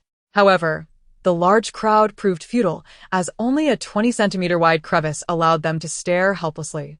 That stone, sensing danger, began to writhe. Damn it! It appeared to be the very bioweapon described over the intercom. Volume 1, Chapter 76. As Tang Tua and Gu Shixing exchanged a fleeting glance with Nalan Luo, they followed Gu Yuran outside. The flickering candlelight illuminated the room, while Hua Xuanji clumsily fabricated an excuse. The white flames slightly tilted, and the fire on the table danced rhythmically, as if mocking her. Shifting perspectives, Li Xiaofeng realized that certain matters concerning the Foundation could indeed be entrusted to Li Ruibois, such as issues regarding lease agreements and the venues for charitable medical services. With a sudden burst, a mouthful of blood erupted from the injured man, yet he nonchalantly wiped the corner of his lips, gritting his teeth as he hurled the stone away, feigning bravado with a hoarse voice that resembled gravel underfoot. The relentless tide of individuals rushing toward their demise continued unabated well into the night. Upon entering the tent, Stephen was engaged in a discussion with someone. When he saw Li Qingming enter, he gestured for the others to leave, who cast lingering glances at Li Qingming as they departed. We barely have 2 million in our account, insufficient for investment. Yi Yahua was grappling with how to confront Wang Nua when he suddenly heard this news, nearly biting his tongue in surprise.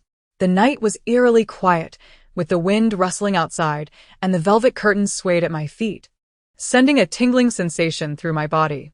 Goosebumps prickled my skin. While everyone was exchanging greetings, I discreetly glanced at Bao Yuan, only to find his gaze fixed upon me as well. In that moment of eye contact, my heart felt as though it had been violently tugged. As Lu Qixin's words fell silent, Sun Fengzhao sensed the disdain in Lu Qixin's eyes. Observing this, Hao Yu, who was flying behind, urged his Wang Qi sword forward, unleashing a radiant arc of light to pursue the grayish-white glow, intent on shattering it in the sky. Wang Xin laughed and remarked, "Dare you defy my command?" He raised his wine cup, deep in thought, and a hush fell over the pavilion. Though there were many couplets to dismantle, this particular one was challenging as the two characters needed to be interconnected, leaving everyone present to ponder their responses. Having not paid much attention lately, I now noticed that Huaba's skin condition had improved and he was no longer so emaciated, though some areas of his body still bore no hair. After selecting and learning a skill, a chime signaled the disappearance of the illuminated icon, and a new icon representing the elemental affinity skill appeared in my passive abilities. After dealing with Tu Ba, Chen Yi proceeded to assist in handling the corpse.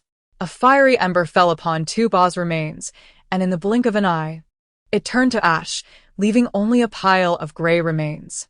Lin Hanjian left Bei's County in his youth to come to Yunlong City, where he encountered his sword spirit martial arts master. For a novice smoker, excess saliva often leads to spitting, and a drinker might find the taste overwhelming and unpleasant.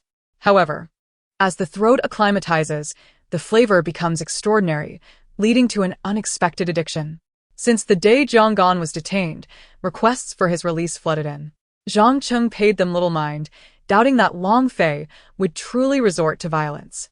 Nevertheless, the recent events had made the situation increasingly evident. Zhang Qing could no longer remain idle. Chen Yi, sharp-eyed, instantly recognized that Zhao Hao's car key was a Porsche, a luxury vehicle exuding an aura of prestige. Isn't the military might of the Kataho family a bit intimidating? A foot soldier leaned against the city gate, dismissing the disguised Yusuji army with a nonchalant attitude.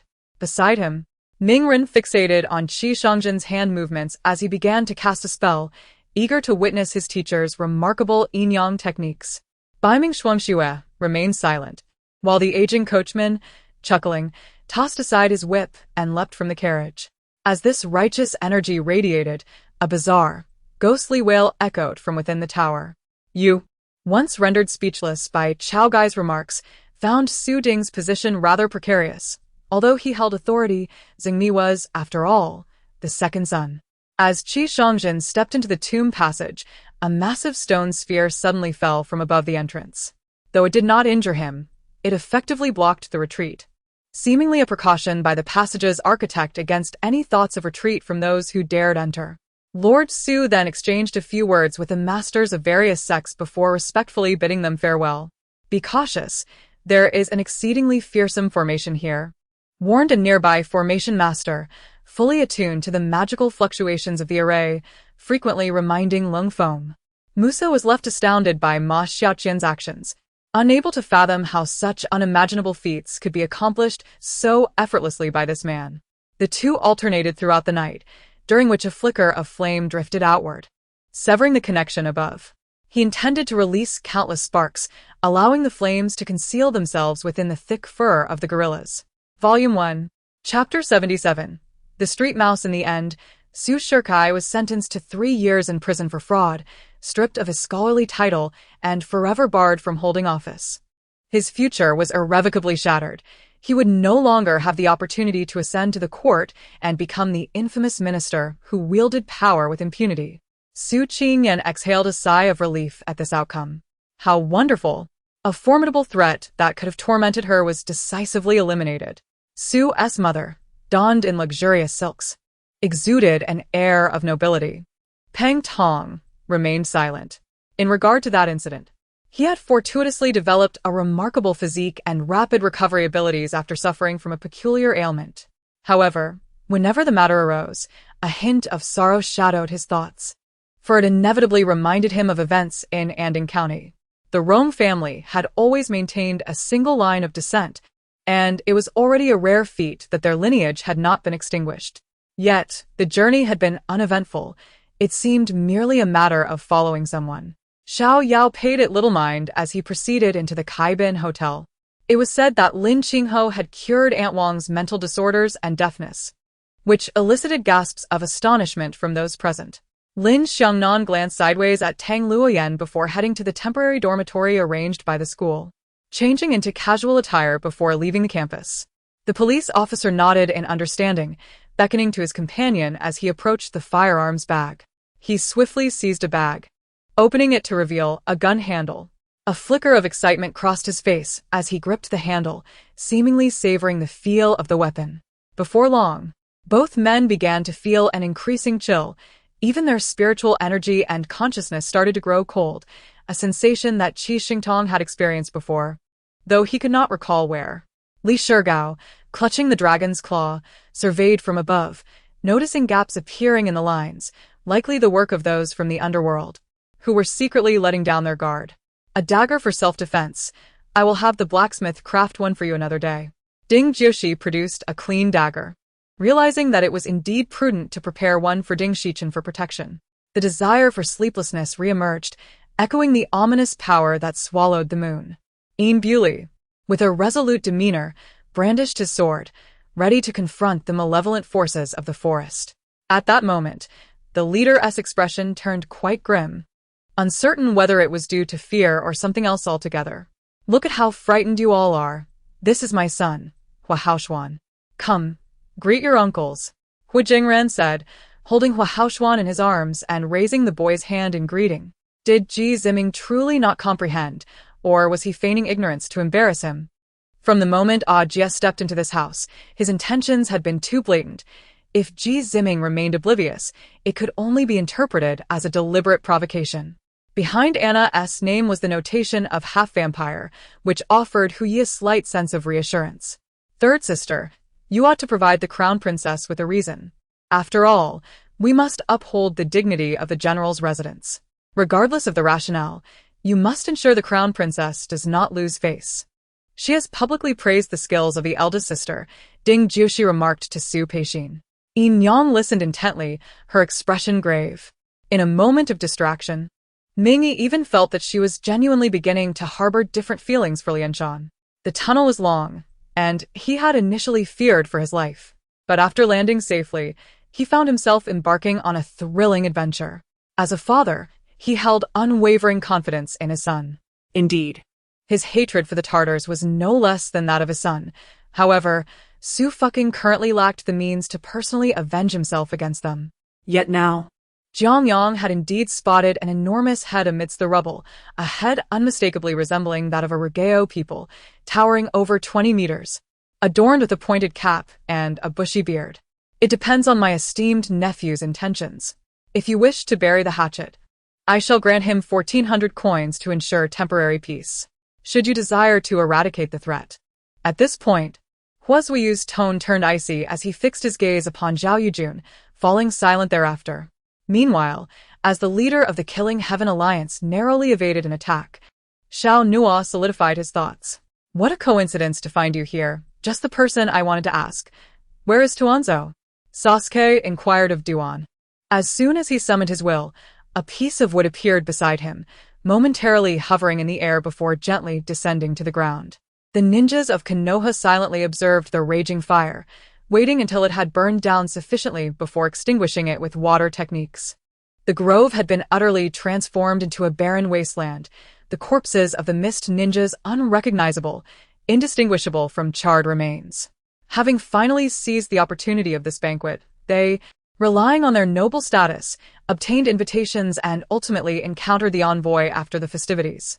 Chun Chong surveyed the hall filled with skilled individuals, stating, "You all wait here. I shall be back shortly." With that, he soared into the air. What is there to be embarrassed about? Please take a seat. Sam, I leave the rest to you.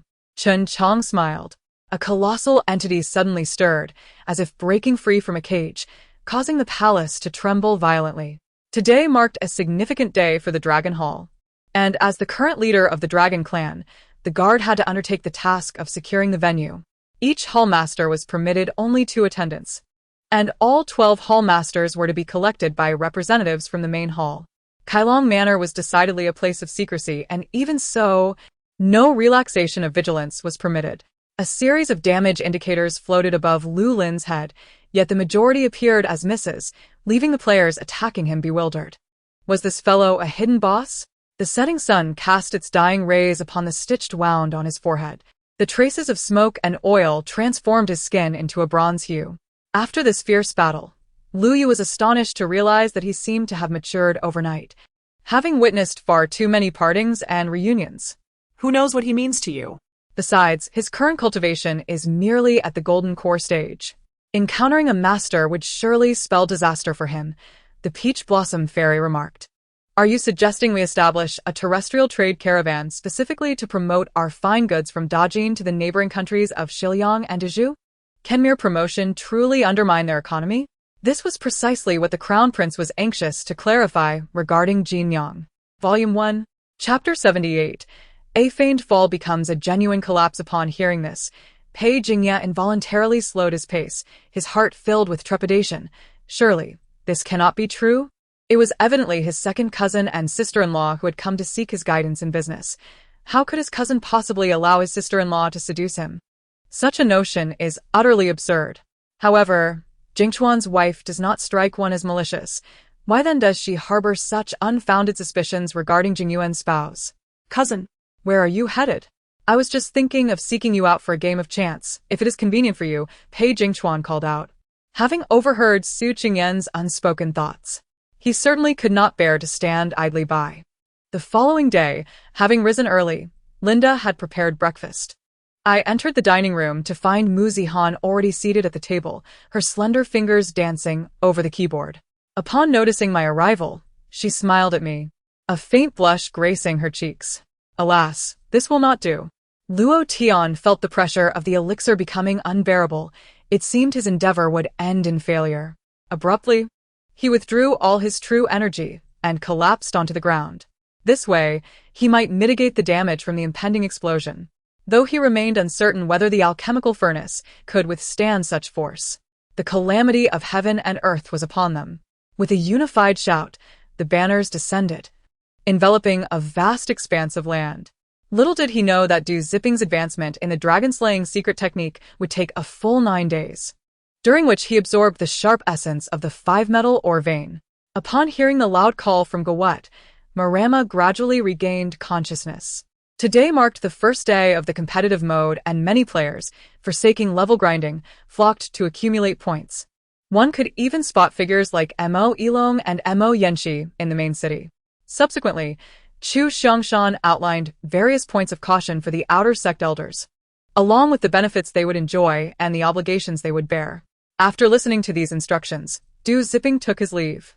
The most anticipated family, the Jiang clan, had only just arrived the day before the grand banquet, yet, rather than being deemed rude, many believed that the relationship between the Jiang and Lu families had grown closer due to Lu Qiming's influence. That night, they camped at the site of the fire. The blaze had not only driven away dinosaurs but also cleared an area of dry, relatively flat ground.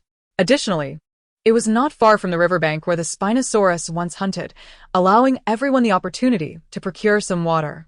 Gun, with his clay, stifled the floods. Spending 9 years in vain, Waldu transformed blockage into drainage, completing his monumental task in 13 years. Witnessing her desperate struggle, Su Xiaoxiao felt entirely justified in her actions. Reflecting on her past life, she could endure the kneeling of the entire Qian family, viewing today as events merely as interest accrued. Yet the doll seemed oblivious, its vacant gaze still fixed upon him as it slowly approached. Many knights faltered at this juncture, ultimately succumbing to dragon blood assimilation, transforming into otherworldly beings. Moreover, given her already tarnished reputation with Wang Rui, if she were seen visiting him at night, it would be impossible to clear her name, even by plunging into the Yellow River. On the shore, a figure that had just arrived fixed a jealous and furious gaze upon the scene before him. "We are unconcerned with the nature of your grand business. Yet should you dare to lay a hand on the driver again, I will not hesitate to retaliate. Can one jest while driving? With so many lives at stake within the vehicle, the consequences of an accident would be dire." The Golden Bell shield was a masterpiece of Ma Jun, evolving from rudimentary martial arts into a sophisticated high-level technique. The youth, upon hearing these words, felt a stirring within, glancing at Lin Wei, his expression unchanged yet infused with newfound fervor. "Humph. In the name of the city government, I shall issue him an IOU." The obstinate elder, incensed, strode purposefully toward the commercial vehicle, his vigorous steps rivaling those of any sprightly 20-year-old. However, many historical secrets of the ancient continent were obliterated during the Great War between humans and beasts against the demon race, leading to their eventual forgetfulness. Even now, the continent's knowledge of the ancient era remains scant, unlike the ancient rock which possesses a legacy of its own. Particularly rare was a mech, not wielding a standard infantry cannon, but rather a uniquely crafted mountain-cleaving blade. "What are you doing? Focus. Do not let the enemy breach the penalty area." Rising from the ground, Taylor shouted at his teammates, frustrated with their defensive efforts. Go. Electric Monster. The Haidang competitor tossed out the capsule, summoning the electric monster amidst blue confetti, which then plummeted into the water. The only player-operated auction house of the evil tribe, the Wanbao Auction House, was run by a shadowy figure. Yet they remained confident that Mogaza's impending cataclysm instilled a deep-seated fear within humanity, ensuring they would not dare to act. Thus, a mixed army of 3 human brigades, totaling 150,000, faced off against 3 legions of the Holy Star people, exceeding 500,000 at the second defensive line. As he surveyed the familiar yet newly acquainted faces around him greeting him, an overwhelming warmth surged within Njiji, compelling him to seize control of his match without hesitation, plunging into the fray. To this day, I find myself unable to engage him in meaningful conversation, for every word he utters stirs a tempest within my heart. Volume 1. Chapter 79. Learning the Art of Business. My apologies, dear brother. It was my oversight that allowed our sister-in-law to tumble down the stairs. Pei Jingyue expressed with a hint of guilt as he cast a glance towards Pei Jingyuan. Upon hearing this, Pei Jingyuan felt a jolt of shock. How could such a calamity occur? What was Su Qingyue attempting to accomplish? He turned his gaze towards Su Qingyue, who was teary-eyed and appeared unable to articulate her distress. And an overwhelming sense of frustration washed over him. He knew she was trying to exploit this incident to entice Pei Jingyue.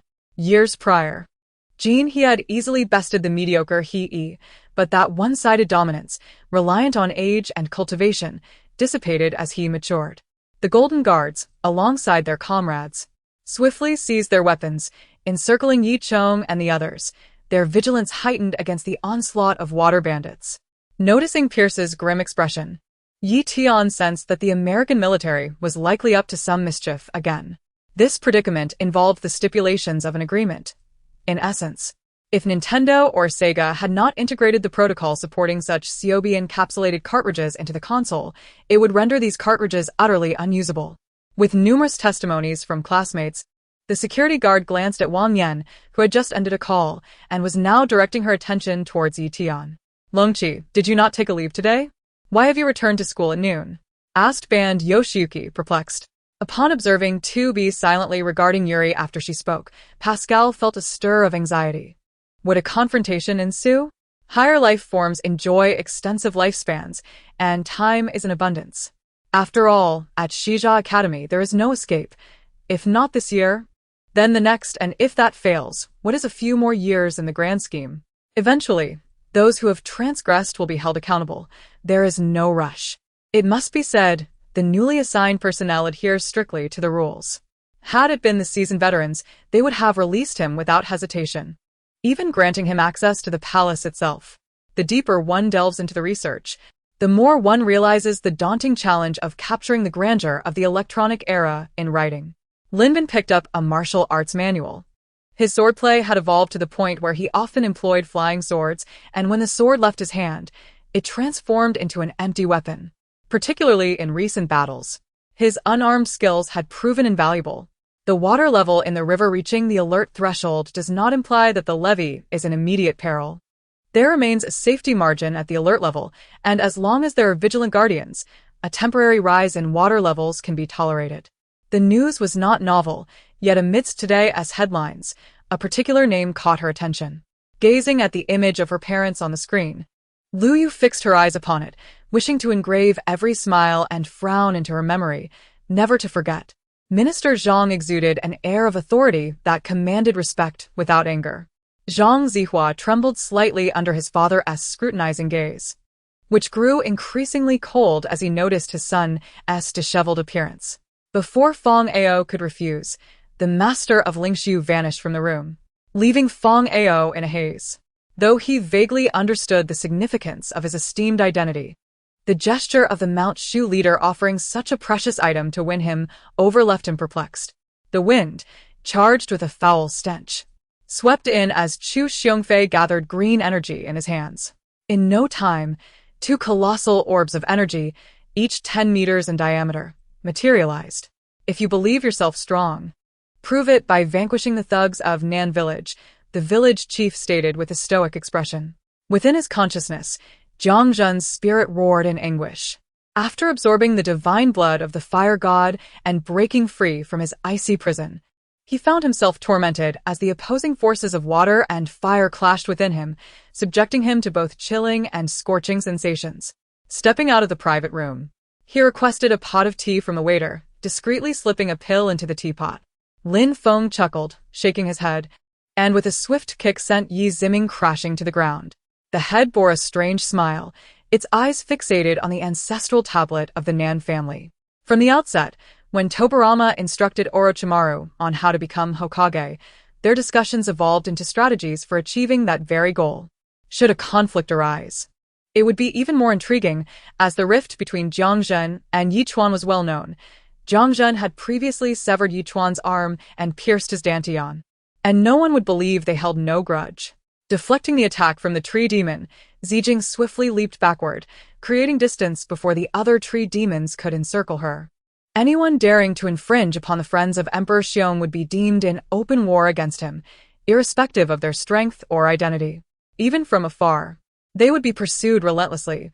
This was the unyielding decree of Emperor Xiong, one that none could transgress, and his brothers would exhaust all means to uphold it.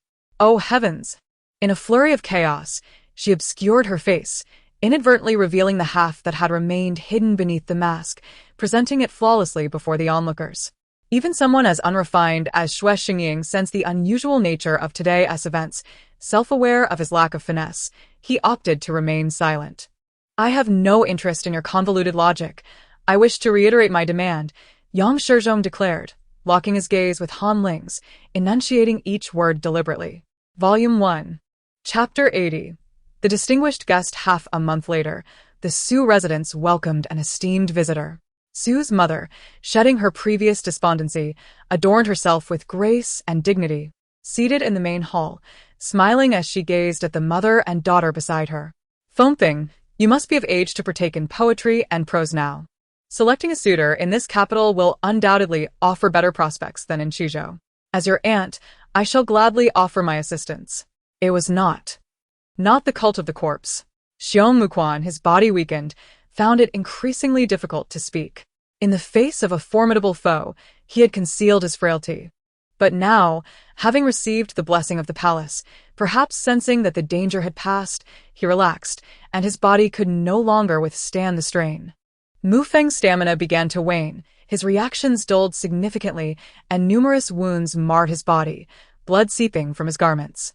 Alongside the Stone Army, 2 secondary legions from the Barren Empire were engaged in combat here, resulting in 3 of the 6 floating space fortresses belonging to Barren, while the others were under the jurisdiction of the Ely Knight Alliance.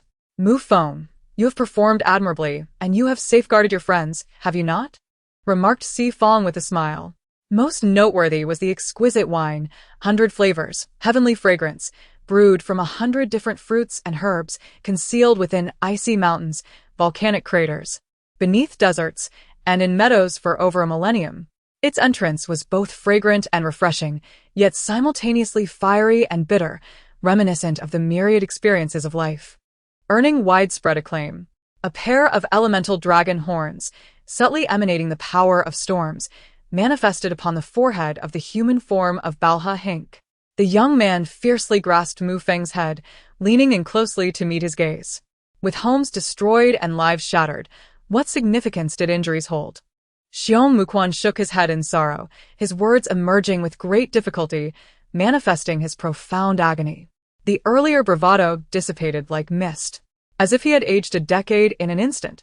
His pallid face, drained from excessive blood loss, bore the glimmer of tears at the corners of his eyes. No. The resolute voice of Hu Weiyong resonated from the other end of the line. He would eventually grow up, and evasion would only cast a lifelong shadow. Lu Shanmin turned his back to Han Yao, rendered speechless. With the situation having escalated to this point, no words could rectify it, and he could only silently endure her reprimands. Mr. Shen, you need not be so courteous. There is no need to send us off with gifts. We shall soon enter the world of comics, where everything awaits us, Shen Rue exclaimed, mistakenly assuming that Shen Qianshan intended to present them with gifts, hastily gesturing otherwise. The mate of the she-demon often seeks alliances with other powerful demon clans, yet curiously, the offspring retain the distinctive traits of a she-demon. With precision, Xian applied an alcohol-soaked cotton swab to the bruised area, her touch gentle, refraining from any unnecessary movements thereafter. Lu Yunfan was taken aback when Lin Chen agreed, nearly leaping with joy, her hands covering her mouth, tears glistening in her reddened eyes. Fearing a cessation of firepower, they had added 2 extra gun barrels, with ammunition meticulously arranged behind them, evidently prepared for a relentless confrontation with the enemy. However, just as the car was about to exit the mountain path, countless vehicles suddenly emerged from the nearby woods, intercepting them along an alternate route. Upon hearing those words, the expressions of the gathered generals soured, and Tian Yuer clenched her delicate fists. The circumstances were far too dire for a mere exchange of words to yield a solution. At the very least, she must dutifully attend to this elderly woman for the next few years. The master could not afford to mourn his mother unduly, lest it severely impede his future. Standing before Jiang Han were a dozen individuals, all bound and immobile, their mouths incessantly clamoring for justice. As for Lin Jiefeng's absurd claims of survival, he paid them no heed, allowing them to enter one ear and exit the other without registering. Nonetheless, he recalled seeing Lin Yang with a pager clipped to his person, and it was indeed activated. Bai Lan discarded all the household items from the residence, surveying the empty space before deciding to procure new ones. Noticing this, her grandfather swiftly reached out to tug at her uncle's shirt, concealing the visible remnants of the black shell. Upon hearing her praise, Shirqin felt a fleeting joy. Yet this elation was quickly eclipsed by a shadow of apprehension. Chairman Shin Zishan of Abeki Pharmaceutical, accompanied by key personnel, arrived in the capital. The new drug C01C2 was of paramount importance to the company. As his words fell, a wave of whispers rippled through the crowd. It was said that shamans employed wondrous sorcery to heal ailments, yet such tales were often mere hearsay, with none having witnessed the true potency of shamanic arts. He boldly breached the forbidden ground, and the various weapons of the dragon group struck him as if merely scratching an itch, yielding no effect whatsoever. No longer suppressing his aura, his formidable mental power surged forth like a tempest, crashing into the opponent's cerebral domain. Volume 1, Chapter 81. Sincerity is not deceptive. The rain-listening pavilion Shen was slightly taken aback, although he and Wang Long had become quite familiar with each other's powers. It seemed improbable that Wang Long could have comprehended the essence of the divine clan's spirit energy to any significant degree in just a few days. The token fit perfectly into the groove, and upon alignment, the coffin immediately began to tremble violently. Meanwhile, Long Chun felt a series of sharp sounds akin to weapons piercing his scales emanating from his tail, followed by the distinct sound of weapons shattering. This was the result of his employing a magical artifact to unleash a flame wheel of heaven, momentarily stalling the onslaught of the skeletal dragon. At this juncture, Xiao Xingyan could no longer discern any semblance of flattery from his master and mistress. He felt he had lived a fruitless existence thus far. He excitedly wagged his tail, enveloping Yi Guilan's head in a warm embrace, leaving her nearly breathless. Conversely, sensing a gaze upon him, the young man with long black hair averted his eyes, directing them elsewhere. Inside the carriage, the atmosphere remained unchanged, yet those standing outside, including Lu Sanfa and others, displayed expressions of astonishment, their faces contorted in discomfort. Many harbored doubts regarding Zhang Liang's impromptu sketching but paid little heed, turning their attention to Shi Xian, eager to discover whether the evil emperor would truly intervene against his own disciple. The training track, unless designated for focus drills, typically lacked mobile obstacles. Each lap spanned approximately 2,000 meters, making 5 laps sufficient to complete a 10-kilometer run. Upon seeing the green liquid, the creature with a serpent's head and a human body instantly altered its expression. Gripping a dark blade, it suddenly unleashed a flurry of chaotic strikes, sending forth 7 or 8 crescent-shaped blades that converged into a colossal beam of light, hurtling toward the elder. Following this, she chanted incantations, and 6 black rods emitted beams of dark light, shooting directly toward the central black sword. The pickup truck brought them to a building adorned with numerous neon lights, filled with a variety of vehicles, including luxury sports cars, military-grade Hummers, and even a tank. However, Dan was merely a working individual, overly eager for success. And without any drafts, he hastily sought to achieve results, which led to a lackluster update frequency, ultimately resulting in mediocre outcomes. Inside the mobile command center, the clock struck 7:50 in the evening, and a team leader looked on with satisfaction at Han Yang, who was diligently overseeing the preparations, and praised him. As the battle intensified, the frail and ailing Lung Rong proved no match for the ferocious Bai Mian who swiftly rendered him unconscious. In a fit of rage, Bai Mian who seized a nylon rope and hung Lung Rong. Volume 1, Chapter 82. Punishment, she defiantly straightened her neck, even lifting her hunched body with great determination. Her eyes, still bearing traces of tears not yet wiped away, fixed unwaveringly on the direction of the groom. In that moment, the tip of the gun radiated a terrifying crimson brilliance, dazzling beyond measure, piercing through the void, as a powerful sanguine aura spread forth, consuming all the lightning and emitting a rumbling sound, reminiscent of something boiling. Suddenly, a plump ant, rushing towards her, exerted all her might, simultaneously muttering a phrase. Her heart contracted at the mention of "I will exchange her," uttered by In Shershio, causing her pain. Misfortune often conceals fortune. Had it not been for the emergence of demons triggered by their past actions, they might have perished long ago within that tomb. Thus, no one could discern whether the path ahead was one of fortune or misfortune, and it was amidst this unrest that they became increasingly cautious.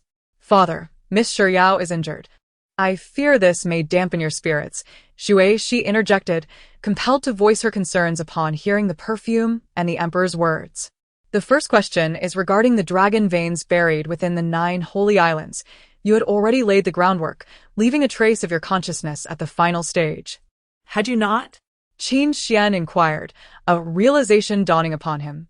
Zhao Yi opened the document, and upon a mere glance, his expression changed dramatically, inwardly lamenting the court's treachery against him, employing such cunning schemes. It was absurd for him to lead a separate force to the western Liang to confront Beigong Boyu. The court certainly had a twisted imagination. Since they could not unravel the myriad of enigmas, they could not afford to linger indefinitely. Aware of this, the group ultimately shook their heads slightly, dismissing these distracting thoughts. Several princes urged Kashkash to reconsider. For the K2 tribe had numerous beings surpassing the pinnacle of the 9 souls, ensuring their superiority in strength, while in terms of combat power, the former was vastly inferior to the latter. At this moment, with the advantage lost, it would be folly to pit their weaknesses against the other's strengths. Yet, the 3 before me completely disregarded my presence, their eyes wide and fixated ahead.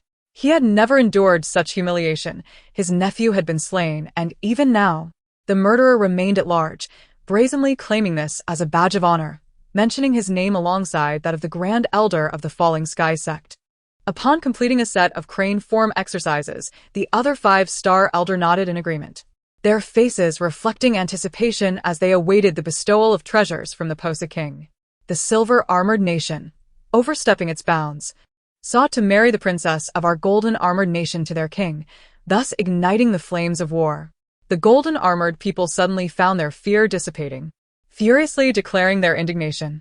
When one enters the game, the distinction between reality and fantasy becomes exceedingly difficult to discern.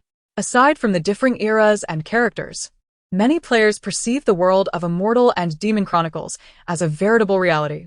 In summary, there are 2 paths to pursue. The first is to elevate one's strength to the realm of boundless phenomena. The second is to seek ethereal treasures from heaven and earth to revive Gu Qingyan's body. As he reopened his eyes, gazing at the still active system interface, a smile involuntarily graced Zhang Zhai's face. In the brief span of time, the vast technological information integrated during Cheng Bin's import of the white entity had already been meticulously organized by Master. Within this realm of immortals, is there truly no completely pure mineral? This piqued Zhou Juhui's curiosity. The recent northern expedition of the Phoenix clan had incurred severe losses, with the 3 surviving elders collectively seeking forgiveness from the Phoenix. The Phoenix's objectives had been achieved, and her authority firmly established through this battle. Suddenly, a roar erupted from deep within Yuluona's throat, as if the absolute spirits had been provoked, surging towards primordial-like frenzied beasts. To kill 1 or 2 seemed insignificant, even as the vice-mayor of Jiangdong City, who could guarantee that Miao Manyan would not succumb to madness. Ouyang Shan had already succumbed to unconsciousness. His breath short and labored, blood-tinged fluids oozing from the corners of his mouth. Acute pulmonary edema had caused substantial fluid accumulation in his lungs, obstructing his airways and stifling his breath. Gu Fei surmised that those who had exited first were likely waiting for their companions. Upon witnessing Gu Feiyu and others rushing out in haste, expressions of confusion etched across their faces as they watched them soar into the sky. He realized that the vitality of rats far surpassed that of humans. Where there are humans, there are rats. Where there are none, rats still abound. She was uncertain if she could persuade Muze, but it was worth a try to test whether his wariness towards her had dissipated. 10 years can transform many things. For instance, the hatred she once harbored had faded, and she no longer felt sorrow. To resolve this issue, Master Lu sought to invite a mage to exorcise demons. Yet initially, he did not approach Linwu Temple, but rather sent someone to Wu County, offering substantial rewards to invite several monks. In this era, both the northern and southern dynasties revered Buddhism, with Taoism's status significantly lower than that of Buddhism, and Master Lu could not escape this trend.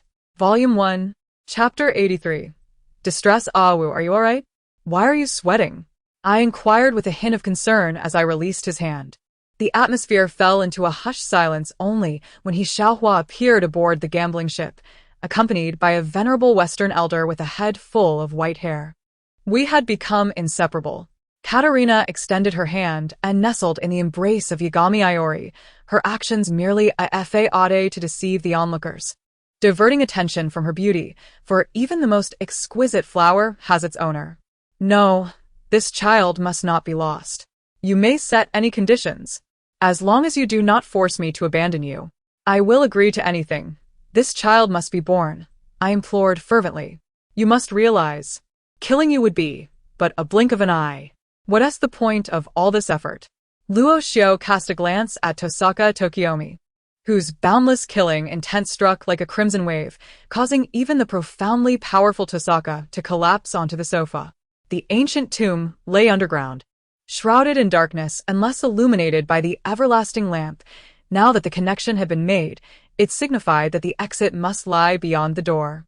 In comparison to Zhang Yu, she found Tang San to be the more reliable choice, especially since he was surrounded by many others.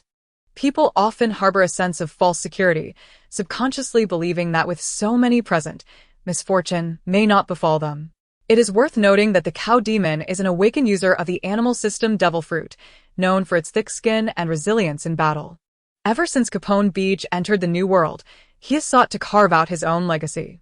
The abyssal spider, a mid-tier sacred beast, is laden with venom, and the magic crystal it possesses is the core of its toxicity, far more valuable than that of ordinary sacred beasts, given its rarity. Upon Granny Jiang's pronouncement, the surrounding individuals were rendered speechless. Even Xia Jingyan stood in stunned silence. Mu Qingya hesitated briefly, allowing Duanmu Lingyu and Mu Anji to converse, without interruption, acknowledging that it was best for Anji to receive guidance from male elders, as she did not wish for him to become overly timid. Zhang Sun had been in such a state for months, and we had not found the time to visit her elderly mother, a thought that filled us with guilt. With a swift motion, Tang Yi flung open her wardrobe, gazing at the myriad of garments within, furrowing her brow in contemplation of what to wear. Though the area had become prosperous, the streets retained their original charm unchanged. Lu Xiao once again made his way toward Kelly's room, where she was likely still assisting the locals in fortifying their weapons. As we prepared to set off anew, she sat within the carriage. The elderly gentleman, like any aged individual, succumbed to fatigue, his eyelids drooping heavily. The seal that had been dormant for 3 centuries dissipated like smoke as the door of the dilapidated thatched cottage swung open. However, he had indeed reached the age where he ought to take a legitimate consort. It was time to advocate for himself. Wang Yener wept for a considerable duration, her body and spirit utterly exhausted, and she leaned weakly against Gu Xingbao's shoulder, her sobs gradually transforming into soft whimpers. Zhou, dashing apprehensively, entered the courtyard, where the spacious and tidy surroundings bore no trace of the tempest that had ravaged them the previous night. Under the sun that broke through the clouds, flowers bloomed vibrantly, lush and inviting. Who dares to disturb my feathered tribe? As the edge of the Wutong forest came into view, a blinding red light suddenly flashed across the sky. A formidable aura seemed to manifest as an invisible hand, stirring a whirlwind that appeared and vanished inexplicably within the air. Innate. It was unclear who uttered the first cry, but all eyes fixated on the dual blades emanating a powerful presence, their astonishment evident. Upon seeing Shui Rui, Li Yusin dropped the rag in her hands, unable to contain her emotions as she rushed into Shui Rui's embrace, tightly clutching his waist and weeping silently. Before departing, he deliberately captured a photograph of the private jet that Mu Yeqing had boarded. Having spoken, he buried himself in his work, paying no heed to Lu Jiaxin's astonished reaction to his words. If at this moment Pei Xiao's speech were to unfold at the school, it would be akin to a lifeline for them. Just as everyone eagerly awaited Gu Firen's appearance, Mu Wen walked the streets, her demeanor one of despair. Honestly, how could you remain so calm at a time like this? Lin Shasha felt for the first time the meaning of the phrase, the emperor is not anxious. Yet the eunuch is. If anyone has gazed upon what they ought not to, they need not continue living. Gao Hao's cold voice resonated suddenly. As Ji Chen's assistant, he could not approach Ji Chen as an ordinary friend would. If it had been the former Su Mo, she would have exuberantly replied, "Isn't it obvious? Can't your eyes see? Don't even think about it." Su Mei glanced back, descending to the first-floor balcony. lifting the curtain to reveal a sky full of stars in an instant. Hong 13 shouted loudly, then turned swiftly, extending his right hand towards the century-old tree with a forceful palm strike. After all, even the most elite marksmen earn about 20 cents per 1,000 words, while most earn less than 10. Moreover, nearly 90 of marksmen regard this as merely a part-time job. Volume 1, Chapter 84. The Design of Ugliness in a Fleeting Moment. 2 months had elapsed. During this time, she had been continuously consuming medicinal soups, and her wounds gradually healed. At this juncture, Song Ryu realized that the Situ family was undoubtedly aware of the talents among her dowry attendants, yet they generously provided them with Chang Momo, which was indeed a thoughtful gesture. However, the members of the Dragon God battle team were undeniably formidable, hence no one accused them of arrogance. Perhaps, when one possesses strength, boasting becomes a matter of course. He dared not label Yang Han as worthless, should such words reach the ears of his elders. The consequences could range from a mere reprimand to expulsion from the family. Lu Su's brother appeared well-equipped, and the level of his wings seemed exceptionally high. Zhang Lan scrutinized Su Yang closely. While she was unaware of the quality of his gear, its appearance and luster suggested it was a set of exquisite equipment, indicating that any player possessing such gear must be skilled. As Sui spoke, a hint of anxiety crept into her voice, as if she feared being discovered by Wang Zhouji. Fortunately, Wang Zhouji was preoccupied with the decision of whether to investigate the matter and did not notice Sui's discomfort. Well, I cannot be of assistance. However, my senior brother is exceptionally capable. Perhaps he could aid you. Qianyi hesitated before lifting his chin to speak. It is best that you do not involve him. The consequences could be dire. Qianyi placed a hand on Li Yu's shoulder and subtly shook his head. Lin Tian unified his hands, and a flash of icy light suddenly emanated from them. Cold air radiated from his palms, and a massive ice dragon ascended from the mist, swiftly soaring into the sky, coiling its tail and fixating its gaze on the approaching cold-eye tiger. Damn it!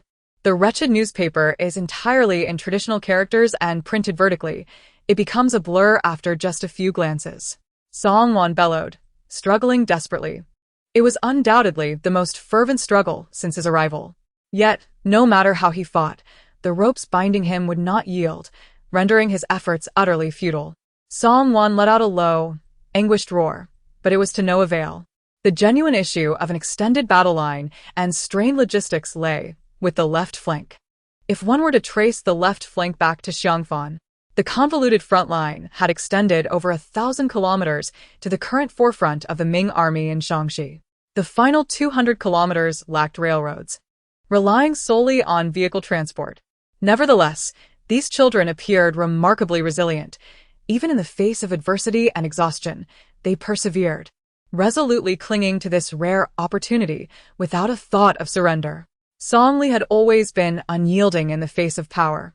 When his side held a slight advantage over the opponent, he would certainly not retreat.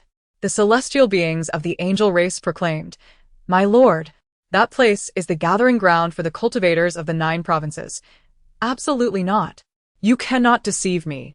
Ice Qing'er wrinkled her nose at the nearby Xiao Yao, turning away to pursue her senior sister ahead. Upon arriving at this location, Lei Yu found no one in sight, causing his heart to leap into his throat, prompting him to call out urgently. Lu Bang burst into hearty laughter, pointing and exclaiming that Jiang Ho was simple and earnest. Even the carriage driver, Xia Hoing, joined in the laughter. Instantly, the carriage erupted with mirth, as if there were no distinction between ruler and subject, only friends. In their flurry, they subconsciously overlooked the narrow passage blocked by Xiao Fei. How could it be? I merely wished to do something in my hometown, and my original intention was never to engage in commerce. Lu Mingyu said little more, savoring grilled fish paired with refreshing beer. The evening was indeed quite delightful. The dominion of a tyrant swept away all in its path, and wherever the tide of power surged, destruction would follow. When Xia Jinxian beheld Heir and Shang Li's attire, a surge of blood rushed to his head. Heir's vibrant red wedding gown dazzled his eyes. He could hardly fathom that she would dare to betray her original vows by donning a red wedding dress for another man, a notion he found utterly intolerable. As a son, My duty is simply to ensure my mother's happiness. The Qi continued to avoid her gaze to prevent any awkwardness. Wasn't this matter already resolved? Why are there still commoners causing disturbances? Have you not followed my instructions? Lu Ho approached the man, her eyes sternly fixed on him. Everyone promptly looked up to see a shadow hurtling towards them, which gradually grew larger. To their astonishment, it was the long-lost Purple Emperor. At that moment, the Purple Emperor was hanging upside down in the sky, charging towards the divine dragon. Onlookers along the street began to cheer, as these were individuals who relished the spectacle.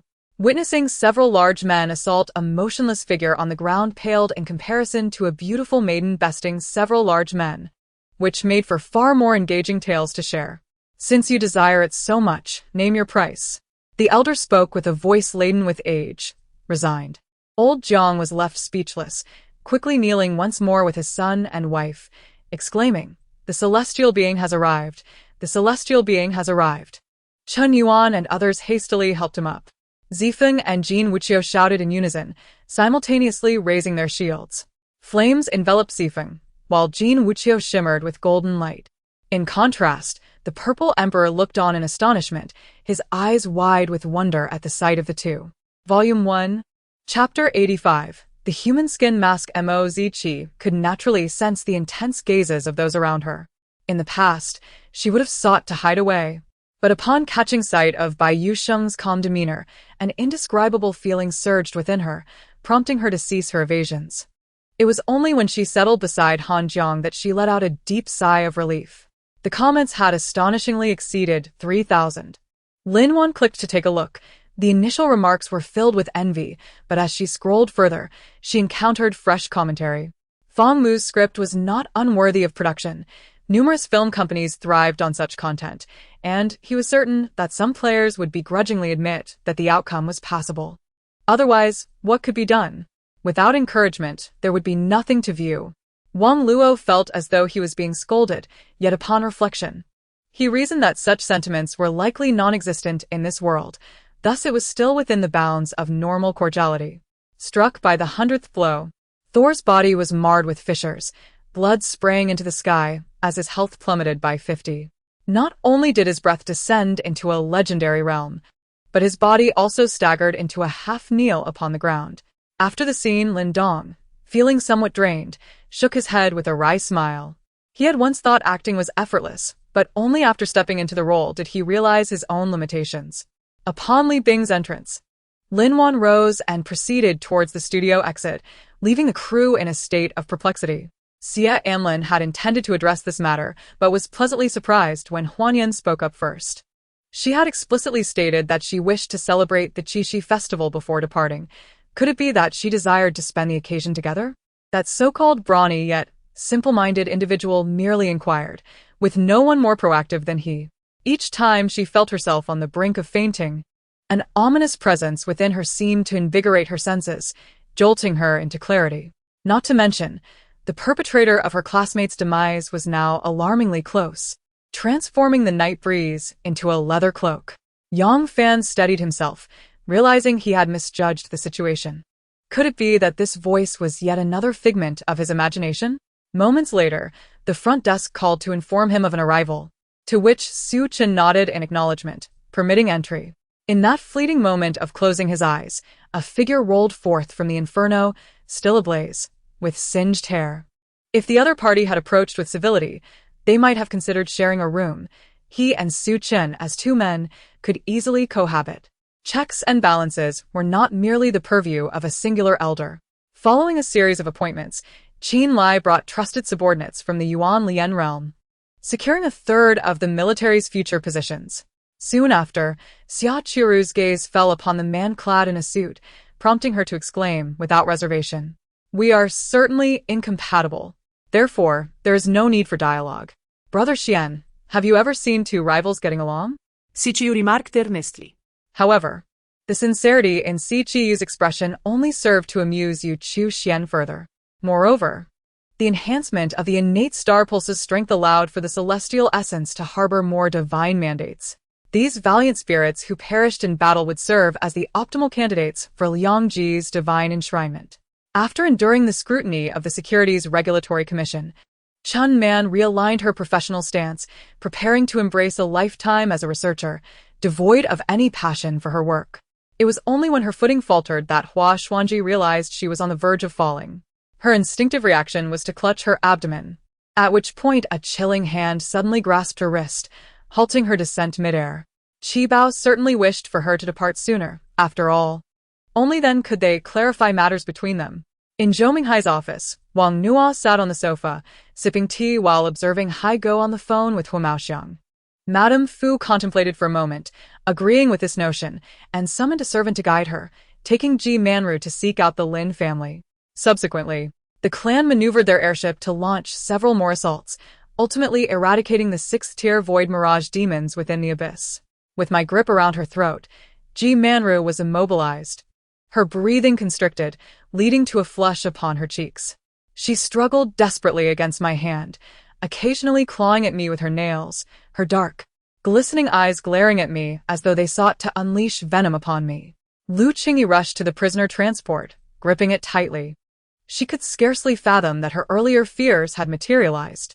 Even Liang Ji had nearly succumbed to the malevolent radiance unleashed by the fall of a high-ranking evil deity, his innate star nearly consumed, distorted, and obliterated.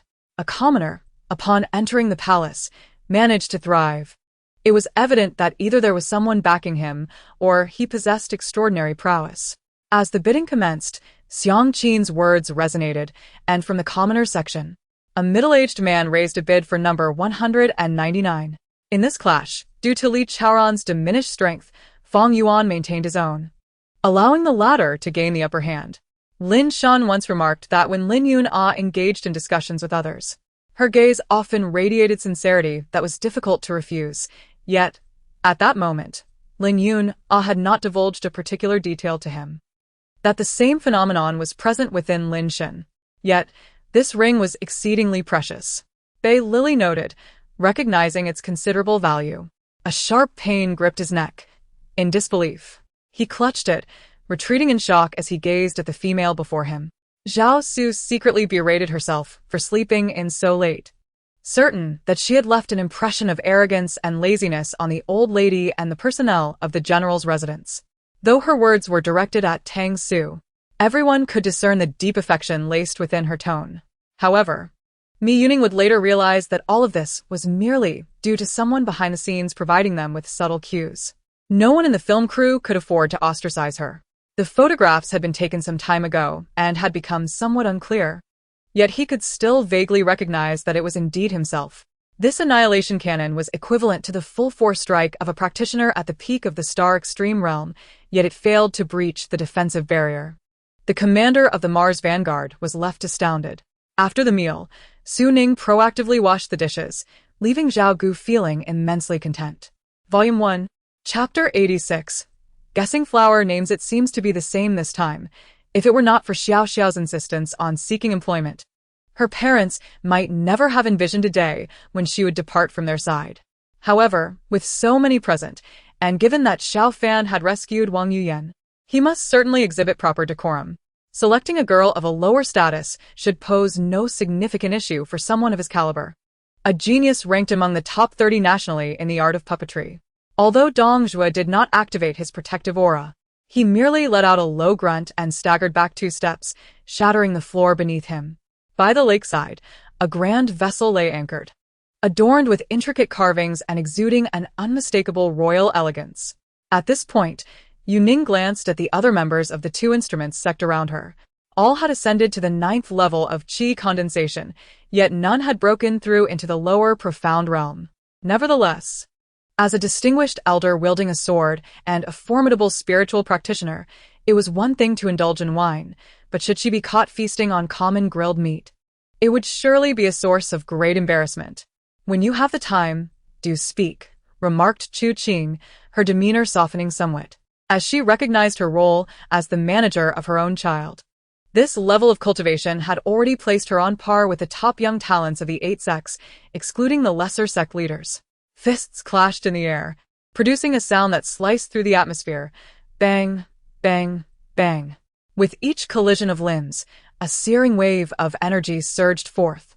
causing those without cultivation to feel as though they were losing their footing. The tank operator quickly repositioned, allowing the tank's deputy to take over, as his vision required a minute or two to return to normal. The individual referred to as the boss appeared to be a young man around 17 or 18 years of age. Just as his companion was halfway through speaking, he abruptly interrupted. The reverence in the eyes of the 5 masters of the sacred physician sect intensified. With a smile reminiscent of the Buddha, he exerted a commanding presence. Reputedly one of the few capable of restraining Zhao Qianjia. They were acutely aware that if Xiao Yi were to nod in agreement, he could depart at any moment without concern. The Demon Hunter Hall, with its long-standing lineage, has historically been revered, with each hall master being a figure of admiration. Drawing her sword, Bai Yuyan's white gown billowed around her, her fair and luminescent skin radiating a powerful aura. As for the reasons behind these actions, let Mr. Phantom elucidate. My task has been fulfilled. With a smile, Oaks shifted all responsibility onto the Phantom, suggesting that this matter bore no relation to him whatsoever. Upon hearing that the Qin residence was besieged, Su Dingwang immediately summoned all the household servants to safeguard his sister, charging in without hesitation to disperse the crowd, oblivious to the dangers that lay ahead. Xiangxia, look who has arrived. The warm greeting of old Chen echoed from outside the courtyard, prompting Lin Xiangxia to frown involuntarily. Divided attention, compounded by the initial tremors, had drastically reduced their accuracy, which for the guards amounted to nothing more than a waste of ammunition. Qin Yiming strapped on his bow and arrow, seized a large blade, and rushed to rescue Su Zheng'er and Sun Shiru, handing Sun Shiru a knife. However, as time progressed, they gradually advanced, enduring against the world's relentless adversities, successfully adapting and thereby surviving to this day, while those who sought to oppose them had long perished. The passage of time and the lessons of history had imparted a clear understanding. It could conjure a world that aligned with one's deepest desires, even drawing oneself into its embrace. Such transformations appeared subtle at first glance, primarily manifesting in minute adjustments. When combined, they resembled an image enhanced by photo editing software. In the final 10 minutes, all the tools present had succumbed to delirium. Their eyes were bloodshot, their bodies battered, as they gasped for breath. Clutching kitchen knives and casting fierce glances at those nearby, hunting for prey, unable to restrain themselves any longer as they lunged at any perceived adversary, slashing and stabbing. She felt a damp Volume 1, Chapter 87. Those who engage in wickedness will ultimately meet their demise on the front lines of Kongka, Do meticulously forecasts, ensuring that they do not easily fall into the jaws of death. Jiang Ruxiu awakens from Bibidong's embrace. Gazing at her flawless countenance, her heart begins to flutter. The citizens of the capital are all familiar with her, for her 2 poems have surpassed all poets of the Jian dynasty over the past few centuries. The spirit pearl continues to emit a faint aura, not overly intense, yet undeniably pure.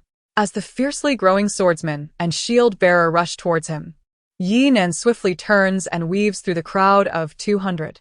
The furnace is their essential means of survival in the dark forest. Losing all of them would be akin to pushing them into a dead end. The strategy of the Azure Sword Rain is to expand from 3 supply points. Once they secure these points, victory is assured. I thought you would sleep in again, Jiang Yuqing remarks with a smile, turning to Su Yuan, who rests on her shoulder. Even the 2 most formidable masters of the Huang family, both at the 2nd level of the divine realm, are unable to suppress their trembling at this moment. Just then, a powerful force strikes Jiang Qingqing's barrier, producing a resounding bang. It is unclear how much time has passed when the previously melodious chirping of birds in the woods abruptly ceases, as if sensing an ominous presence. A shadow silently materializes behind him, enveloping him. With the cannon fire subsiding, Wu Sangui gazes sorrowfully at the pallid Kong Yud, aware that this assault has been a complete failure. These extraordinary beings have battled the dark cosmos for an extensive duration, their conflict spanning several cosmic eras. However, they find themselves powerless against the dark universe, expending all their energy merely contending with the ever-increasing number of extraterritorial demons. Needless to say, I could smell the ointment the moment I stepped into the room. Lin Fei furrows his brow and states, "The howling troll over there is soon devoured entirely by the devourer grass, leaving no bones behind, a truly terrifying sight." Both Li Si and Xia Luo anxiously fix their gaze upon Zhong Xinxiu, unsure of what he is about to say. However, to their dismay, Zhong Xinxiu remains silent, merely exhibiting a knowing smile. This place offers everything from elixirs to scriptures, and even some mysterious items for sale. Yama King has resolved to make a decisive move. With little blood left, he employs the shadow of magic to navigate through the enemy's formidable obstacles, reaching Zeus. Alright, still the same old, flawed conclusion that the diviner is a false deity. Ningyu is momentarily taken aback. Although he had long known that the first brother would not reveal Ling He's whereabouts, he had not anticipated that the first brother would state that Ling He is no longer within the Great Wasteland. Ningyu wishes to inquire further, but understands that the first brother will undoubtedly remain tight-lipped. He can only sigh. At the front of the cavalry, two riders ride side by side, engaging in lively conversation. One donned in a cap and crimson attire, the other in a flowing skirt and colorful shoes. Surely, this torturous method of cultivation cannot be entirely fruitless. Otherwise, who would willingly engage in such practices? Li Sanyang refrains from further speech, instead smiling as she lifts her cup to toast the Lord with her husband.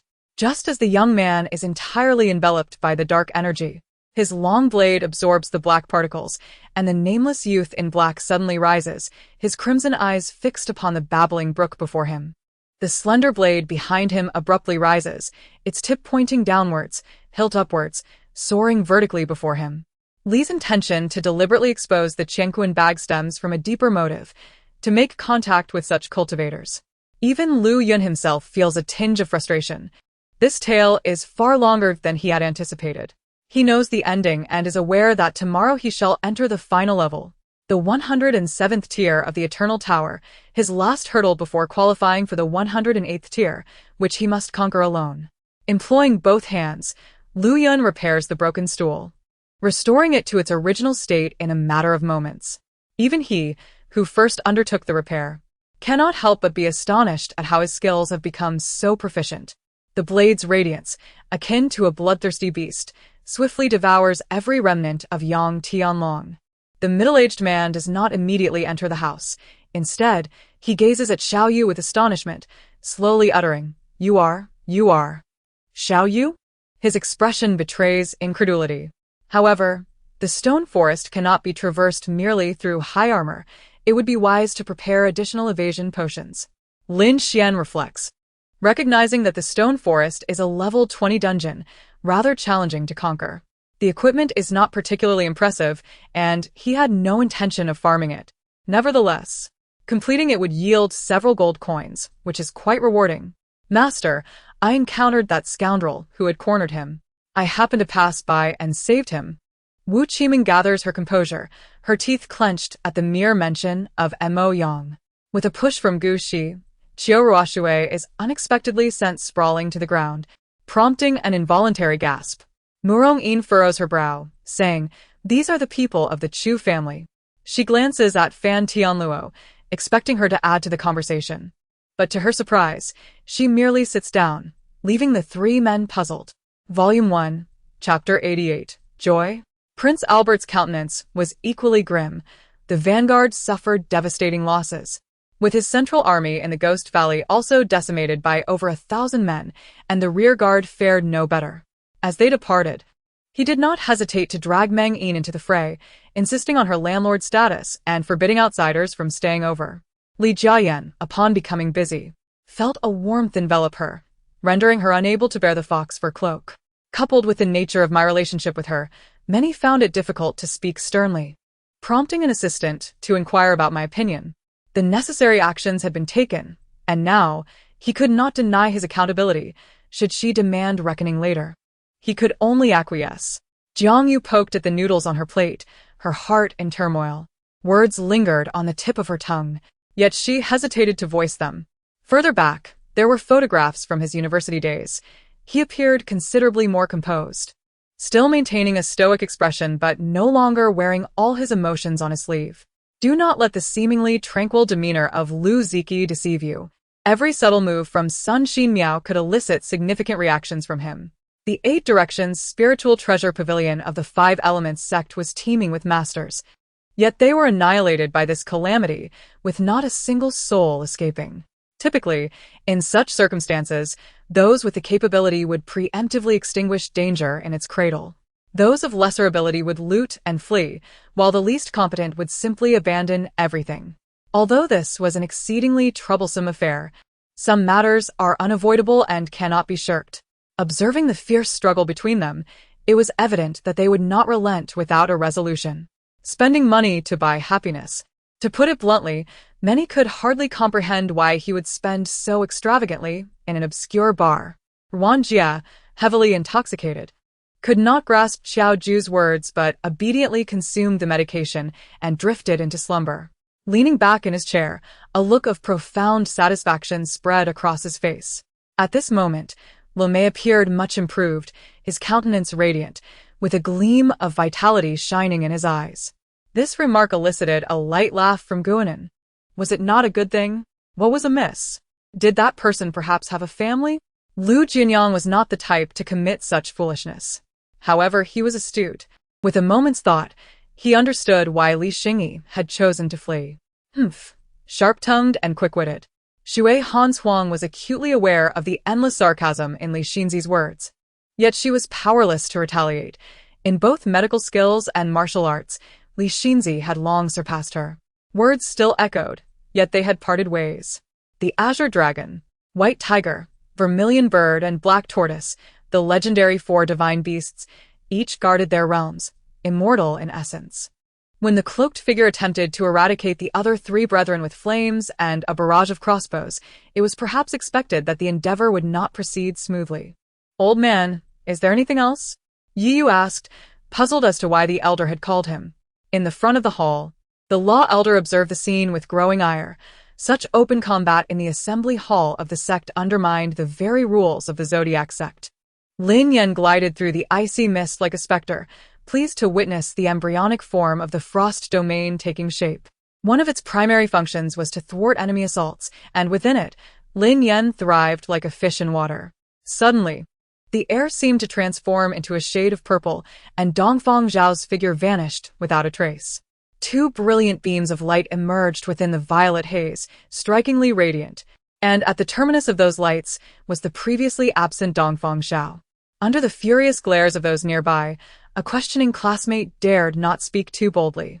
Upon closer inspection, it was the rather handsome member of the life department who had sold Zheng Hao's letter to Zhuang Boyi. Spirit-slaying Ghost Slash, harnessing the power of ghostly deities to enhance the attack strength of the Ghost Slash, unleashing a ghostly shockwave against foes. The effects of the shockwave vary with the summoned deity. However, the Xia, Shang, and Zhou dynasties were cunning old foxes. He and Gongsun Ao held a long-standing grudge, eagerly wishing to see the other perish, thereby eliminating a rival. "I tell you, you must not let me down. Otherwise, I shall die for you."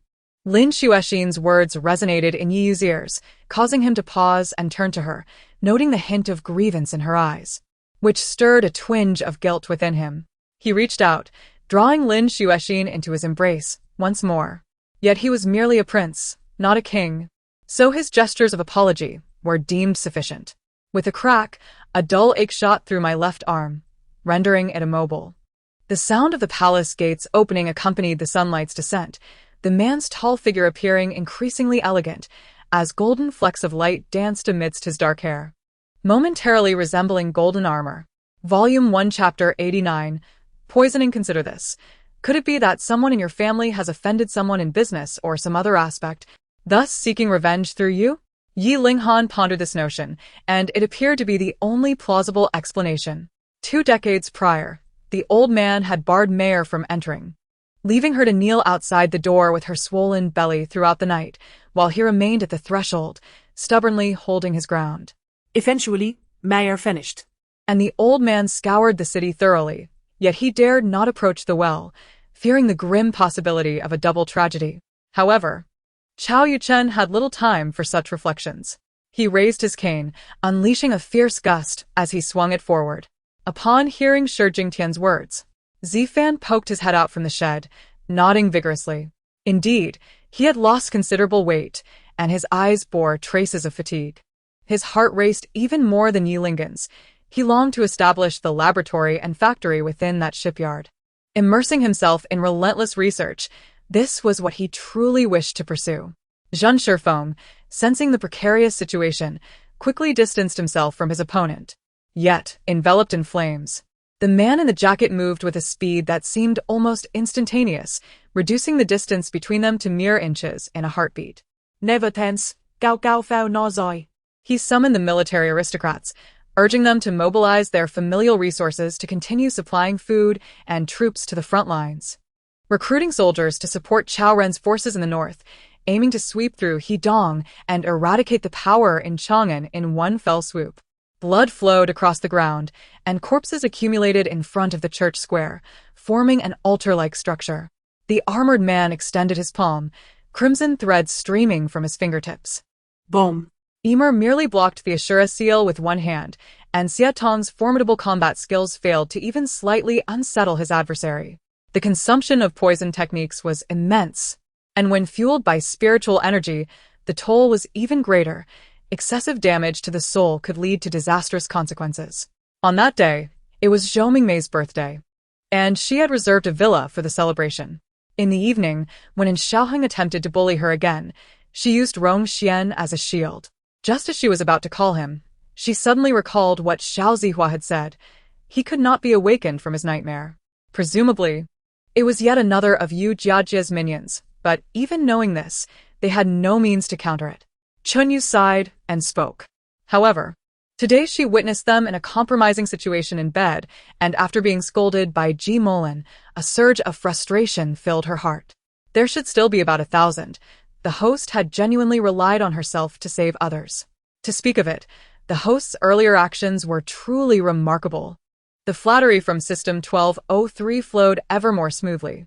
The completion of great endeavors and performances is not solely reliant on one's virtues, but rather on perseverance.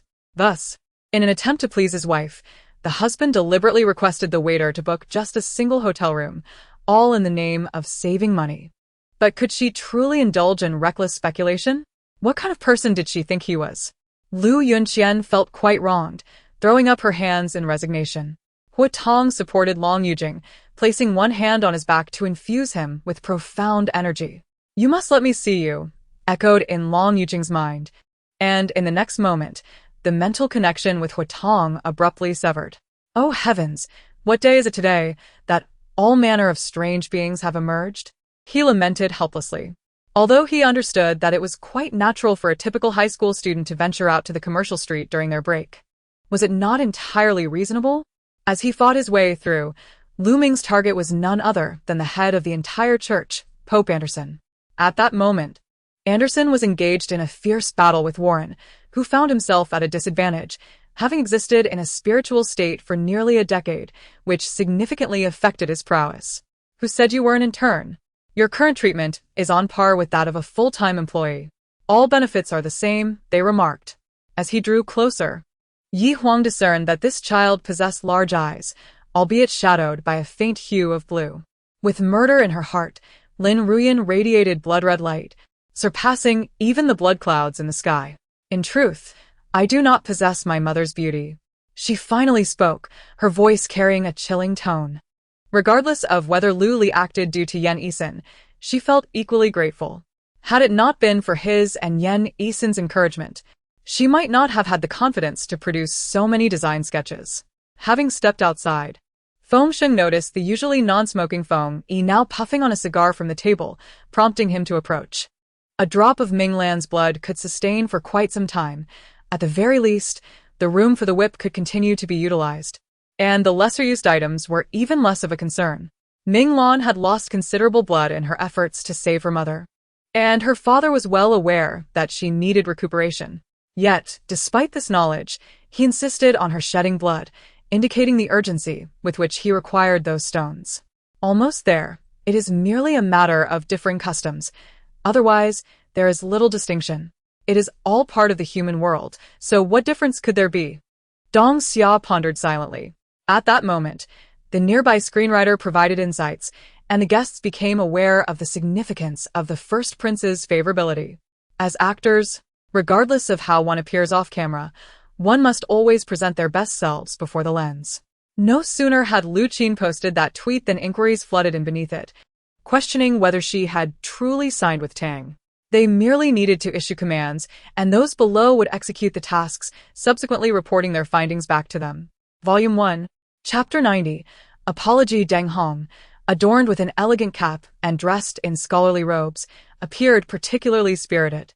His commendable rank of 19th in the civil service examination filled him with delight, prompting him to hastily pen a letter to his father to share the joyous news. On the banks of the river, an influx of over 1,000 villagers from Xianglin had suddenly appeared, though they had fled in search of refuge. Their hearts were heavy with concern for the safety of friends and relatives left behind. This surge brought an air of bustling activity to the riverside, reminiscent of a thriving marketplace. However, despite the imposing atmosphere, the men in black were, after all, his own kin. Should any harm befall them here, the repercussions would undoubtedly be severe, even if it did not directly involve him. Thus, Zhou Dongli called out towards another direction. Moreover, the ground was adorned with an array of unfamiliar flora, some of which bore vibrant blossoms, resplendent in their colors. This scene exuded a sense of vitality and exuberance. In the audience, Zhu Xia furrowed his brows, grappling with inner turmoil, pondering whether Xiao Siming would intervene in a moment of peril. Ultimately, Bai Si could no longer contain herself and began to call out towards Long Outyen, her clear voice slicing through the cacophony of screams. Akin to a refreshing spring amidst desolation. Ma Zhen frowned.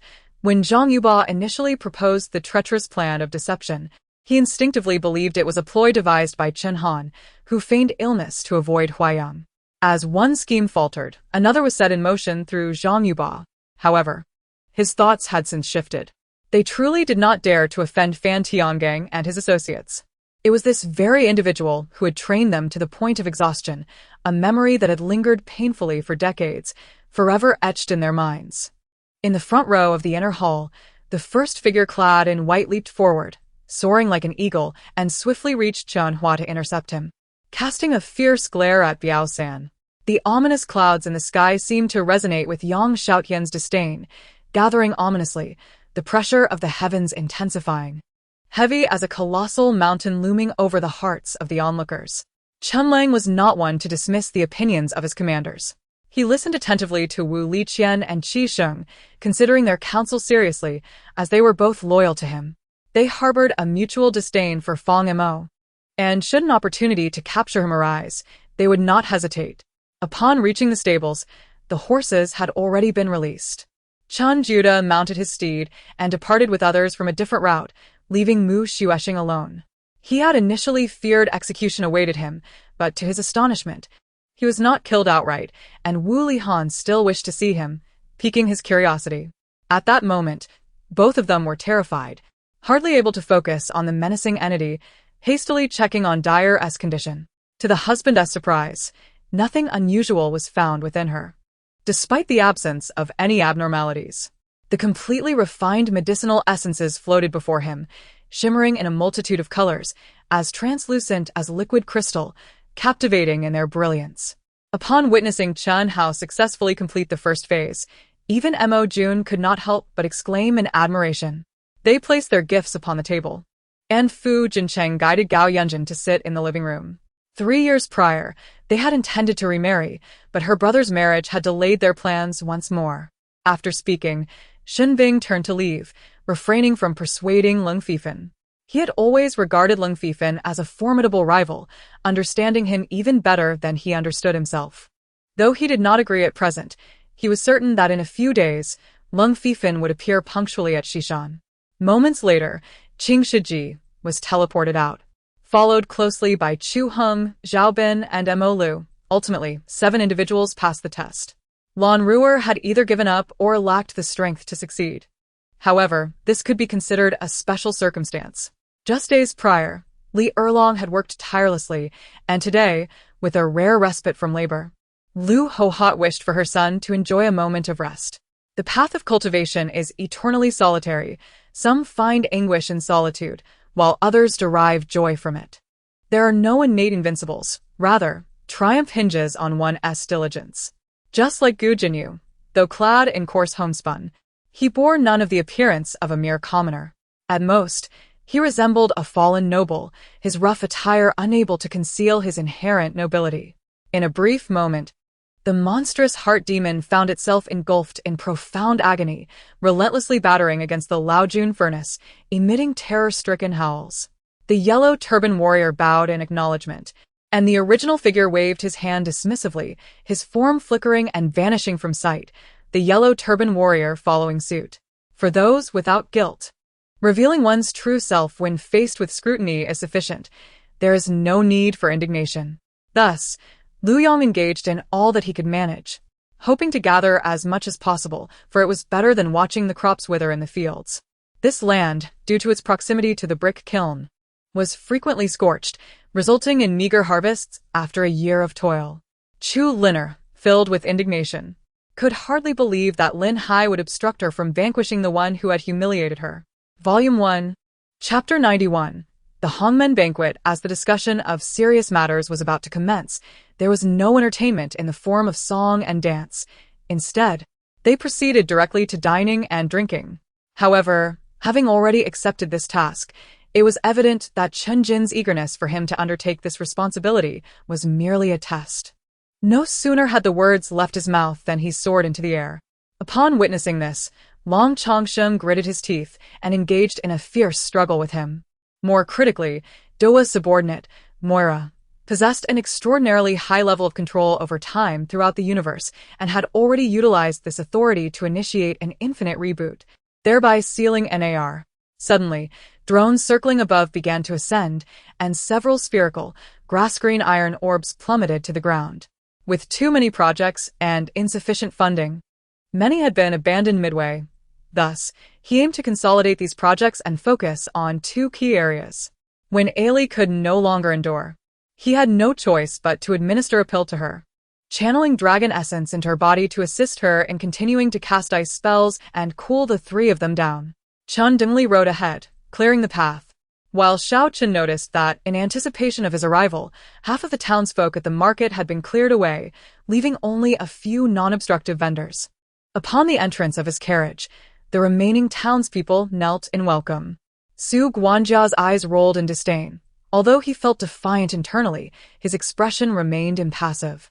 A faint thread of causal power enveloped the main server of Tianya TV, sustaining the operation of the live broadcast. Zhao Yan arranged matters for Iron Row and left behind a dozen sensing insects before departing alone. Yield. Lei Yu's gaze toward Jiang Tianchen brimmed with apprehension. After millennia of scheming, Xiling Mo had failed to absorb the powerful energy sealed within her. She emerged as an ordinary child, devoid of any cultivation. Fortunately, she still possessed an exceptional spiritual vein and could undergo postnatal training, guided by the ancestral emperor, one of the three immortals of the Qin clan. At worst, she could still cultivate to the imperial realm. Though Zhao Yan stated this, whether he would return depended on whether he truly had the leisure to do so. While Zhao Yan was engaged in research, the golden-horned demon king had already transported the prepared materials using his aerial vessel. Upon hearing this name, Luling felt a flicker of surprise and discreetly observed Qin Jingyuan. She had been pondering the identity of such a young individual with remarkable prowess, only to discover that he was the very person basking in glory. That amounted to 600 points. If the abundant leather were to be crafted into ordinary products, it could yield over 20,000 items. How much fragmented leather do we currently possess? Wang Luo inquired of Huakai. Yan Ling retrieved a crimson sphere from her storage ring and crushed it. Instantly, flames erupted. With a dull thud, the absorber, having grown nearly a meter taller, opened his eyes, and his metallic ball had collided with the ceiling of the room. Fortunately, the treatment room boasted a sufficiently high ceiling, or else the absorber's upward movement might have sent him crashing through to the floor above. After all, the hidden clan had never committed any unforgivable crimes against the Dayu. The so-called evil clan was merely a label propagated by the court. Ordinary citizens had little agreement with this narrative. Maria Hill, overseeing this monumental crisis at the headquarters of the Hammer Bureau, turned pale, her expression mirroring that of Tony Stark and Reed Richards. She reached out to touch Yifan, only to be repelled by the shimmering golden ripples emanating from his body. Death narrowed her eyes. though she had her suspicions. It was prudent to let the other party clarify, as this was a transaction. If Sean's requests seemed reasonable, she would naturally agree. However, if they exceeded bounds, she would have grounds to refute. Of course, this commander, who was not known for his expansive heart, sought to vent his pent-up grievances through this encounter. The heart fruit was the primary ingredient for refining cultivation pills. A single ordinary heart fruit from the spirit realm was worth 50 spirit stones, and the exceptional variety I cultivated would undoubtedly command a higher price. Let's calculate it at 60 spirit stones, yielding a profit of over 40 million spirit stones. Fang Chen calculated and could not help but display a profound delight on his face. The elders beside him hurried over to offer consolation. It was a rare occasion for this master and disciple to meet without exchanging harsh words, one harboring great expectations and the other reveling in carefree freedom. Miyu was unaware of Mi Xian's existence, while others in the Bai Bo sect were cognizant of Mi Xian's true identity, though only Yin Yuehua and Shirgan occasionally mentioned her. Volume 1, Chapter 92, Lantern. After uttering this statement, Wu Yu did not afford the exuberant reporters any opportunity to pose their inquiries. He decisively turned and departed. The term Item 084 did not refer to a singular object, but rather to a category, an encompassing designation for all extraterrestrial artifacts and superpowered entities acquired by S.H.I.E.L.D. The image of a grand procession materialized in his mind, with rows of guards flanking the vehicle, each holding a colorful, ornate umbrella adorned with vibrant silk ribbons, prompting an involuntary chuckle that drew a curious glance from the princess seated beside him. Du Weiqi, after posting on his Weibo, ventured to promote the ongoing lottery beneath Li Jiayu's microblog. He subsequently traversed to Lian Su's Weibo, then to Lan Yaoyang's, and several other prominent accounts that had shared Li Jiayu's posts, even advertising beneath Li Tai's microblog. Yet, as days turned into a week, the absence of any form of critique from the headquarters regarding Wu Yu was strikingly peculiar, leaving onlookers astounded. From a different perspective, injured and confronting foes of superior strength, one's only recourse for survival lay in a final, desperate gamble. In slumber, he no longer feared her proximity. Satiated, his brow remained unwrinkled, lips slightly parted, breath gentle, like a drowsy cat, exuding an irresistible allure for closeness. The birthday cake purchased by Grandma Yi comprised a lower layer of cake, topped with cream, adorned with floral shapes crafted from red, white, and green frosting. Other onlookers, initially eager to glimpse the affluent elite, were met with a gruesome spectacle, prompting a panic-stricken retreat. As uncertainty enveloped him, Paul rose and approached. Clad in a wedding gown, Zhang Yu radiated a purity and sanctity unlike her usual captivating beauty. Shun Shirling diligently instructed the fifth prince, intermittently posing questions to gauge his understanding. Soon after, Shun Shirling was appointed as an imperial censor, receiving orders to accompany the military to aid Wei Zhaoxian. For a dojo to cultivate a professional chess player is indeed a monumental honor. A child like Lu Xie, as long as he abides by the law, no dojo would be foolish enough to expel him. Completing the task assigned by the main deity proved to be rather simple, as Zhang Lan and Xiao Honglu retained their mental acuity.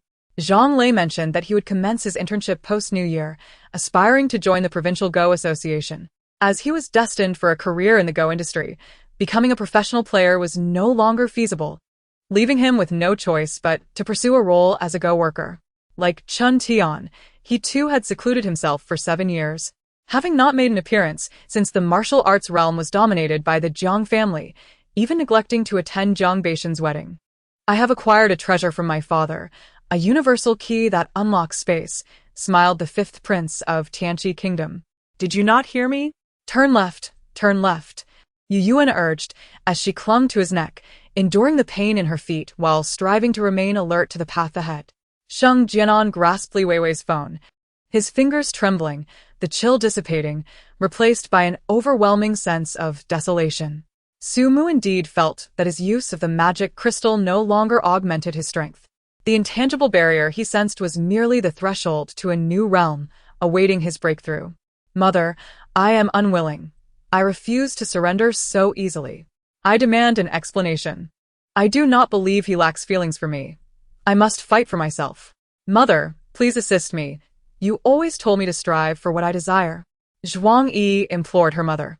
Fu Yun, nicknamed the Sun God, practiced the great Sun Divine Art, a contemporary prodigy nurtured by the prestigious Jean Martial Arts Academy.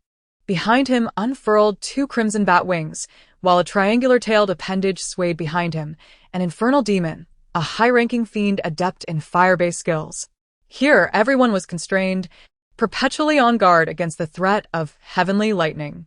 The unfortunate dog, upon seeing that scoundrel approach, likely recalled past torment, preferring to cower rather than provoke. Such was the nature of Chaozi. He cared not for whether one was human or canine. Anyone daring to obstruct his path was treated with the same disdain, as he would not hesitate to assert his dominance. Volume 1, Chapter 93. The fight Ma Cheng-feng, fearing the matter would be divulged, hastily burned the note, pondering the implications. What could this mean? Had he taken on too formidable a task? Had he known, he would have refrained from confronting Wushuang. After all, the nine-demon immortal mansion was no realm for mere mortals. He suspected he was once again facing a perilous situation. In De Guangming Temple, within a secluded meditation chamber, the leader of the Persian Ming sect, Delphi, sat opposite Xia Wuji, while Dana, seated beside Xia, appeared somewhat anxious. The sound of swallowed breaths filled the air, and all eyes were fixated upon the gourd in Mo Fan's hands. At that moment, Toyota Chanshu boldly entered Baibao Mountain, followed closely by his companions, leaving behind 100 horses outside, unaware of the circumstances within. Those who dared to ride in were fools. It should be understood that his agreement to the Eastern Flow States' request for a unified front against the Linglong Empire was largely motivated by his concern for Princess Lianqing. Knowing that Rheinfell's every action was for her sake, what hesitation could she afford? The elder's expression shifted in surprise. As his vision cleared, he was met with the cold, distorted visage of Lu Kong. Wei Zhengqing remained silent, lost in contemplation. Had he not witnessed the events unfold with his own eyes, he would never have believed them to be true, yet this was indeed the reality. He understood the emperor's suspicions. His nature was inherently distrustful. She was indifferent to her reputation. Truly, but if it could allow the citizens once protected by Guan Songhai to know their esteemed general had not betrayed his country, she would strive to make it so. The man's large hand firmly constrained her form, possessively drawing her into his embrace. Your Majesty. Overcome with emotion, Zhao Su knelt and bowed deeply, tears streaming down his face. However, as he turned, he noticed the unmistakable hostility in Yin Geji's gaze. Upon hearing his words, Tan Wenliang's face flushed slightly, and she nodded at Gu Xi before turning to leave. This was the first time she felt such anger as he pulled her away. The first time she perceived his concern reflected in his eyes during their confrontation, and the first time she watched him grasp her hands. His solid and captivating silhouette etched in her memory. I can stand, she declared. It feels improper to remain seated like this in the office, she said, looking at the man with a proud smile. However, Bai Yi wielded the rough adhesive like a mighty hammer, striking the steel operating table with a resounding thud. Surprisingly, the adhesive remained unscathed, while the steel panel before him was left with a significant dent. Lower the price? Who suggested a price reduction? Ustinov, refilling his coffee, looked at Grachiko with surprise. She too found herself puzzled, seemingly inclined to trust anything Yang Tian said, as if he inherently possessed a quality that inspired confidence. Just as she was about to instruct the 3 dogs to notify the county office, she spotted around 100 individuals carrying buckets, heading up the mountain to extinguish the fire, likely local farmers concerned about the flames threatening their homes. Under Bach's rebuke, the foolish subordinates finally seemed to react, each harnessing their formidable true energy and celestial power, charging towards Tang Feng with reckless abandon. This was not merely an attack. They were racing forward, lifting their feet in a fierce downward strike, leaving a trail of leg shadows. Yang Tian witnessed such a creature for the first time, a tangible being with red eyes, a green face adorned with fangs, and a gaping maw, resembling an upgraded version of a demon spirit. Darling, is your leg all right? I suggest we head to the hospital immediately. We mustn't take any chances, Xia Qingchan's father expressed his concern. The beast's primal instincts ignited a sense of unease, And with its low intelligence, its agitation morphed into brutality. He was correct. He could assist Yu Feng in swiftly securing a plot of land, demonstrating that the Gu family was not solely reliant on wealth. Since the establishment of the Republic, those who feigned high status began donning tailored suits and experimenting with ties, a trend that had persisted for over a century. After delivering a series of blows, his frustration unabated, he landed a kick to the groin, relentlessly battering his opponent until he curled up like a boiled shrimp. The two exchanged blows fluidly, each move infused with power and skill. A resounding thud echoed as Su Minfu neither dodged nor flinched, allowing Zhang Qi's club to drive into his chest. Only his close friend could evoke such concern in Ran Ning, yet Lin Muyuan's character seemed to carry an inherent hesitation, particularly when things went smoothly, reminiscent of a resilient pine standing firm against the battering of wind and rain. Yet many top-tier prodigies appeared to harbor high hopes. 1050-level elites collaborating with unwavering determination would undoubtedly succeed in their endeavor. Thus, these munitions were not essential. She sought them merely to hasten her ascent. Unperturbed by their absence, having just concluded their patrol, they were preparing to clock out when their police dog, Katie, darted outside as if fueled by exhilaration. Lin Yixin awoke from her daze. Noticing Qin Fong reaching out to assist her, her face flushed with embarrassment, and she could not hold back her tears. Second Master, this is simple. A hammer can easily shape it without leaving any creases. Zhang Lujin exclaimed as he took the copper sheet and began to pound it. Volume 1. Chapter 94. Abet Su Qingyan was summoned by a maid and followed the anxious Duchess into the carriage. However, Yi Chun was acutely aware that his strike had been impeccably precise. Just as the enormous vase was about to crash down upon the creature, he deftly wielded the blade at the forefront of his body, cleaving the vase in twain midair, creating the illusion of it passing through the being. Indeed, the spirit was ineffective. To confront the biochemical specter, one must rely on cold weapons, unless I were equipped with a rocket launcher. Sun Yen furrowed his brow slightly, feeling a twinge of headache. Must he truly engage in close combat with the adversary? Despite discovering 3 sentient beings, which heightened Wu Tu's vigilance, who was he to be cowed by merely these 3 entities? Raymond raised his hand and pressed it downward, prompting the gathering to immediately cease their discussions. The individuals present were all of comparable stature to Duke Joseph, or not far removed from it. Yet they were all intently awaiting Raymond's pronouncement. The inheritance within the ring had long been recorded in the Temple of Inheritance. He immersed himself in the temple, examining the legacy contained within the ring, and in no time, he gained a general understanding. Gu Feng was unaware of what Shimizu Chico intended to discuss with Du Lixin, and not being one to indulge in gossip, he paid it no mind. As the shadow of the Beast King drew ever closer to the void bright 12 nights, a sudden, thunderous roar erupted from the Beast King. Naturally, this notion was quite implausible. For one, the ancient beings concealed within the Earth-Bear tribe had yet to appear, rendering such a possibility moot. The concept of soul division, does it truly exist? No one in this world could ascertain with certainty. Even the most powerful old demons of any sect, who had reached the god transformation realm, remained reclusive. You certainly articulated that beautifully. Wu Lu sequentially counted off 4 fingers, then snatched a chocolate bar from the dazed Li Yingjun, bouncing away with glee. In an instant, as the shells whizzed past Li Yunxiao, he moved his foot, his legs slicing through the air to strike 2 speeding shells. Heir Lo, accompanied by his siblings, returned to find Li Yingjun in a state of utter disarray. Before long, the vehicle began to move slowly, yet at that moment, an urgent voice rang out from outside. Chun Chen's spirit had plummeted, her eyes bloodshot, and a palpable aura of despair emanated from her.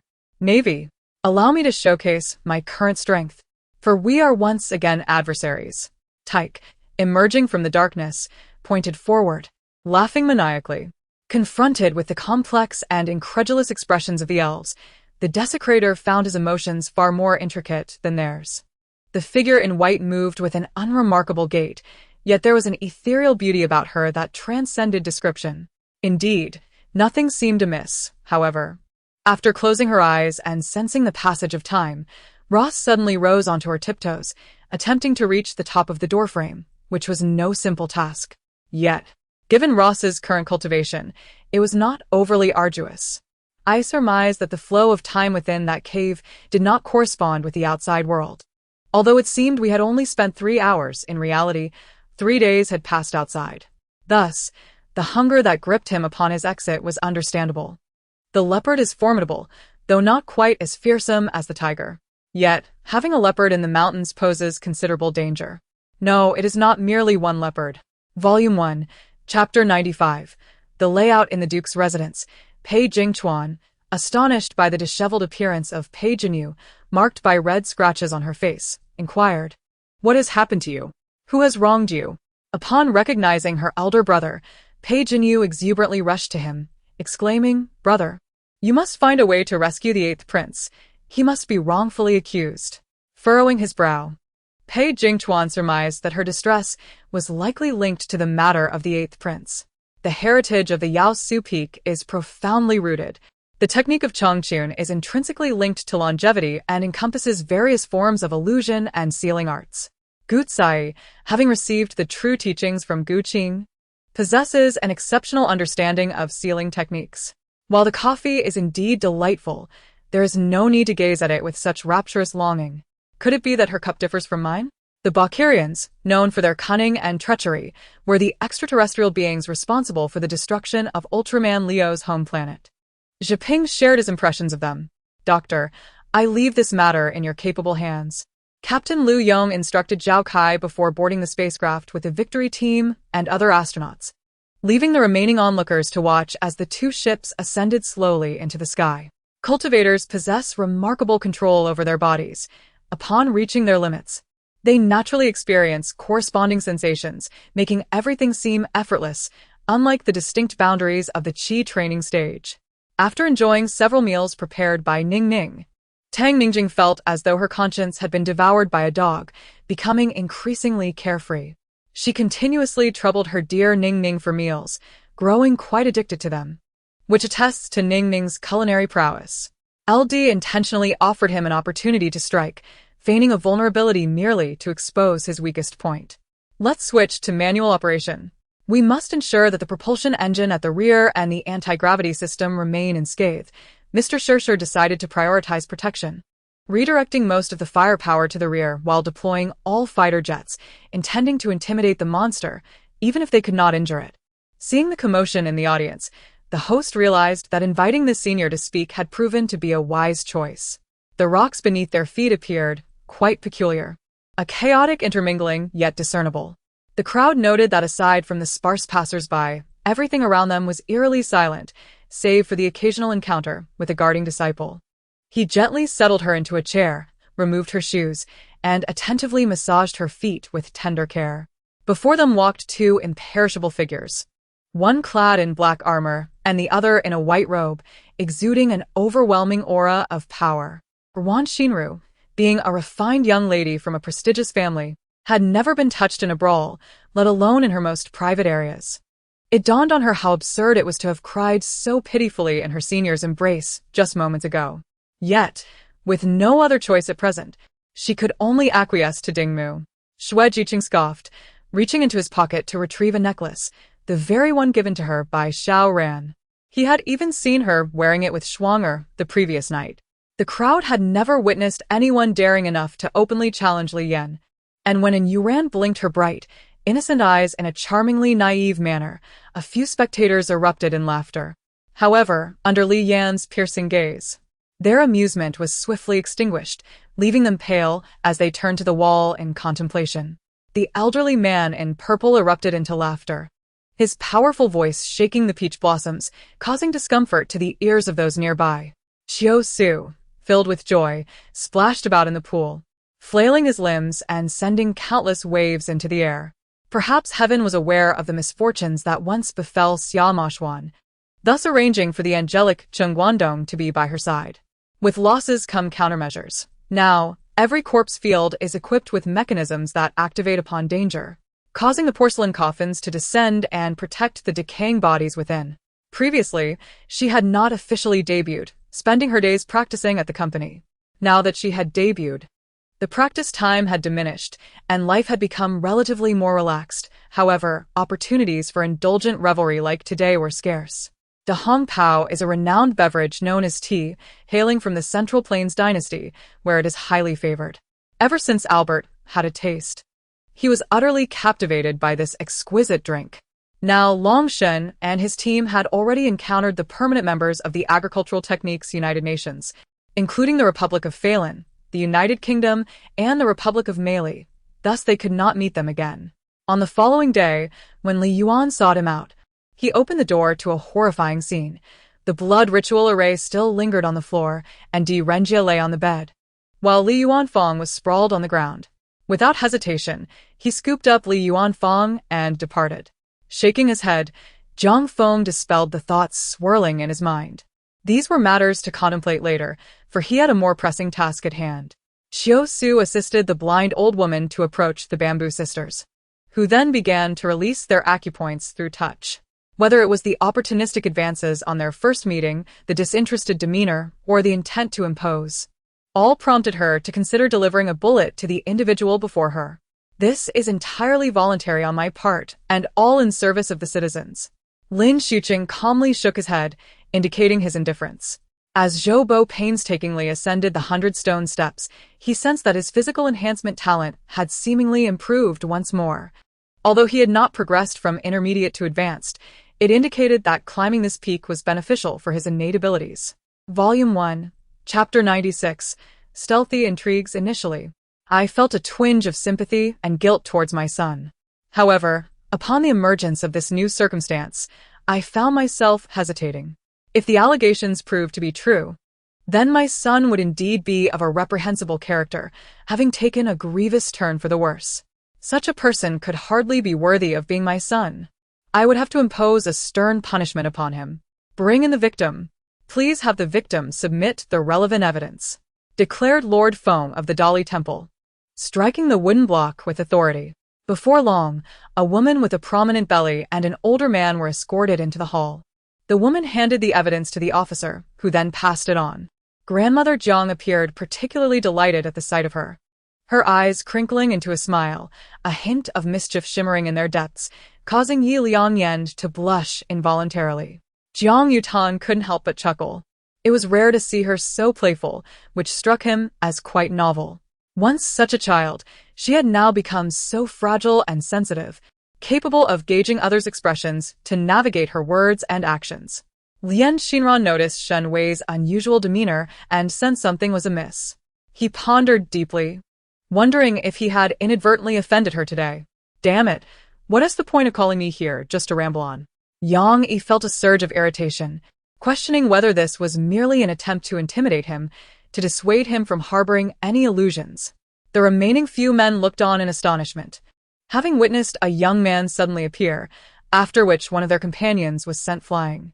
It was evident that the territory of the Folii family lay at the intersection of the north and south, with a climate milder than the harshness of the north, resulting in soldiers who were not as formidable.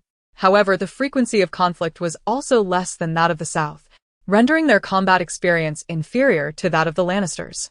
Despite his tattered robe, the man's robust physique bore no scars.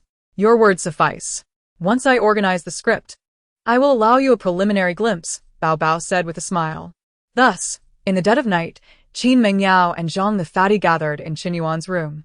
With nothing else to do, is the mythical battle team preparing to engage in a first-tier tournament? Meili suddenly exclaimed, observing the movements of Yi Di and his companions.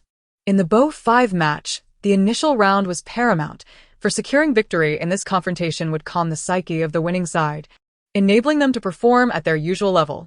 However, when it came to speed, the mutated bear was not particularly adept. Both the mutated tiger and the great Ha surpassed it in swiftness. A white shadow darted past, and Great Ha swiftly blocked its escape route. Meanwhile, a middle-aged man in the private chamber, noticing someone attempting to leave, called for his subordinate to invite the individual back. They are simply too strong, and we were ill-prepared at the outset. Let us be vigilant in the next round. We still have a chance. Chu Bai consoled. Gong Shizia grasped Qinglu's hand that rested upon her heart, gently caressing her face. Qinglu's fingers trembled as his gaze followed his hand. All native beings within the restricted zones went into a frenzy, ceasing their battles as they rushed toward that direction. You are not heartless. The dissolution of your marriage largely stems from my sister's issues. Tang Xianxian spoke cautiously, glancing around to ensure her sister was not within earshot. With a gentle press of her cool lips upon his, she clumsily kissed him, the awkwardness of her technique only serving to elevate Luo Zi's spirits. As the glutinous rice was poured out, the aroma of the wine intensified, pleasantly intoxicating. Although I seldom imbibe, the fragrance was undeniably captivating. As for Lord He felt a sense of guilt regarding the matter, acknowledging his wrongdoing towards his wife, yet unable to muster the resolve to prevent the sacrifice of that emotionless child. Lin Yi glanced at the required contribution points, surprised to find it was merely 2,000, an unexpected revelation. Gong Jiujiu pressed the pause button on the recording. It was something Bai Ruru had casually taken when seated beside her. The robust Lei Quodo led the way, traversing the thick poison mist into the stifling, lifeless forest. Her countenance was blank, devoid of expression. Her eyes were hollow, lacking any emotion, resembling a soulless body, as if her spirit had been entirely extracted. Even now, she could scarcely believe she had passed the interview at Yufeng and become part of this establishment. I must be aggressive, fierce, and even resort to assassination to monitor others. Do you think I desire such a life?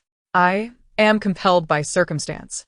I issued my commands coldly, my body rigid, with my hand hovering in the air, trembling incessantly, droplets of blood congealing at my fingertips, on the verge of falling. His voice rang out, powerful and resolute, allowing anyone to feel the weight of his words. Shimin Yuni was not unappealing, but when contrasted with Wu Bai and Qingyan, he appeared quite lackluster. With a venomous glare, he demanded, "Do you dare to raise your voice at me? You old fool! Why do you not reflect upon your own shortcomings? Moreover, it is of utmost importance that your actions do not displease the emperor. That is the highest priority."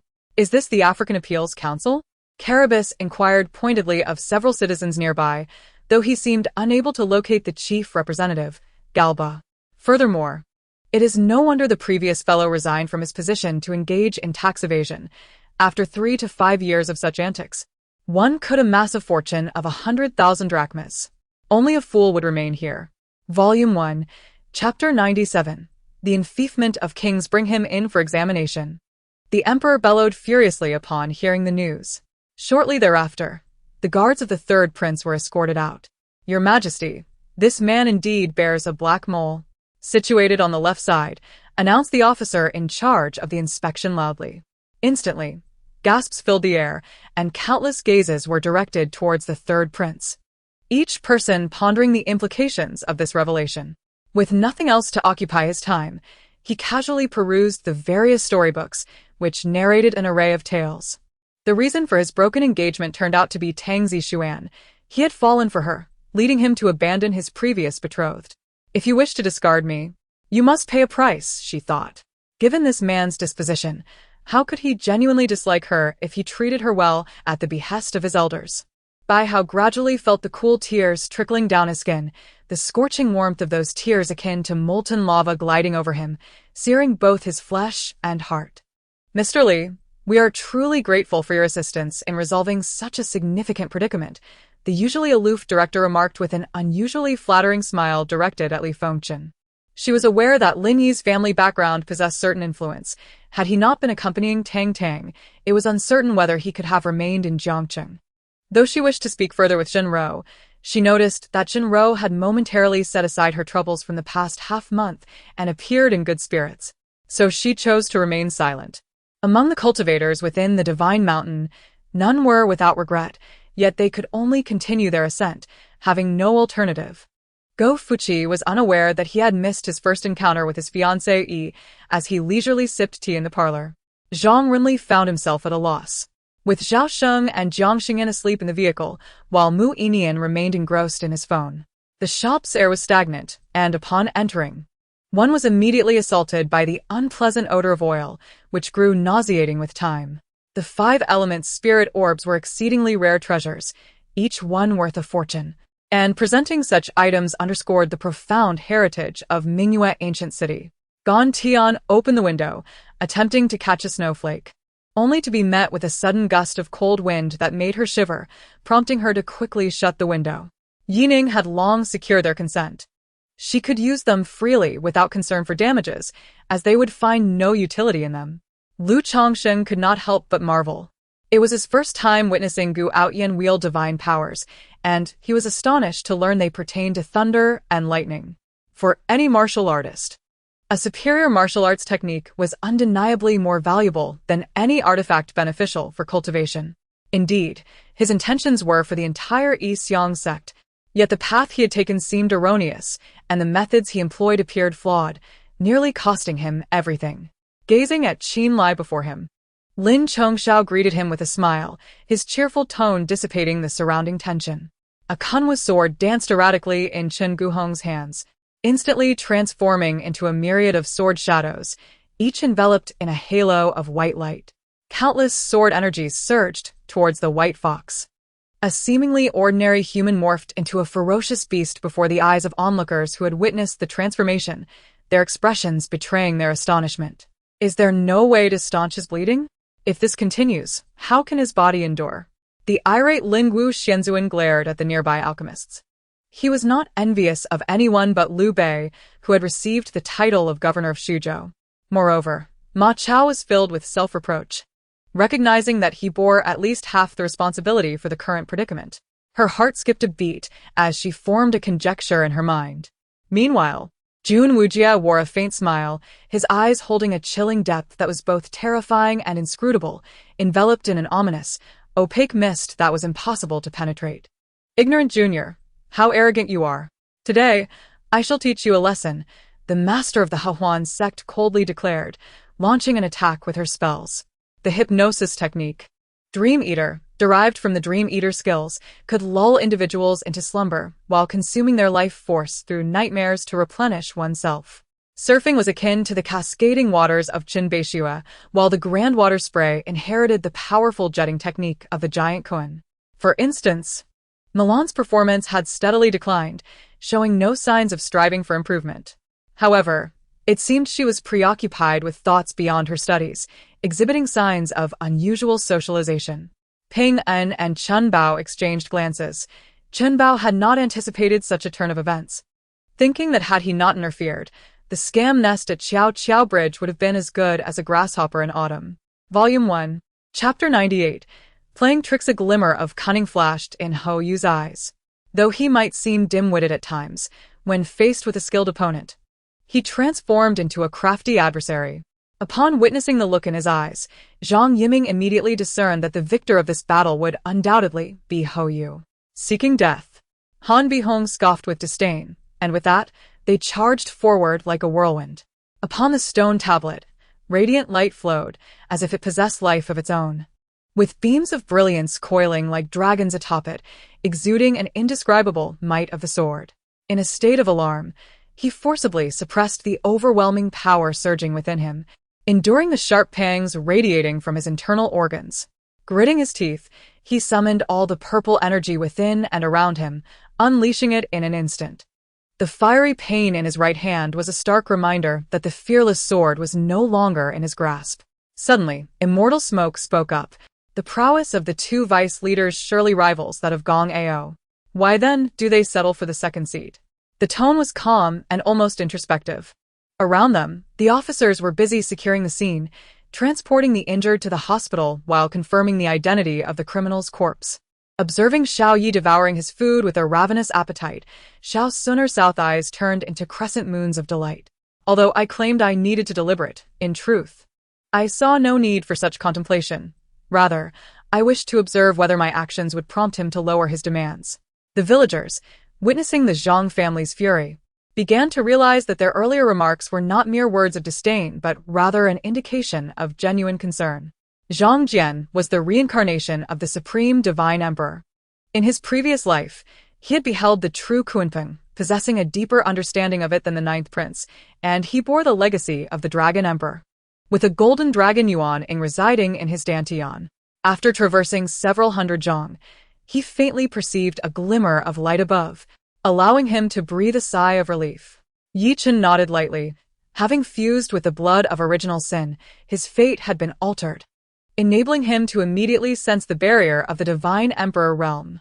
However, Among the remaining 14 dual-flower red sticks, 12 votes were expected to support him, while 2 would abstain. The soldiers escorting Lu Zhao and Chu Nan tore down the barriers. After ensuring the guards at the entrance were dismissed, Chao Tianke casually opened the prison door and sat beside Lu Zhao and the others.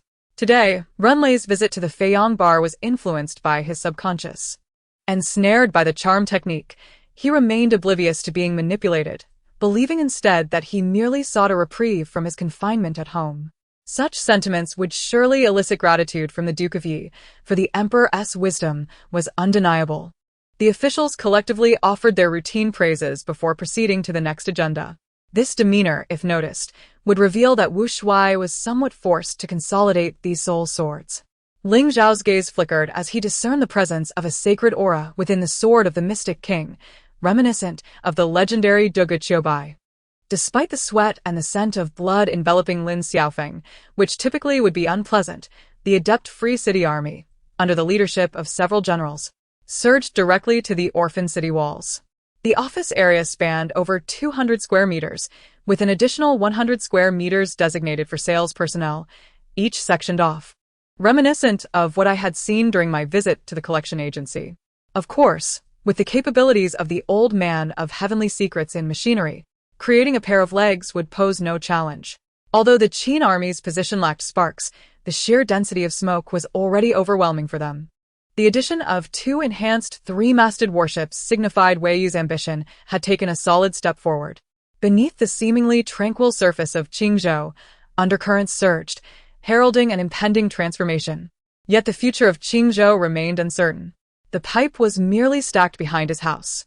Now that it was a farming lull, there was little to occupy their time, allowing them to occasionally check on the children to prevent them from playing atop it, which was quite convenient. Upon her utterance, General Song and the other high-ranking officials at the base visibly relaxed. Fang Yusin refrained from further conversation, nodding to them before departing with Bai Yi and Fang Yuyang to explore outside. Although termed as exploration, the trio aimed to seize this opportunity to gather more intelligence. Given Shui Xian's current predicament, it was unsuitable for Jian Xian to approach her. However, as for an Yuancheng, Shui Xian's spontaneous idea might just be fortuitously timed. Qin Mengdai had specifically sent her to Shanxing, a place where the cycle of life and death was vividly evident, serving as a form of baptism for her. Meanwhile, Arya, still busy at her uncle's house, pondered why the craftsman's family had not yet arrived. Had something amiss occurred on their end? Or had there been troubles along the way? As he spoke, his hand had already settled on Jean Ruyue's back, channeling a set of mental techniques. However, he summoned not spiritual energy, but rather the true energy concealed deep within his meridians. Haha, if you take care of me for a lifetime, I would merely become a useless person, he laughed before bursting into tears once more. Previously, it was Lin Qingxi who had acted thus. Yet Lin Qingxi's cultivation was ultimately feeble, and he had been affected, barely managing to protect himself.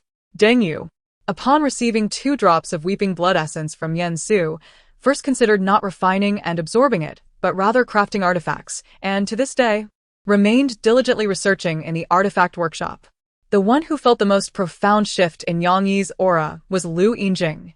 The moment he sensed the change, his expression shifted dramatically, his laughter ceased abruptly, and the mockery and derision on his face gradually faded. With that glance, Zhou He's pupils dilated sharply, an expression of disbelief and joy blossoming instantly upon his visage. Volume 1, Chapter 99. Plea for Mercy. Qing Shuang initially listened in silence. But upon hearing Qin Qin mention the medicinal clinic on Linen Street, dedicated to crafting the Ningyi pills, her heart jolted with surprise. She thought to herself, is this not my adoptive father's clinic? A decade later, Dong Yan was sentenced to death by Lu Che for his transgressions, and shortly thereafter, the Dowager Dou passed away in solitude. I never aspired to be the harbinger of discord in another's family, yet now, having become the target of scorn, I could only offer a bitter smile in silence. Palace master. Hong Jin's lips twitched, but she was restrained by Yi Shu, who signaled her to remain silent. Ji Dai was currently in a foul mood, her demeanor becoming increasingly inscrutable. It would be prudent to avoid provoking her. Hong Jin and Yi Shu exchanged glances and obediently followed Ji Dai. Esteemed gentlemen, allow me to prepare a meal for you. Please wait a moment. The two entered the room one after the other, only to discover that, though simply arranged, the interior radiated an exquisite elegance, containing but a solitary bed. The blue crystal leech is an exceedingly unique low-tier wasteland beast, born within blue crystal stones and nourished by spiritual energy. Shi Hong and his companions had targeted Lu Gingxing for interrogation, declaring that they would pry open his mouth even if it required coercion. The upper echelons of various factions had sworn an oath. Regardless of the value of the demon yam heart seeds, no one would dare to seize them by force. Though Jiang Qingyan spoke thus, her jade-like hands deftly stowed the precious stone into her spatial ring. Su Chen drew his sword, and to all witnesses, it felt as though a tempestuous wind and thunder swept through, imbued with destructive power as it surged forward. This solitary cultivator was merely one. Yet it was likely that the others were not far behind. They had formed this organization evidently with the intent of plundering others' storage bags, making it improbable for them to operate alone. Before the storm arrives, an unusual calm prevails. I am concerned that the 6X assembly might not withstand the 6 Directions Sandvine combat platform. Feng Anhua observed the disciples guarding the platform, unable to find solace in his thoughts. As the bout concluded on the fighting stage, Yan Yetian descended from the high platform, making his way towards the arena's rear. Fully aware that it was his turn to enter the fray, a moment to unleash the fury pent up within him. Upon seeing Lu Mengmeng reappear before her, Su Ji could conceive of no other recourse but to kneel and plead for mercy, realizing that she had no one to rescue her. Even her godfather merely advised her to take care of herself, imparting a profound understanding of the folly in provoking such formidable figures. Throughout his journey, Zheng Fan had relied on his own efforts and strategies to obtain what he desired, recognizing that depending on the benevolence and charity of others ultimately lacked the confidence that comes with initiative. Meng Chuanqing cast a glance at the distant Yi Weiyang, a faint smile gracing her lips, before stepping forward to assist Zhang Yulua. Yi Weiyang, noticing the expression of Meng Chuanqing, felt a pang of unease and remarked to Ranbiji, "This fellow seems somewhat different." The expression bore a striking resemblance to that of a demon. As for the remaining corn husks, they were resolutely tossed to the far side of the field. Such matters must not be confused, lest the harvested and unharvested be mixed together, thereby increasing unnecessary labor. Of course, these items would serve as excellent fuel for cooking in the future. Upon reaching the 4th floor of the mall, seeing the exquisite traditional instruments such as the eru, guzheng, and guqin, Feng Xinran felt as though this mall resembled Zheng Fan's treasure chest. A knock echoed at the door, and Yi Qian's initial reaction was one of invigorated spirit. However, upon seeing that the visitor was the Minister of Justice, Wan Yuan, her demeanor once again displayed fatigue. "Next, we must seek out Su Qing. Wu Fei discreetly informed me of the specific method. In any case, when utilizing the soul coffin, it is imperative to keep the snake demon at a distance. Otherwise, it may detect Su Qing's presence." I grew cautious, crouching low to utilize the light from Bai Kai's hands, and discovered another dummy lying on the ground, one that had previously fought alongside us in the cabin. However, this dummy had made its way outside the cabin, leaning against the outer wall. It remained unclear who had placed it there. Lin Chen had never encountered such a complex gaze, a blend of pain, shock, despair, guilt, affection, and solace, amalgamating into one of life's most arduous moments. "Boss, there are 2 minutes and 11 seconds remaining," his former subordinate, dressed as a laborer, tapped his children's electronic watch, urging him on. What cosmic jest is this? They are all high-ranking generals with A-level authority, yet they lack the permissions to issue a retreat order to the automaton. The other location is Madman Valley, as it also houses a teleportation array. Particularly since it has already fallen once, the prior incursion by the natural humans remains an indelible humiliation. Moreover, its appearance is exquisite. Su Ruodom's rendition of stir-fried shredded pork with green peppers was modest in quantity, but beautifully plated, the curled shreds of meat encircling delicate green pepper strips, resembling a grassy field dancing with soap bubbles. He remained unaffected by the wind, appearing even more focused, as he continued to toss handfuls of soil from the coffin outward. Mu Nua was acutely aware that if she wished to stand justifiably beside Wei Qijing, she must achieve accomplishments that would compel the world to acknowledge her credibility. Surrounding her were the Hell Snow Wolves, Hell Snow Bears, and Hell Snow Birds, numerous ice attribute monsters, which posed a significant challenge for fire attribute players. While the icy attribute was decidedly unfavorable, a man appeared at the door, a middle-aged individual with a ruddy complexion, sharp brows, and a commanding presence, his square face exuding a blend of authority and delight. Volume 1, Chapter 100.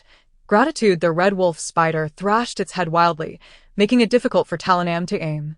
He could not guarantee a precise strike, yet he could only exert his feeble strength to assist Bird. The six-winged dragon soared into the heavens, emanating a misty white dragon aura that continuously elevated its state. 14 golden dragon eyes fixed their gaze below, concentrating on the golden Garridos king. After spending so much time in the Sun and Moon Palace, Mu Qingyi found Yan Zhuang peculiar for the first time. It was the conversation from that night that made her vividly recall the expression in Yan Zhuang's eyes when he departed. The master and servant of the moon emulation finally exited the valley and, after inquiring with a passerby about the firewood path, proceeded towards the direction of Hangbai Mountain. Very well, we shall wait and see. Jia Chong left a few people hidden in the shadows to observe Jian Zhanma and Lin Jingjing's movements, while he himself returned. Jian Zhanma glanced over everyone, but did not linger on Lin Jingjing's face, as if he did not recognize her. Or perhaps he chose to ignore her as if she were a ghost, feeling a deep sense of loss in his heart. He exhaled softly onto his hands. The gloves could only retain warmth, but offered no real heat. It must be said that Brandio's old friend was indeed an eccentric, choosing to reside in a forest rather than a splendid mansion or castle. The nest, formed naturally by intertwining branches, served as the home for this peculiar mage. Indeed, the friend Brandiao referred to was a native imperial mage. Propping his left arm against his right, amidst the astonished gazes of the three-headed hell dragon, he unleashed a terrifying missile. Beside him, Long Chinfeng also looked intently at Nan Gongyu. If this man were to add the title of Dragon Clan leader to his already formidable identity as a king, he would be truly formidable. Bailey Junyi abruptly swung his sword, severing the crossbow bolts near him. He retrieved 2 spheres from his bosom, ignited them, and hurled them into the grand hall using his internal energy. He had been concerned that Bailey Junyi might have prepared defenses in advance. So, he had instructed Qingyan to prepare some poison powder, which unexpectedly proved useful against the ambush of crossbowmen in the rear palace. Professor Min's cool and indifferent magnetic voice resonated, as Yu Jessen bit her lower lip and reluctantly rose to her feet. The first time my father met Chen Yimei, he hardly spoke, yet this time, he was exceedingly cordial. Chen Yimei, adopting an air of superiority at the table, changed her expression upon seeing the dishes laid out, revealing a fleeting softness before swiftly reverting to her usual demeanor. For I have always believed that effort begets love, and that struggle leads to marriage, while happiness is born from shared creation. Yu Jessen felt certain that it was not last night. If it had been, she would not have gone to bed still wearing these shoes. The fury radiating from him was palpable, and Ling Aoshue sensed it deeply. She reached out to touch his solid chest. "Ayu, I am fine now. Do not be angry." From that moment on, they would be together, facing all obstacles side by side. Aside from the initial confrontations at the banquet, the atmosphere subsequently turned rather amicable. As the gathering concluded, everyone departed, each lost in their own thoughts. Tang Luo nodded, extending his right hand to strike a gentleman's agreement with the other party. To illustrate, while others practice ancient martial arts, they must first attune themselves to their dantian and sense their qi, akin to finding a path. Once the path is discovered, it is not smooth but rather rugged, widening with practice, allowing one to traverse it. In the end, with assistance from the other shore, Fan Fei obtained the sorrow of the Orange Axe from the 1980s and the reins of the blood-red Death Warhorse. The precondition was that there must be time, which is ironically what humanity lacks the most. General Longta could hardly bear the pressure. "Understood. I shall comply immediately." With a slap on the red button, the entire Longta Legion resonated with a crisp sound. At a critical moment, one might act like a turtle, yet now he was quite loquacious. "Seeing your foolish demeanor infuriates me." After painstakingly crafting a golden opportunity, only for it to be squandered by the mountain cat. The White Wolf was ever ready to unleash a beating upon him. Though there were still some defensive troops domestically, they barely numbered over 100,000, a stark contrast to the 20,000 during their heyday. Hence, the Xixia army retreated while seeking aid from Liao, hoping for a timely intervention. Seizing the moment, I charged forward with a swift step, employing a tiger pounce, leaping fiercely onto the warrior figurine, which was already staggering and about to fall. My forceful tackle sent it crashing to the ground. It was a tiger charm, imbued with an ancient and fierce aura, and at that moment, the dense darkness around was violently disrupted, causing a slight tremor in the dark canopy above. I thought to myself, yet cooking is not something one can master simply by observing a few times 5 years ago. She had presumed that witnessing Mrs. Wu cook 5 years prior made it seem easy, and with her perceived brilliance, she believed it impossible for her to fail. Our names are destined by heaven. The proud peony divine flower proclaimed, though it had no mouth, its meaning was conveyed through divine thought to Wu Chu. Tan Yang's eyes revealed a fleeting disappointment upon seeing the 2 jade bracelets, but it vanished quickly, leaving him composed. He had once doubted whether the pocket watch was a replica, yet the old photograph embedded within dispelled his concerns. The Lin family did not have only one son. There was an older brother as well. Though he had already started a family, his parents could not possibly buy him a house, and even if his 2 brothers consented, their wives would not agree. Volume 1, Chapter 101. The gift suddenly, a flash of lightning streaked across the night sky, followed by the deafening roar of thunder. The malevolent force, caught off guard, felt as though its fists had sunk into a quagmire, hindering its movement. Its expression shifted dramatically. Furthermore, it appeared that its father regarded this as a test, offering no assistance whatsoever, no translator, nothing but a single ticket. Yet, Xia Dongmei had indulged her for so long. Instead of showing restraint, the latter only intensified her defiance. The elevator was permeated with a peculiar odor. Upon reaching the doorstep, Qiuming was met with a more pungent scent. His mother was diligently mopping the corridor, while his father wielded 2 bottles of air freshener, spraying them vigorously. Confused, Kits began to walk in a particular direction, seeking to escape the woods and find a place inhabited by people to establish contact with the S.H.I.E.L.D. Some individuals present were familiar with Tangya, and upon hearing the security guard's remarks, an uproar ensued. He candidly stated, "Let me see what wonders Tian Ci has wrought here," and the 2 began to admire their surroundings. "Impressive!" Lin Feng exclaimed, unable to contain himself, as the ferocity of the flames evoked a sense of life-threatening danger. Xiao Wuxia was equally perplexed when a sudden flash illuminated the night sky, momentarily banishing the darkness. A star shone brightly, rivaling the radiance of the full moon. "Yai Xian, what a splendid name. This is the place," Ling Xiao remarked as he gazed upon the elegant residence. Xiang Huaizhi charged recklessly towards Xiang Jian, only to be sent sprawling by a single slap. Leaving his face swollen and bloodied, a few teeth scattered. Struggling to rise, he was restrained by a companion, his cries of anguish echoing in the air. Lu Hun's gaze pierced like a blade, locking onto Xiao Nu, as if he could see through her very soul. In his past life, he had weathered many storms, and among those who pursued him were members of prestigious clans. Having witnessed countless deaths, he had encountered the ultimate techniques of Earth's ancient sects to varying degrees. However, this encounter ultimately solidified his cultivation, bringing him to the brink of breaking through his bottleneck. Xiao Wuxia was deeply moved, as Ling Yunxi had forsaken the chance to ascend the path of greatness, choosing instead to remain by his side. How could he not be touched? On one hand, there was concern for the safety of the lost Shangguan Chengtai and others. On the other, the clues regarding Qingyan City and Xiaoheng loomed large. "Impudent girl, let us see how many times you can protect her."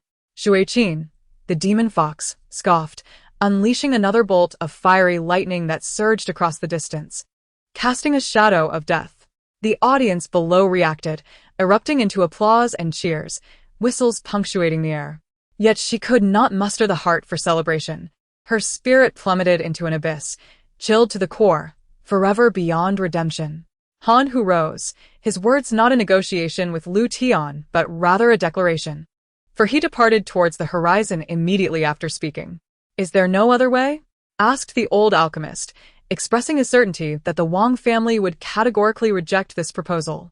Countless souls may have believed themselves ensnared in a dream, unsure of whether they had awakened even now.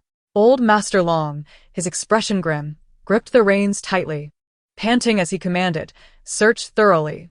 Even in such a serious moment, those behind him could not suppress their snickers. Search? Can that word even be used in such a context? Clearly, old Master Long's choice of words was far from professional. Du Qiu encountered numerous wanderers of various races, all seeking refuge from the clash of these two factions. If indeed an ark existed in another dimension, it would be there, unable to escape, no need for haste. With this thought, Chu Yinfeng felt an increasing sense of dread, his body inching closer to the fire, desperately seeking warmth. Currently, the Far East Sea, II-type submarine was merely an attack submarine. Following its notoriety, countries were fervently developing anti-submarine weaponry and new submarine production. Although Li Ningyu had halted the Z-2 production, efforts to create a new generation of submarines persisted. The divine dragons of the Xianxian continent had long since perished. Yet the sound that reverberated was imbued with unparalleled dragon might. Was it possible that the divine beast, the dragon horse, had descended? Everyone present was engulfed in astonishment at this proclamation. The dragon horse, with its bloodline from the divine dragon, was akin to a half-dragon, truly a superlative divine beast worthy of worship. Gu Xiong emerged to greet them, having meticulously cleaned the camp inside and out with Zhu Hozhao's main army. "I am not a thief," the elder, dubbed the bandit grandpa, gritted his teeth, suppressing the fury within. Volume 1, Chapter 102. Cannon Fodder in Truth. You are my true love. If the object of infidelity were you, would there be any need for me to endure this? Bo Jin posted a photo, with Su Lu, playfully teasing the remarks Su Lu made during a media interview. Her position was indeed too obscure, easily overlooked, and with others blocking her. It was no wonder Jiling failed to notice her. Had she not spoken up now, Jiling would likely have remained oblivious until class ended. After all, that Wuji cave is a malevolent abyss. Anyone who enters is bound to be tainted by its dark energy. If that destined individual truly resides within the Wuji cave, does it not signify their intent to reopen its seal and seek out that person? If so, would not the emergence of inner demons occur prematurely? Of course. As a director, Yan Jun has made notable progress over the years, and the performances of the lead actors Bo Jin and Hai Song have been particularly remarkable, showcasing increasingly mature acting skills. It has long been asserted that the Earth spirit had been tampered with. It was your disbelief that led to this predicament. Upon having the matter brought to light, Butler Lin chose to admit it outright. Jia Lian hurriedly supported Lin Ruhai, gently placing him on the couch. Dayu had already dashed out of the room to summon the imperial physician waiting at the estate. Regardless of whether she would marry in the future, the household could not rely solely on her to manage the Wu family business. Otherwise, even if the Wu family rose to prominence, it would be but an empty shell. Seeing that Long Tongue and Lu Wio were deep in thought, Bai Shi refrained from interrupting their contemplation, silently sitting beside them. After a while, Lu Wio finally broke the silence with a question. Meanwhile, the guide, Sif, though physically present, found her mind lingering in the throne hall. Plagued by an inexplicable sense of foreboding, she felt that after Thor's encounter with Odin, something profoundly unsettling awaited her. Lacking the method of absorbing demonic energy, Li Ruation's fluctuations were distinctly different from others. At this moment, should a discerning individual happen to pass by, they would easily discern the anomaly. Just as Li Ruizhen finished speaking, the home phone rang again, undoubtedly Sunny calling. Such an occurrence was unprecedented. Although the master had previously quarreled with the emperor, it merely involved Zhao Qing delivering messages to Yufu Palace. This time, however, the situation had clearly deviated from expectations. "Why are you all staring at me? Did I do something wrong?" Lu Shixin looked innocently at Mother Zheng and Zheng Xiujing. The four bodyguards, upon hearing the man's introduction, simultaneously thought, "What kind of name is that?" Yet, as their elder brother was in discussions, they adhered to the code of the streets and refrained from interjecting. Everyone's gaze turned towards the direction indicated by Dongri, and indeed, a creature towering over 3 meters, with a bear's head and a human body, was approaching us. Tang Feng pressed his lips together, holding back his voice, and after a few seconds, a peculiar smile emerged on his face. I understand. I shall begin my convalescence tomorrow. The Crown Prince grasped the underlying meaning behind these words. Though he verbally acquiesced, his heart brimmed with reluctance. High officials and nobles? He was a prince, more esteemed than any official. What was so remarkable about them? If he were to realize that she referred to pain on the inner thigh, he would be at a loss for words. However, it seemed that this endeavor would need to be expedited. It was known that while simultaneously cultivating the techniques of both the immortal and demonic clans might not pose immediate issues, prolonged practice would lead to a clash of these incompatible energies within one's body, potentially resulting in calamity. After exhausting all manner of inhumane methods without success, we ultimately decided to abandon our efforts. Since we could not harm him, we could only conceal him, hiding him in the safest possible location. Some proposed hiding him in a lifeless otherworld, yet after much deliberation, I felt it wiser to place him somewhere we could personally monitor. The moment I kicked open the door, regret washed over me. The room was filled with people. They paused in surprise at my entrance, and seizing the opportunity, I made my move. Thus, many years later, Jishu Han would lament his decision regarding the pursuit of fatherhood for the better part of his life. Having never seen a pig run, I had certainly witnessed such scenes on television, yet I never anticipated becoming part of such a situation myself. A Huang, however, was quite intrigued, using his divine sense to observe the initial clash between the two parties. He had scrutinized such battles multiple times, attempting to deduce the source of the divine energy wielded by the divine human race, concluding only that it resembled an ethereal energy enhancing their physical forms rather than any elemental force. Ajin believed that seeking information was not shameful, thus graciously accepting Lord Run's goodwill. After all, he harbored intentions of relying on the cultivator's alliance in the future, subtly acknowledging Lord Run's overtures, thinking, "Let us first get through this hurdle." Volume 1, Chapter 103. Are you so easy to bully? He attempted to influence the situation with his thoughts, yet the results were less than satisfactory. Though he felt his mental state had calmed, his spiritual energy remained turbulent. This dilemma had occupied her mind for an extended period, but she had never found the opportunity to voice her concerns. This time, she was determined to seek clarity. Otherwise, she feared she would remain in a state of perpetual gloom. "Come, let us acquire some provisions once more," Lu Tian called out to Yunwan and the others, trailing behind the rotund shopkeeper as they ascended to the 9th floor. "Follow me." Xue Hao, drawing upon his experience from the Beast Mountain range, led the group in a particular direction. However, upon emerging, he spotted the Straw Hat Captain devouring a large piece of fresh fish skin, which caused him to panic and slip, tumbling to the ground. Behind him, a torrent of blood surged forth, forming a river of crimson. Countless vengeful spirits floated amidst the sanguine waters. Zhao Xin, Upon making his entrance, struck a pose reminiscent of a proud rooster, embodying his typical flamboyant demeanor. At that moment, Duolabo found himself lost in contemplation. Those who had never experienced war yearned for its grandeur and spectacle, yet once they confronted its brutality and bloodshed firsthand, they would yearn to forget it with every fiber of their being. Huan Mingzhu, are you referring to the miraculous pearl of the Taoist sect? Feng Lingshan gazed at Lin Chuan in astonishment.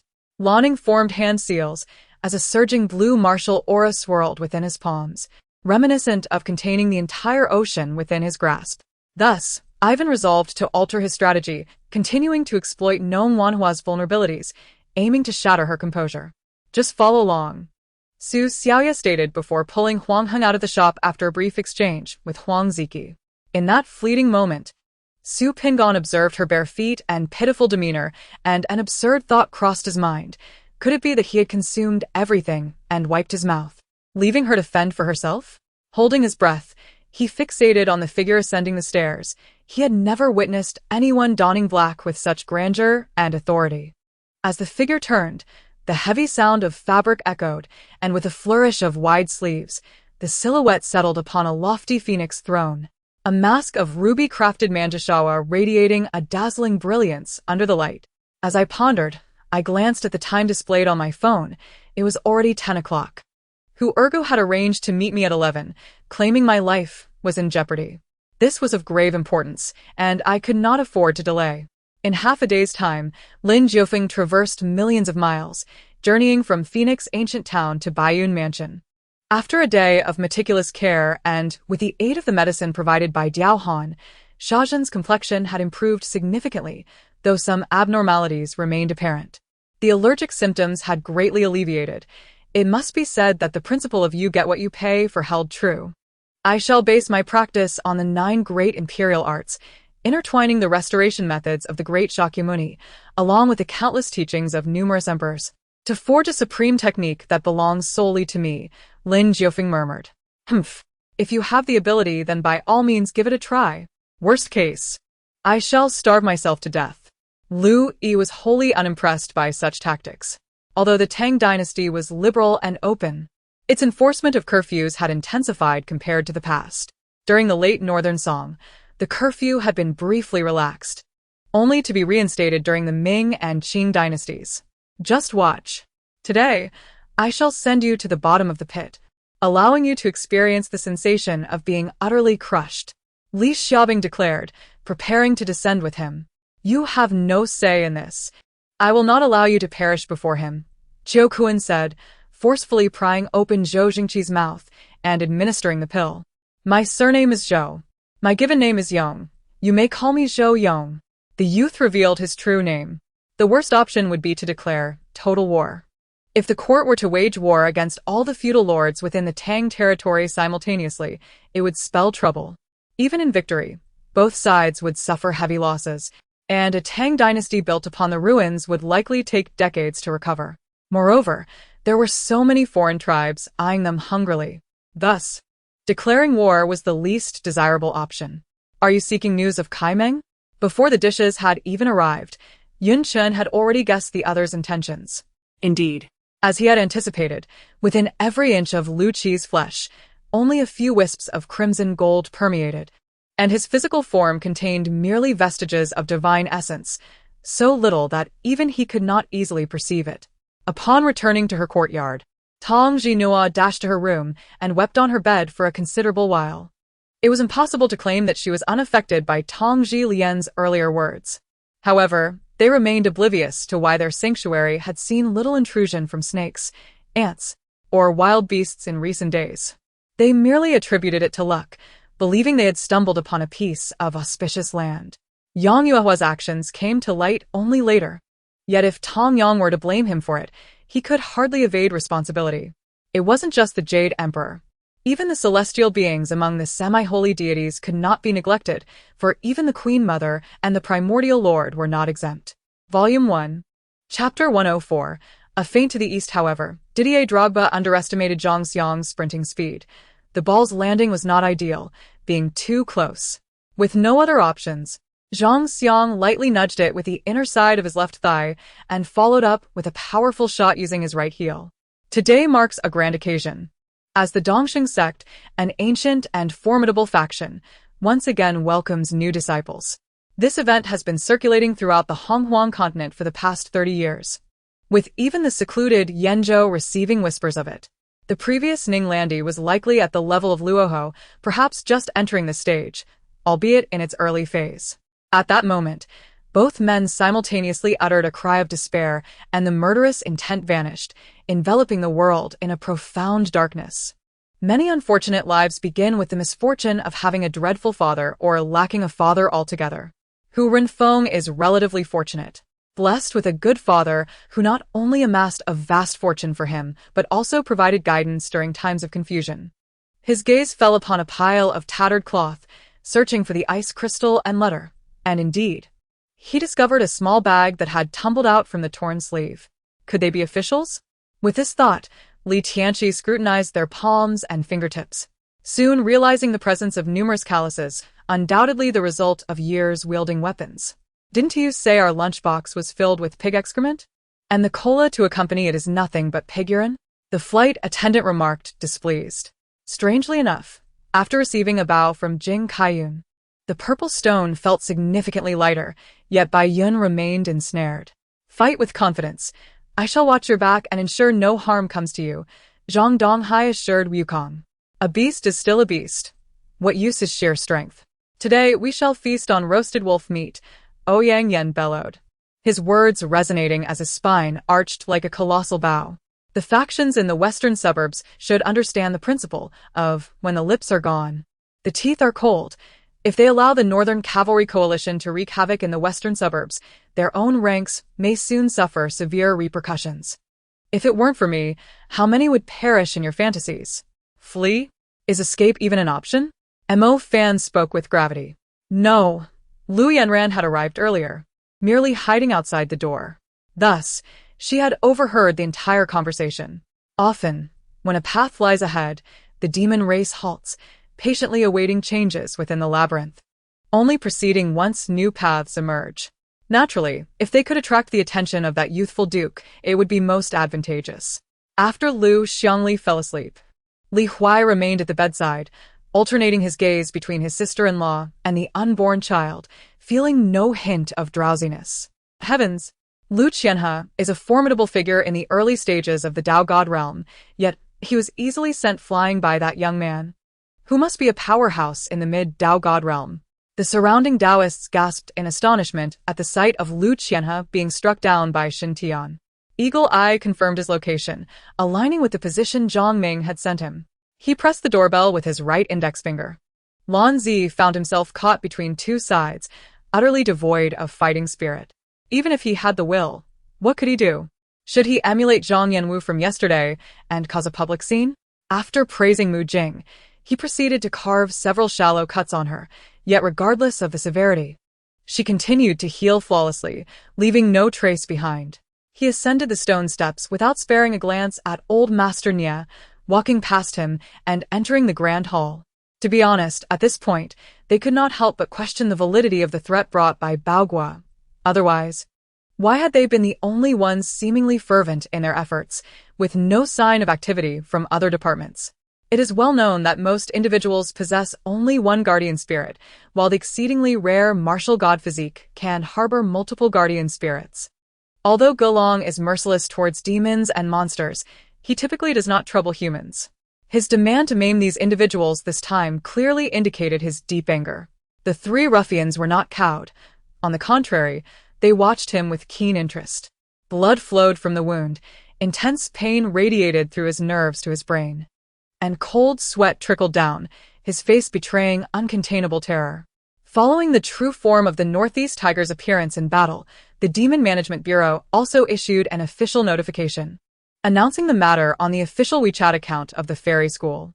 Di Ziming retained his arrogant demeanor, disregarding everyone present from the outset. However, he failed to notice that behind him, a group of soldiers on the plain appeared as if they were facing a formidable enemy. Regarding this sentiment, Shen Jianghu wholeheartedly agreed. Upon reflecting on it, he felt a faint pain in his chest. Ying Fan was concocting elixirs in his hotel room. He had just consumed an 8th-grade energy-enhancing pill, hoping to elevate his martial prowess. The posture of the lettered man clearly indicated he did not fall on his own. Hao Jun turned to look behind him, only to see Wang Baiho clutching his phone and wallet, grinning at him. The day after tomorrow marks the Dream Three Kingdoms University League in the HN region, with LY Business University advancing to the finals. As the president of the university's esports club, I naturally accompanied them, Xia Jia remarked. Bai Yi Yuekairu fears not death, nor the clash with vampires. However, it was his insistence on enlisting his dear friend that led them both into this dire predicament. Zhong Ling accepted the feather fan, instinctively aware it was a transcendent artifact. Upon channeling his power, it indeed expanded and hovered in the void. Volume 1, Chapter 105. The Rescue. He gently laid her on the bed, positioning himself atop her with care, mindful not to press upon the child she carried. Supporting his weight with one arm, he ensured her comfort. Prior to this incident, Su Rong had already begun to reassess her feelings towards Yan Yi. Yet the recent events intensified her trepidation. Though his words were laced with humor, they bore an unsettling undertone. Was he mocking the county magistrate's daughter, Shen Dan, for her perceived airs? Clad in the simplest of white t-shirts and denim shorts, she radiated a charm that surpassed those adorned in Louis Vuitton and Chanel. Thankfully, Mo Qing's acute sensitivity to sense thwarted her intentions. Otherwise, Jing Ran would have been left in an awkward predicament. Niech Qingyan observed intently. The ring was preserved in immaculate condition, as if it had been worn continuously, the ruby still gleaming resplendently. He desired all to hear. His intention was clear. Even if Xia Qingye wished to decline, she would find it impossible to do so. Moreover, the internal affairs were fraught with challenges. Feng Shujia wished to avoid any compromising situations, and she sought to penetrate the palace's inner circle with utmost caution. However, Qin Feng resisted fiercely, compelling him to seek alternative methods, intending to lure him outside the city, to reveal his intentions. Yet, just as the moment arrived, the adversary's spies re-emerged, forcing him to utter words that would allay their suspicions. The accolades she had garnered throughout her journey, master and genius, were acknowledged by all. Yet only she understood that her success stemmed from her heritage. Had others possessed a similar lineage and exhibited her level of diligence, they too might achieve comparable feats. Yet, after a night of excessive indulgence, the prince, aware of restraint, ceased his advances after 2 encounters. Many scholars found themselves at a loss, the atmosphere turning increasingly tense and rigid. Ultimately, one composed student, demonstrating remarkable psychological fortitude, broke the silence with a straightforward inquiry. Seeing an opportunity, Zhong Xingyue suppressed her excitement and recounted the events at Wanbaohang in detail. Aside from Zhang Yunfei, who sat in the hall on the ground floor without sparing her a glance, the entirety of the Long Yeshuan only acknowledged Rong Ma. In truth, all present heard clearly, yet the emperor's silence on the matter rendered them mute, as they were bound to heed their superior's command. The cries of beasts with emerald and azure eyes echoed ominously. Yet the iron-backed lizard, despite being assailed by the silver sword light and the force of thunder, struggled violently, disregarding the immense injuries it sustained, propelling itself forward with fervor. A formidable man stepped forth, crouching down just half a meter before Zhong Xingyue, the 100-meter-long dark dragon. After a thunderous roar that shook the heavens, summoned storms and lightning, intent on severing the bond between Long Tongue and the heavens, aiming to crush him with sheer force. Chuckling bitterly, Shui Gui harbored unspoken thoughts. That stone was no ordinary rock. It was a dark gold stone, exceedingly tough, yet under Lu Gang's grasp, it crumbled to dust, revealing the terrifying power behind his strike. At that moment, Yang Meyer dared not utter another word, fearing that her slip of the tongue might grant this opportunistic villain further leverage. The Xian Gui sage's countenance darkened. He had been trapped in this wretched place for 16 millennia. A shroud of dark energy enveloped him as the colossal ghostly claw descended fiercely upon the violet fire dragon's head. Lu Feng recognized that his opponent was an exceedingly formidable presence, perhaps even one who commanded the entire secret realm. Her ability lay in excavating the intrinsically correct information, rather than engaging in profound analysis. Thus, during the ensuing days, Lan Qianjing indulged in feast after feast, consuming meals continuously for 3 days. After this gastronomic journey, he had finally savored every banquet in the capital and was at last prepared to depart. Clearly, the expressions of the vampire progenitors satisfied Krolu immensely, as he smirked mockingly. Of course, that was the complete version. The current skill appeared splendid, yet its effectiveness was akin to that of 4 common phrases, with the most critical flaw being its priority. Lu Kaole had already proclaimed the title of Demon King. How could they remain unaware of Yu Luo's identity? Not only did Du Qinfei exhibit no signs of anxiety, but even Yu Hongxian and the first wall-breaker, Wu Zuelai, shared the sentiment. In their eyes, the 8 masked figures bore no distinction from mere scarecrows. Now that Feng Xianling and Wei Zheng had withdrawn, the most significant power within the court was Long Sun Wuji, who voiced no objections. With the prince himself proposing the idea, none dared to dissent, hastily expressing their agreement. Volume 1 Chapter 106 Revelation. As Xia Ruo entered the classroom, she found that most of the seats were already occupied. Upon her arrival, all eyes turned towards her, each gaze imbued with complexity. If Liang Yu were to discover tomorrow that her master had left without a word, she would undoubtedly feel disheartened. For now, every moment he could linger was a moment gained. Her beautiful brows knitted together, and her ink-black eyes seemed to absorb the encroaching night. Previously, many netizens had inquired whether she was practicing medicine outside. At that time, she had not disclosed her virtual store. Now, only her pregnant sister was managing the shop, and she feared her sister might be overwhelmed. It appeared that a visit to the eastern city would soon be necessary. Qingyan remarked nonchalantly. Yan Rua wore a cheerful smile, but inwardly she wished to toss him out and let Ahua give him a good bite. What elder? He was merely a millennium older than her. If one were to truly consider seniority, they were of equal standing. Yet, Yu Xiao had the audacity to constantly remind her to respect her elders. The sound of a flute pierced the air, shattering the luminous artifact. The Destiny Monarch hastily summoned a divine beast. Today was indeed peculiar, when had a fish appeared in Rua Shui Lake. Moreover, it was a counterfeit koi. Yen Rua had just arrived at Rua Shui Studio, rushing to assess the situation, and as expected, the guarding celestial child had been enchanted. Upon hearing Sergei's explanation, Sokov finally comprehended why each infiltrator had a known address, while the enigmatic lieutenant bore lacked one. It turned out that he always sought out Sergei first. An already prepared behemoth, a black-belted taekwondo expert, was astonishingly pushed back 5 or 6 steps by a single kick. Naturally, he could aggressively acquire tea from the populace and even establish a tea merchants association, inviting Chinese tea merchants to join forces in transporting Chinese tea throughout the Tang Empire. It is worth noting that among the myriad of demons and monsters, the yokai exist at the lowest tier of the alien realm. Generally, few can truly attain significant power. The creature Lu Bo and the others encountered, capable of creating its own spatial barrier, was exceedingly rare. Having won such a significant prize, the media clamored for an interview, and the reasons were ample, with several prominent state-owned outlets involved, making it difficult to decline. Zhang Yishui had no time to dwell on Lu Qi's regrets. Upon hearing this, he quickly urged her. Lu Qi came to her senses and hurriedly produced a red pill, breaking it in half and feeding it to Wang Jiao. Gradually, Wang Jiao's complexion began to regain its rosy hue and her breath stabilized. He sat there quietly, yet it felt as if an insurmountable distance separated them, distant and exalted, rendering her unable to reach him.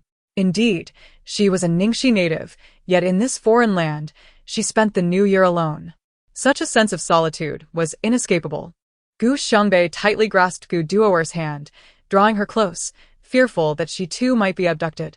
She still held a shred of hope. Perhaps Yuan had misunderstood. Perhaps it was entirely Chengruoqing's doing. Sima Zhen's eyes burned with intensity, and his breath became unsteady as he raised his hand to tear away the last piece of clothing clinging to Li Ling. Dear, do you truly believe that Su Su would be taken away by that boy? Luo Jun asked with a smile. The purpose was to convey to those who sought to manipulate her, those who wished to harm her in order to curry favor with the old emperor, that Yun Xian was not a soft persimmon. Even in Jinglan's absence, she was not someone to be bullied at will. Closing her eyes, palms facing heavenward, Li Ling began to circulate her mantra, regulating her breath as she commenced her internal cultivation. Emerging from the spatial realm, Zui Wanyu was not only more powerful but also possessed clearer and more profound thoughts. His words left Leng Qiqi, who had lived 2 lifetimes, in astonished silence. A tremendous noise reverberated throughout the Tongren, yet the establishment stood firm. The shock waves that struck its walls seemed to have diminished significantly in power, leaving it almost unscathed. Meanwhile, the Ming army led by Wang Yingshan emerged from Tongzhou, charging towards the Qing army's camp, their morale visibly high. After all, the garrison in Linfen controlled the city's defenses. Should Zhu Yong apprehend the Wang and Zhao clans, if the Linfen garrison intervened, unforeseen complications could arise. Hello. I believe your initial choices were for 3 positions: the general manager, the human resources supervisor, and the financial supervisor. I would like to recommend these 3 roles to you as well. Jiang Yu stated. Volume 1, Chapter 107. A lawsuit, Your Highness. How could you doubt me? The third prince's consort gazed sorrowfully at her husband. She had already promised to relinquish her status as the primary wife and assist him in persuading Pei Jinyu. Yet, instead of gratitude, he now looked upon her with suspicion. This left her feeling utterly wronged. She had done nothing wrong. Although she harbored disdain for concubine Zhang, today's events had nothing to do with her. The third prince, however, remained oblivious to her grievances. He only considered her utility, as Pei Jinyu was still unattainable, and thus, He refrained from treating her harshly, merely reprimanding her briefly. It is imperative to understand that the emotions sought by a scoundrel diverge significantly from those of a normal individual. They pursue self-satisfaction in emotional encounters while evading any future responsibilities. Each month, a sum of money is provided to the shopkeeper, who then ensures that the cats under their care are not sold. After flipping through several pages, Zhong Wanxiang found no issues and inscribed his name on a new page. Is suicide not also a form of betrayal? Do you wish to betray the organization? Cao Inyu remarked. The moonlight was clear, casting a serene glow as deep night enveloped the surroundings. Qi San stealthily infiltrated the governor's residence. Just as the crowd grew increasingly agitated and the search proved fruitless, a cry echoed from the rooftop of the adjacent building. Lu Rong's gaze fell upon Lu Jihan's hand, which was firmly grasping hers, her dark eyes revealing a chilling clarity. With Xia Zhi's involvement, Ning Yao's livestream garnered significant promotion on the Zhiruan video platform. I refuse to be an ordinary person. I do not wish to endure suffering, cold, or hunger, nor do I want to be looked down upon while living at the bottom of society. May I inquire your name, esteemed brother? What business do you have with Zhua? Zuojun ignored the kneeling green loquat and respectfully addressed the young man leading the group. Thus, the two fixated on the driver throughout the journey. Upon disembarking, when the fare was 30 yuan, Tang Zihong handed over only 10, prompting the driver to hastily flee. It was the same square, accompanied by the familiar sound of the cloud ship descending. Despite its ostensible prosperity, Area 15 was, in fact, rather impoverished, possessing only a docking point for a single cloud ship. Bang! The blow landed heavily upon his opponent, who did not even flinch, wielding the Starfall blade. Su Yong prepared for a high-stakes gamble. Should he emerge victorious, it would greatly benefit his future plans. However, defeat would lead to irreversible consequences.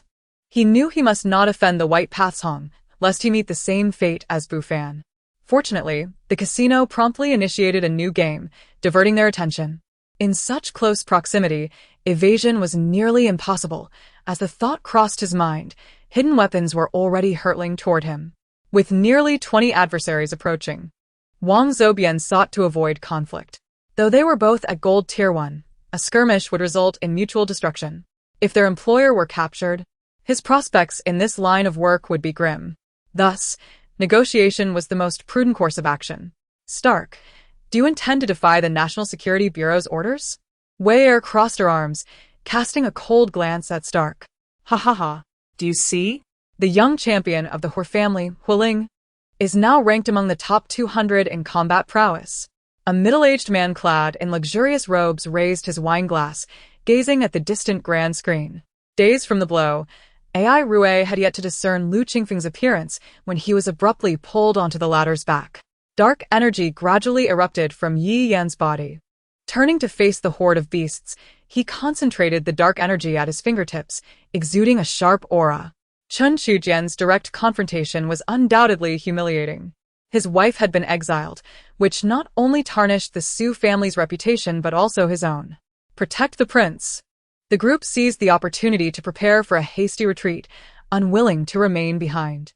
It turned out that Richard had long harbored resentment over his defeat in the Jiangzhi battle, viewing it as a disgrace and constantly reminding himself to avoid carelessness in the future.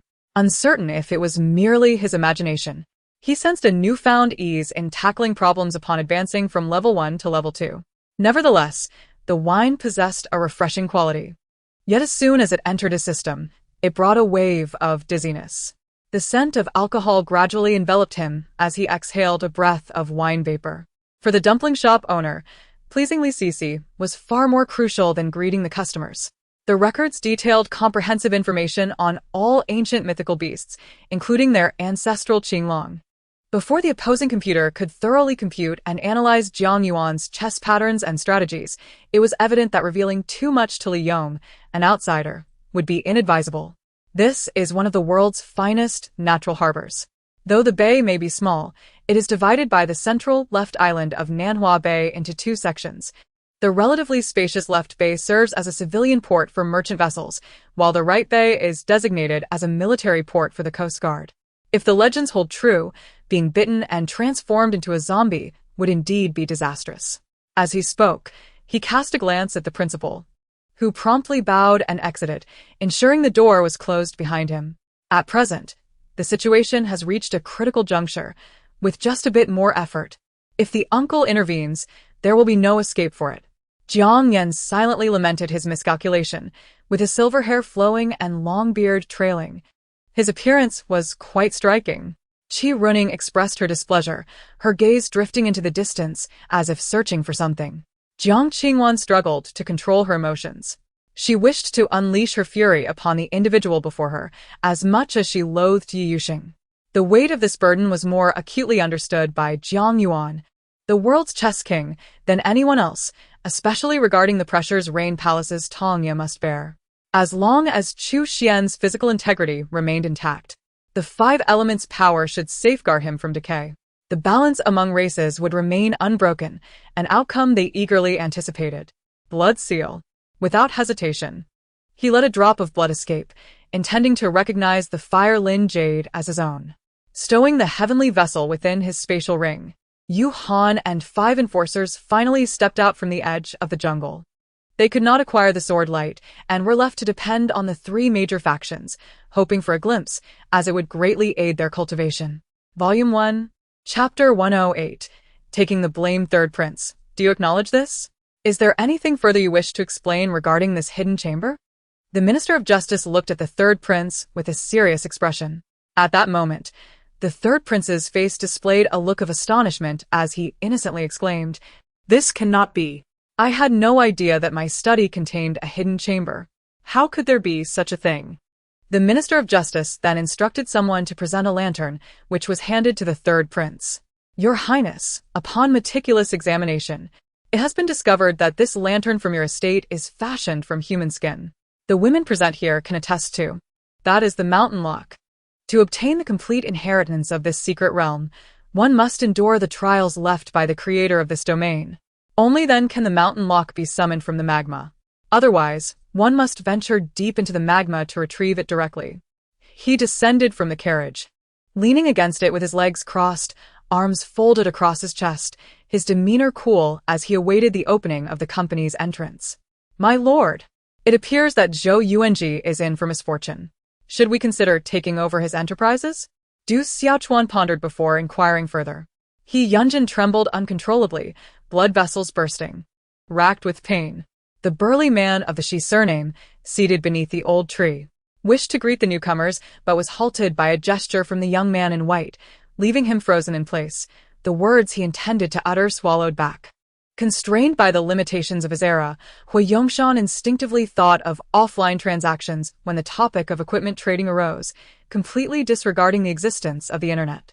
In such a scenario, the appearance of a lobster valued at several $1,000s would be nothing short of scandalous. As long as Cao Cao does not wish to perish by assassination, the supernatural power of a level 5 immortality practitioner is the strongest weapon of the sacred abandonment sect. Moreover, it seems that this mother has quite the background, being none other than a princess of one of the 4 divine kingdoms. Yao. If they do not get to see Wei Zilong, they have resolved not to offer any resources. Thus, without hesitation, I bypassed the Mongolian man's tiger-skin chaise and entered a room at the back. She could observe him, speaking words he might not hear, watching his every action, his curiosity, confusion, and solitude. Xiao Yun's words were quite straightforward, as they were unfamiliar with the 3 individuals, this being their first encounter. However, out of trust for Xiao Weiwei, Xiao Yun chose to believe in the character of the 3. To speak frankly, since entering the professional circuit, Wu Bingyi's performance has not been remarkable. Aside from securing a silver medal at the recently concluded Asian Games, he has not achieved any noteworthy accomplishments. Mother, rest assured. I know my limits, Ji Wuhun assured, patting his chest repeatedly before bidding farewell to Chu Xiying. Upon hearing this, Yi Fenghua raised a hand to grasp the child's chin and finally nodded in agreement. Moreover, while attempting to integrate them into his true essence and launch an attack, Zhang Feng felt no resistance whatsoever. Previously, when Sun Shan Yiren introduced Wang Bing's circumstances to her, he painted a picture of him that was nothing short of extraordinary. Old Gua, before I fainted, I saw Old Chen struggling to perform the ancient puppet show, while I lay collapsed on the ground. He revealed to Wang Bing the reason for his arrival in the past. After listening, Wang Bing fell silent, as per his future self's account. He had come to assign a task to Wang Bing, which was to unravel the mystery of his own murder. Then let us continue. It is fortuitous that I have the feel for it. Old Chen's words nearly compelled me to remove my shoes and throw them at him. Still fighting? Are you not exhausted? If you wish to bless me and Liao Liao, we would be most grateful. If not, I do not impose, Ren Yuanjin stated firmly, leaving it to Xiao Junyi to interpret as she saw fit. He repeatedly expressed indifference toward Wang Bing's origins and status, insisting that as long as Wang Bing treated Guan Jingyi well, that was sufficient. However, Wang Bing harbored no improper intentions toward Guan Jingyi, and regardless of Guan Huanlong's assertions, he chose to ignore them entirely. The individual at the table had long since paused, brow furrowed, occasionally lifting his wine cup to take a sip, only for the maid behind him to quickly refill it. His gaze lacked focus, and his left hand unconsciously stroked his goatee, clearly lost in thought. Do not go. Wang Bing recognized that Nangong Ichio's intentions were for his benefit, yet she was too reckless and stubborn. If you suggest he does not understand love, forgive him, for he does not believe in the deity of love. To him, love is a complete farce, and he firmly believes that time can erase all so-called affections. He could not recall who had uttered it, but he found these sayings rather uninspiring after hearing them repeatedly. Yun Go expressed disdain. Yet, it was evident that given the current status of annihilation, he dared not speak so boldly. He could only vent his grievances to himself. The warm sun, startled by the man's cold demeanor, in a moment of daze, she seemed to have guessed his identity. Her face, muddied and snow-covered, instantly turned awkward. Why be so obstinate? In life, one should be more open-minded.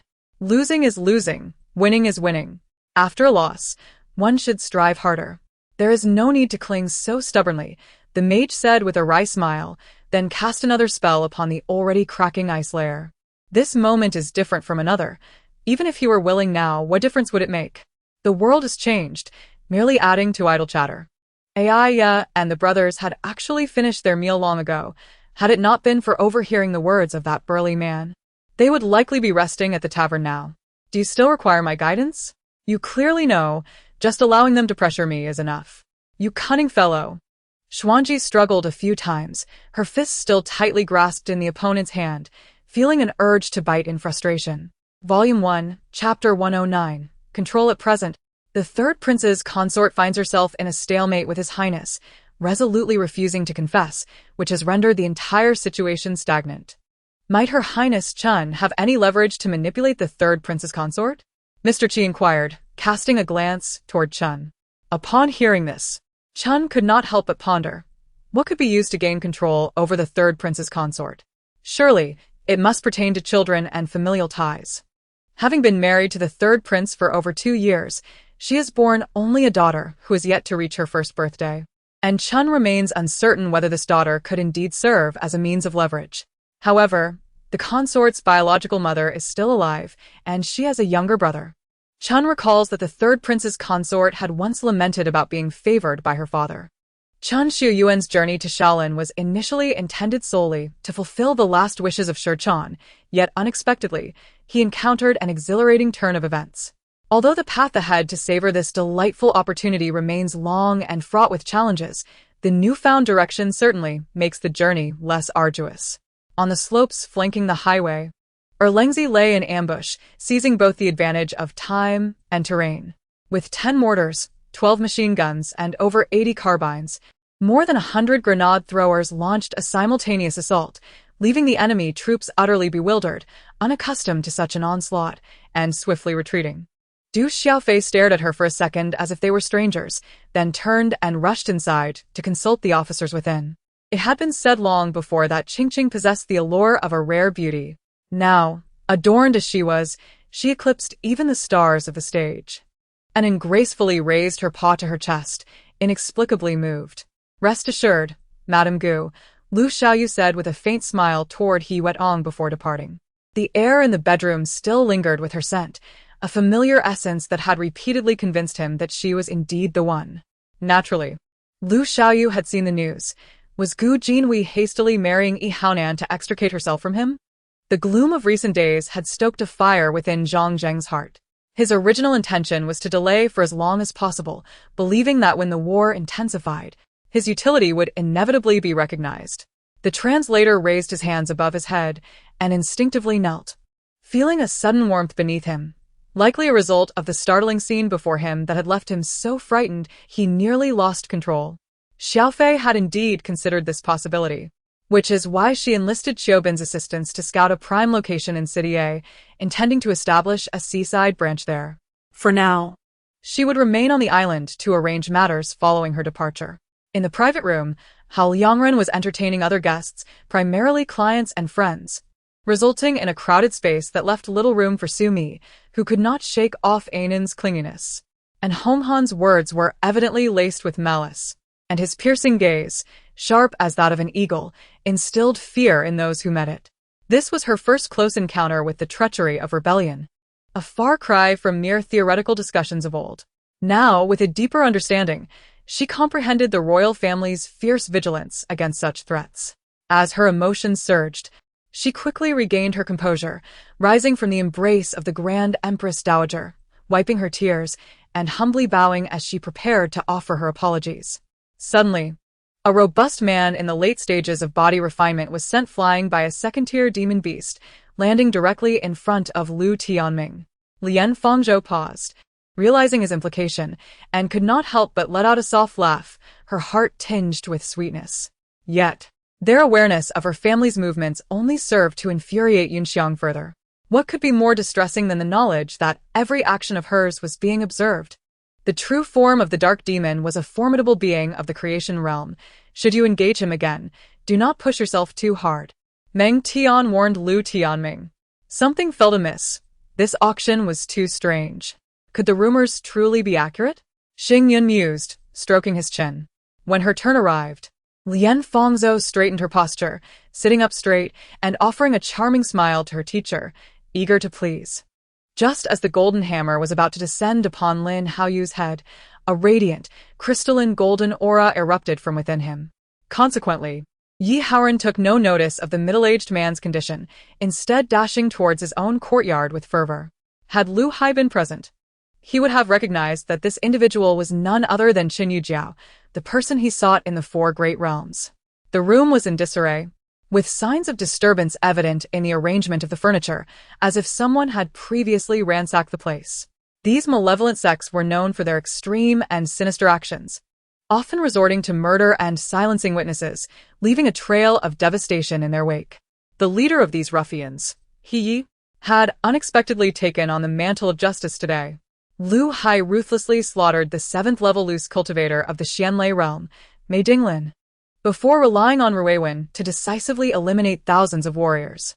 While Li Yao contemplated, Wang Hao and his master, Yao, had already prepared themselves, charging toward each other without hesitation.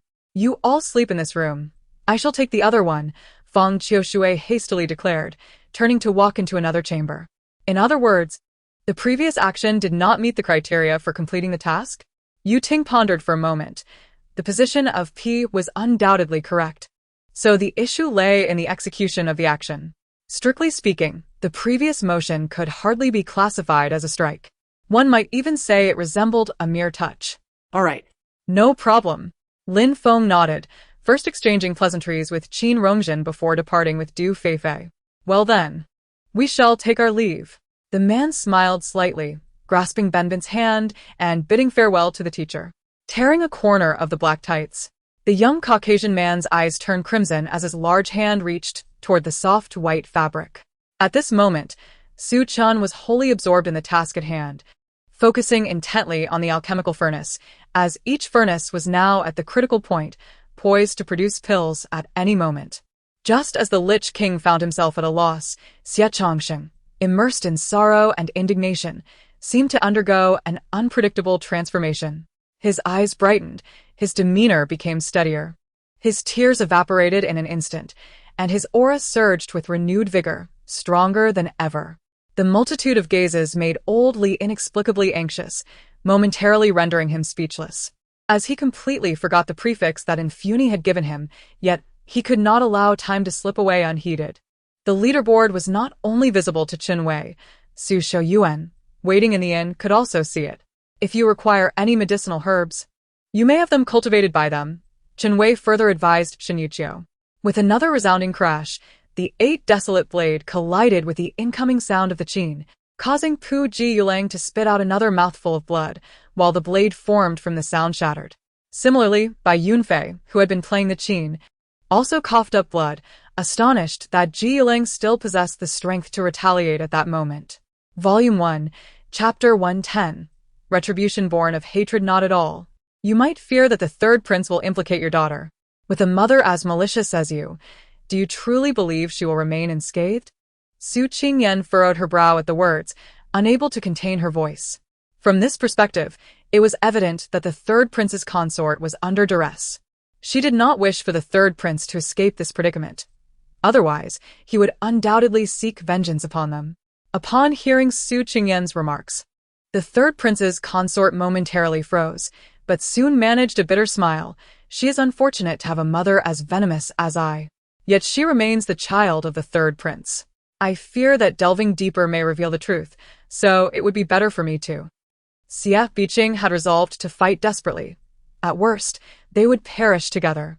If you wished for me to suffer, then you should not expect to fare any better. This had always been Xie Biqing's style.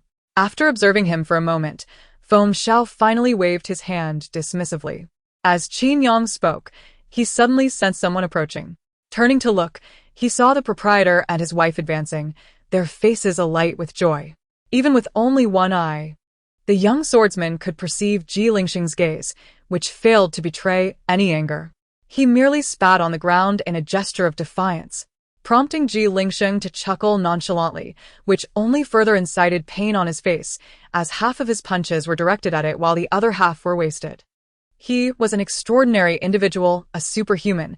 His abilities and possessions were far beyond what anyone could ever dream of attaining. It was not solely due to her prowess as a spirit source cultivator. Under the intentional promotion within the realm of Gunla, Ayana had become a figure akin to a savior in the hearts of the Alliance's populace. Discontent with the ineffectual Round Table Assembly was steadily escalating, and the voices of protest grew louder. Yesterday, Yun Feng and Qi Dongfeng ventured into the county town, where someone spotted Qi Dongfeng not wearing his military uniform, questioning his status as an officer. Internally, Qin Yang harbored considerable curiosity regarding the Black Prison Network, speculating whether formidable experts would arrive.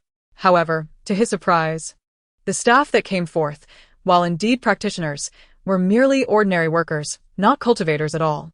The vast expanse was an endless blue, yet Emilo sensed a plethora of terrifying entities surging from all directions beneath the sea.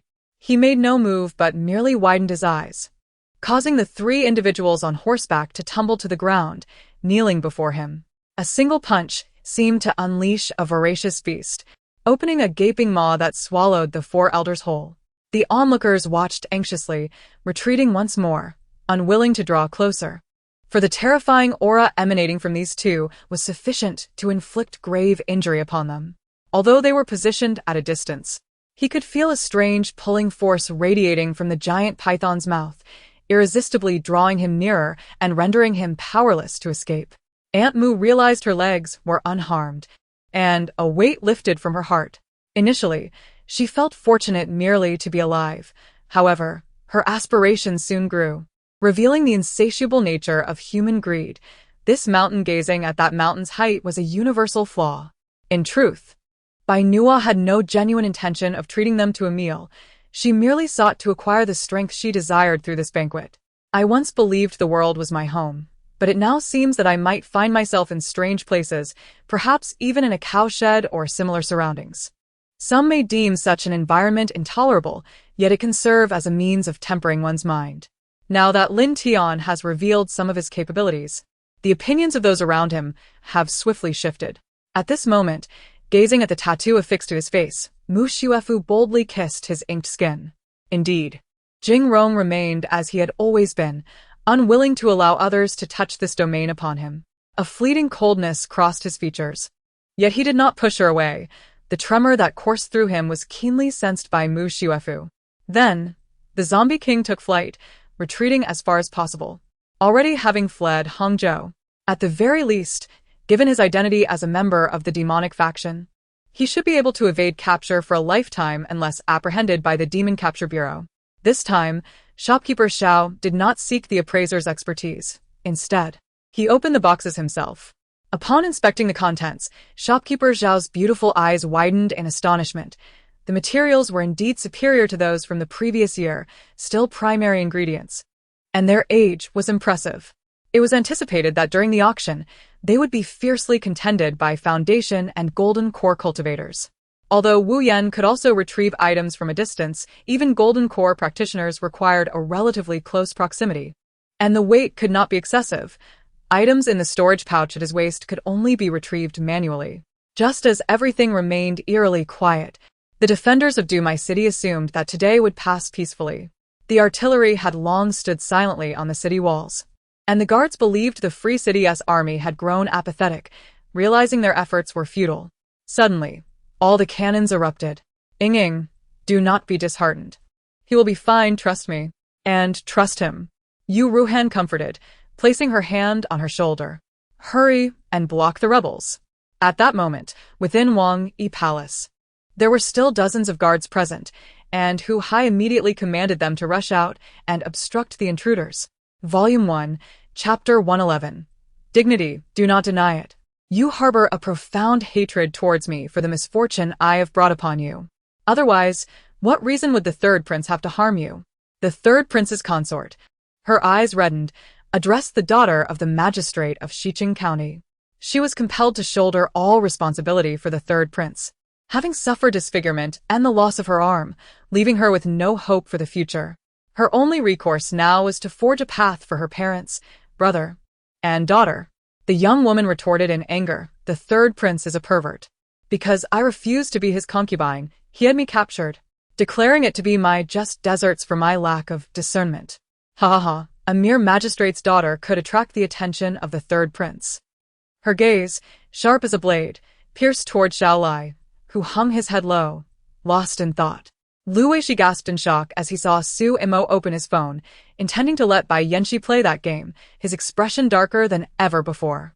Miao Chuiying had endured years of physical violation at the hands of a man, resulting in the birth of 3 children. Su Run felt somewhat wronged.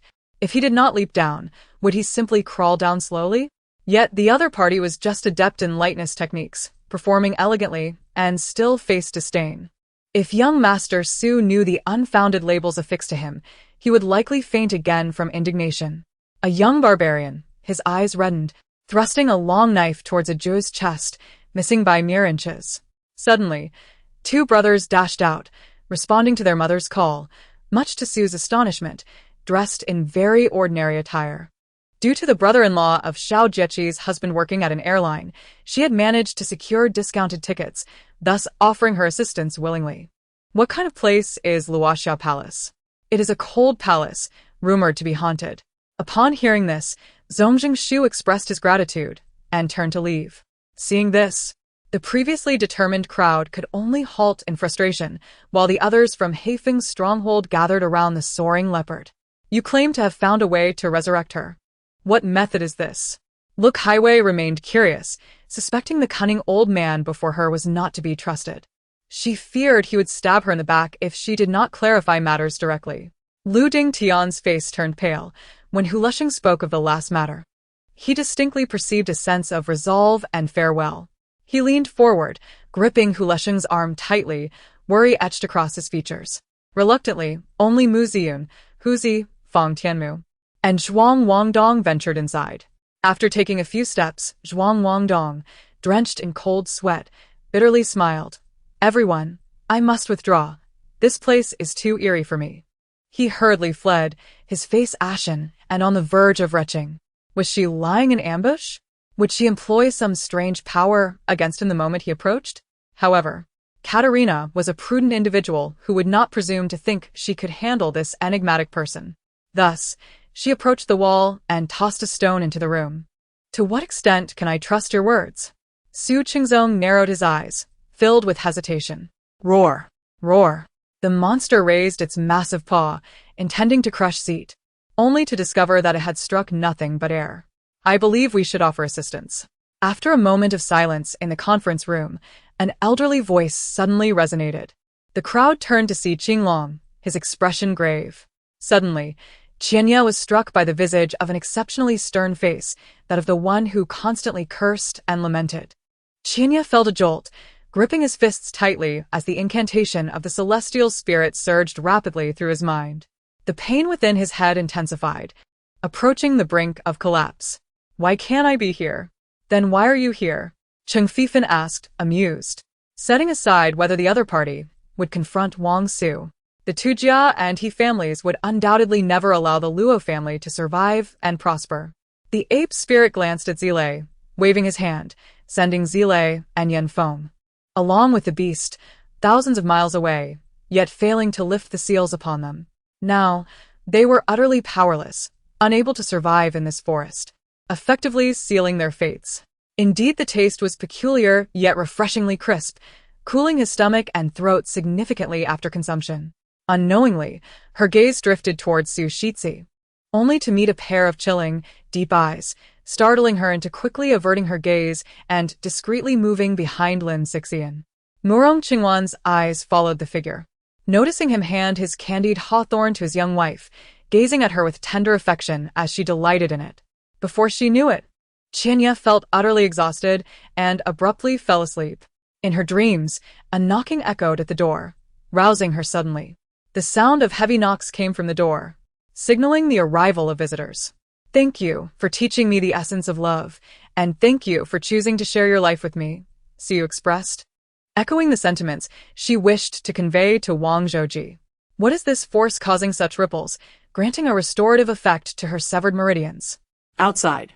Qian Chao unleashed a torrent of venomous words, but the barrier set by Dugu Liuli effectively muted the outside world, leaving the inside in profound silence. So? She summoned you merely to help her withdraw money for a phone? Chui Wei raised an eyebrow from her leisure chair on the balcony. The Songlong continent lies adjacent to the coastal waters, known as the Eastern Sea. In ancient times, the Eastern Sea was merely a fraction of the Guishu Sea. Later, as Guishu sank, the Eastern Sea rose, gradually forming the expanse we now refer to as the Eastern Sea. Stop. Stop. Dear Aunt, are you truly afraid of me? Dean remarked with a smirk, observing a certain someone's resentful expression. Volume 1, Chapter 112, Settling Accounts After Autumn, so it is. Upon hearing this, the Emperor let out a sigh, his tone imbued with a hint of melancholy. Su Qingyan's explanation was indeed impeccable. As a victim, she had skillfully resolved and exposed the schemes of the third prince's consort, deeming it all mere coincidence. However, the Empress Chun beside the Emperor was unwilling to let Su Qingyan off the hook, immediately questioning, how did you, a woman, escape after being captured? And furthermore, you rescued others? Upon hearing this, the Emperor also turned his gaze towards Su Qingyan, asking, daughter-in-law, how did you manage to evade capture? Su Qingyan was momentarily taken aback.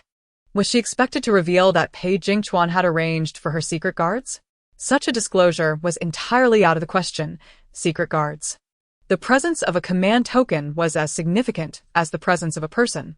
The esteemed Prince Rue would not entrust such a vital item to Tsong Luocheng unless he held immense confidence in him. Li Rahai did not spare her a glance. In his eyes, the position of Qingguang was rather lowly, akin to that of a tenant leader at the foot of Mount Wentao or a shopkeeper in a marketplace. Su Xian deliberately remarked, and by the time he finished speaking, Feng Qianjuan's eyes were already filled with a fierce aura. With a long howl, he swiftly seized a fruit knife and plunged it into the shoulder of one of his subordinates. In just a few short months, the emperor had unexpectedly passed away, leaving one to endure the profound anguish of losing both parents. It was not uncommon for princes to form alliances with court officials. It was rare for Tsong Luocheng to exhibit such loyalty, coming to seek him out solely to ascertain the well-being of Yu Junzheng. Young Master Bin was quite confident this time, as he had been entrusted with a significant figure from the underworld. If he could not manage this affair, it would indeed be quite embarrassing. Where do you think you're going? The abbot's staff struck down heavily, missing Feng Lan's body, yet she cried out in agony, tumbling forward, a mouthful of blood spurting forth. Xiong Yuxian felt embarrassed by the compliments, yet her intelligence reminded her that this was not the time for pleasantries. After a moment of contemplation, she raised her head and shared her analysis with the crowd. Just then, they heard the sound of fierce gunfire from the rendezvous point they were responsible for. Mr. was taken aback, wondering what had transpired. Had the second wave been surrounded and annihilated? He hurriedly ran over, asking, "Why are shots being fired?" Thus, the tale unfolded of Murong who setting traps against himself, ultimately leading to Hua Kai reaping the benefits. In the end, are you merely treating the Longa royal family as experimental subjects? Merrick remarked bluntly. Qin Tian had matured significantly. He could still articulate the nuances of interpersonal dialogue. The Lincoln's sturdy doors surprisingly began to loosen, as Wei Xiu and Wu Yuming clung tightly to one another, their hearts filled with dread. Were it not for the alternative energy sources available in the world of mages, Adam might have already become the wealthiest ordinary mage. Wei Yong gazed at the two, her expression profoundly somber. Am I truly that heartless? More so than you can imagine. I, Tushan Wei Yong, am as beautiful as a celestial being, blessed with longevity and noble lineage. Once I achieve the path of immortality, what manner of man would I lack? Why must I oppose the ancestors now, fixating on him? Zhou Fengchen? At this moment, the leader of the artisan star domain, an elder with purple hair, was questioning Qin Tian. His name was Wang Lei, hailing from the Wang family in the imperial capital. Today, he had come to the Jade Market to discuss business and, upon disembarking, spotted a couple. The commander spoke with unwavering certainty, yet the chief of staff harbored doubts. Was the commander confused? Had he not just relinquished command to another? Was it merely to save his life that an entire regiment was to be given away? This statement left the crowd somewhat perplexed. As the burly man assumed the other thought of him as merely brawny, a smirk forming at the corners of his mouth. I will take him away first. You wait for someone to rescue you, Muchio stated before vanishing with Lung Yen, leaving Muchio no time for further contemplation. They arrived at a nearby dilapidated temple, devoid of human presence, and made do with what they had. Despite the unbelievable imagery conjured in his mind, Yi nodded slightly at the indifferent expression on his face, feeling that this moment encapsulated the entirety of the unfolding narrative. If this were to be transported to the modern era, she would never have to worry about sustenance for the rest of her life. She could indulge freely, reveling as she pleased. The crowd at the stadium noticed that Li Yenyang and his companion had halted, realizing they intended to intercept and eliminate KSK's remaining member, the one who had taken down two of their brothers. The Qiong forest had recently been unsettled.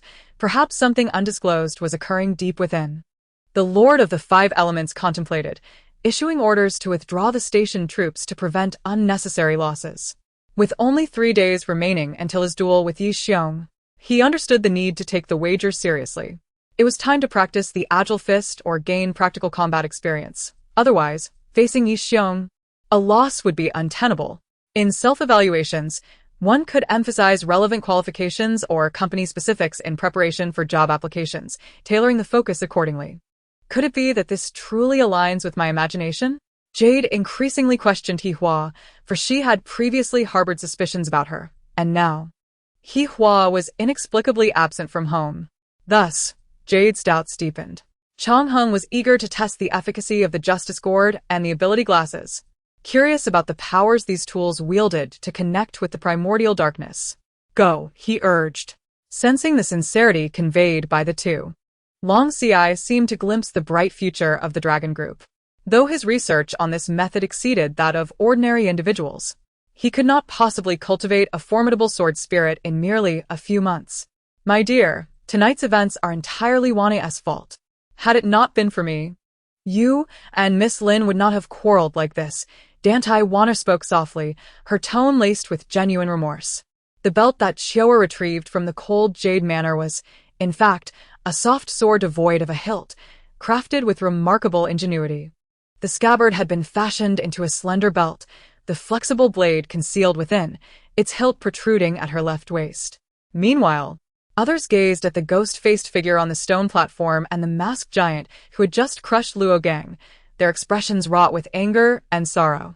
As the speed of the sea eel slowed, the other sharks swiftly closed in, pouncing upon it and beginning to savagely tear at its flesh.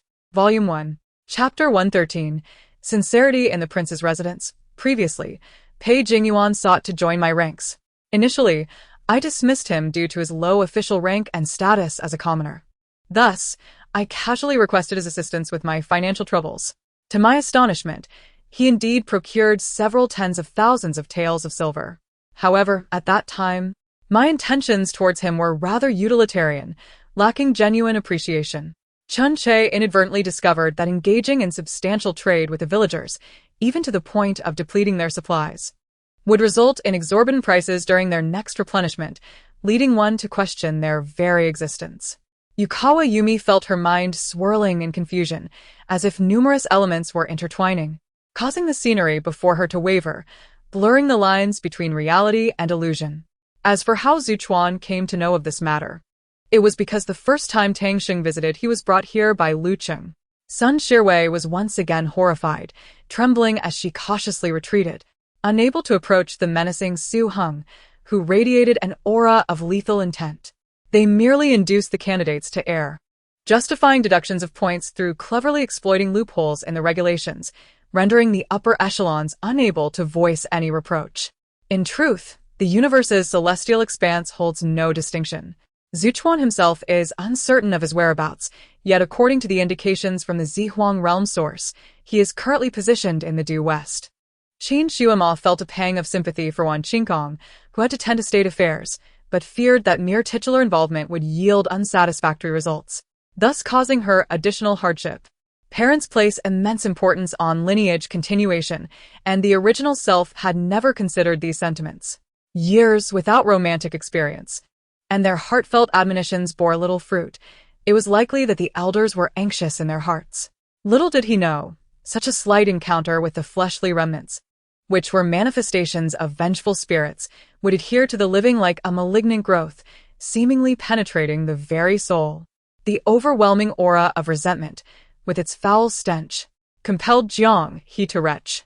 Lu En, about to inquire how the system discerned his thoughts, suddenly recalled that his communication with the system was also through mental connection, rendering the system's knowledge quite natural. Upon hearing that there would be an abundance of marine fish, Lu Yang leapt from his military cot, eagerly grasping his fishing rod and bait box, and ventured out of the cabin to commence sea fishing. Armed with the most extensive base of spellcasters, coupled with the practical combat system advocated by Lu Shi, in the eyes of the current federal commanders, mages are merely a component of battle, devoid of any special privileges, thus allowing them to unleash greater value. In an instant, the body of the spirit ancestor cracked under the force of the water dragon, resembling a piece of ceramic marred by fissures. Upon returning to the villa, Qin Luo recalled Mei Yulin's expression of disappointment and self-reproach, prompting a sigh to escape his lips. Li Tianyang felt a wave of relief wash over him, though his face was etched with a pained expression. With a left-hand seal, he activated the primordial technique, commencing the mobilization of the original true energy within his heart meridian. This was the most fundamental chaotic spiritual essence, formless and colorless, surrounded only by a misty aura. Within this conflict, the 13 legions of the Justice Divine system suffered significant losses, including the fall of 22 demigods, with only a handful possessing the opportunity for resurrection. Where can one summon assistance? Naturally, it would be to the Trial Island, renowned for its picturesque scenery and temperate climate year-round. Such a town, within the context of a medieval world, cannot be deemed underdeveloped. A conviction took root within me, to overturn this unjust order, at the very least, to advocate for some degree of freedom for the impoverished. Simultaneously, Lin Feng propped himself on one hand, twisting his waist, and executed a powerful kick midair. Humph! With a cold snort, Yunyu understood this as Lin Feng's signal to turn around. However, he chose not to comply, instead uttering nonchalantly, "to the living room," after which, he cast a carefree silhouette as he departed. The spiritual ginseng, having transformed from the spirit fire island over countless years, despite frequent missteps, still possesses only the cultivation of a golden immortal. Yet, it is considered a clever overseer. With Kong Xian and Yuan Shao present on the island, no misfortune would befall it. This precaution was merely a safeguard proposed by Huarong. Companions on the path with me, my senior brother Tian Xuanzi. Do you know his whereabouts? Mitsu inquired anxiously. For instance, the former Buddha Lei was a lecherous and greedy old wretch, insidious and treacherous. Thus, his soldiers mirrored his vile nature, conspiring together to orchestrate a blood wedding. Otherwise, had it been soldiers from other families, many imbued with knightly spirit would have never consented to such a malicious plan. Furthermore, the demon core of the ice spirit toad is an exceptional catalyst for alchemical concoctions, a rare treasure indeed. Coupled with the toad's skeletal remains and skin, these are prime materials for crafting magical artifacts, and one must ponder, who among the cultivators does not yearn for a fragment of the ice spirit toad's body? Heh. I've long admired you. I fear you may not have known who I am before I arrived in Qichuan, Li Heng remarked with a hint of sarcasm. At this moment, within a lavish palace in the state of Chu, a solitary figure lounged upon the throne, leisurely sipping tea, while surrounded by numerous mechanized soldiers standing guard. This is perhaps the very essence of societal structure, persisting even in the antiquated systems of the past. So, when did you come to this conclusion? The man asked, casting a quick glance at the time, smiling as he urged her. Ruo Shui's opinion of Yang Ming elevated significantly. She recognized that he genuinely cared for her well-being. Though she remained silent, she etched in her heart the gratitude for Yang Ming's assistance today. Master Tianqing, too, waved his sleeve to redirect the water splashed by the phantom wind, revealing that he possessed martial prowess, with agility rivaling that of Master Wu Hui. The voice of the Taishue true man resonated throughout the blood-soaked Western extreme sect as the howling winds carried his desolate tone, dispersing across the entire realm of the sect. An eerie wail echoed through the halls, so sorrowful that it stilled the heart of Qin Haoshuan, whose expression was already marred by cold, murderous intent. Xingfeng, do you think I have misled him? In this era, adorned in long robes and walking with such steps, she couldn't shake the feeling that something was fundamentally amiss. He was evidently furious, yet powerless. Anger coursed through him while his mind remained unnervingly calm. He understood the weight of many lives rested upon his shoulders, despite their provocation. He could not bear to witness their demise before him. Volume 1, Chapter 114. The Divine Healer. It is worth noting that even the concubines of the Emperor's harem may not possess jewels from Persia, yet Su Qingyan, merely a young lady of noble birth, has somehow garnered such treasures from Pei Jingchuan. Su Qinghua pondered. Is Pei Jingchuan truly that remarkable? How could he procure such Persian artifacts? Furthermore, she had heard tales of the Persian cat, once favored by the current emperor's beloved concubine, Yungui, years ago, though it had not survived under her care. Countless admirers had once dreamt of catching a glimpse of that feline. Now, Su Qingyan has obtained the Persian cat that Pei Jingchuan sought for her? Standing hesitantly outside the courtyard, Su Qingyue's countenance was shrouded in clouds of discontent, her steps faltering. The maid beside her observed, "Foolish girl, do you not realize that one must eat to have the strength to escape?" Sichuan gazed at Xianyuan Yu with a heart full of concern. In one fleeting moment, silence enveloped the air, only to be succeeded by a sudden gust that rustled the branches and leaves, sweeping away the heat of the day and ushering in refreshing coolness. The first layer of the box contained exquisite jewelry crafted from fine jade. Hairpins shaped like magnolia blossoms, bangles of emerald, warm jade earrings, and onyx rings, each meticulously wrapped in crimson velvet. In those days, the master in her eyes was merely a mysterious figure who took great care of Zheng Siyuan and held significant power. The Thousandly sect was considered a sacred place in their hearts, an ultimate dream for all martial artists to join. At that moment, Tang Ning realized that the movement of those items had already been predetermined by someone else, posing no threat to her whatsoever. It was akin to this situation. He believed he could manage everything, yet such a significant event occurred without anyone informing him. Anger brewed within him, though he, as an emperor, did not outwardly express it.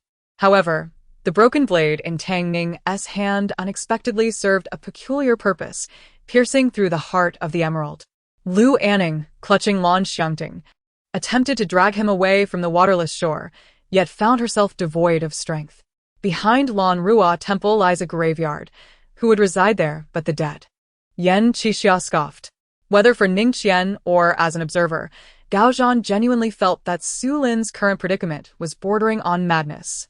Yet, she soon found herself smiling helplessly within, questioning how such a thing could be possible. After several dismissals, she thought, if she lingered any longer, it would indeed reflect a thick-skinned disposition. There were also particularly esteemed or sensitive guests, personally arranged by her mother in private chambers to maintain discretion and seek tranquility. The company invariably included the top courtesan, and the meals served were the finest in the establishment, typically accompanied by generous rewards for mere conversation and music. What do these people truly regard human lives as? Violence and bloodshed appear as commonplace as daily meals. Is there something amiss in their psyche? I could perhaps squash a cockroach, but I would never dare to kill a rat, Hong Yi murmured. With a resounding bang, Lu Anning closed the car door and drove her Porsche 911 towards Anjin Company. These conflicts stemmed from the struggle among factions for the ownership of high-quality mutated marine life, intended for the creation of revolutionary evolutionary potions. With strength at such a level, what more could be deemed helpless? Ka found it incomprehensible. Elon Musk contemplated that eBay was now willing to offer $15 billion. His purpose for coming was to elevate the asking price. If the Chinese truly wished to purchase, it mattered little, as long as the price met expectations. Regardless of who bought it, he and his partners, along with the investors behind the scenes, would agree to proceed. Perhaps some unseen force had heard Luan Un's heartfelt plea. For those enigmatic faces, unable to break free from their constraints, suddenly vanished. The black, three-dimensional structure at the center of the crowd unexpectedly reverted to its original form, catching everyone by surprise. At this moment, the malevolent spirits, which had previously kept their distance from the ghostly army, began to act, many of them launching their assault alongside the monstrous creatures. Now, the two of them could share common topics, and once they reached Chai Mountain, they could enjoy each other's company, alleviating their boredom. As Li Yu was lost in thought and ran nearby discreetly cast glances in his direction. Li Mu did not engage in pretenses with Elon Musk. Though his words were grand and hard to believe for the average ear, Li Mu had nothing to conceal. As time ticked away, when the assessment concluded, the overseer of Wu Sheng's group signaled for all candidates to command the intelligent combat puppets to attack them. On the battlefield where the Eastern Emperor Tai and the ancestral witches perished together, Li Qiuxian extended his hand, activating the contingency he had left on the chaos bell. The bell, once lost to the void, was drawn back and landed in his grasp. This individual emanated a formidable aura. Had Wei Lan not halted, the sea creature would have devoured her. Undoubtedly, this action would earn him the enmity of the Golden Family, yet in light of the current crisis, he felt a certain confidence in managing the scrutiny within the royal family. Volume 1, Chapter 115. A meeting of eyes. Pei Jingyuan was unaware of the circumstances surrounding Zhao Sherwin and her daughter, believing that she was indeed afflicted by some obscure ailment. He recognized that Dr. Fu was merely an ordinary physician, and if her condition were truly intricate, he doubted whether it could be effectively treated. Thus, he contemplated a refusal. However, just as he was about to voice his rejection, Su Qingyan interjected, "Second brother, you cannot possibly intend to refuse, can you? Regardless of what Annie says, she is still our elder. How could we deny her medical attention? Besides, Auntie merely suffers from a minor ailment. If Dr. Fu cannot remedy such a trivial issue, it would only serve to highlight his incompetence. Is it truly a minor ailment? Then why have you summoned?" Shui Qiqi perceptively noted the complex emotions reflected in Mu Xiuhan's eyes, and given Su Ning's ethereal beauty, she could not afford to overlook the matter. Consequently, she stepped forward, clutching Mu Xiuhan's arm, her expression laden with caution as she inquired about Su Ning. Pouting, Qiao Fei dramatically flopped onto the bed, staring at the ceiling in a huff, while Xie Fifan ostentatiously ignored her and departed with Ning Ke. Before returning to her clan, her spirited personality had led her to establish the Tianji Hall in the span of 2 years. Although their connections ceased shortly thereafter, her memories of the past, particularly those associated with the Tianji Hall, remained vividly etched in her mind.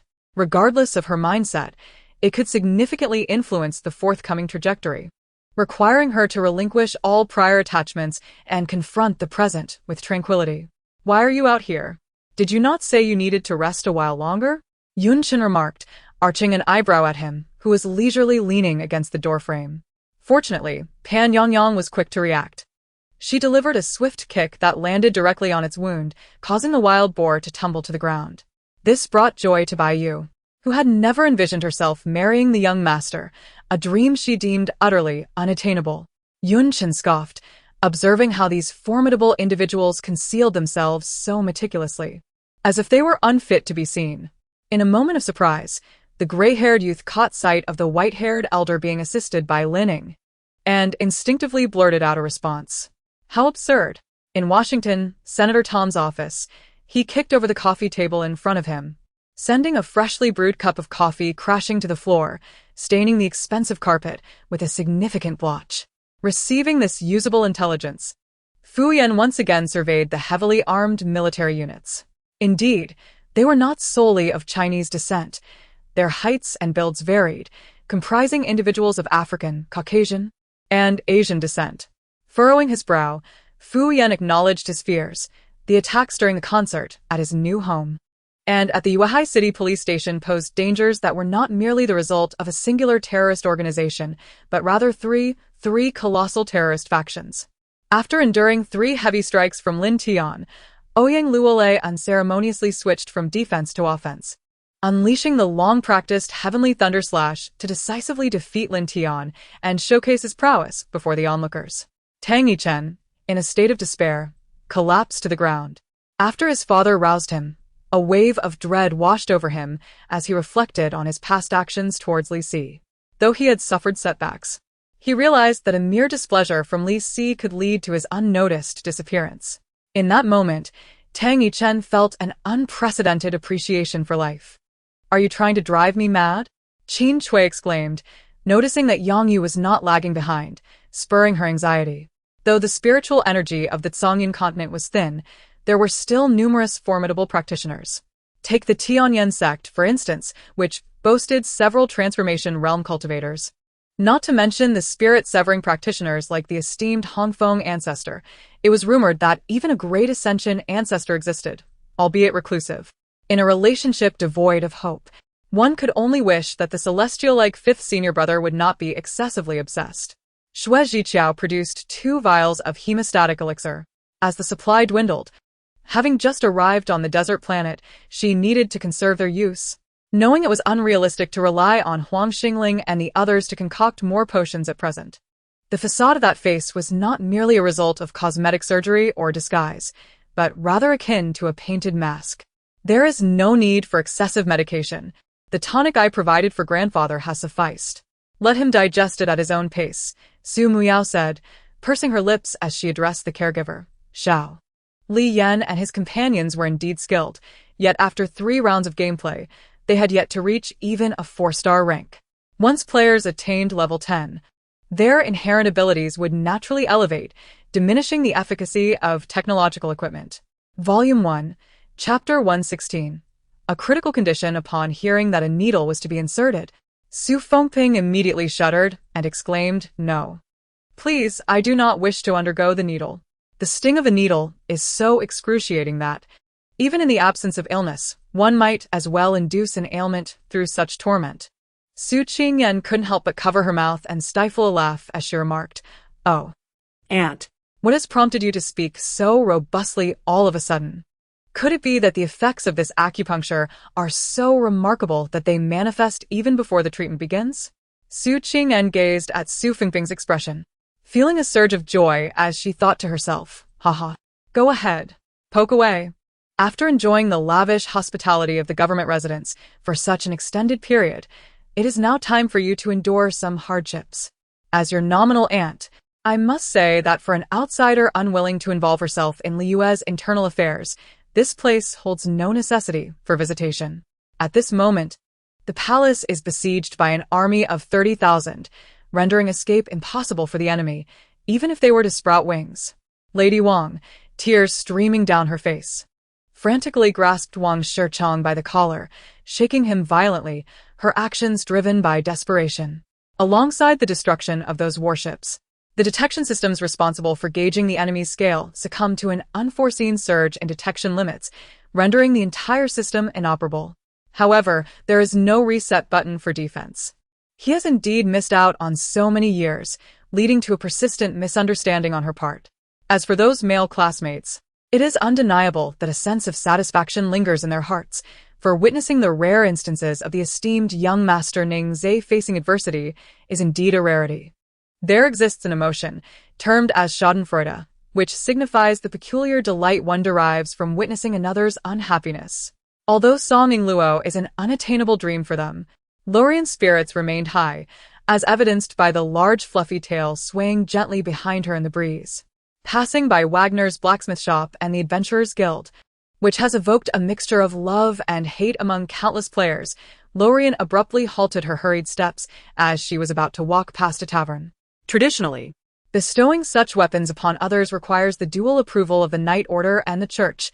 However, this time, the leader of the harp bypassed the Church entirely to grant the traveler the windswept blade. After both parties ended the call, Su Hao, still clad in his usual cowboy jacket, stepped out with a large mobile phone in hand. The infinite Taoist remarked that the claim of shooting down the sun is somewhat exaggerated, yet its formidable power is beyond dispute. According to the ancient texts, there were those who once wielded this bow to pierce the cosmic crystal barrier. At this moment, the Hegi's army had already encircled them. Several armored vehicles, carrying dozens of elite Hegi soldiers, advanced in a four-pronged formation towards the assault vehicle. Yang Zhe and Zhao Feng were both taciturn individuals, while Qin Hai and Qin Gu exerted themselves to lighten the atmosphere at the table. Jingye frequently visited the CAF, becoming quite familiar with risks.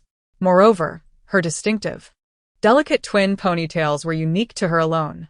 As the flames enveloped him, Muzu Roga's bone claws grew uncontrollably, surrounding him with crimson fire until he achieved seamless protection for himself and the child behind him. The prince's red eyes brimmed with murderous intent and hatred. He aimed to crush Yi Xian into a lifeless corpse with that punch. Kakashi-sensei, it has been a while. Have you come to welcome me? Naruto exclaimed with great enthusiasm. In truth, long before he learned that this place was the relic of the ancient Soul Saint, and that countless martial artists from various factions were gathering here, Wang Yang had already contemplated a journey to the Soul Sea. After a mishap with a heap of talisman papers, which she discarded into the trash, Lily couldn't help but chuckle at her antics. Just as the venerable veteran of war had stated, it would indeed be wise to depart from this locale at the earliest opportunity. As for him, he was merely seeking an excuse, and since Ma Teng was willing to provide an explanation, he saw no need to correct it further. During the day, Li Jingdong caused quite a stir, and everyone was aware that due to their recent visit to the Yen residence, the Li family's 8th branch had become entangled with them. Hua Xiaoyan's lips brushed lightly against Qingdai's, tender and delicate, reminiscent of soft petals. The so-called dragon vein did not possess a true dragon's lair. It was conjured by Wang Yang, and it undoubtedly existed here. Once Yan Ji concluded her words, Zhou Jing struck the dining table with his fist, causing all the dishes to jolt in unison. To be precise, it was not quite as such, for I truly did not comprehend what you desired.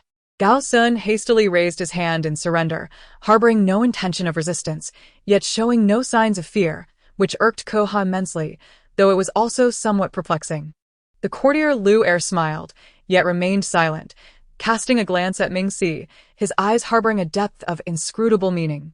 After transforming her physique, Li Yunshu gained a profound understanding of the bionic robots and gradually integrated with the warriors, becoming the beloved older sister of the Panlong base. The morale of the Panlong team remained stable, creating a harmonious atmosphere, and the base consistently produced talents for various fields. Upon opening his eyes, he was met with a pair of eyes as large as eggs. Had it not been for Yang Fingqing's resolute spirit, he might have been frightened to death. Without uttering a word, Nie Linyu rushed forward, plunging directly into the man's embrace, feeling the steady warmth of his heartbeat, which gradually eased her anxious heart. Hearing this, El Jiaojiao chuckled and replied, "Look at you.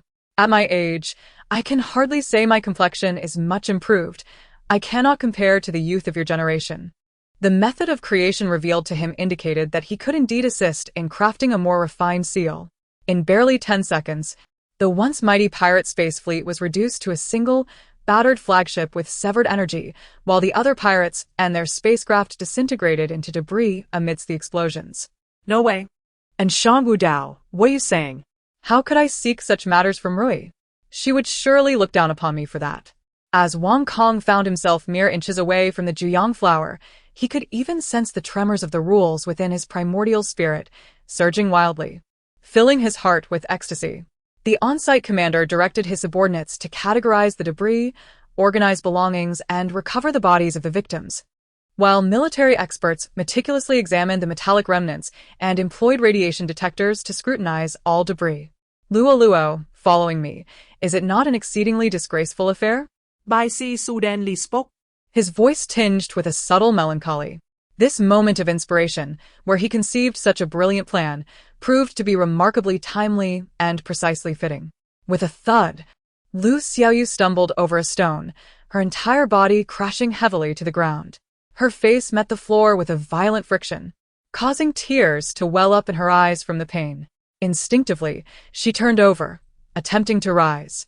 She was acutely aware that Yuan Hong was just behind her. As the green-clad soldiers retreated, the tide of the black-clad coalition surged fiercely towards Jiaor. Volume 1, Chapter 117. Adventure Xu Qingyue, who had been called upon by Su Qingtian, bit her lip, preparing to speak. I am merely a favored concubine, and all of this is. Yet, before she could complete her thought, Pi Jingyuan confidently interrupted her. At that moment, Zhao Sherwin felt a warm surge of elation within her heart. She had not anticipated that among the sons of the Duke's residents, Pi Jingyuan was far more gentle than Pi Jingchuan. Despite the uncertainty of the reasons behind this, Chen Chong would not squander such a fortuitous opportunity to escape. Hey, could you add a little more? The stall owner lamented, his face drawn in distress. Otherwise, it will be exceedingly difficult for us to reach an agreement. The Jinha auction house was also waning, steadily declining in fortune. It was indeed a miracle that they had not gone bankrupt while employing such a foolhardy individual. Old Hao was not one to be trifled with. As the lights dimmed, the five-person whisper link fell silent as well. In stark contrast, the four-person whisper link erupted into lively chatter. Meanwhile, the two fortresses continued to hurl grenades onto the bridge, tossing three at a time. The enemies within, clad in black vests and dogskin hats, could either be foolish or madmen. Upon arriving in Huayan, night had fallen, and the city was ablaze with lights. The sleepless Huayan had just begun to unveil its enchanting veil. Restaurants lined the banks, bustling with a continuous flow of tourists, bestowing an ethereal quality upon this gentle realm. A colossal, golden object, resembling the radiant will held by the heavenly kings, spiraled through the air, its brilliance akin to that of the sun. Jin Dazhou paused momentarily, yet he sought to engage in a battle with certainty, without hesitation. He retrieved his phone to summon help. Inside the wire cage, a tall Great Dane gazed calmly as De Huang was tossed inside, not rushing toward him as one might expect. My inquiry is not driven by a desire for Rila to imprison Danny or even to eliminate him.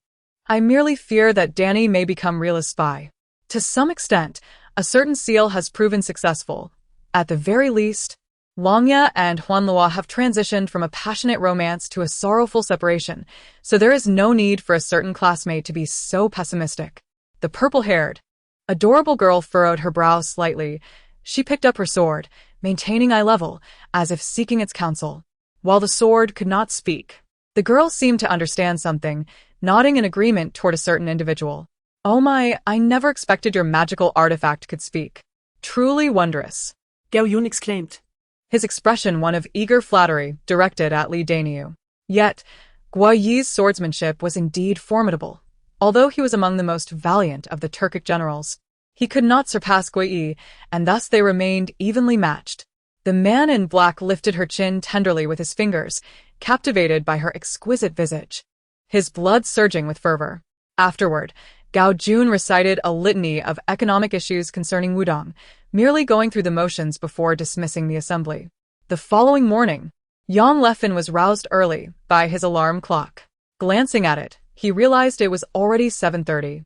He hurriedly dressed, brushed his teeth, washed his face, and rushed downstairs, greeting Li Xiaoxiao and Gu Yi, who were busily engaged, before exiting the hotel. Very well. Currently, Russia is burdened with numerous inefficient and loss-ridden state-owned enterprises, which are destined for privatization. At that time, I hope to secure preferential acquisition rights for several of these enterprises, Zhou Chu stated. Certainly, esteemed deputy leader, Hoffman nodded, turning to exit the office, closing the door behind him. In her heart, Tao Bing silently reflected that following him was undoubtedly the wisest choice. She need not worry about resource issues. Aside from managing Zhao Yanin, her focus should solely be on honing her acting skills. Tao Bing promptly took her phone and bank card from the table and placed them into her travel bag. Though he feigned a stern demeanor, it was evident to all that Wang Guoqing was reproaching Ding Ligua for not involving him in the greenhouse venture. After all, he was the eldest among them, having lived the longest, experienced the most, and been the least worn down. The village chief intended to flatter Ding Ligua with praise before offering verbal assistance.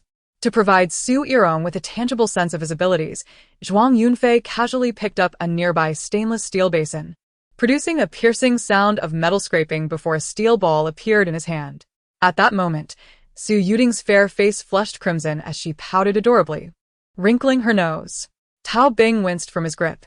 Having been tense all day, she felt tears welling up in her eyes from the sudden treatment. Yin Lian felt that her adversary sought to create trouble without leaving traces, and that she would likely have to adapt her actions accordingly. If she could anticipate how they might cause trouble, she could keep matters within her control. In truth, she relied on her solid foundation from her previous life. And while she did not dedicate herself entirely to her studies this time, she spent most of her time exploring new fields and acquiring new knowledge, much like Yin Chongsheng. Due to being intercepted midway, Yin Longa had missed the call, ultimately only receiving a text from him. However, upon arriving at the room mentioned in the message, he found no trace of Wen Yang. Volume 1, Chapter 118, Seduction. Upon emerging from Lu Ruming's presence, Pei Jingyuan's gait appeared significantly more resolute. This time, he permitted no room for failure. He was confident that Pei Jingchuan, now enraptured by matters of the heart, would guard against him as one would a thief. Yet he was certain that Su Qingyan would be utterly defenseless against his advances. Thus, he was certain of his impending success. As Pei Jingyuan ventured deeper into the garden, he was unexpectedly struck by the revelation that Tongtian Xianshan had imparted such formidable abilities to Mo Fan. It seemed that even though Mo Fan had departed from Tongtian Xianshan, he could not be dismissed as merely a solitary practitioner. "Brother-in-law, what did you just say?" Luo Yutong inquired, her elegant brows knitting together, her beautiful eyes glinting with icy disdain as they fixed upon Xiaoyu. The efficacy of a concocted elixir is undeniably proportional to its quality. The higher the grade, the more potent its effects. It was precisely because of these adept practitioners that the Eight-Nation Alliance managed to breach the imperial capital. Without their valiant charge, their forces would have been insufficient to contend with the once mighty Huaxia Empire. In that fleeting moment, a fervent spark ignited in his countenance, albeit briefly, as if something long dormant within him had been awakened. Young Master Qin had been immersed in his training, while the Wood King and the third prince had attended the wedding of the fourth prince of the Hor family and the princess of the Jin family. To ensure young Master Qin's safety, they had left behind the Flying Eagle. The Flying Eagle bowed its head as it addressed Qingyan. Just as Chen Qingxian was reeling from shock, Xiaoyu's figure materialized in midair, wielding a formidable black sword, his aura having surged immensely compared to before. Han Ge observed a combat team, noting that a highly skilled player remained on the sidelines, while a less proficient individual was consistently in the starting lineup. Those nearby subtly distanced themselves from the boisterous man, wary of being mistaken for acquaintances of one so audacious as to provoke a scene in an auction house. Such recklessness suggested either genuine prowess or a grave lack of sense, and he appeared to belong to the latter category. He could not help but think that the emperor's brother had not merely fathered a child, but rather an aberration. It was no wonder that the emperor had succumbed to such a dismal state. Were he to possess a son of exceptional intellect, he might not only dream but also awaken to the harsh realities of life. Though this lady spoke auspicious words, the disdain in her tone was unmistakable. Wu Zhuer prided herself on not being a magnanimous person, feeling no obligation to extend kindness to those who looked down upon her. Zi Fengbai blinked, lifting her gaze to meet Wu Zhuer's, her onyx-like eyes shimmering with a deep crimson light. However, the students of Xianyao Wude paid no heed to Xiao Dong, glancing at him as though he were a fool before moving away. Wu Fei unsheathed his weapon. A long sword measuring 1 meter in length and 8 centimeters in width, its blade glinting brilliantly in the sunlight. The Jiang family held considerable renown throughout BJ City, largely due to her father's position as a first-class police inspector and her mother's role as the head of the drug enforcement team. The shield, crafted from tempered steel and measuring 3 inches thick, would provide superior defense against such formidable weaponry. Adhering to the principle of trust in one's subordinates, Roland Dorr granted Jiang Feng considerable autonomy, confident that he would utilize the medicinal materials appropriately. He recognized that the individual charging towards him was the strongest. Thus, he entrusted the confrontation to Jun Malu and Bai, while he could easily handle the remaining lesser opponents. Though Lan Ning felt sympathy for Qin Fan, he understood that his compassion held little value. Perched upon the back of the phoenix, the golden creature soared into the distance, leaving behind a vast lava lake that erupted in waves of molten rock and a distant volcano that belched forth columns of smoke, showering the area with volcanic ash. To the Black Prison, the sight of those avian male demons soaring with their partners in a variety of forms was both envious and alluring. The neutral faction's choice of Gu Manuel was predicated not only on village loyalty, but also on his demonstrated capabilities. Subsequently, he expended 4,000 points to acquire 3 pieces of inferior blue equipment, intending to dismantle them for magical essence to use in enchantments. She closed her eyes, envisioning a pair of golden eyes with slender black vertical pupils, possessing an almost enchanting power, gazing fixedly at her as if creating a vortex that drew everything around it into its depths. To gain admission to the medical school, one must first possess a relevant bachelor's degree, maintain excellent academic performance, and subsequently pass the entrance examination, followed by an interview to be considered a medical student. In the sky, countless birds circled above the beach and cliffs, likely feasting on delicacies brought in by the waves. Evidently, this individual was the fabled master Zi Xian, as evidenced by the recent appellation of twin spirits.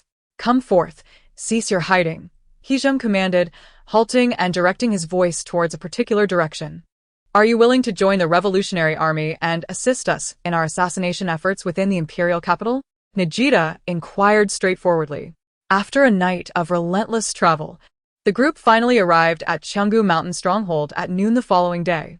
Along the way, Wu Lingxiang had learned of Axiu and others' experiences from the previous night. The helicopter descended slowly, for vehicles encircling Linhao, settling upon the yellow earth. At this moment, the two armies stood off against one another amidst a dense thicket of trees, which, in addition to countless trunks, was also filled with grass reaching heights of a man's stature. However, he was merely a practitioner of the innate realm, Zhou, and could eliminate him with ease. Zhou An's current contemplation was not about the stealth of eliminating Sundio, but rather how to manage the aftermath. In this place, he felt akin to a withered plant, nourished by the rain and caressed by the gentle sun, on the verge of revival and poised to flourish. Chu Yunfeng clapped his hands in satisfaction, reverting to his previous demeanor as he gazed dreamily at Lu Jia. After all, he had not truly given up but was continuously seeking his own path, which was inherently a simple journey.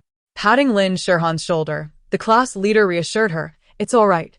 The training for special forces is unimaginably rigorous. Yet they are always supported and protected, so you need not worry excessively." With that, the class leader departed. Of course, the assassin star also bore weaknesses, particularly in close combat, where it could be easily dispatched by the steel beast. However, Shufeng commanded a multitude of summoned beasts, including many sturdy shields. Volume 1 Chapter 119. Tracking, however, Su Qingwei was in no mood to listen to her explanations, especially with Zhao Sherwin's overtly guilty expression. It only solidified her conviction that they were indeed up to something nefarious. Enraged, Su Qingwei stormed in through the doorway, approached Zhao Sherwin, and with a swift motion, slapped her across the face. "Wretched woman! Who gave you the audacity to entice my husband?" Su Qingwei seethed, completely abandoning her usual demeanor of grace and poise. Meanwhile, Amiluo stepped on the monk's chest, suppressing his magical powers, and reached into his bosom to retrieve a box.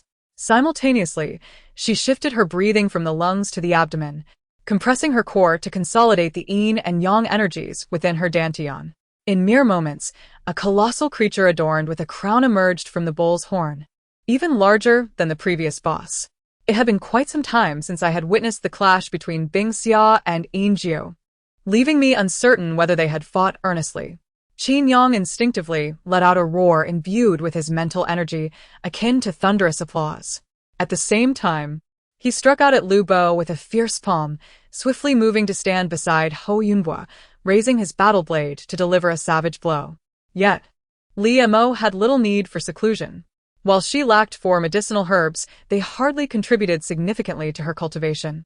Nevertheless, she diligently consumed her pills 3 times a day, as if they were meals, hoping to gain even the slightest increase in her prowess over time. Limovja said her insistence. Expressing heartfelt gratitude for their meal with sincerity before taking her leave. The plan remained unchanged, to gather all cultivators from various realms together and confront them head-on. This kind of rapport between sovereign and subject was not forged in a day.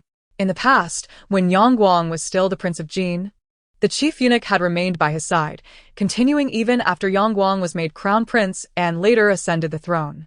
As the shadow demon attempted to ambush Wu Enki from the shadows, the longbow was barely drawn back when a dark, scorching iron sword severed his throat.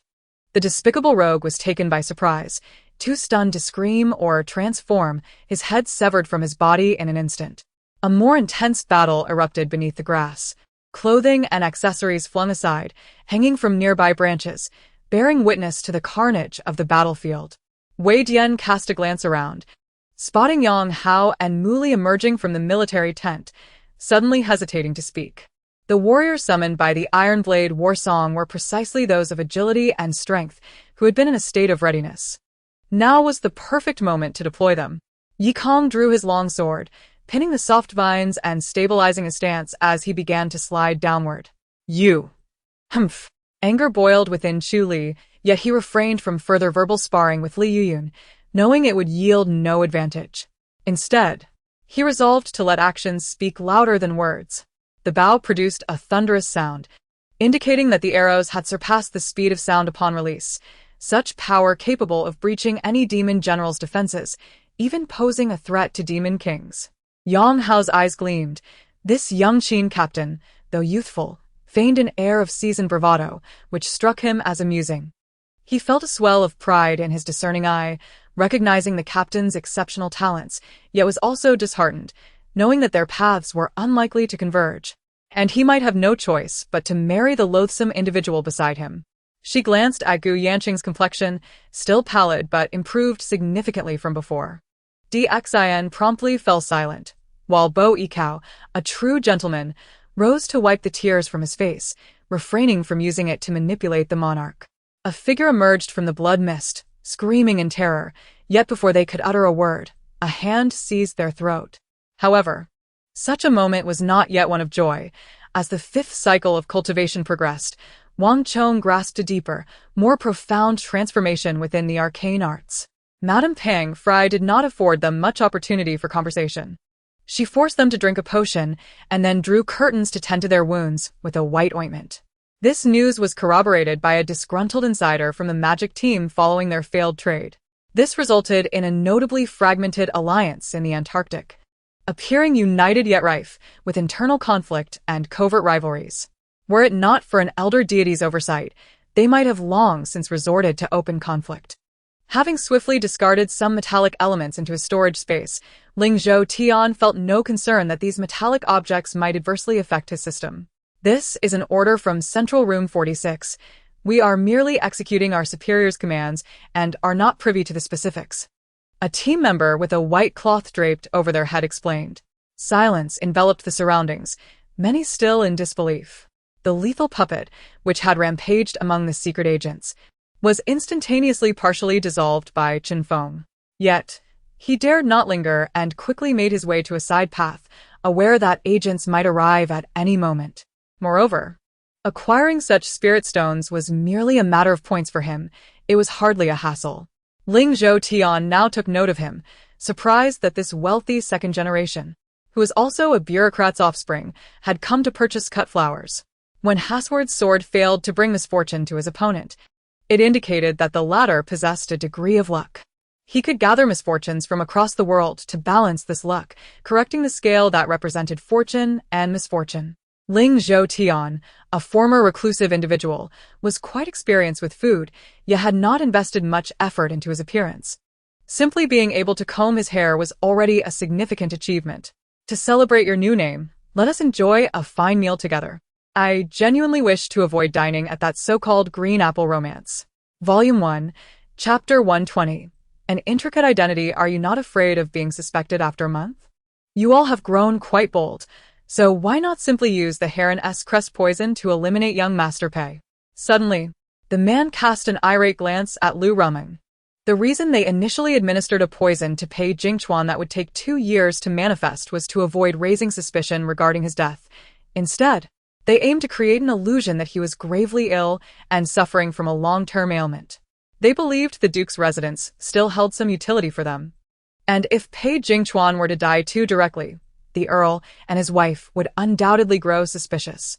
Yet now, Lu Ruming actually wished for Pei Jingchuan to perish within a month, which was utterly contrary to their initial plan. The losses suffered by the Mountain Eagle mercenary group were grievous. The moment anyone dared to show themselves, they would be sniped from afar, particularly those armed with heavy weaponry. The snipers prioritized targeting them. Amidst the astonishment of all present at the extraordinary talents of these two individuals, many commonalities between them began to emerge. In the oppressive silence, a single roar resonated throughout the vast stadium, prompting everyone to turn and seek the source of such a formidable cry. The flower-S body, originally pure and white, was now tainted by a barely perceptible dark aura. The deceased, originally named Guanhai, was known by the stage name Mona. At 29 years old, he performed at a bar, captivating audiences as the most beautiful transgender performer, thereby attracting business for the establishment. His gender was recorded as male on both his household registration and identification card. Upon verifying the deceased's information, I promptly reported the situation to my captain. Suwon was also unaware that Mo Chong had sealed the golden armor due to his capriciousness. It was now his turn.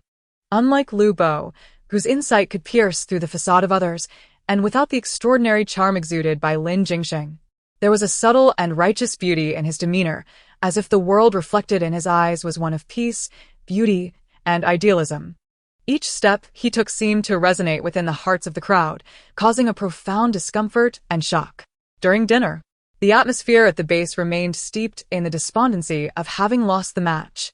Wang Yu and Xiao Emo abandoned their bowls and chopsticks, retreating to the training room to train in silence, while Mu Tu received a phone call at that moment. Yin Manqing's frail form was a source of distress for Xinyi. Ever since he met her, her delicate appearance evoked compassion. Yet she occasionally exclaimed her desire to lose weight. Approaching from behind, he noticed his earlier footprints still visible ahead, prompting contemplation of their significance. In truth, Shen Fu's Weibo presence was an anomaly. Her accomplishments had risen to the level of national pride. The admiration and affection from her fans, as well as the acceptance and tolerance from the general populace, far exceeded that afforded to the average celebrity. Bear it for a moment. Let the doctor take a look. In confronting Yin Manqing, he maintained the same patience and kindness as before, but no matter what Qin Yefeng did, he could not move her heart, which was as unyielding as stone. General Ryan was struck by a disturbing thought. This incident was not an accident, but a deliberate act, a nefarious scheme that could plunge the entire city into madness. Moreover, his hands were locked in a fierce struggle against a monstrous beast. Should he let go to evade its assault, the beast would crush him before he could escape the artillery fire. Rogan had no doubt about the terrifying power of the creature before him. Thus, it was evident that neither his comrades nor his superiors were aware of his true identity. The dragon spread its wings and took flight without hesitation. In its eyes, the most precious thing was not treasure, but its own life. It understood that without life, enjoying riches was an impossibility. Tang Luo was speechless, thinking, "You truly underestimate your husband. That fat man Chen Biao? He could be sold?" The young monk remained impassive, merely transforming his previously clasped hands into a single finger that gently pointed, intercepting that mysterious gesture. The third elder cast a curious glance behind Xiaoer. And in that fleeting moment, Chior felt a sudden blur before her eyes, and the chicken leg in her hand vanished without a trace. Clearly, she too recognized that with her identification card and passport now issued, her departure was imminent. Feeling somewhat ashamed compared to the explosive successes of others, I requested a day off from work to focus on updates. Not impressive at all. Had I known she was so capable, I would have taken better care of her and prepared for the dragon's sting. In such circumstances, revealing one's true thoughts would be the height of foolishness for the lynx. Nevertheless, since Tang Luo had made his statement, he would not be polite and began shaking the dice with a special technique. It seems we are truly in trouble. Aimo silently lamented. The current situation was beyond his capacity to handle. It was likely that this was the final moment of tranquility. Even if he was the strongest beneath the holy domain, he could not face such a simultaneous assault from numerous demons. Though the two brothers harbored enmity, as the founders of the Song dynasty, their greater concern was for the future of the empire. However, he generously chose not to pursue the matter of Fred and George intruding into his office, considering they had little to do with the secret chamber. Volume 1, Chapter 121. Coercion. The regent of the Great Zhou has sent his concubine as an undercover agent, even placing her within the British Duke's residence. This grand scheme suggests a desire to subvert the Great Xia. Thus, the matter concerning Lu Ruming transcends the affairs of the Duke's household, evolving into a matter of national significance. After all, the British Duke is a formidable warrior for the Great Xia, one whom no other nation has managed to defeat. As long as the Duke is present, other countries dare not invade. Originally, I had inherited my father's bravery and wisdom, showcasing remarkable prowess on the battlefield at the tender age of 15. Had it not been for my sudden decline in health, I would not have transitioned to the Ministry of Personnel, but would have continued my military endeavors. At this moment, a figure appeared before Chen Jiuyou and Morong Hongtian, intercepting a lethal punch aimed at Morong. As they conversed, Li Jia restlessly roamed around Mu Ji, who could no longer endure her antics. You need not feign concern. There is no one here to impress, Xia Yuqi remarked, mocking her expression. After being informed by Guijing that she might be under surveillance, Wang Teng had been contemplating various potential emergencies and strategies, with Nidoring being one of his contingency plans. To be equated with Xing Jian in the summoning of paradise was a humbling experience for her. The middle-aged man, clad in coarse garments and donning a large conical hat, bore a pair of robust fists clasped behind his back, exuding an aura reminiscent of a master. When I once again become the governing authority of Nanqing, should I annihilate the three families entirely? Wang Annie's expression grew stern. Despite her frequent studies outside, she retained some knowledge of familial matters. After observing the peculiar sights outside for a while, Lin Muqiao noticed her tea had grown cold. Just as she intended to refill it with something warm, a cacophony erupted from outside the door. Zhou Tianxin did not specifically seek Su Buzhen at Baichao Mountain, per the Academy's regulations. They were to reside with families in their second year. Sunlight filtered through the layers of leaves, casting mottled shadows upon the ground, while a nearby black pond bubbled ominously, the air thick with a foul odor that evoked an eerie ambience. His divine prowess had reached its zenith, capable of transforming ethereal force into a tangible, indestructible Vajra pestle. The phrase "I will protect you" became a popular saying in Manla City. Of course, that is a tale for another time, and we shall not dwell further on it. I shall not concern myself with him. Zheng Baina huffed, glancing sideways to confirm his movements had indeed slowed before coming to a halt. Gong Lingrui surveyed the crowd with nonchalance, yet the onlookers felt anything but calm, their expressions betraying their unease. The densely woven shield of branches was impenetrable, but the toxic sap from the lotus fungus dripped upon it, causing the formerly white branches to darken. Du Song seemed to have no words for defense. Su Lu's assertions were undeniably accurate. All evidence pointed towards the Demon Lord, and their focus should align with that. Gong Lingrui cast a sidelong glance at him, understanding the strategy he was alluding to. In woodland combat, concealing oneself within the trees is perilous. A mere fire could decimate the enemy without a single soldier lost. Lin Jiarhua smiled gently, then sighed, recounting the entanglement between the Dou family and Lin Jiazi. Though they had not yet entered the city, The bustling traffic along the official road indicated that Yu City was thriving, rivaling even some towns in the Central Plains. The football superstar G. Luo was set to compete here, albeit in a game-like setting, yet with stakes involved. It piqued everyone's curiosity. Could it be that the Jinhua Daoist was spotted by them? Ji Kurson questioned, unafraid yet puzzled. What is the situation? Xie Siki inquired anxiously as Han Dong prevented her from entering the courtroom. She craned her neck, waiting outside. Wukong furrowed his brow, about to unleash his strength when suddenly his gaze sharpened, and he retrieved an object from within his robes. I dare not, he murmured. However, the monarch's thoughts appeared to carry deeper significance, Fei Yi commented with a smile. Wukong was at a loss for words. Capturing the six-eared figure was challenging, let alone slaying him. Consequently, those individuals nodded in agreement and sincerely pledged their allegiance to the celestial domain. Given Yi Qinfeng's current prominence, he was undoubtedly the prime candidate to become the future head of the Yi family, directly competing with Yi Mingtian. With a furious shout, she kicked Li Xuanqiu, sending him tumbling, though he sustained no serious harm. However, the other end of the thread remained firmly tied to his hand. In the previous life, Wudong had not fallen victim to their schemes. Thus, upon his rebirth, Zhao Chongxi naturally believed Wudong would remain safe, seldom considering his well-being. Gong Yiheng squinted at her, his dust-laden hands leaving gray fingerprints upon her coat. For a long moment, he remained silent, his expression cold as steel. She and Jean Mo had indeed fabricated a story. The principal was aware they were not Xinxian's parents, but chose not to expose them. Subsequently, several men in black smoothly fell victim to Xiuxiu's curse, transforming into pools of blood without a sound, failing to stir any ripples. Now we have drawn closer to the heavens. Cybertron gazed up at the stars. Knowing that Selena was likely also watching the celestial bodies above, the old divine servant must be admiring it all with the children on the rooftop. Even if not in the same world, they could still behold this shared sky.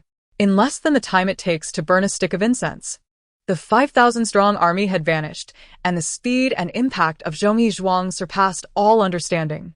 A year later, Mingyi and his 5 disciples finally arrived at Beiju Luzhou. However, the 6 of them halted, their location being just outside the city of the Demon Clan. Aside from some idle chatter, there were occasional mentions of the imprisoned men. Yet now, due to him, I had not only failed to become Lin Ba's father-in-law but had instead become the subject of ridicule for all. As the clock struck 4 in the afternoon, the award ceremony for the entrepreneurship competition was imminent. The staff responsible for the live broadcast enthusiastically introduced the proceedings, while Su Bai engaged with the online audience, sporting a cheerful demeanor. In our case, the number of injured was minimal. After arranging for their transport to the hospital, the rest of us entered the Red Romance, convening to discuss the matters ahead. It was not only imperative to restore his reputation, but those deserving of punishment must also face the consequences. Those who ought to be imprisoned should indeed be imprisoned, and those whose families should be torn apart must face that fate as well. Volume 1, Chapter 122, The Way of the Individual I had a nightmare last night, so I didn't sleep well, Danyan explained, a hint of panic evident in her voice. Unbeknownst to her, her hands began to tremble involuntarily as she spoke, prompting suspicion from both Pei Jingchuan and Su Qingyan nearby. Pei Jingchuan, particularly, cast a discreet glance at Danyan, his gaze landing upon the cup of tea in her hand. With a cold demeanor, he inquired, "Is this cup of tea prepared for me?" "Yes. This tea is for the young lord, the young ladies." "I shall pour another immediately," Danyan stammered, her anxiety palpable. Once all adversaries were vanquished, Guanqi gradually withdrew his energy, beads of sweat forming on his forehead as he exhaled a deep sigh. His elder brother, Ming, who was responsible for relaying messages, struggled to contain his laughter at the sight of Guanqi's handsome face, turning a shade of displeasure. A series of events indicated that the once formidable New Art City, which had compelled Jia He and the Xiao family to unite against it, had faded into the past. Coupled with the recent rise of Yongsheng, the landscape of the film industry was undergoing a subtle, yet profound transformation. Blood dripped and was absorbed by the scroll, gradually coalescing into a crimson in the northeastern quadrant. Roger, adorned in lavish attire, sat dejectedly upon a grand throne, occasionally tugging at his heavy garments, which clearly caused him discomfort. Jiang Chun contemplated whether to seize the opportunity to eliminate the remaining talents within the Yun City secret realm, thereby claiming their essence, when suddenly the vibrant world around him began to dissipate, akin to an unstable signal experiencing fluctuations.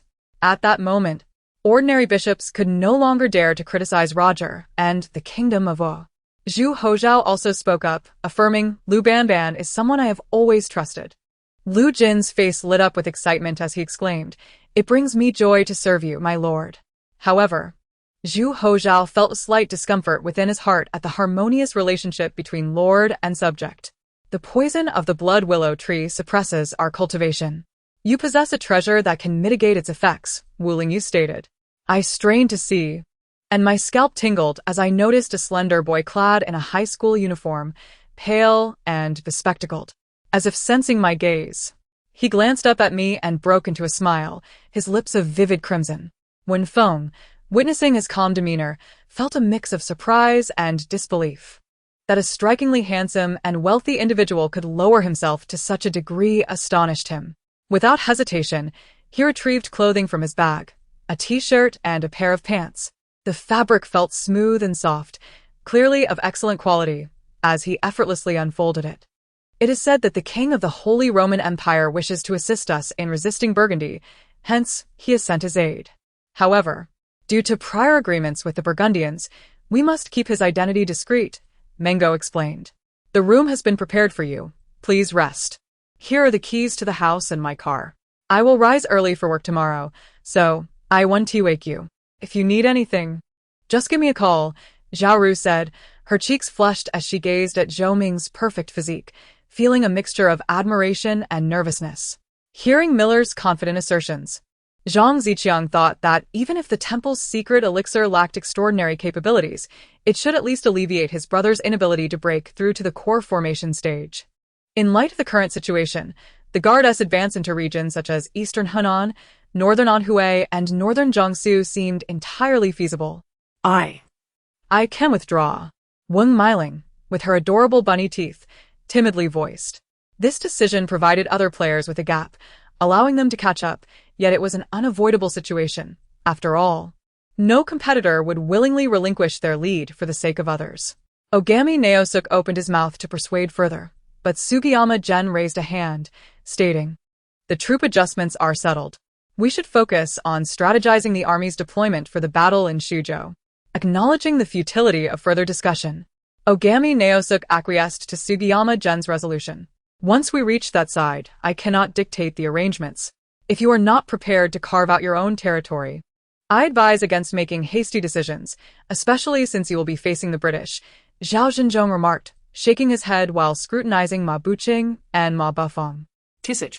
Wu Yo, displeased, pouted and instantaneously appeared beside Aoya, swinging his sword toward Aoya's arm.